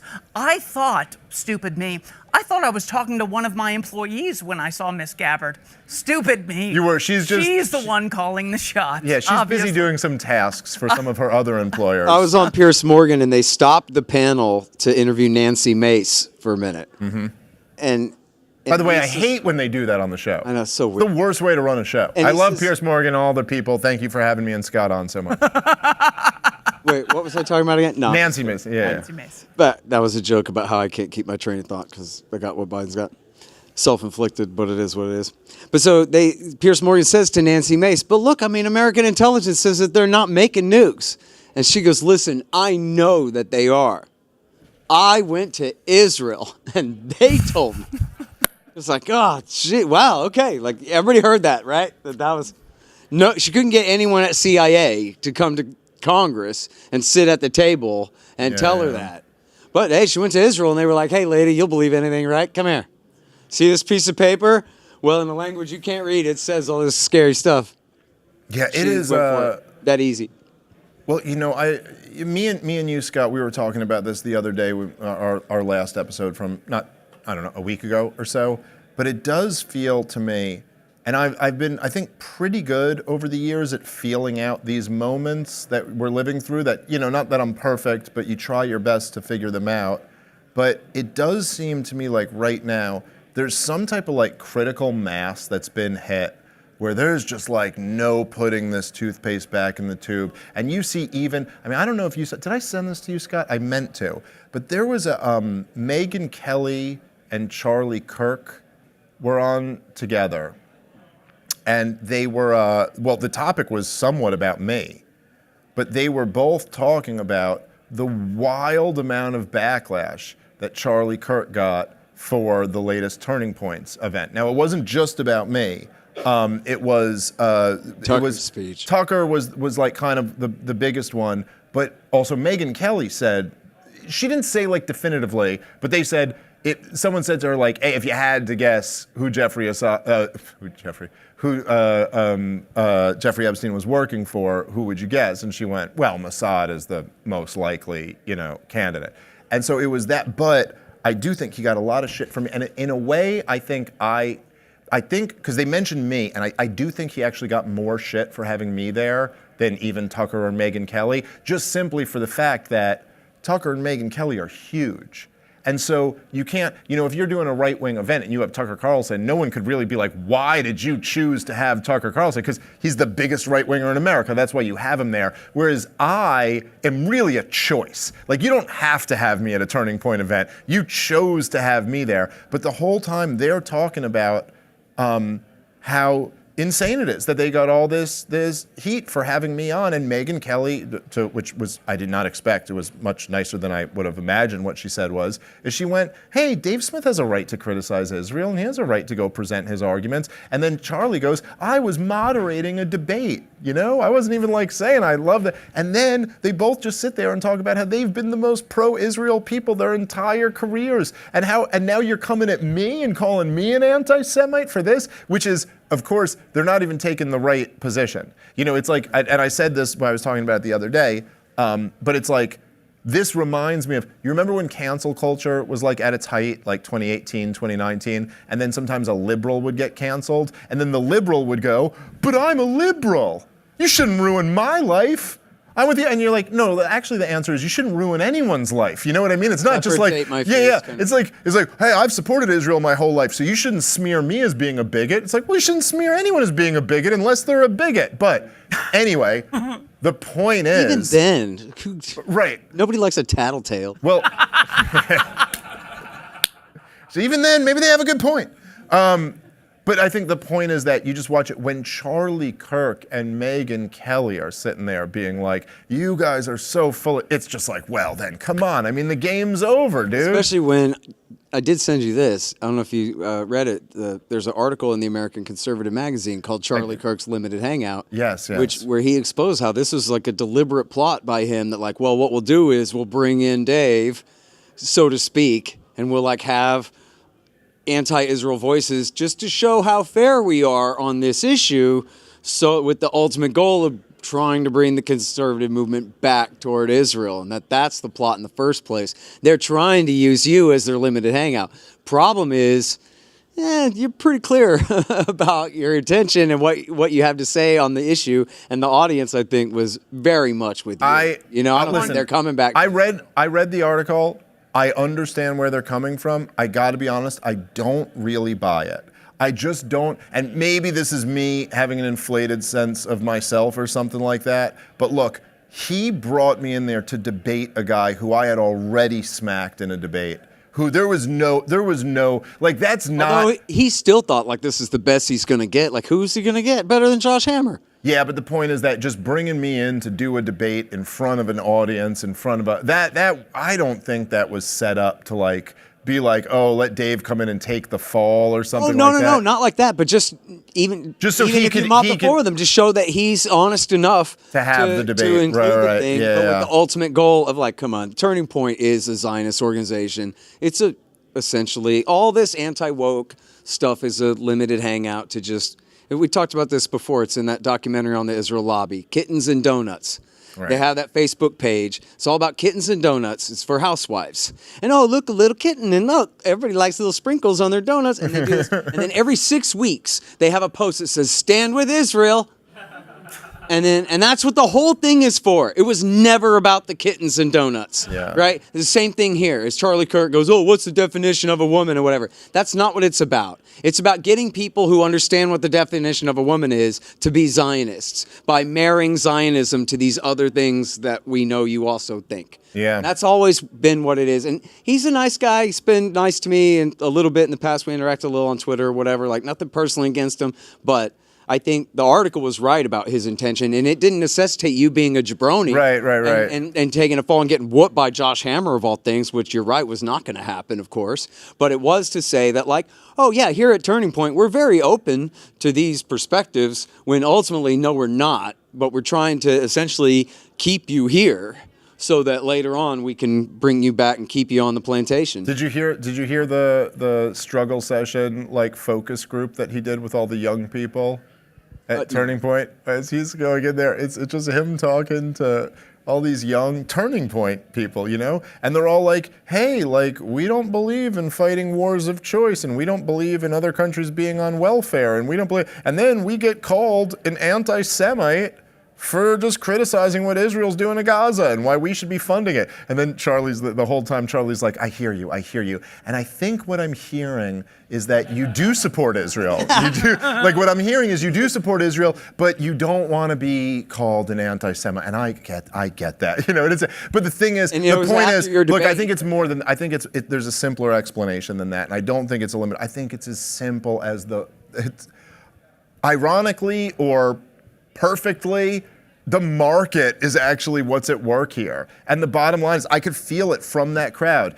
Charlie Kirk, this is how it often is, right?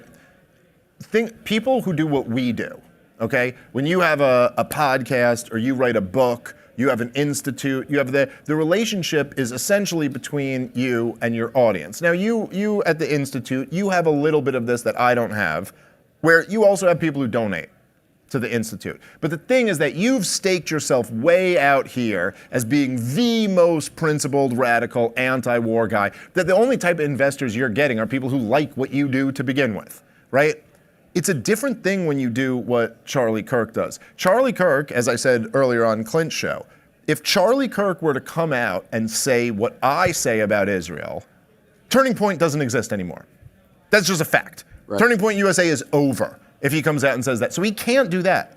But then at the same time, he also has his audience. That's also another fact. He also can't lose all of them, because then he's not Turning Point anymore either. And so the audience is demanding so much that someone represent the other side of this view. And so the only thing he could do is, well, let me at least do a debate where I have, you know what I'm saying? Like, I don't think it's like as much a limited hangout as it is like, well, what else can we do? You can't at this point pretend that we don't exist. Right. That, No, I think that's all consistent with the point. It's like, yeah, They have to give in. Yeah, I guess you're for right. their I own guess you're right. legitimacy when the end goal is still the same. And it was after that debate he went and interviewed the rabbi about there's no one starving in Gaza, which goes to show what he's really about is that's serving true. evil. Like that's pure evil to do that, dude. That's It is literally, and I mean, I don't mean to be hyperbolic or go to like low-hanging fruit, but it is like, this is Holocaust denial level shit, dude. This is, you're literally looking at pictures of starving babies, a ton of reports about mass starvation, and going, nah, it's fake. Anyway, Keith, I'm sorry, you were going to say something there. I'd have to ask Alex Berenson if it's really Holocaust denial or not. I'm not able to judge. I don't work for Yad Vashem. He is the expert on that. He's been to the museum. One of the great things that the Turning Point USA people suffer from, unfortunately, is they have a false dichotomy, I think. They say, am I pro or anti-Israel? You can ask that question, false dichotomy, or you could extract another lesson from Ron Paul, which is to say, there are concentrated benefits and dispersed costs when engaging in any interaction. So why would America go to war in Vietnam and Afghanistan and Iraq if these weren't justified things? Why would America do that? Well, America didn't do it. A microscopic amount of the population coerced the rest of the population into doing something that benefited this small number of people. This is exactly what Dwight D. Eisenhower said, not exactly an isolationist libertarian. It's an understanding that when a policy is pursued, it's not that all, 10 million people in Israel had a say and then they went through with it. Not all 350 million Americans had a say and they went through it. These policies are decided by the iron law of oligarchy. It is too costly to get every single person's opinion equally. So they delegate their opinions, and a very few amount of people end up being part of those who implement any situation. Yeah. So they act in their self-interest and come up with things that the population at large never would have. So when TPUSA says, am I pro or anti-Israel? This will determine whether I support the assault on Gaza or not. It's not pro-Israel, pro-10 million people. The pro-Netanyahu position is the assault on Gaza, the blockade, the ethnic cleansing operation that he recently bragged about on Fox News. Yes, we're going to have a monopoly on force on the area, but to keep people safe, just to make sure that Hamas doesn't come to power.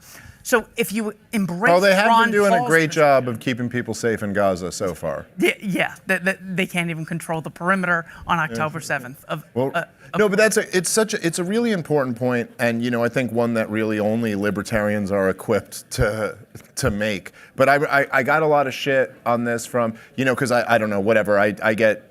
I get way too many people praising me and way too many people attacking me and all that stuff. So whatever, but there is like a sliver of people on the the anti-Israel side who criticize me for like not going far enough or not being not defending Hamas or not whatever. There's always a group. But I remember I had one post where someone said, I forget what exactly it was, but someone said, Dave's the guy who hates Israel. And I said, I don't hate Israel. I'm not anti-Israel. I'm anti what the government of Israel is doing to the Palestinian people. I'm anti what the government of Israel is doing with my government to my people and all this. But it is a fair point that everybody can recognize that in the United States of America. You could hate Joe Biden more than anything, and no one thinks that makes you anti-America.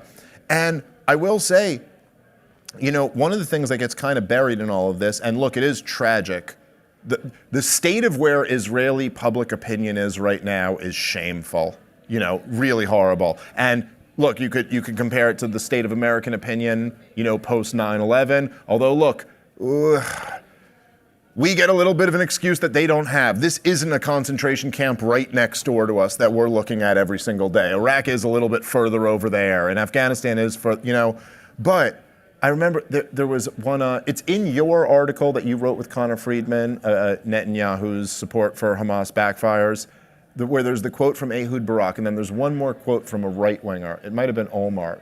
But definitely in the Ehud Barak quote, where they're talking about how, specifically, Benjamin Netanyahu's policy of propping up Hamas in Gaza was not just, as others mentioned, for the international community and the Americans and the Congress and the presidency, but he's saying for the liberal Jews in Israel. That's right. That literally this was a huge part of it, is that there was a huge portion of the Israeli citizenry, and by the way, also a huge portion of, like, say, Jews in New York and stuff, that I know much better, a huge portion of them in Europe too, who were all for Oslo. When Oslo first came up, they went, yes, this is exactly what we've always wanted. All we've ever wanted is peace with our Arab neighbors. Let's all live in peace. And they want, and so the fact is that part of the reason why they wanted to keep Hamas in power, or whatever exactly, in custodial, whatever you want to call it, part of that was because they knew if it was the Palestinian Authority sitting there saying, let's make a deal, that there'd be a huge portion of Israeli Jews who would go, yeah, dude, war is inherently, like, unpopular. War costs a lot. We all know this, right? If the three of us just go out to a bar later today, there's some people who we really don't like, we're not just like, hey, let's go fight all of them, because it's like, I don't know, dude, one of us might end up in the hospital, one of us might get arrested. Like, there's costs. Costly. Yeah, there's costs associated with this. People will, like, choose peace. And so it is just important in this environment where, there is this critical mass and everyone's waking up to the horrors of these policies, that it is like, look, like, it's like what you always say, Scott. It's what was the biggest fuck up of Alex Jones' career was the Sandy Hook thing. And why was it? Because the target wasn't the FBI or the ATF or the CIA. The target were parents who just lost their little babies. And you should always, it's one of the things that, just being here with Ron Paul just reminds me. It's like, always keep your target as, like, the evil, corrupt, powerful people. And anytime you start just trying to blame the people of any country, you're just going down the wrong path. Regular people are manipulated, and that doesn't mean that they're evil. Hey, if you go back to the turn of the century, all the polls showed the Israelis wanted a two-state solution. Mm-hmm. But if they can't have one, then they want Ariel Sharon, because he's a hard ass and he'll protect them from the bad guys, that he's making them the bad guys. But if that's what the position we're in, then yes, build the wall. If you're not going to give them a state, then build the wall. Well, but isn't it, even you said earlier today when we were talking about Tulsi Gabbard being here, what was the thing that you said about Tulsi? I don't remember. That you told me that you go, I really do. You go, I'm glad she's in there because I think she will keep her eye on Al Qaeda. And this is coming from Scott Horton, of all people, right? Yeah, and I don't want her to wage war overseas, but I am terrified about their blowback, especially blowback from Israel's war in Gaza now coming here. And I think I want her and Joe Kent just keeping those guys the hell off of my continent, 100%. Because even someone like Scott, even Scott Horton, who literally wrote the book on the subject and knows that it was this policy that turned these killers against us, right? Still, we're us. And at the end of the day, it's like, well, don't just let them kill us now because you did that. Yeah. That's not the answer. And so any reasonable person, right? Like, no matter what, even if it was the war that I was just breaking down and explaining how this is going to lead to someone coming and trying to kill my family, once they're trying to kill them, it's like, well, take them out. Because that's the most important priority. Tulsi must be doing something good. She cleared out this room pretty good. But anyway, so yes, I think that is an important thing to, and it's one of the things about the original, to tie this back to the reason we're all here, but one of the things about the original Ron Paul, Giuliani moment, which is what pulled me into this whole life that I'm living now, is that I did in a weird way, and I never felt like this made me like a leftist. Like, it didn't make me an egalitarian or a relativist or anything like that. I know that there's differences between different groups of people. There's differences between different cultures. There's differences between religions and all of this. But the thing was, like, you were like, oh, this weirdly is something that unites all of us.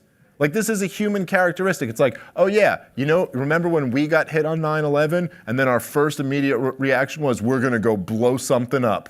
Howard Stern said he wanted to completely eliminate the Middle East. Nuke the Middle East, right? It's like, oh, okay, so they had that same attitude too, right? And they had that, and then you just realize, like, and this is why Daryl Cooper's whole series is so good, is you realize that actually, like, oh, this is a cycle that both the Israelis and Palestinians are participating in. And in the same way that you see, where they'll go, they're rallying around Hamas ever since we started bombing, the refugee shelters Hamas, or whatever. Yeah, like, okay, oh, they're rallying around Hamas. It's like, yeah, they are. And what are the Israelis doing?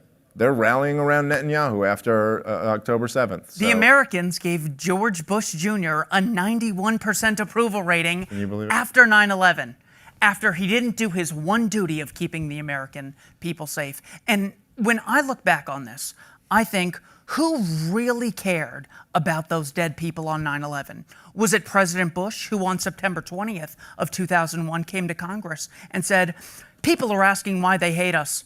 They hate us because we're a democracy. Their leaders are self-appointed. They hate our freedom to worship and our freedom to disagree.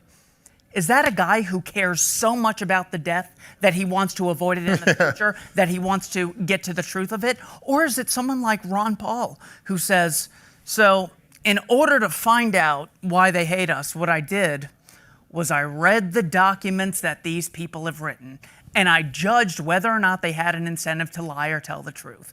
And it turns out it's bases in Mecca and Medina, Saudi Arabia. It's the deadly sanctions on Iraq.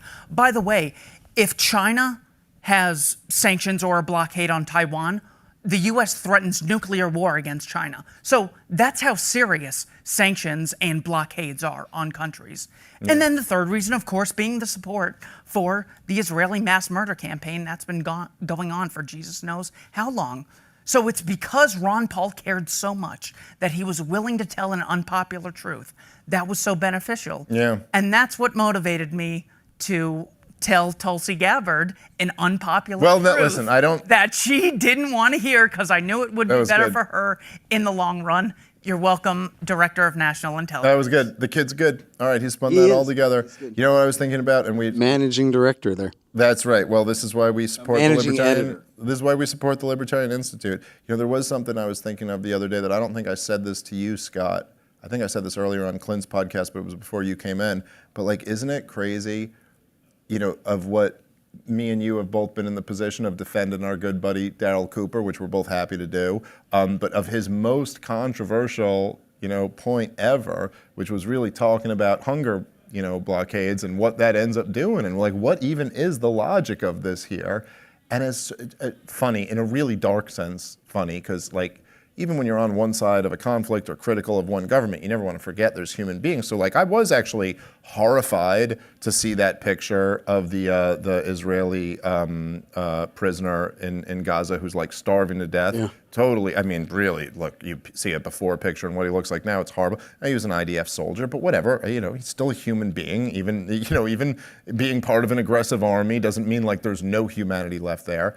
But it was so funny, I got tagged, because I'm like famous for being an Israel critic now, I got tagged like all day on Twitter of people sending me this picture and being like, what are you going to say about Hamas now, Dave Blow? And you're like... You should have negotiated with him a year and a half ago? Well, like, but it is... Well, look, obviously, like, it's not saying Hamas doesn't have any guilt in this or anything like that, but you go like, what was the logic in having a fucking starvation blockade when you got hostages in there? Like, where on the list of exactly? Well, that's exactly right. Right. They know that other people do, and so it'll generate sympathy. So they'll starve them just for the talking point. That exactly because like that's why we have the Hannibal directive. Well, look, well, right. But you know, when you think, and this was kind of the point that I think Darryl was making, was like, okay, so you cut off all food from Nazi Germany. Well, who do you think is going to get the short end of that stick? Within Nazi Germany, do you think that Adolf Hitler won't eat?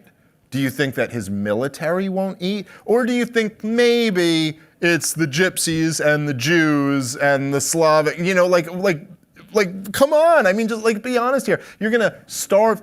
You got Smotrich, your finance minister, bragging for 3 months that not 1 ounce of grain will get in. Well, who do you think is going to be hit by that? The Hamas militants, first and foremost. And, you know, there's been like some reporting back and forth, and they make these claims that they never really back up with that Hamas is stealing the food or doing this. But like, it's a bunch of crap. But like, totally debunked. Yeah. Like they never do. And there's instances where they can show, but that's true in any society, you know, with any type of resource. They're definitely not going hungry, but they're not stealing it all the way that they. But the thing is that even if that were true, if it were true that Hamas is stealing 100% of the food, then what's the purpose?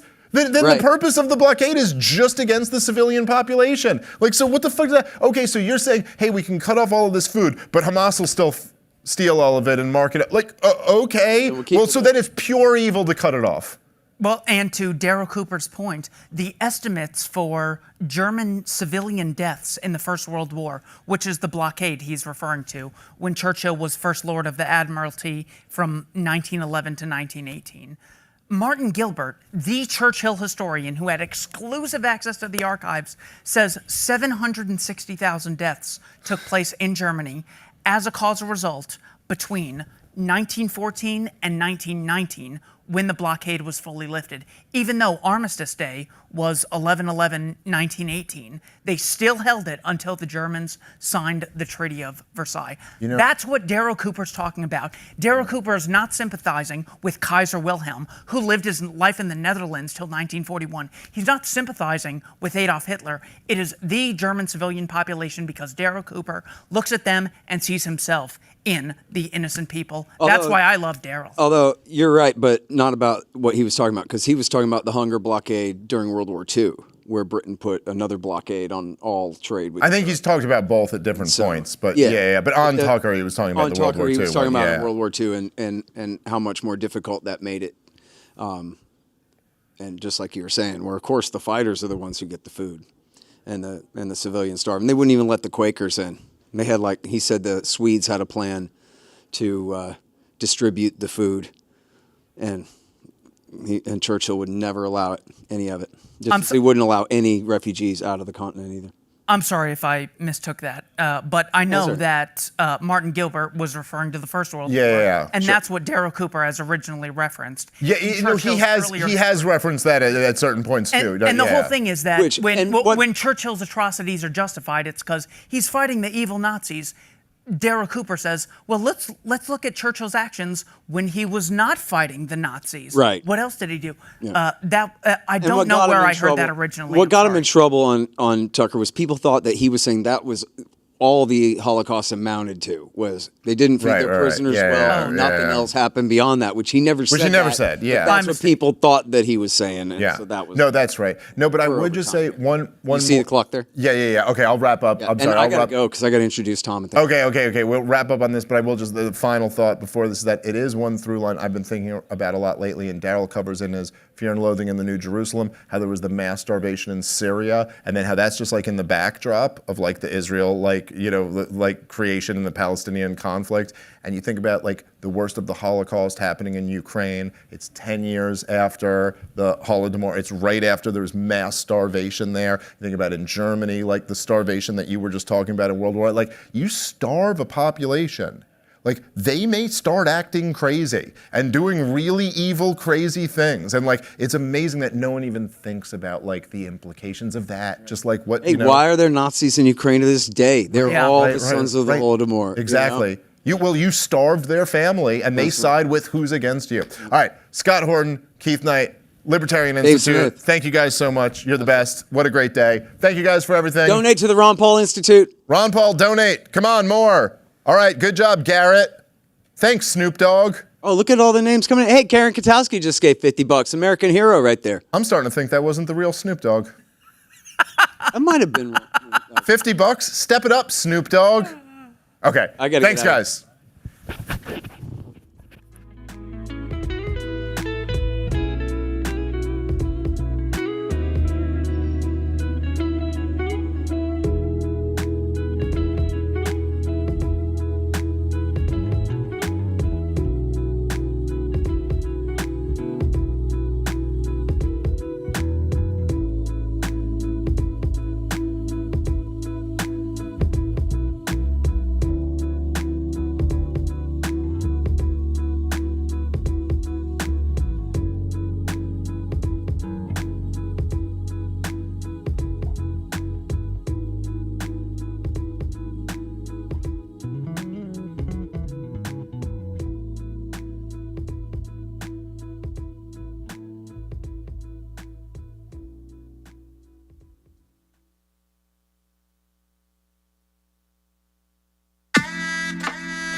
Thank you very much.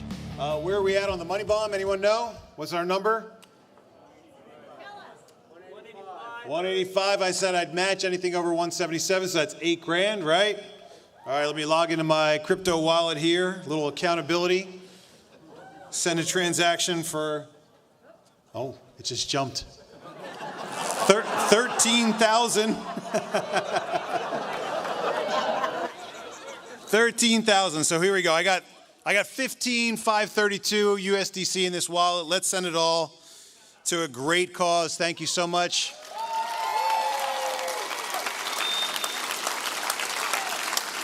Crypto's easy, it's fast, it's borderless, it's permissionless, and it took me the better part of 13 years to realize what I was missing.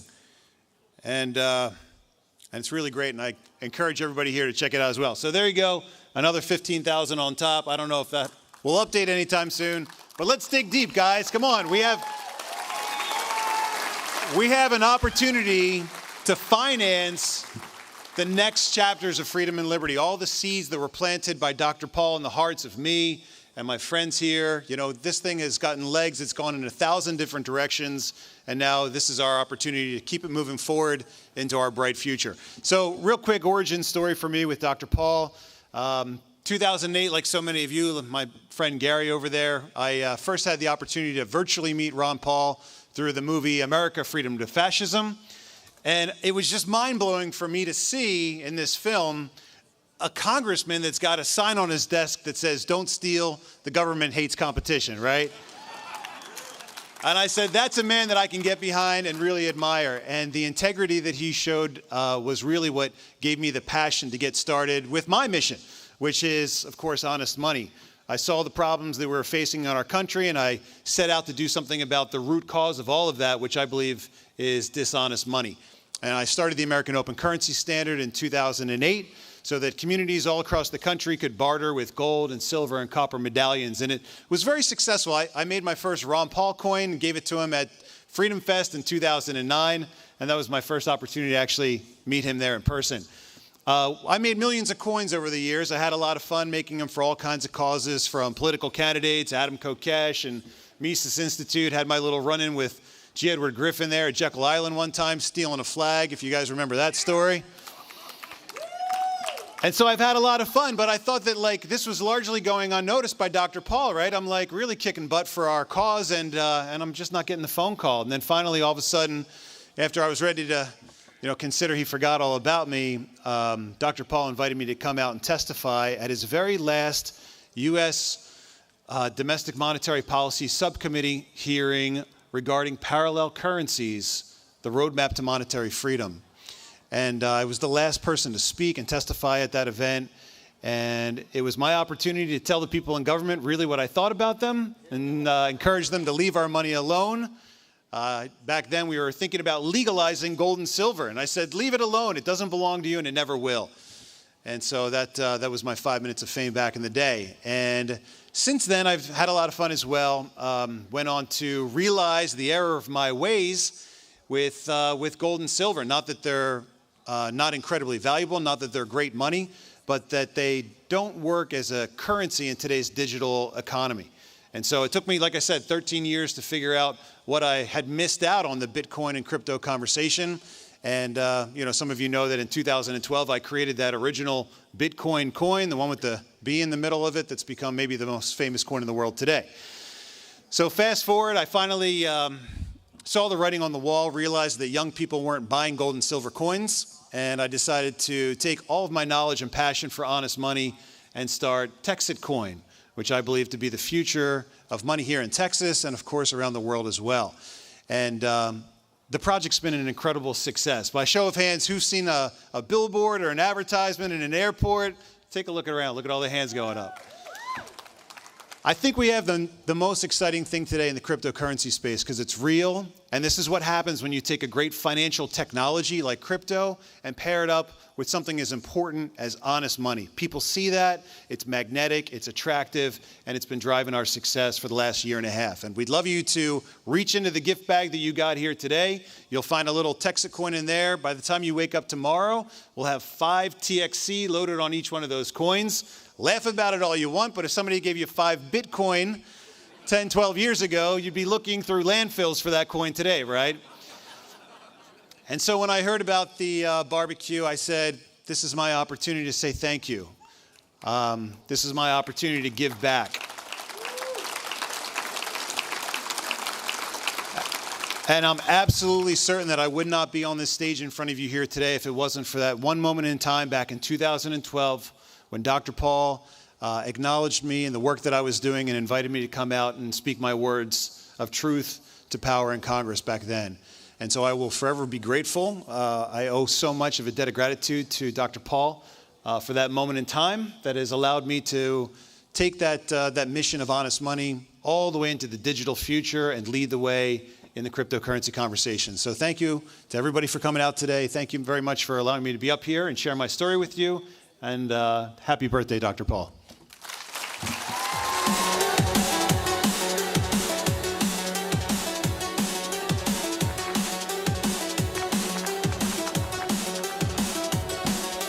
Fantastic. Thank you, Bobby, for being a champion for liberty and for sound money. Hang tight. We will continue with the programming very shortly. Do not go anywhere. Stay tuned. Justin, roll some cool videos.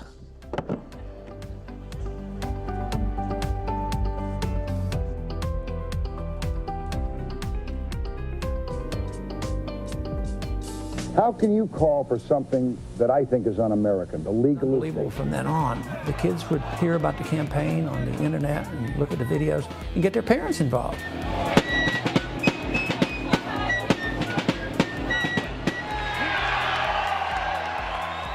This is of a piece of a sort of 230-year-old American tradition of, you know, rugged individualism and independence and reverence for liberty. And I think Ron Paul speaks for a lot of people who still uphold those ideas. You set the record. In the history of American politics, nobody has ever raised more money on a single day than you. Gosh. And yet, this is happening without your campaign people coordinating it. This is completely about grassroots, and it's completely about you just saying what you believe in. Oh, no, you can't have a government like this without an income tax, but we don't want a government like this. This is not the kind of government that was designed by our founders of the country. It's not what was written in the Constitution. We've only had an income tax since 1913. But if you want a welfare state, and if you want to police the world and pay for the defense of Japan and Germany, send foreign aid to the Soviet Union, you not only need the income tax, you need the Federal Reserve to print up the money when the deficit is accumulated. So we think the government should be much smaller. The income tax is unnecessary. Again, something happened in the 20th century where the American people decided that there would be... The 16th Amendment happened, yeah. Something happened where we have changed our attitude about what we want from our government. We've ushered in this overwhelming runaway welfare state that we cannot afford, and we've also became an American empire where we have troops around the world and we pay for the defense of Japan and Germany and everybody else. But at the same time, you had to have two ways of financing this. One we decided we'd have an income tax that we would start subtly and small that would escalate to the point that it really is the biggest ripoff in the country, along with a Federal Reserve System that allows us to monetize that happened debt. 65 years ago. Well, I know, but since 65 years, we have seen the deterioration of this society that we love. I'm Ron Paul. I'm a congressman from Texas, serving in my 10th term. I am the champion of the Constitution. On a chilly Saturday in November, a few thousand people have flocked to Philadelphia to see their man, Ron Paul, the Texas congressman who's running for president. He may not be the first name on the Republican ticket that pops into your head, but he's got an army of avid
As we approach the 250th birthday of our country, to the day when Benjamin Franklin was asked what sort of nation the American Constitution had created, his response, "A republic if you can keep it."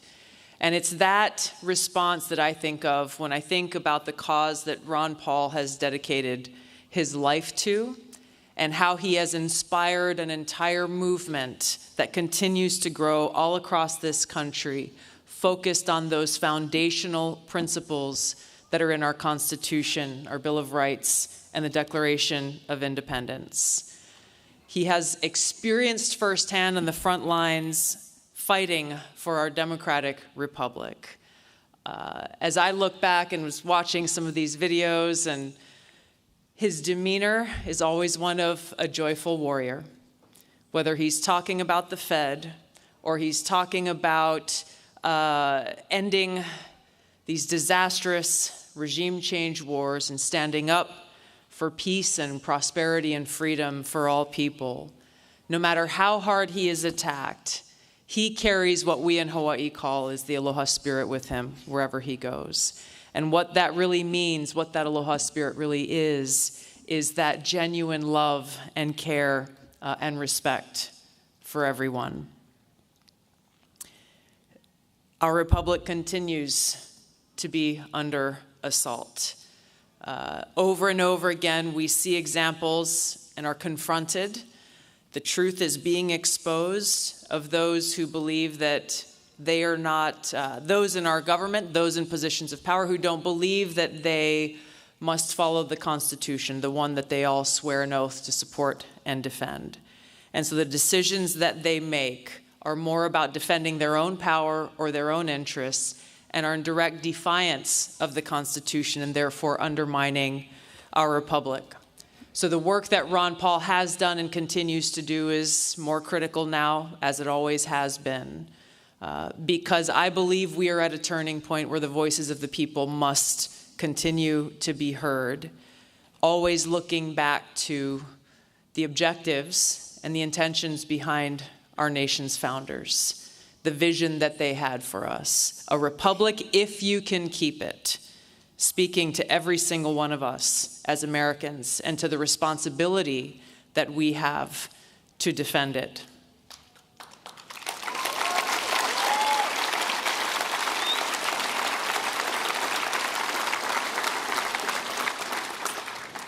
I'm grateful I had a chance to spend a little bit of time here before coming out on the stage with Ron and got to meet a lot of his kids and grandkids. It's incredibly inspiring to see, even after all that he has been through, all that he has faced, his character, his groundedness in the principles that he has dedicated his life to defending, and his humility. And I hope he won't mind me sharing this, but about 5 minutes ago, he said, you know, people come up to me all the time and they tell me, Dr. Paul, you changed my life. You've inspired me and you've moved me. And he's like, I'm just talking about monetary policy. Like, what's the big deal here? I'm talking about ending the Fed. You think I changed your life? I'm talking about the Fed. And what I told him was he has and continues to impact countless people and change people's lives because he inspires hope.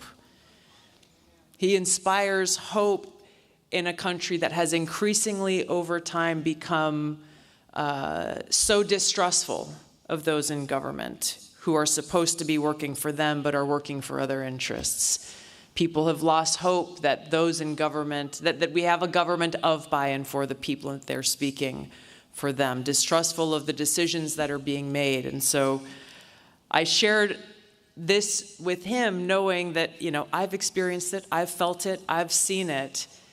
And with the humility that he embodies, he just said, I'll have to remember that. Thank you for saying that. You've heard a lot of people talking about how Dr. Paul has impacted their lives. I've had the the good fortune of being able to go to a lot of the gatherings and conventions of young people and college students across the country who are standing up and fighting for liberty. I'm just grateful to be one amongst all of you and many others who wish they could be here today to really celebrate this man who has dedicated his life to life, liberty, and the pursuit of happiness. I know I won't speak for him, but I can imagine the best way to honor his life and his legacy is for each of us to continue to carry on that cause. Thank you all so much. Have a great night. Aloha. Thank you.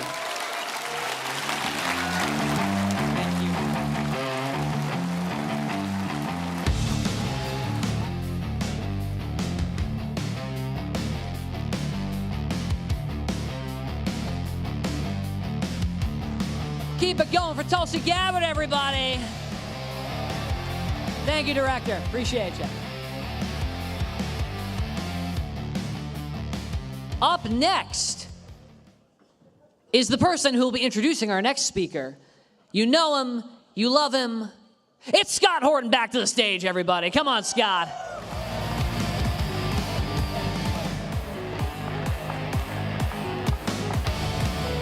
All right, happy birthday again, Mark. I'm just here real quick to introduce our next guy. It's my honor to introduce to you today, Tom Woods. Tom Woods is a great libertarian author, historian, polemicist, podcaster, and speaker, and also a great promoter of entrepreneurship and prosperity for the members of our movement as well. Sign up for his newsletter.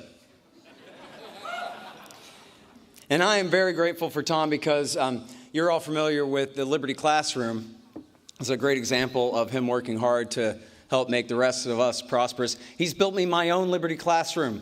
It's called the Scott Horton Academy for Foreign Policy and Freedom. Should be going online, I hope, by the end of the month, maybe early next month. ScottHortonAcademy.com. But this isn't just a commercial for that, but I just want to say how grateful I am to Tom for all the effort that he's put into helping make this thing a success for me. And with that, the great Tom Woods.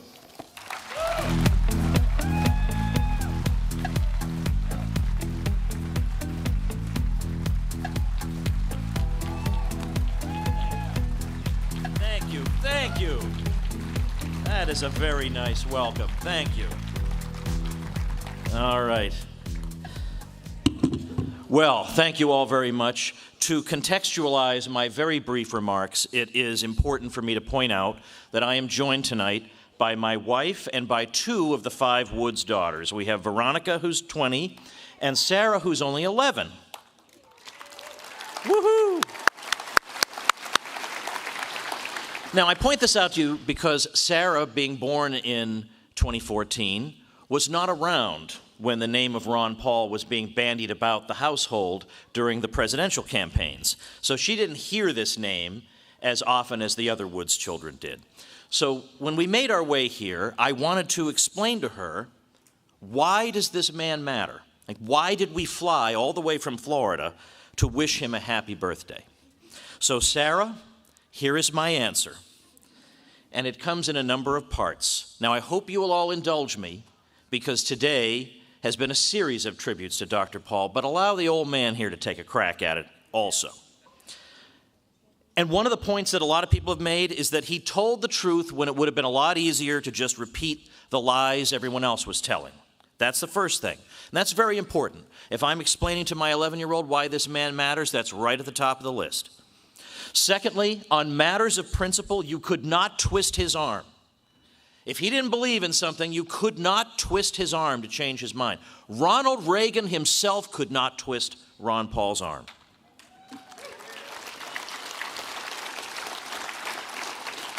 He's a tough guy when it comes to defending our principles. My favorite email I ever received from Ron Paul was only 5 words long.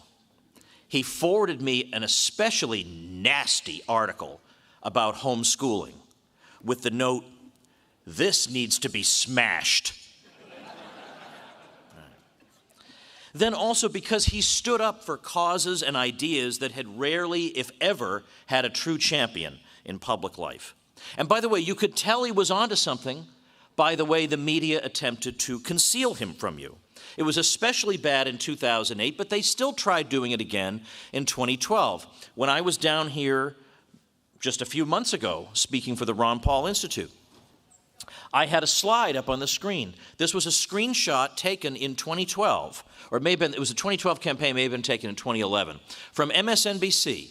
And they had listed on the screen 4 GOP presidential candidates in order of how successful they'd been in fundraising in the most recent quarter. Now, because I'm a nerd who follows these things very closely, I knew Dr. Paul was number 2 on that list. On their list, we had number 1, number 3, number 4, and number 5. There was no number 2. That's not normal. Even Jon Stewart, who I would not describe as a friend of ours, was honest enough to ask the question on The Daily Show, when did Ron Paul become the 13th floor of a hotel? We weren't the only ones picking up on this. So you'll notice around the room we have these inflatable blimps. Now, some of you youngsters won't remember this. The movement is still divided to this day as to whether this was a good expenditure of funds, but I will hear no spoil sports today. Today we celebrate the blimp.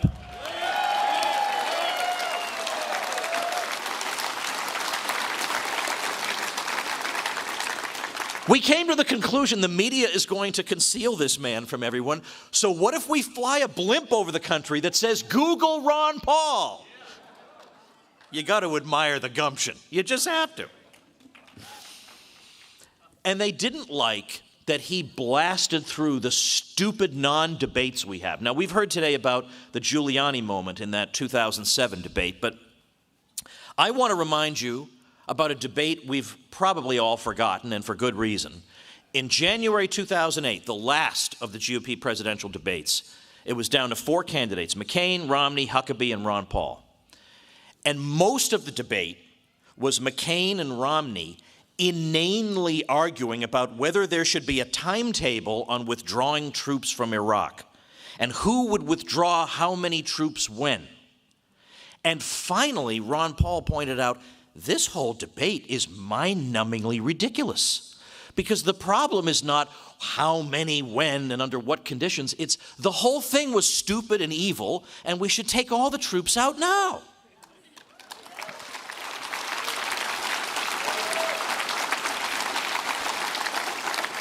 Why are we obsessed with minutia?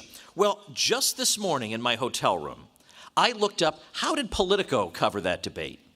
Now, a normal country with a normal media would say, one candidate finally exposed the limited nature of our debates in this country, that the debate is between 2 kinds of interventionists, and you can't, I mean, come on, today, who can tell the difference between Mitt Romney and John McCain? You know, come on, I defy you to tell me the difference between these 2, but it was the argument they were having that was the important thing. That's exactly how Politico handled it. Well, there was a big debate between McCain and Romney. No mention of Ron Paul puncturing the whole thing.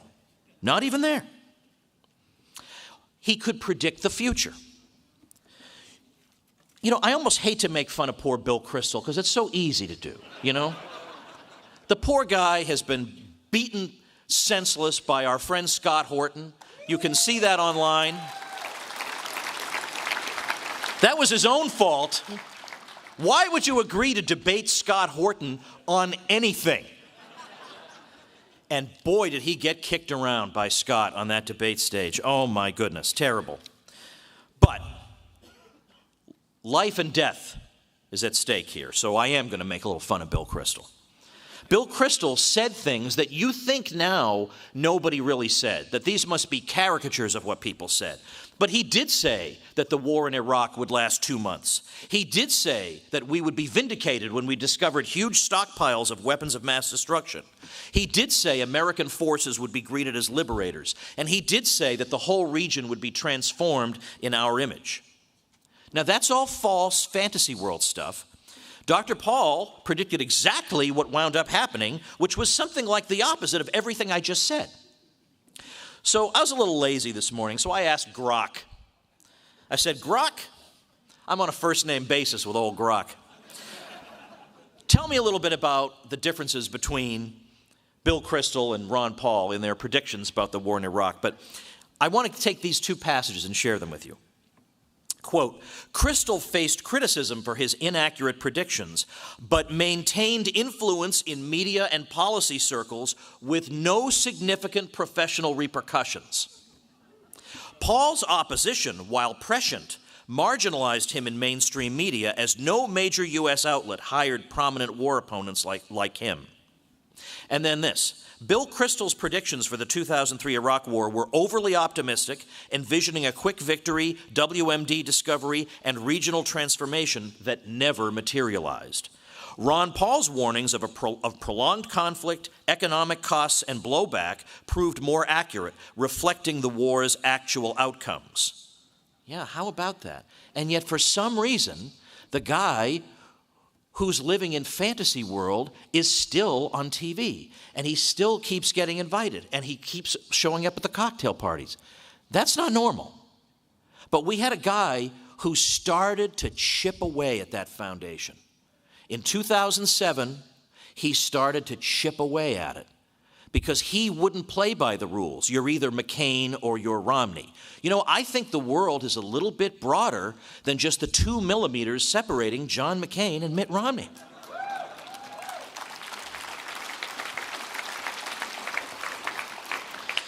And then in 2001, he said on the House floor that the Fed was trying to blunt the dot-com crash by inflating a housing bubble. Well, that is exactly what happened. Exactly. But Herman Cain, who was also a GOP presidential candidate, what he said about a week before Fannie and Freddie went under, he said there's nothing wrong with the U.S. economy, and anybody who says there is just a liberal who hates George W. Bush. That was the level of economic analysis Dr. Paul was competing against. And finally, he's one of the few politicians who isn't an ego case. I years ago proposed to Dr. Paul that he write his autobiography because I think that would be a fascinating story. Not just his life in politics, but his whole life. What formed him? How did he become Ron Paul? I think we'd all love to hear that story. But he declined because he genuinely couldn't believe anybody could really be interested. The Ron Paul Institute is called the Ron Paul Institute for Peace and Prosperity, but Dr. Paul calls it simply the Institute for Peace and Prosperity because he's not an ego case obsessed with himself, and his point is that what matters are the ideas, not him as a person.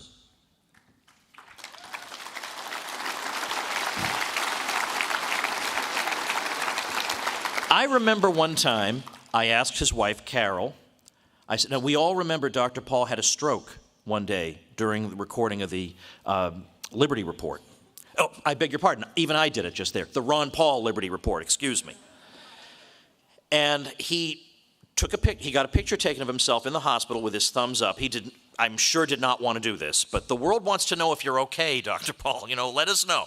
So he had this picture of himself in the hospital with the thumbs up, and Donald Trump retweeted that with the word "great!" exclamation mark. So I asked Carol, well, what did you think about, the president wishing your husband well, when he was in the hospital? And she said, he did? Ron hadn't even bothered to tell her. Now, if the president wished me well, you better believe my wife would hear about that 100 times in the first hour. But that's not what he's about. He's a man who believes in freedom, in peace, in smashing war propaganda, and telling the public unpopular truths they need to hear. Now, no matter how many elections we have, so many awful things just keep happening, like with a dreary predictability. But the example of Ron Paul seared into our brains that a better world is possible if we want it. So those, my dear Sarah, those are some of the reasons this man matters. And they also happen to be the reasons we love him. So happy birthday, Ron, and thank you, ladies and gentlemen.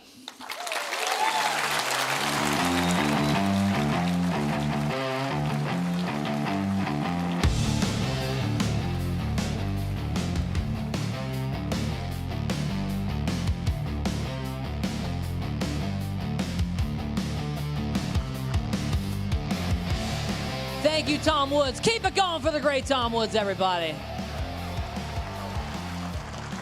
Don't forget, folks, if you're here in Lake Jackson or if you're watching on the stream, if you haven't chipped in yet to ronpaulmoneybomb.org, please consider doing so. We take fiat, we take credit card, we take crypto, we take almost anything. It's a great way to give a birthday present to Dr. Paul and further the mission of the Ron Paul Institute. Now, as we all know, Dr. Paul is not the only Paul to have made it to Washington and made an incredible impact.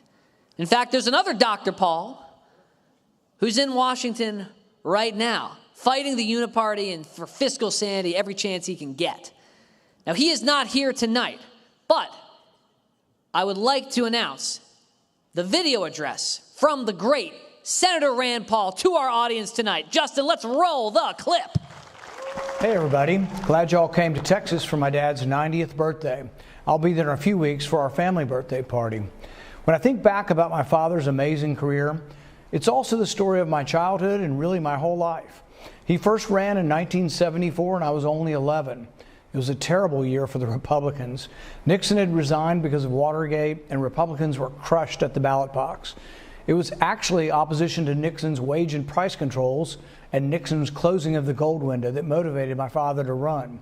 My dad got less than 30% of the vote that year, but that defeat turned into victory 2 years later when the longtime Democrat incumbent resigned and a special election was called. I remember going door to door distributing campaign flyers and learning that not everybody loved my dad or the Constitution. The family camper had a big, fat Uncle Sam pasted on the side with the message, "Put Uncle Sam on a diet." The family drove that camper to the GOP National Convention in Kansas City in 1976, when my dad was one of only a handful of elected congressmen to endorse Ronald Reagan over Ford. My dad served for 8 years and became known as a champion of limited constitutional government. I volunteered as an intern in high school. My dad would invite all the interns on Capitol Hill to hear free market speakers. I got to meet Walter Williams, Hans Sennholz, and Murray Rothbard. I've continued that tradition each year by inviting interns from Republican and Democrat offices alike to hear defenders of the Constitution. When my dad ran for the U.S. Senate in 1984, I took a semester off from college to help out. When that campaign was unsuccessful, I began my medical studies and my father went back to practicing obstetrics and gynecology for the next 12 years. In 1996, my dad won, against all odds, one of the greatest upsets in congressional elections. His opponent was a Democrat incumbent who switched parties to become a Republican. GOP leadership convinced over 100 congressmen to contribute to my dad's opponent. Our family, 5 kids and dozens of grandkids, walked door to door all over coastal Texas and waved Ron Paul signs on the street corners. Everybody had a blast. My wife, Kelly, led the grandkids in the cheer, "Hey y'all, vote for Ron Paul." My dad became famous opposing unconstitutional government spending, but he became even more famous opposing unconstitutional foreign wars. During the Bush years, my dad opposed expanding the Department of Education, opposed expanding Medicare, and with a few other Republicans voted against the Iraq War. My father's 2 runs for the presidency as a Republican spawned a liberty wave of young people, many of whom proclaimed that Ron Paul cured their apathy. When my dad explained that for every military intervention in the Middle East came blowback, unintended consequences that cost us thousands of lives and trillions of dollars, the party elites booed him. But to everyone's astonishment, his grassroots campaign organized money bombs to set one-day records for online fundraising. These famous stands caused the swamp to hate him, but ignited a movement that eventually became the Tea Party movement. Likely no other figure in the national political discourse deserves as much credit as my father for rejuvenating the dream of our founders. My father was there in 2010 when I upset the establishment to win my primary. I'll never forget one interview we did together on Fox. Neil Cavuto asked my dad, "How does it feel to have your son elected to the upper chamber?" My dad didn't miss a beat. He responded, "Well, if he keeps applying himself, maybe someday he could be elected to the House." Dad, here's wishing you a happy 90th birthday and to many more. Kelly and I send our love.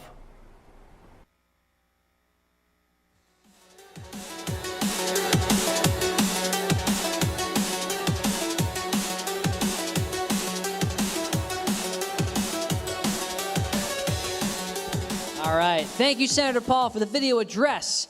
All right, folks, stay tight, hang tight, don't move, and we'll get to our next speaker in just a moment. Justin, roll some cool video.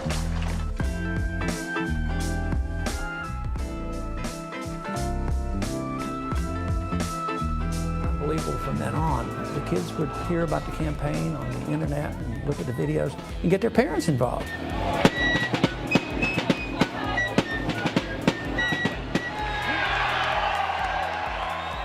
This is of a piece of a sort of 230-year-old American tradition of, you know, rugged individualism and independence and reverence for liberty. And I think Ron Paul speaks for a lot of people who still uphold those ideas.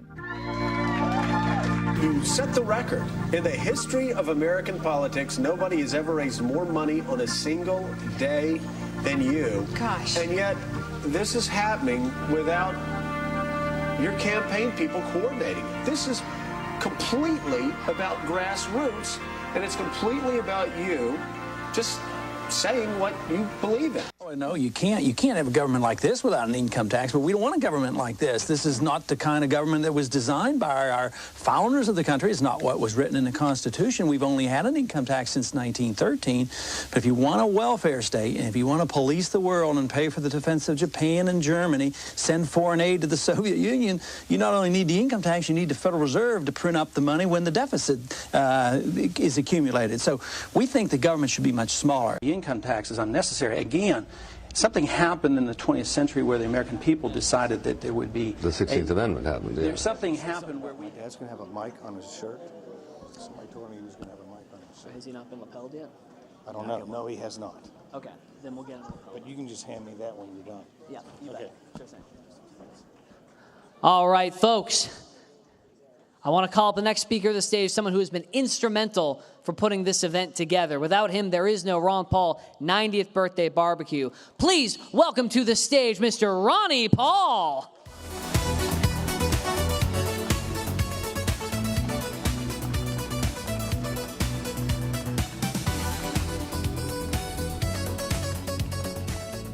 Hello, hello. It's on.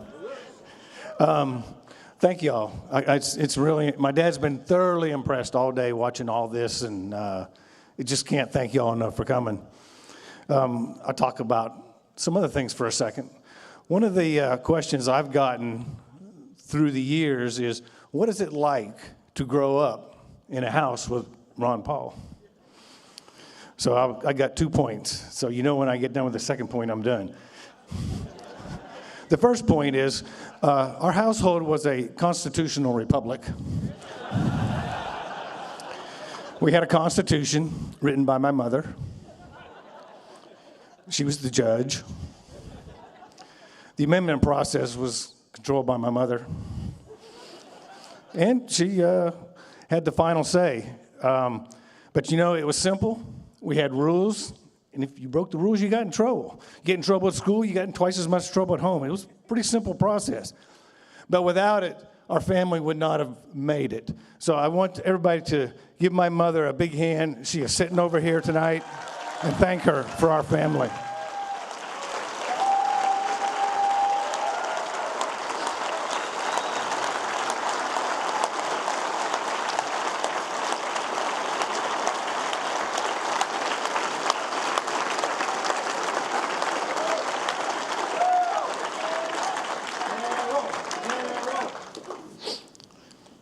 That's one point. Second point, my dad was not in the middle of our business. He didn't give us a lot of details of do this, do that. He was more on the high level. So he kind of said, you know, get an education, learn a skill, get a job. You know, it's not real complicated. You know, so how'd we do on that? We have somewhere around 60, 65 immediate people in our family. Kids, grandkids, spouses. And we have teachers, we have business owners, we have doctors, engineers, we even have a veterinarian. We have no lawyers.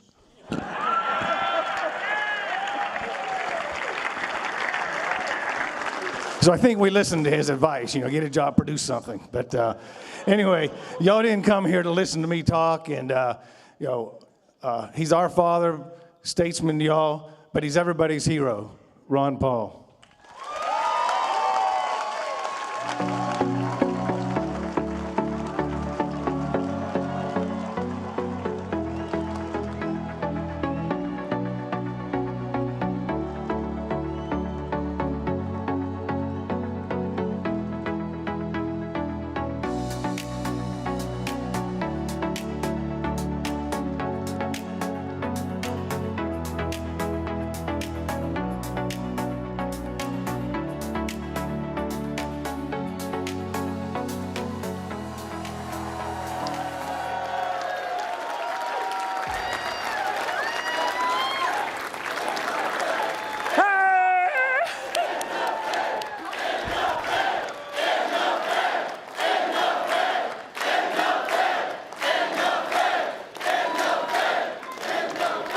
So it's over and done with. We can retire. Quite too early for that. But where did all these people come from? How did you get them in this building? Did you have to bribe them or what? Oh, wonderful, wonderful. This is wonderful. Boy, I'll tell you, I was thinking about introducing my family, but I understand we did get an introduction to the family. And but I wanted a list. I asked the staff for a list of everybody who has helped me and supported me and worked for me and all. So I have that list, so I'm going to read that list off and make sure everybody was personally thanked. But that list got pretty long. And one of the frustrations I've always had in campaigning and working and getting so much support, and I always felt a little guilty or neglectful that I never thanked you all enough. And because, yes, I'm a figurehead and I have a message, but there's no message without you. There is none. So thank you all very much.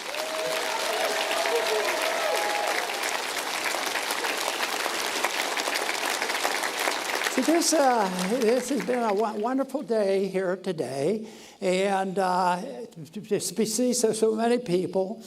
And to start off, it's not all that easy. But you've talked about my career, if that's what it is, or my activities, or my attempts at trying to change a few things. And it's something that has been around. So there's not a whole lot of new things I can tell you. You already know that one big issue that motivated me over the years was to get a sound monetary system, and you had to get rid of the Fed in order to do that.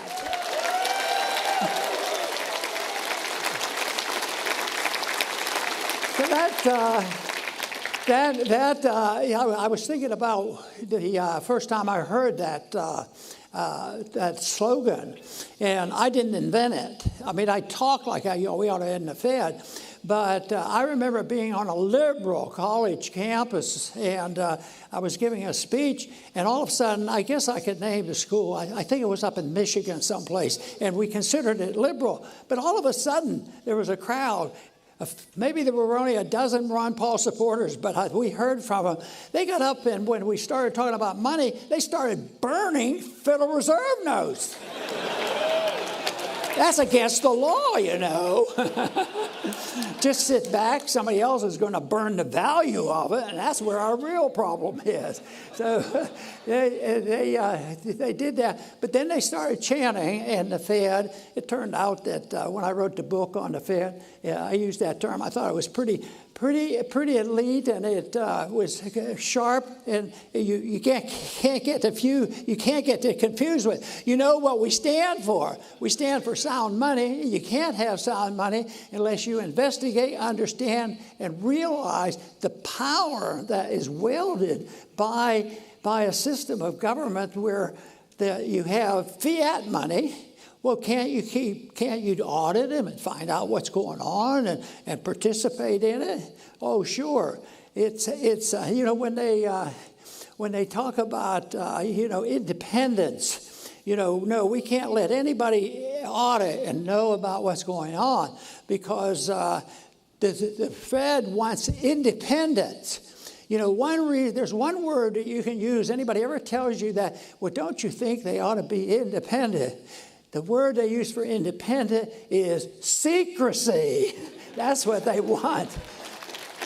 But I was always, and some people, I've had a criticism, why don't you just talk only about ending the Fed, none of this audit stuff? And I said, yeah, but the audit's a step. And if we ever got a true audit, what would the people in this country do? They would end the Fed if they knew what was going on. But even before 1913, there were people, talking about establishing the Fed, and they had academic resistance to it, and they still passed the Fed, but there's always been a group of people who talked about the Fed.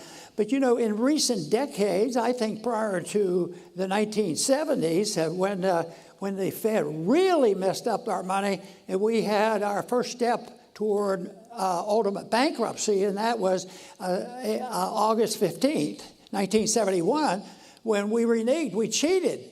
We printed so much money, paper money, the currency, and also that we fooled the people into accepting that as the reserve currency of the world.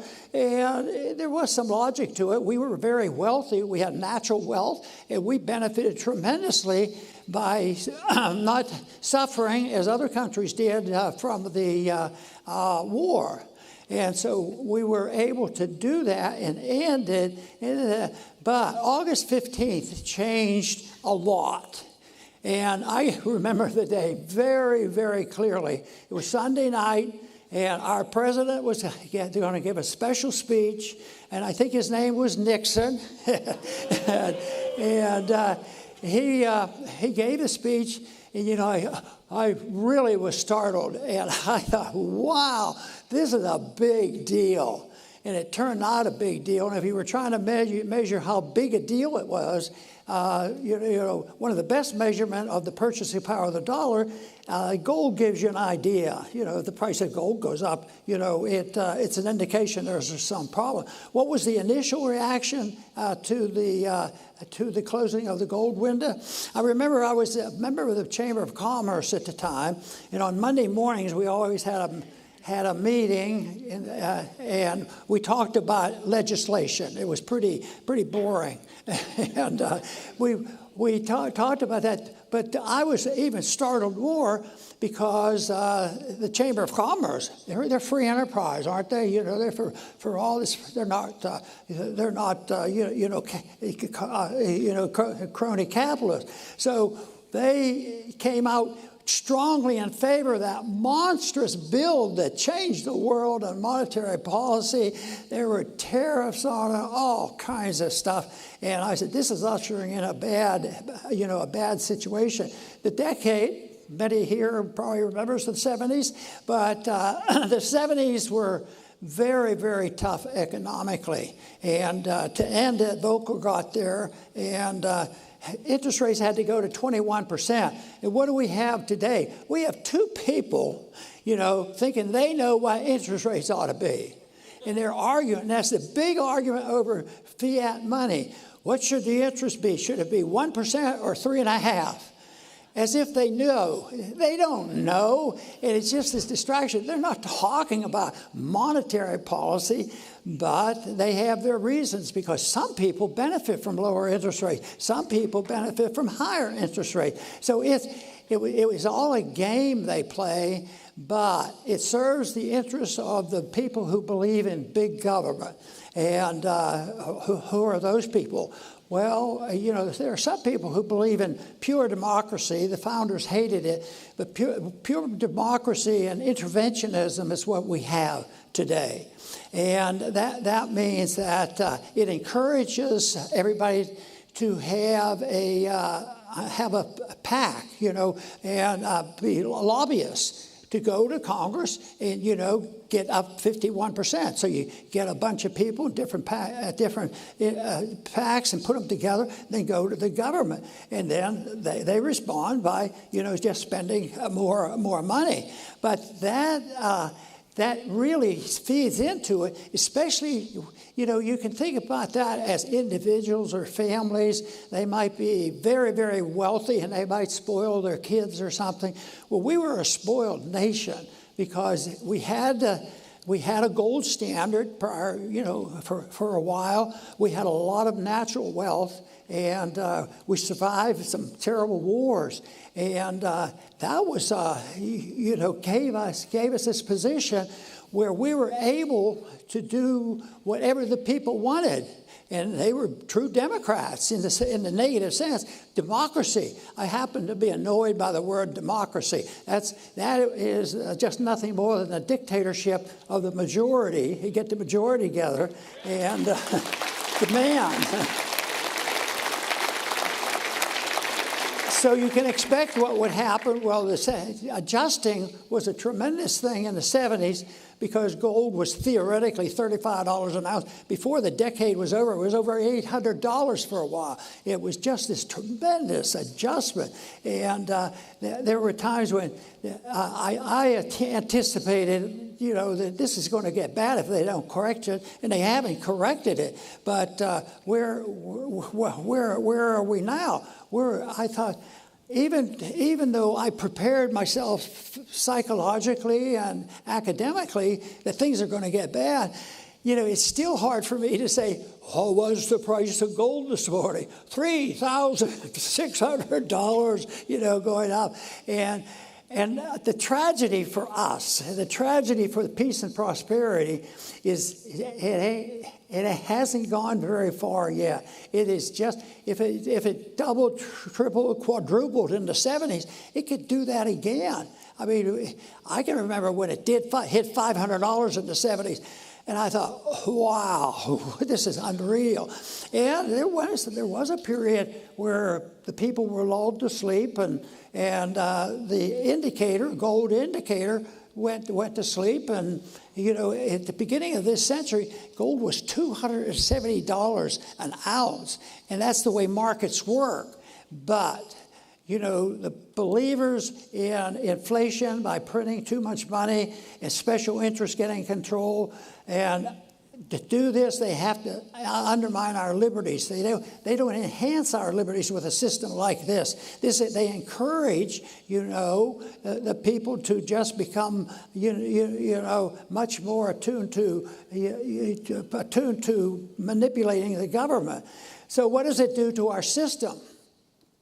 Well, what the system does is, there's been a few warmongers in the 20th century and the 21st century, and they were mainly Americans because we've been involved in, a few wars here and there. But by far, we have been involved in way too many wars for over 100 years, and that has to stop if we want our liberties back.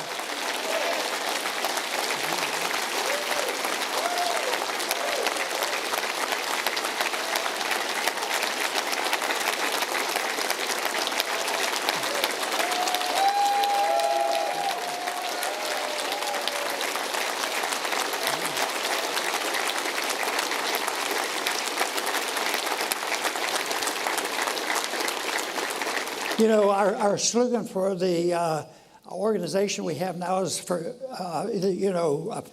peace and prosperity. And peace, it looks like we have a few good peaceniks in here for the right reason. But that encourages a whole business in itself. If you had that type of system that I just mentioned, guess what it would do? It would undermine, if we couldn't print the money and we had to live within our means, all of a sudden, guess what? The military-industrial complex would be wiped out. They couldn't exist.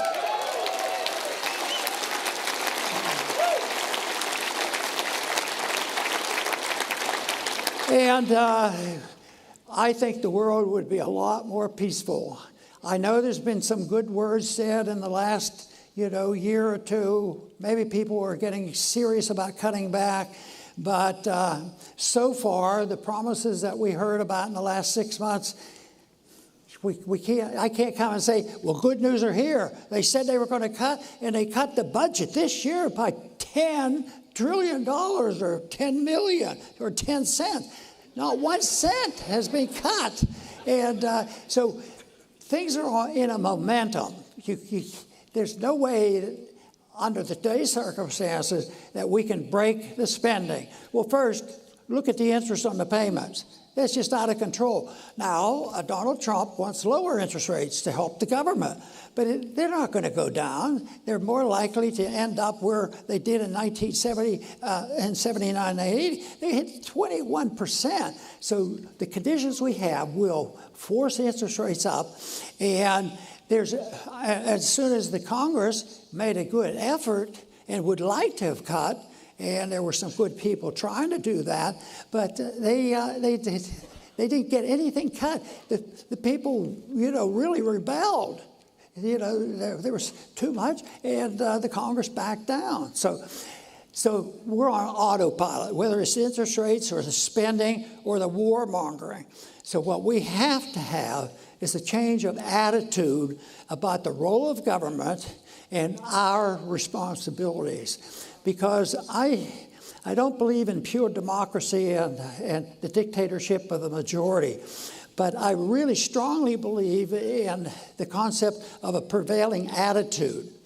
And what I'm talking about there is, if you look at what happened with COVID, a total disaster, created by our government. It could have been prevented, but and the government was on the wrong side of this, and a lot of people suffered, and they're still suffering from that.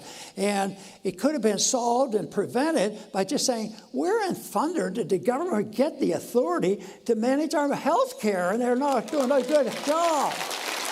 Horrible.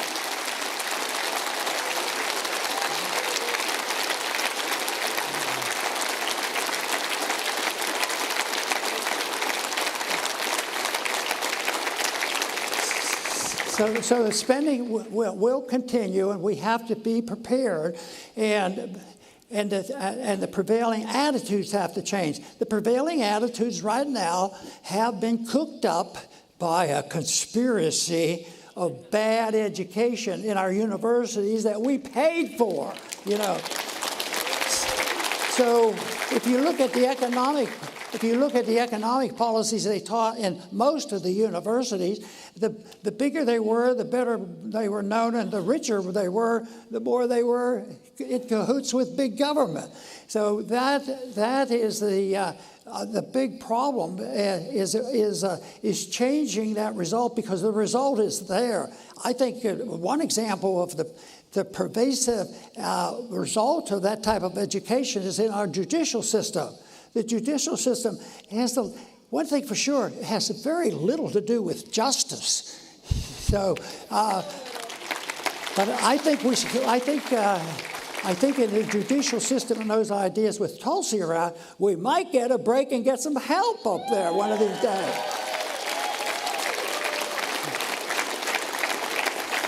But prevailing attitudes come from education. That is it. And it isn't going to come from the progressive universities. That's not where it's going to come from. But, a lot of stuff, I could go on with more negatives and how bad things are. But we can also think about some of the good things that are happening, because there is a sincere effort to change and alter the prevailing attitude that government has to do this. People say, well, who would provide me safety? Well, the Second Amendment should provide your safety.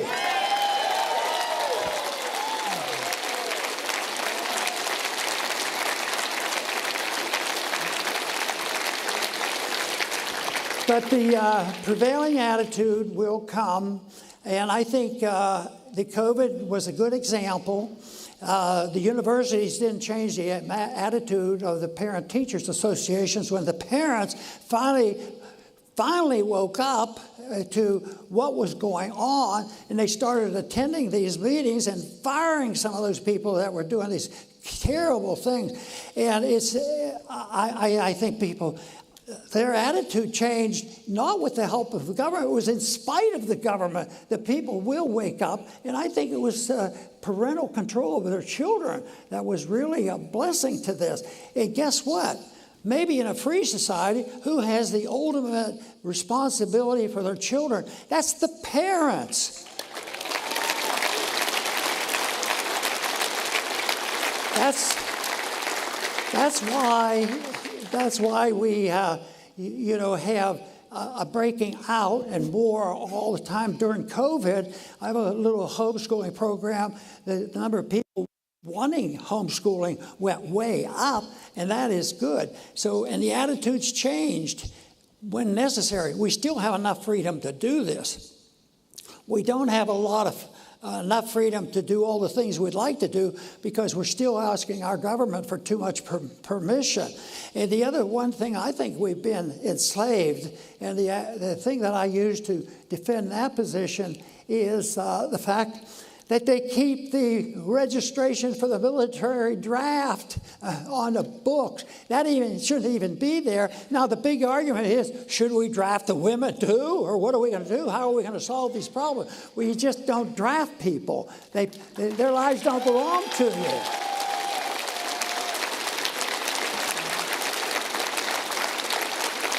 And there's another little rule that we have here that we adapt to too readily. And that is what they do with us on taxation. There's two taxes. The income tax. The income tax is based on the assumption that the government owns everything. And you get paid $10,000. That's not your money. You only can keep what the government gives you permission to keep. And so those two things means that the sovereignty is with our government, and we lose our own sovereignty and making our own decisions. And that is where the answers are, and that is what we have to signal. But people get frightened. You mean we wouldn't have troops overseas? How are we going to police the world and how are we going to bring about peace around the world? And maybe there would be a lot more people paying attention if we could do that. But I'll tell you what, I still think that things are changing. Things are changing a lot electronically and technically.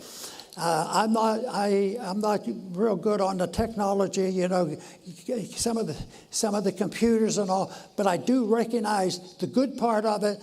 The information is much better. They even allow me to get on the internet once in a while and reach people. So that is.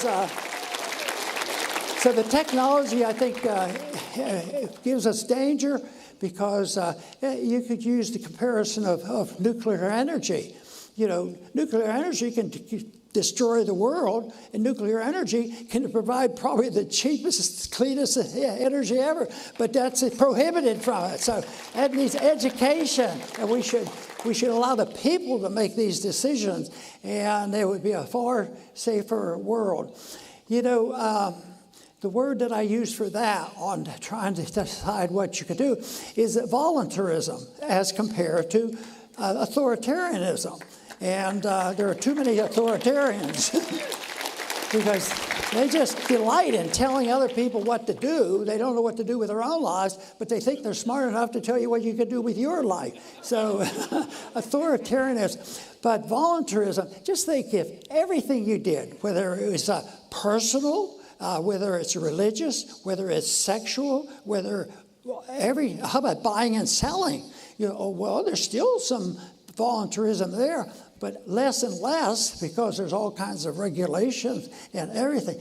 But voluntarism, if everybody followed that in all those categories, guess what we would have? We'd have peace breaking out everywhere if everything was voluntary.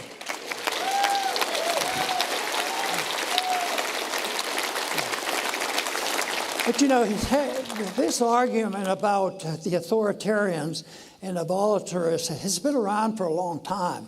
I happen to have a strong belief in natural law. And I think natural law tells us that without any government teaching history and civilization, you're not supposed to lie, cheat, steal, or kill. And all civilization, all the way back to primitive times, when they first had the first writing, that they knew and understood this. And then as the civilization advanced, it was incorporated. Like the founders knew something about natural law, but natural law tells you you're not supposed to be aggressive and going and killing people. And yet, who are the biggest aggressors? Government. Just think of our own government. How many people, when we go and get into these places, how many innocent people killed? Oh no, we don't do it. We didn't lose any soldiers last week. Well, but did any of our bombs that we built and paid for, were there any killings? And so it's this obsession with empire. And people love it. The militarists just think this is really a lot of fun. And it is so bad. But they see this as the way to keep people in line because they don't trust people. They don't trust liberty. And yet I see two groups of people in Washington, the people I've been introduced to. And that is, there's several, even though they might not be libertarian per se, but they are seeking and trying to find the truth. They have a sincere effort to find the truth. And then there's another group called nihilists. I think nihilism has won many battles here after a while, but they believe that you can't know truth. You can't even define it. And you have to tell fibs. They're telling lies, but what they're doing, all those things when we have to have some spin on this next issue because it's controversial, but they're saying we want to lie about it. So the lying, what would happen if governments all of a sudden quit lying? I would think it would be a tremendous help to it. But if you eliminated all the deaths caused by governments, that would be a healthy thing. But I really do believe that in spite of all this, that we live in a better society than past. I really got interested in monetary policies in the 60s, and even in the 80s, people would ask, what are you talking about? Why are you worried about the Federal Reserve?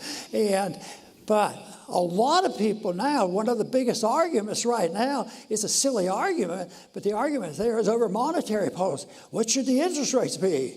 And they don't admit, well, we don't have the vaguest idea what they should be, but we want to argue and fight about it. And so they'll spend a lot of time on that. And that's hard for some people to accept. But the market is really very, very powerful in deciding things. And manipulation of the monetary system is the creation of a business cycle, and that is well known, and it makes a big difference. And somebody would ask me something, how did you know we were going to have a slump and a depression or a recession? And I said, well, you don't know it when it starts. You know it when they print all the money. When you inflate the currency, you have to have payback, and they do pay. You have to pay back all that debt. That $36 trillion of debt has to be liquidated under these circumstances. And look how fast it's growing. So I think we're moving rapidly toward, the situation where it's a complete blow-off, the whole thing crashes. And we have an obligation. And the people in this room have a tremendous obligation. Because as far as I'm concerned, you're further ahead than all the professors out there. And but you're already participating. You're involved. You come to events. And this message has to be spread, but it has to be outside the government. The government you can't wait until you get enough good professors. And it's good to finding a better congressman and getting him in, that should be the case. But you got to be realistic. That is not going to change things. It has to be a prevailing attitude, and people change. Vietnam was an eye-opener for me. I was drafted in the 70s, 60s, and they were busy. They were trying to solve the problems, just by fighting these wars, and they would refuse to negotiate. It was just horrible of what was going on. So I see the problem as being so much government, out of control. But in many ways, I see so many improvements. I was influenced a whole lot by Leonard Reed at the Fee Foundation, and also by Murray Rothbard and libertarians and the professors. So that was the influence. It was academics, and I found it fascinating. I thought, this is interesting, and that's one thing that we have to do. We all have an obligation. If you come to this conclusion that I have, in a miscellaneous way, tried to pronounce about what freedom is all about, if you believe it and you believe that things are bad, I believe that you have a moral responsibility to spread that message one way or the other. And I think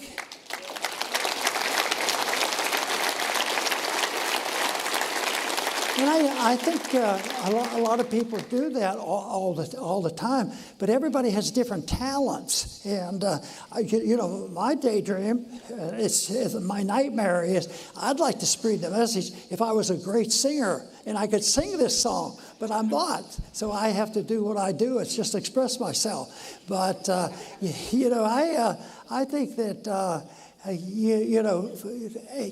Looking at this is very, very exciting. It should be a lot of fun. That's the other thing. When you get together like a group like this with like-minded, you're supposed to have a lot of fun with like-minded people, and all those are serious problems. I think we can get by better if you're having fun. It seems to me, and I'll ask you the question, have you been having fun at this meeting?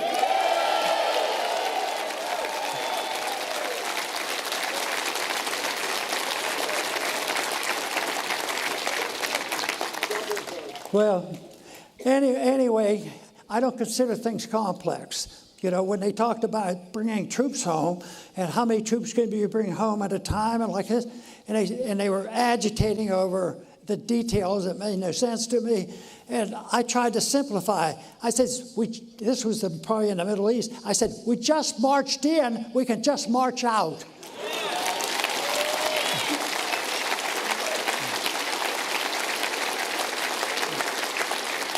So it isn't complicated. One phrase, I guess I'm just lazy, because some of my best phrases are very short. Though I would say, freedom is popular.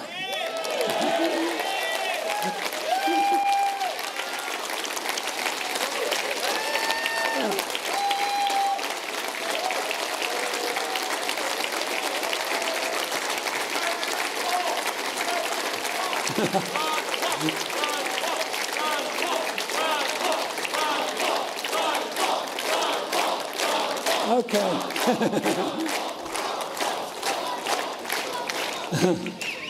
Well, okay. So, it's been a blessing for me to be able to participate.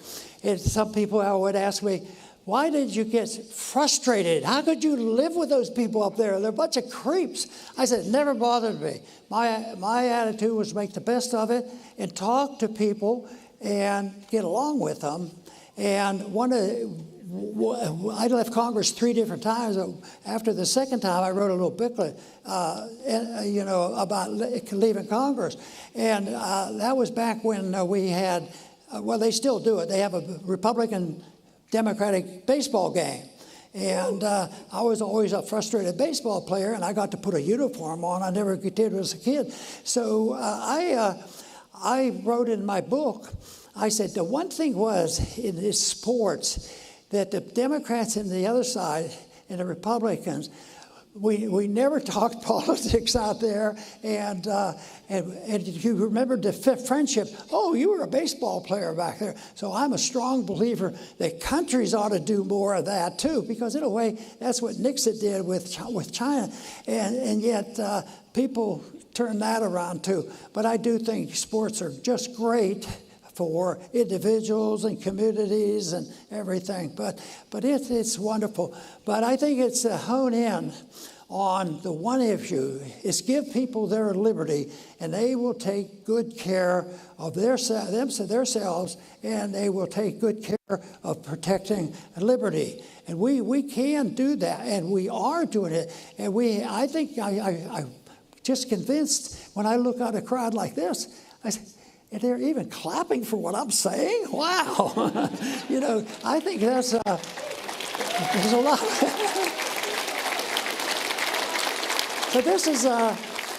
So there's more people out there. So I end up saying there's a lot more good people than bad people. But I say the bad people are in the government, and that is what we have to deal with.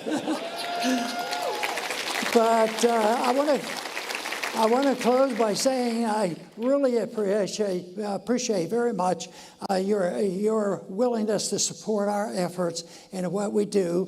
And the one thing that you don't know is because I know that if you're interested in the issue of liberty, you talk about it. You probably have newsletters list. A lot of you do more like that. You may be professionals spreading this message. And I talk to young people who have their own podcasts and radio stations, that they did just recently, and I would be on their program. I said, you don't have any idea how much good you're doing. They said, well, we just have a small station. But but you don't know where the message goes. And just remember that a message whose time has come cannot be stopped by bullets or any little force. And I believe the time has come to spread the message of liberty. Thank you very much.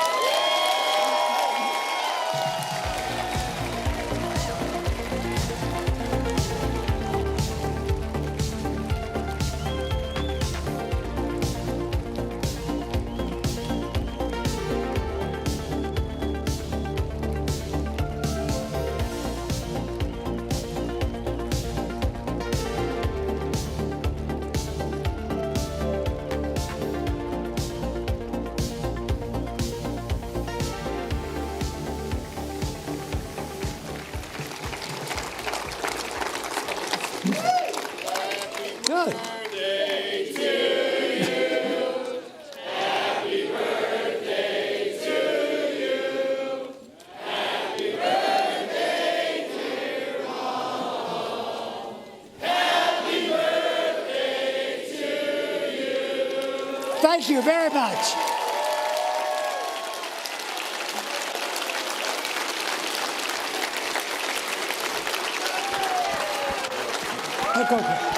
Go ahead. Oh. Keep it going for the great Dr. Paul, everybody. Thank you for everything. This has been an unprecedented day. All the biggest names in the liberty movement together in one place. We laughed, we cried, and we celebrated the man who cured our apathy, Dr. Ron Paul. It has been so good to be with you. And while our programming for the night may have concluded, the Ron Paul revolution continues. And you heard what he just told us. We need to spread the message. And I trust everyone in this room will continue to do that when they leave today and for the rest of the year and for the rest of time until we have true liberty in this country. So here's what we're going to do. We have a social out in the foyer that runs until 10 p.m. We'd love for all of you to join. These doors are going to lock when you leave, so you will not be able to come back into this ballroom. Take everything, all your belongings, out of the ballroom and don't expect to come back in. After social in that foyer, this has been one amazing day. Thank you so much all for being here and supporting the great Dr. Ron Paul. Thank you so much, everybody.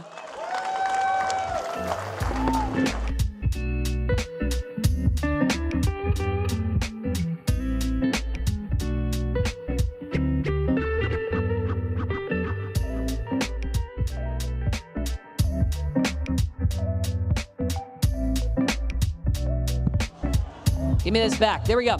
And be sure to stop by the booths while you're out there. We're going to have a silent auction with some great Ron Paul memorabilia that benefits the Money Bomb. We got Scott Horton selling some books. We got so many great booths to stop by and see out there. So go out and meet those sponsors.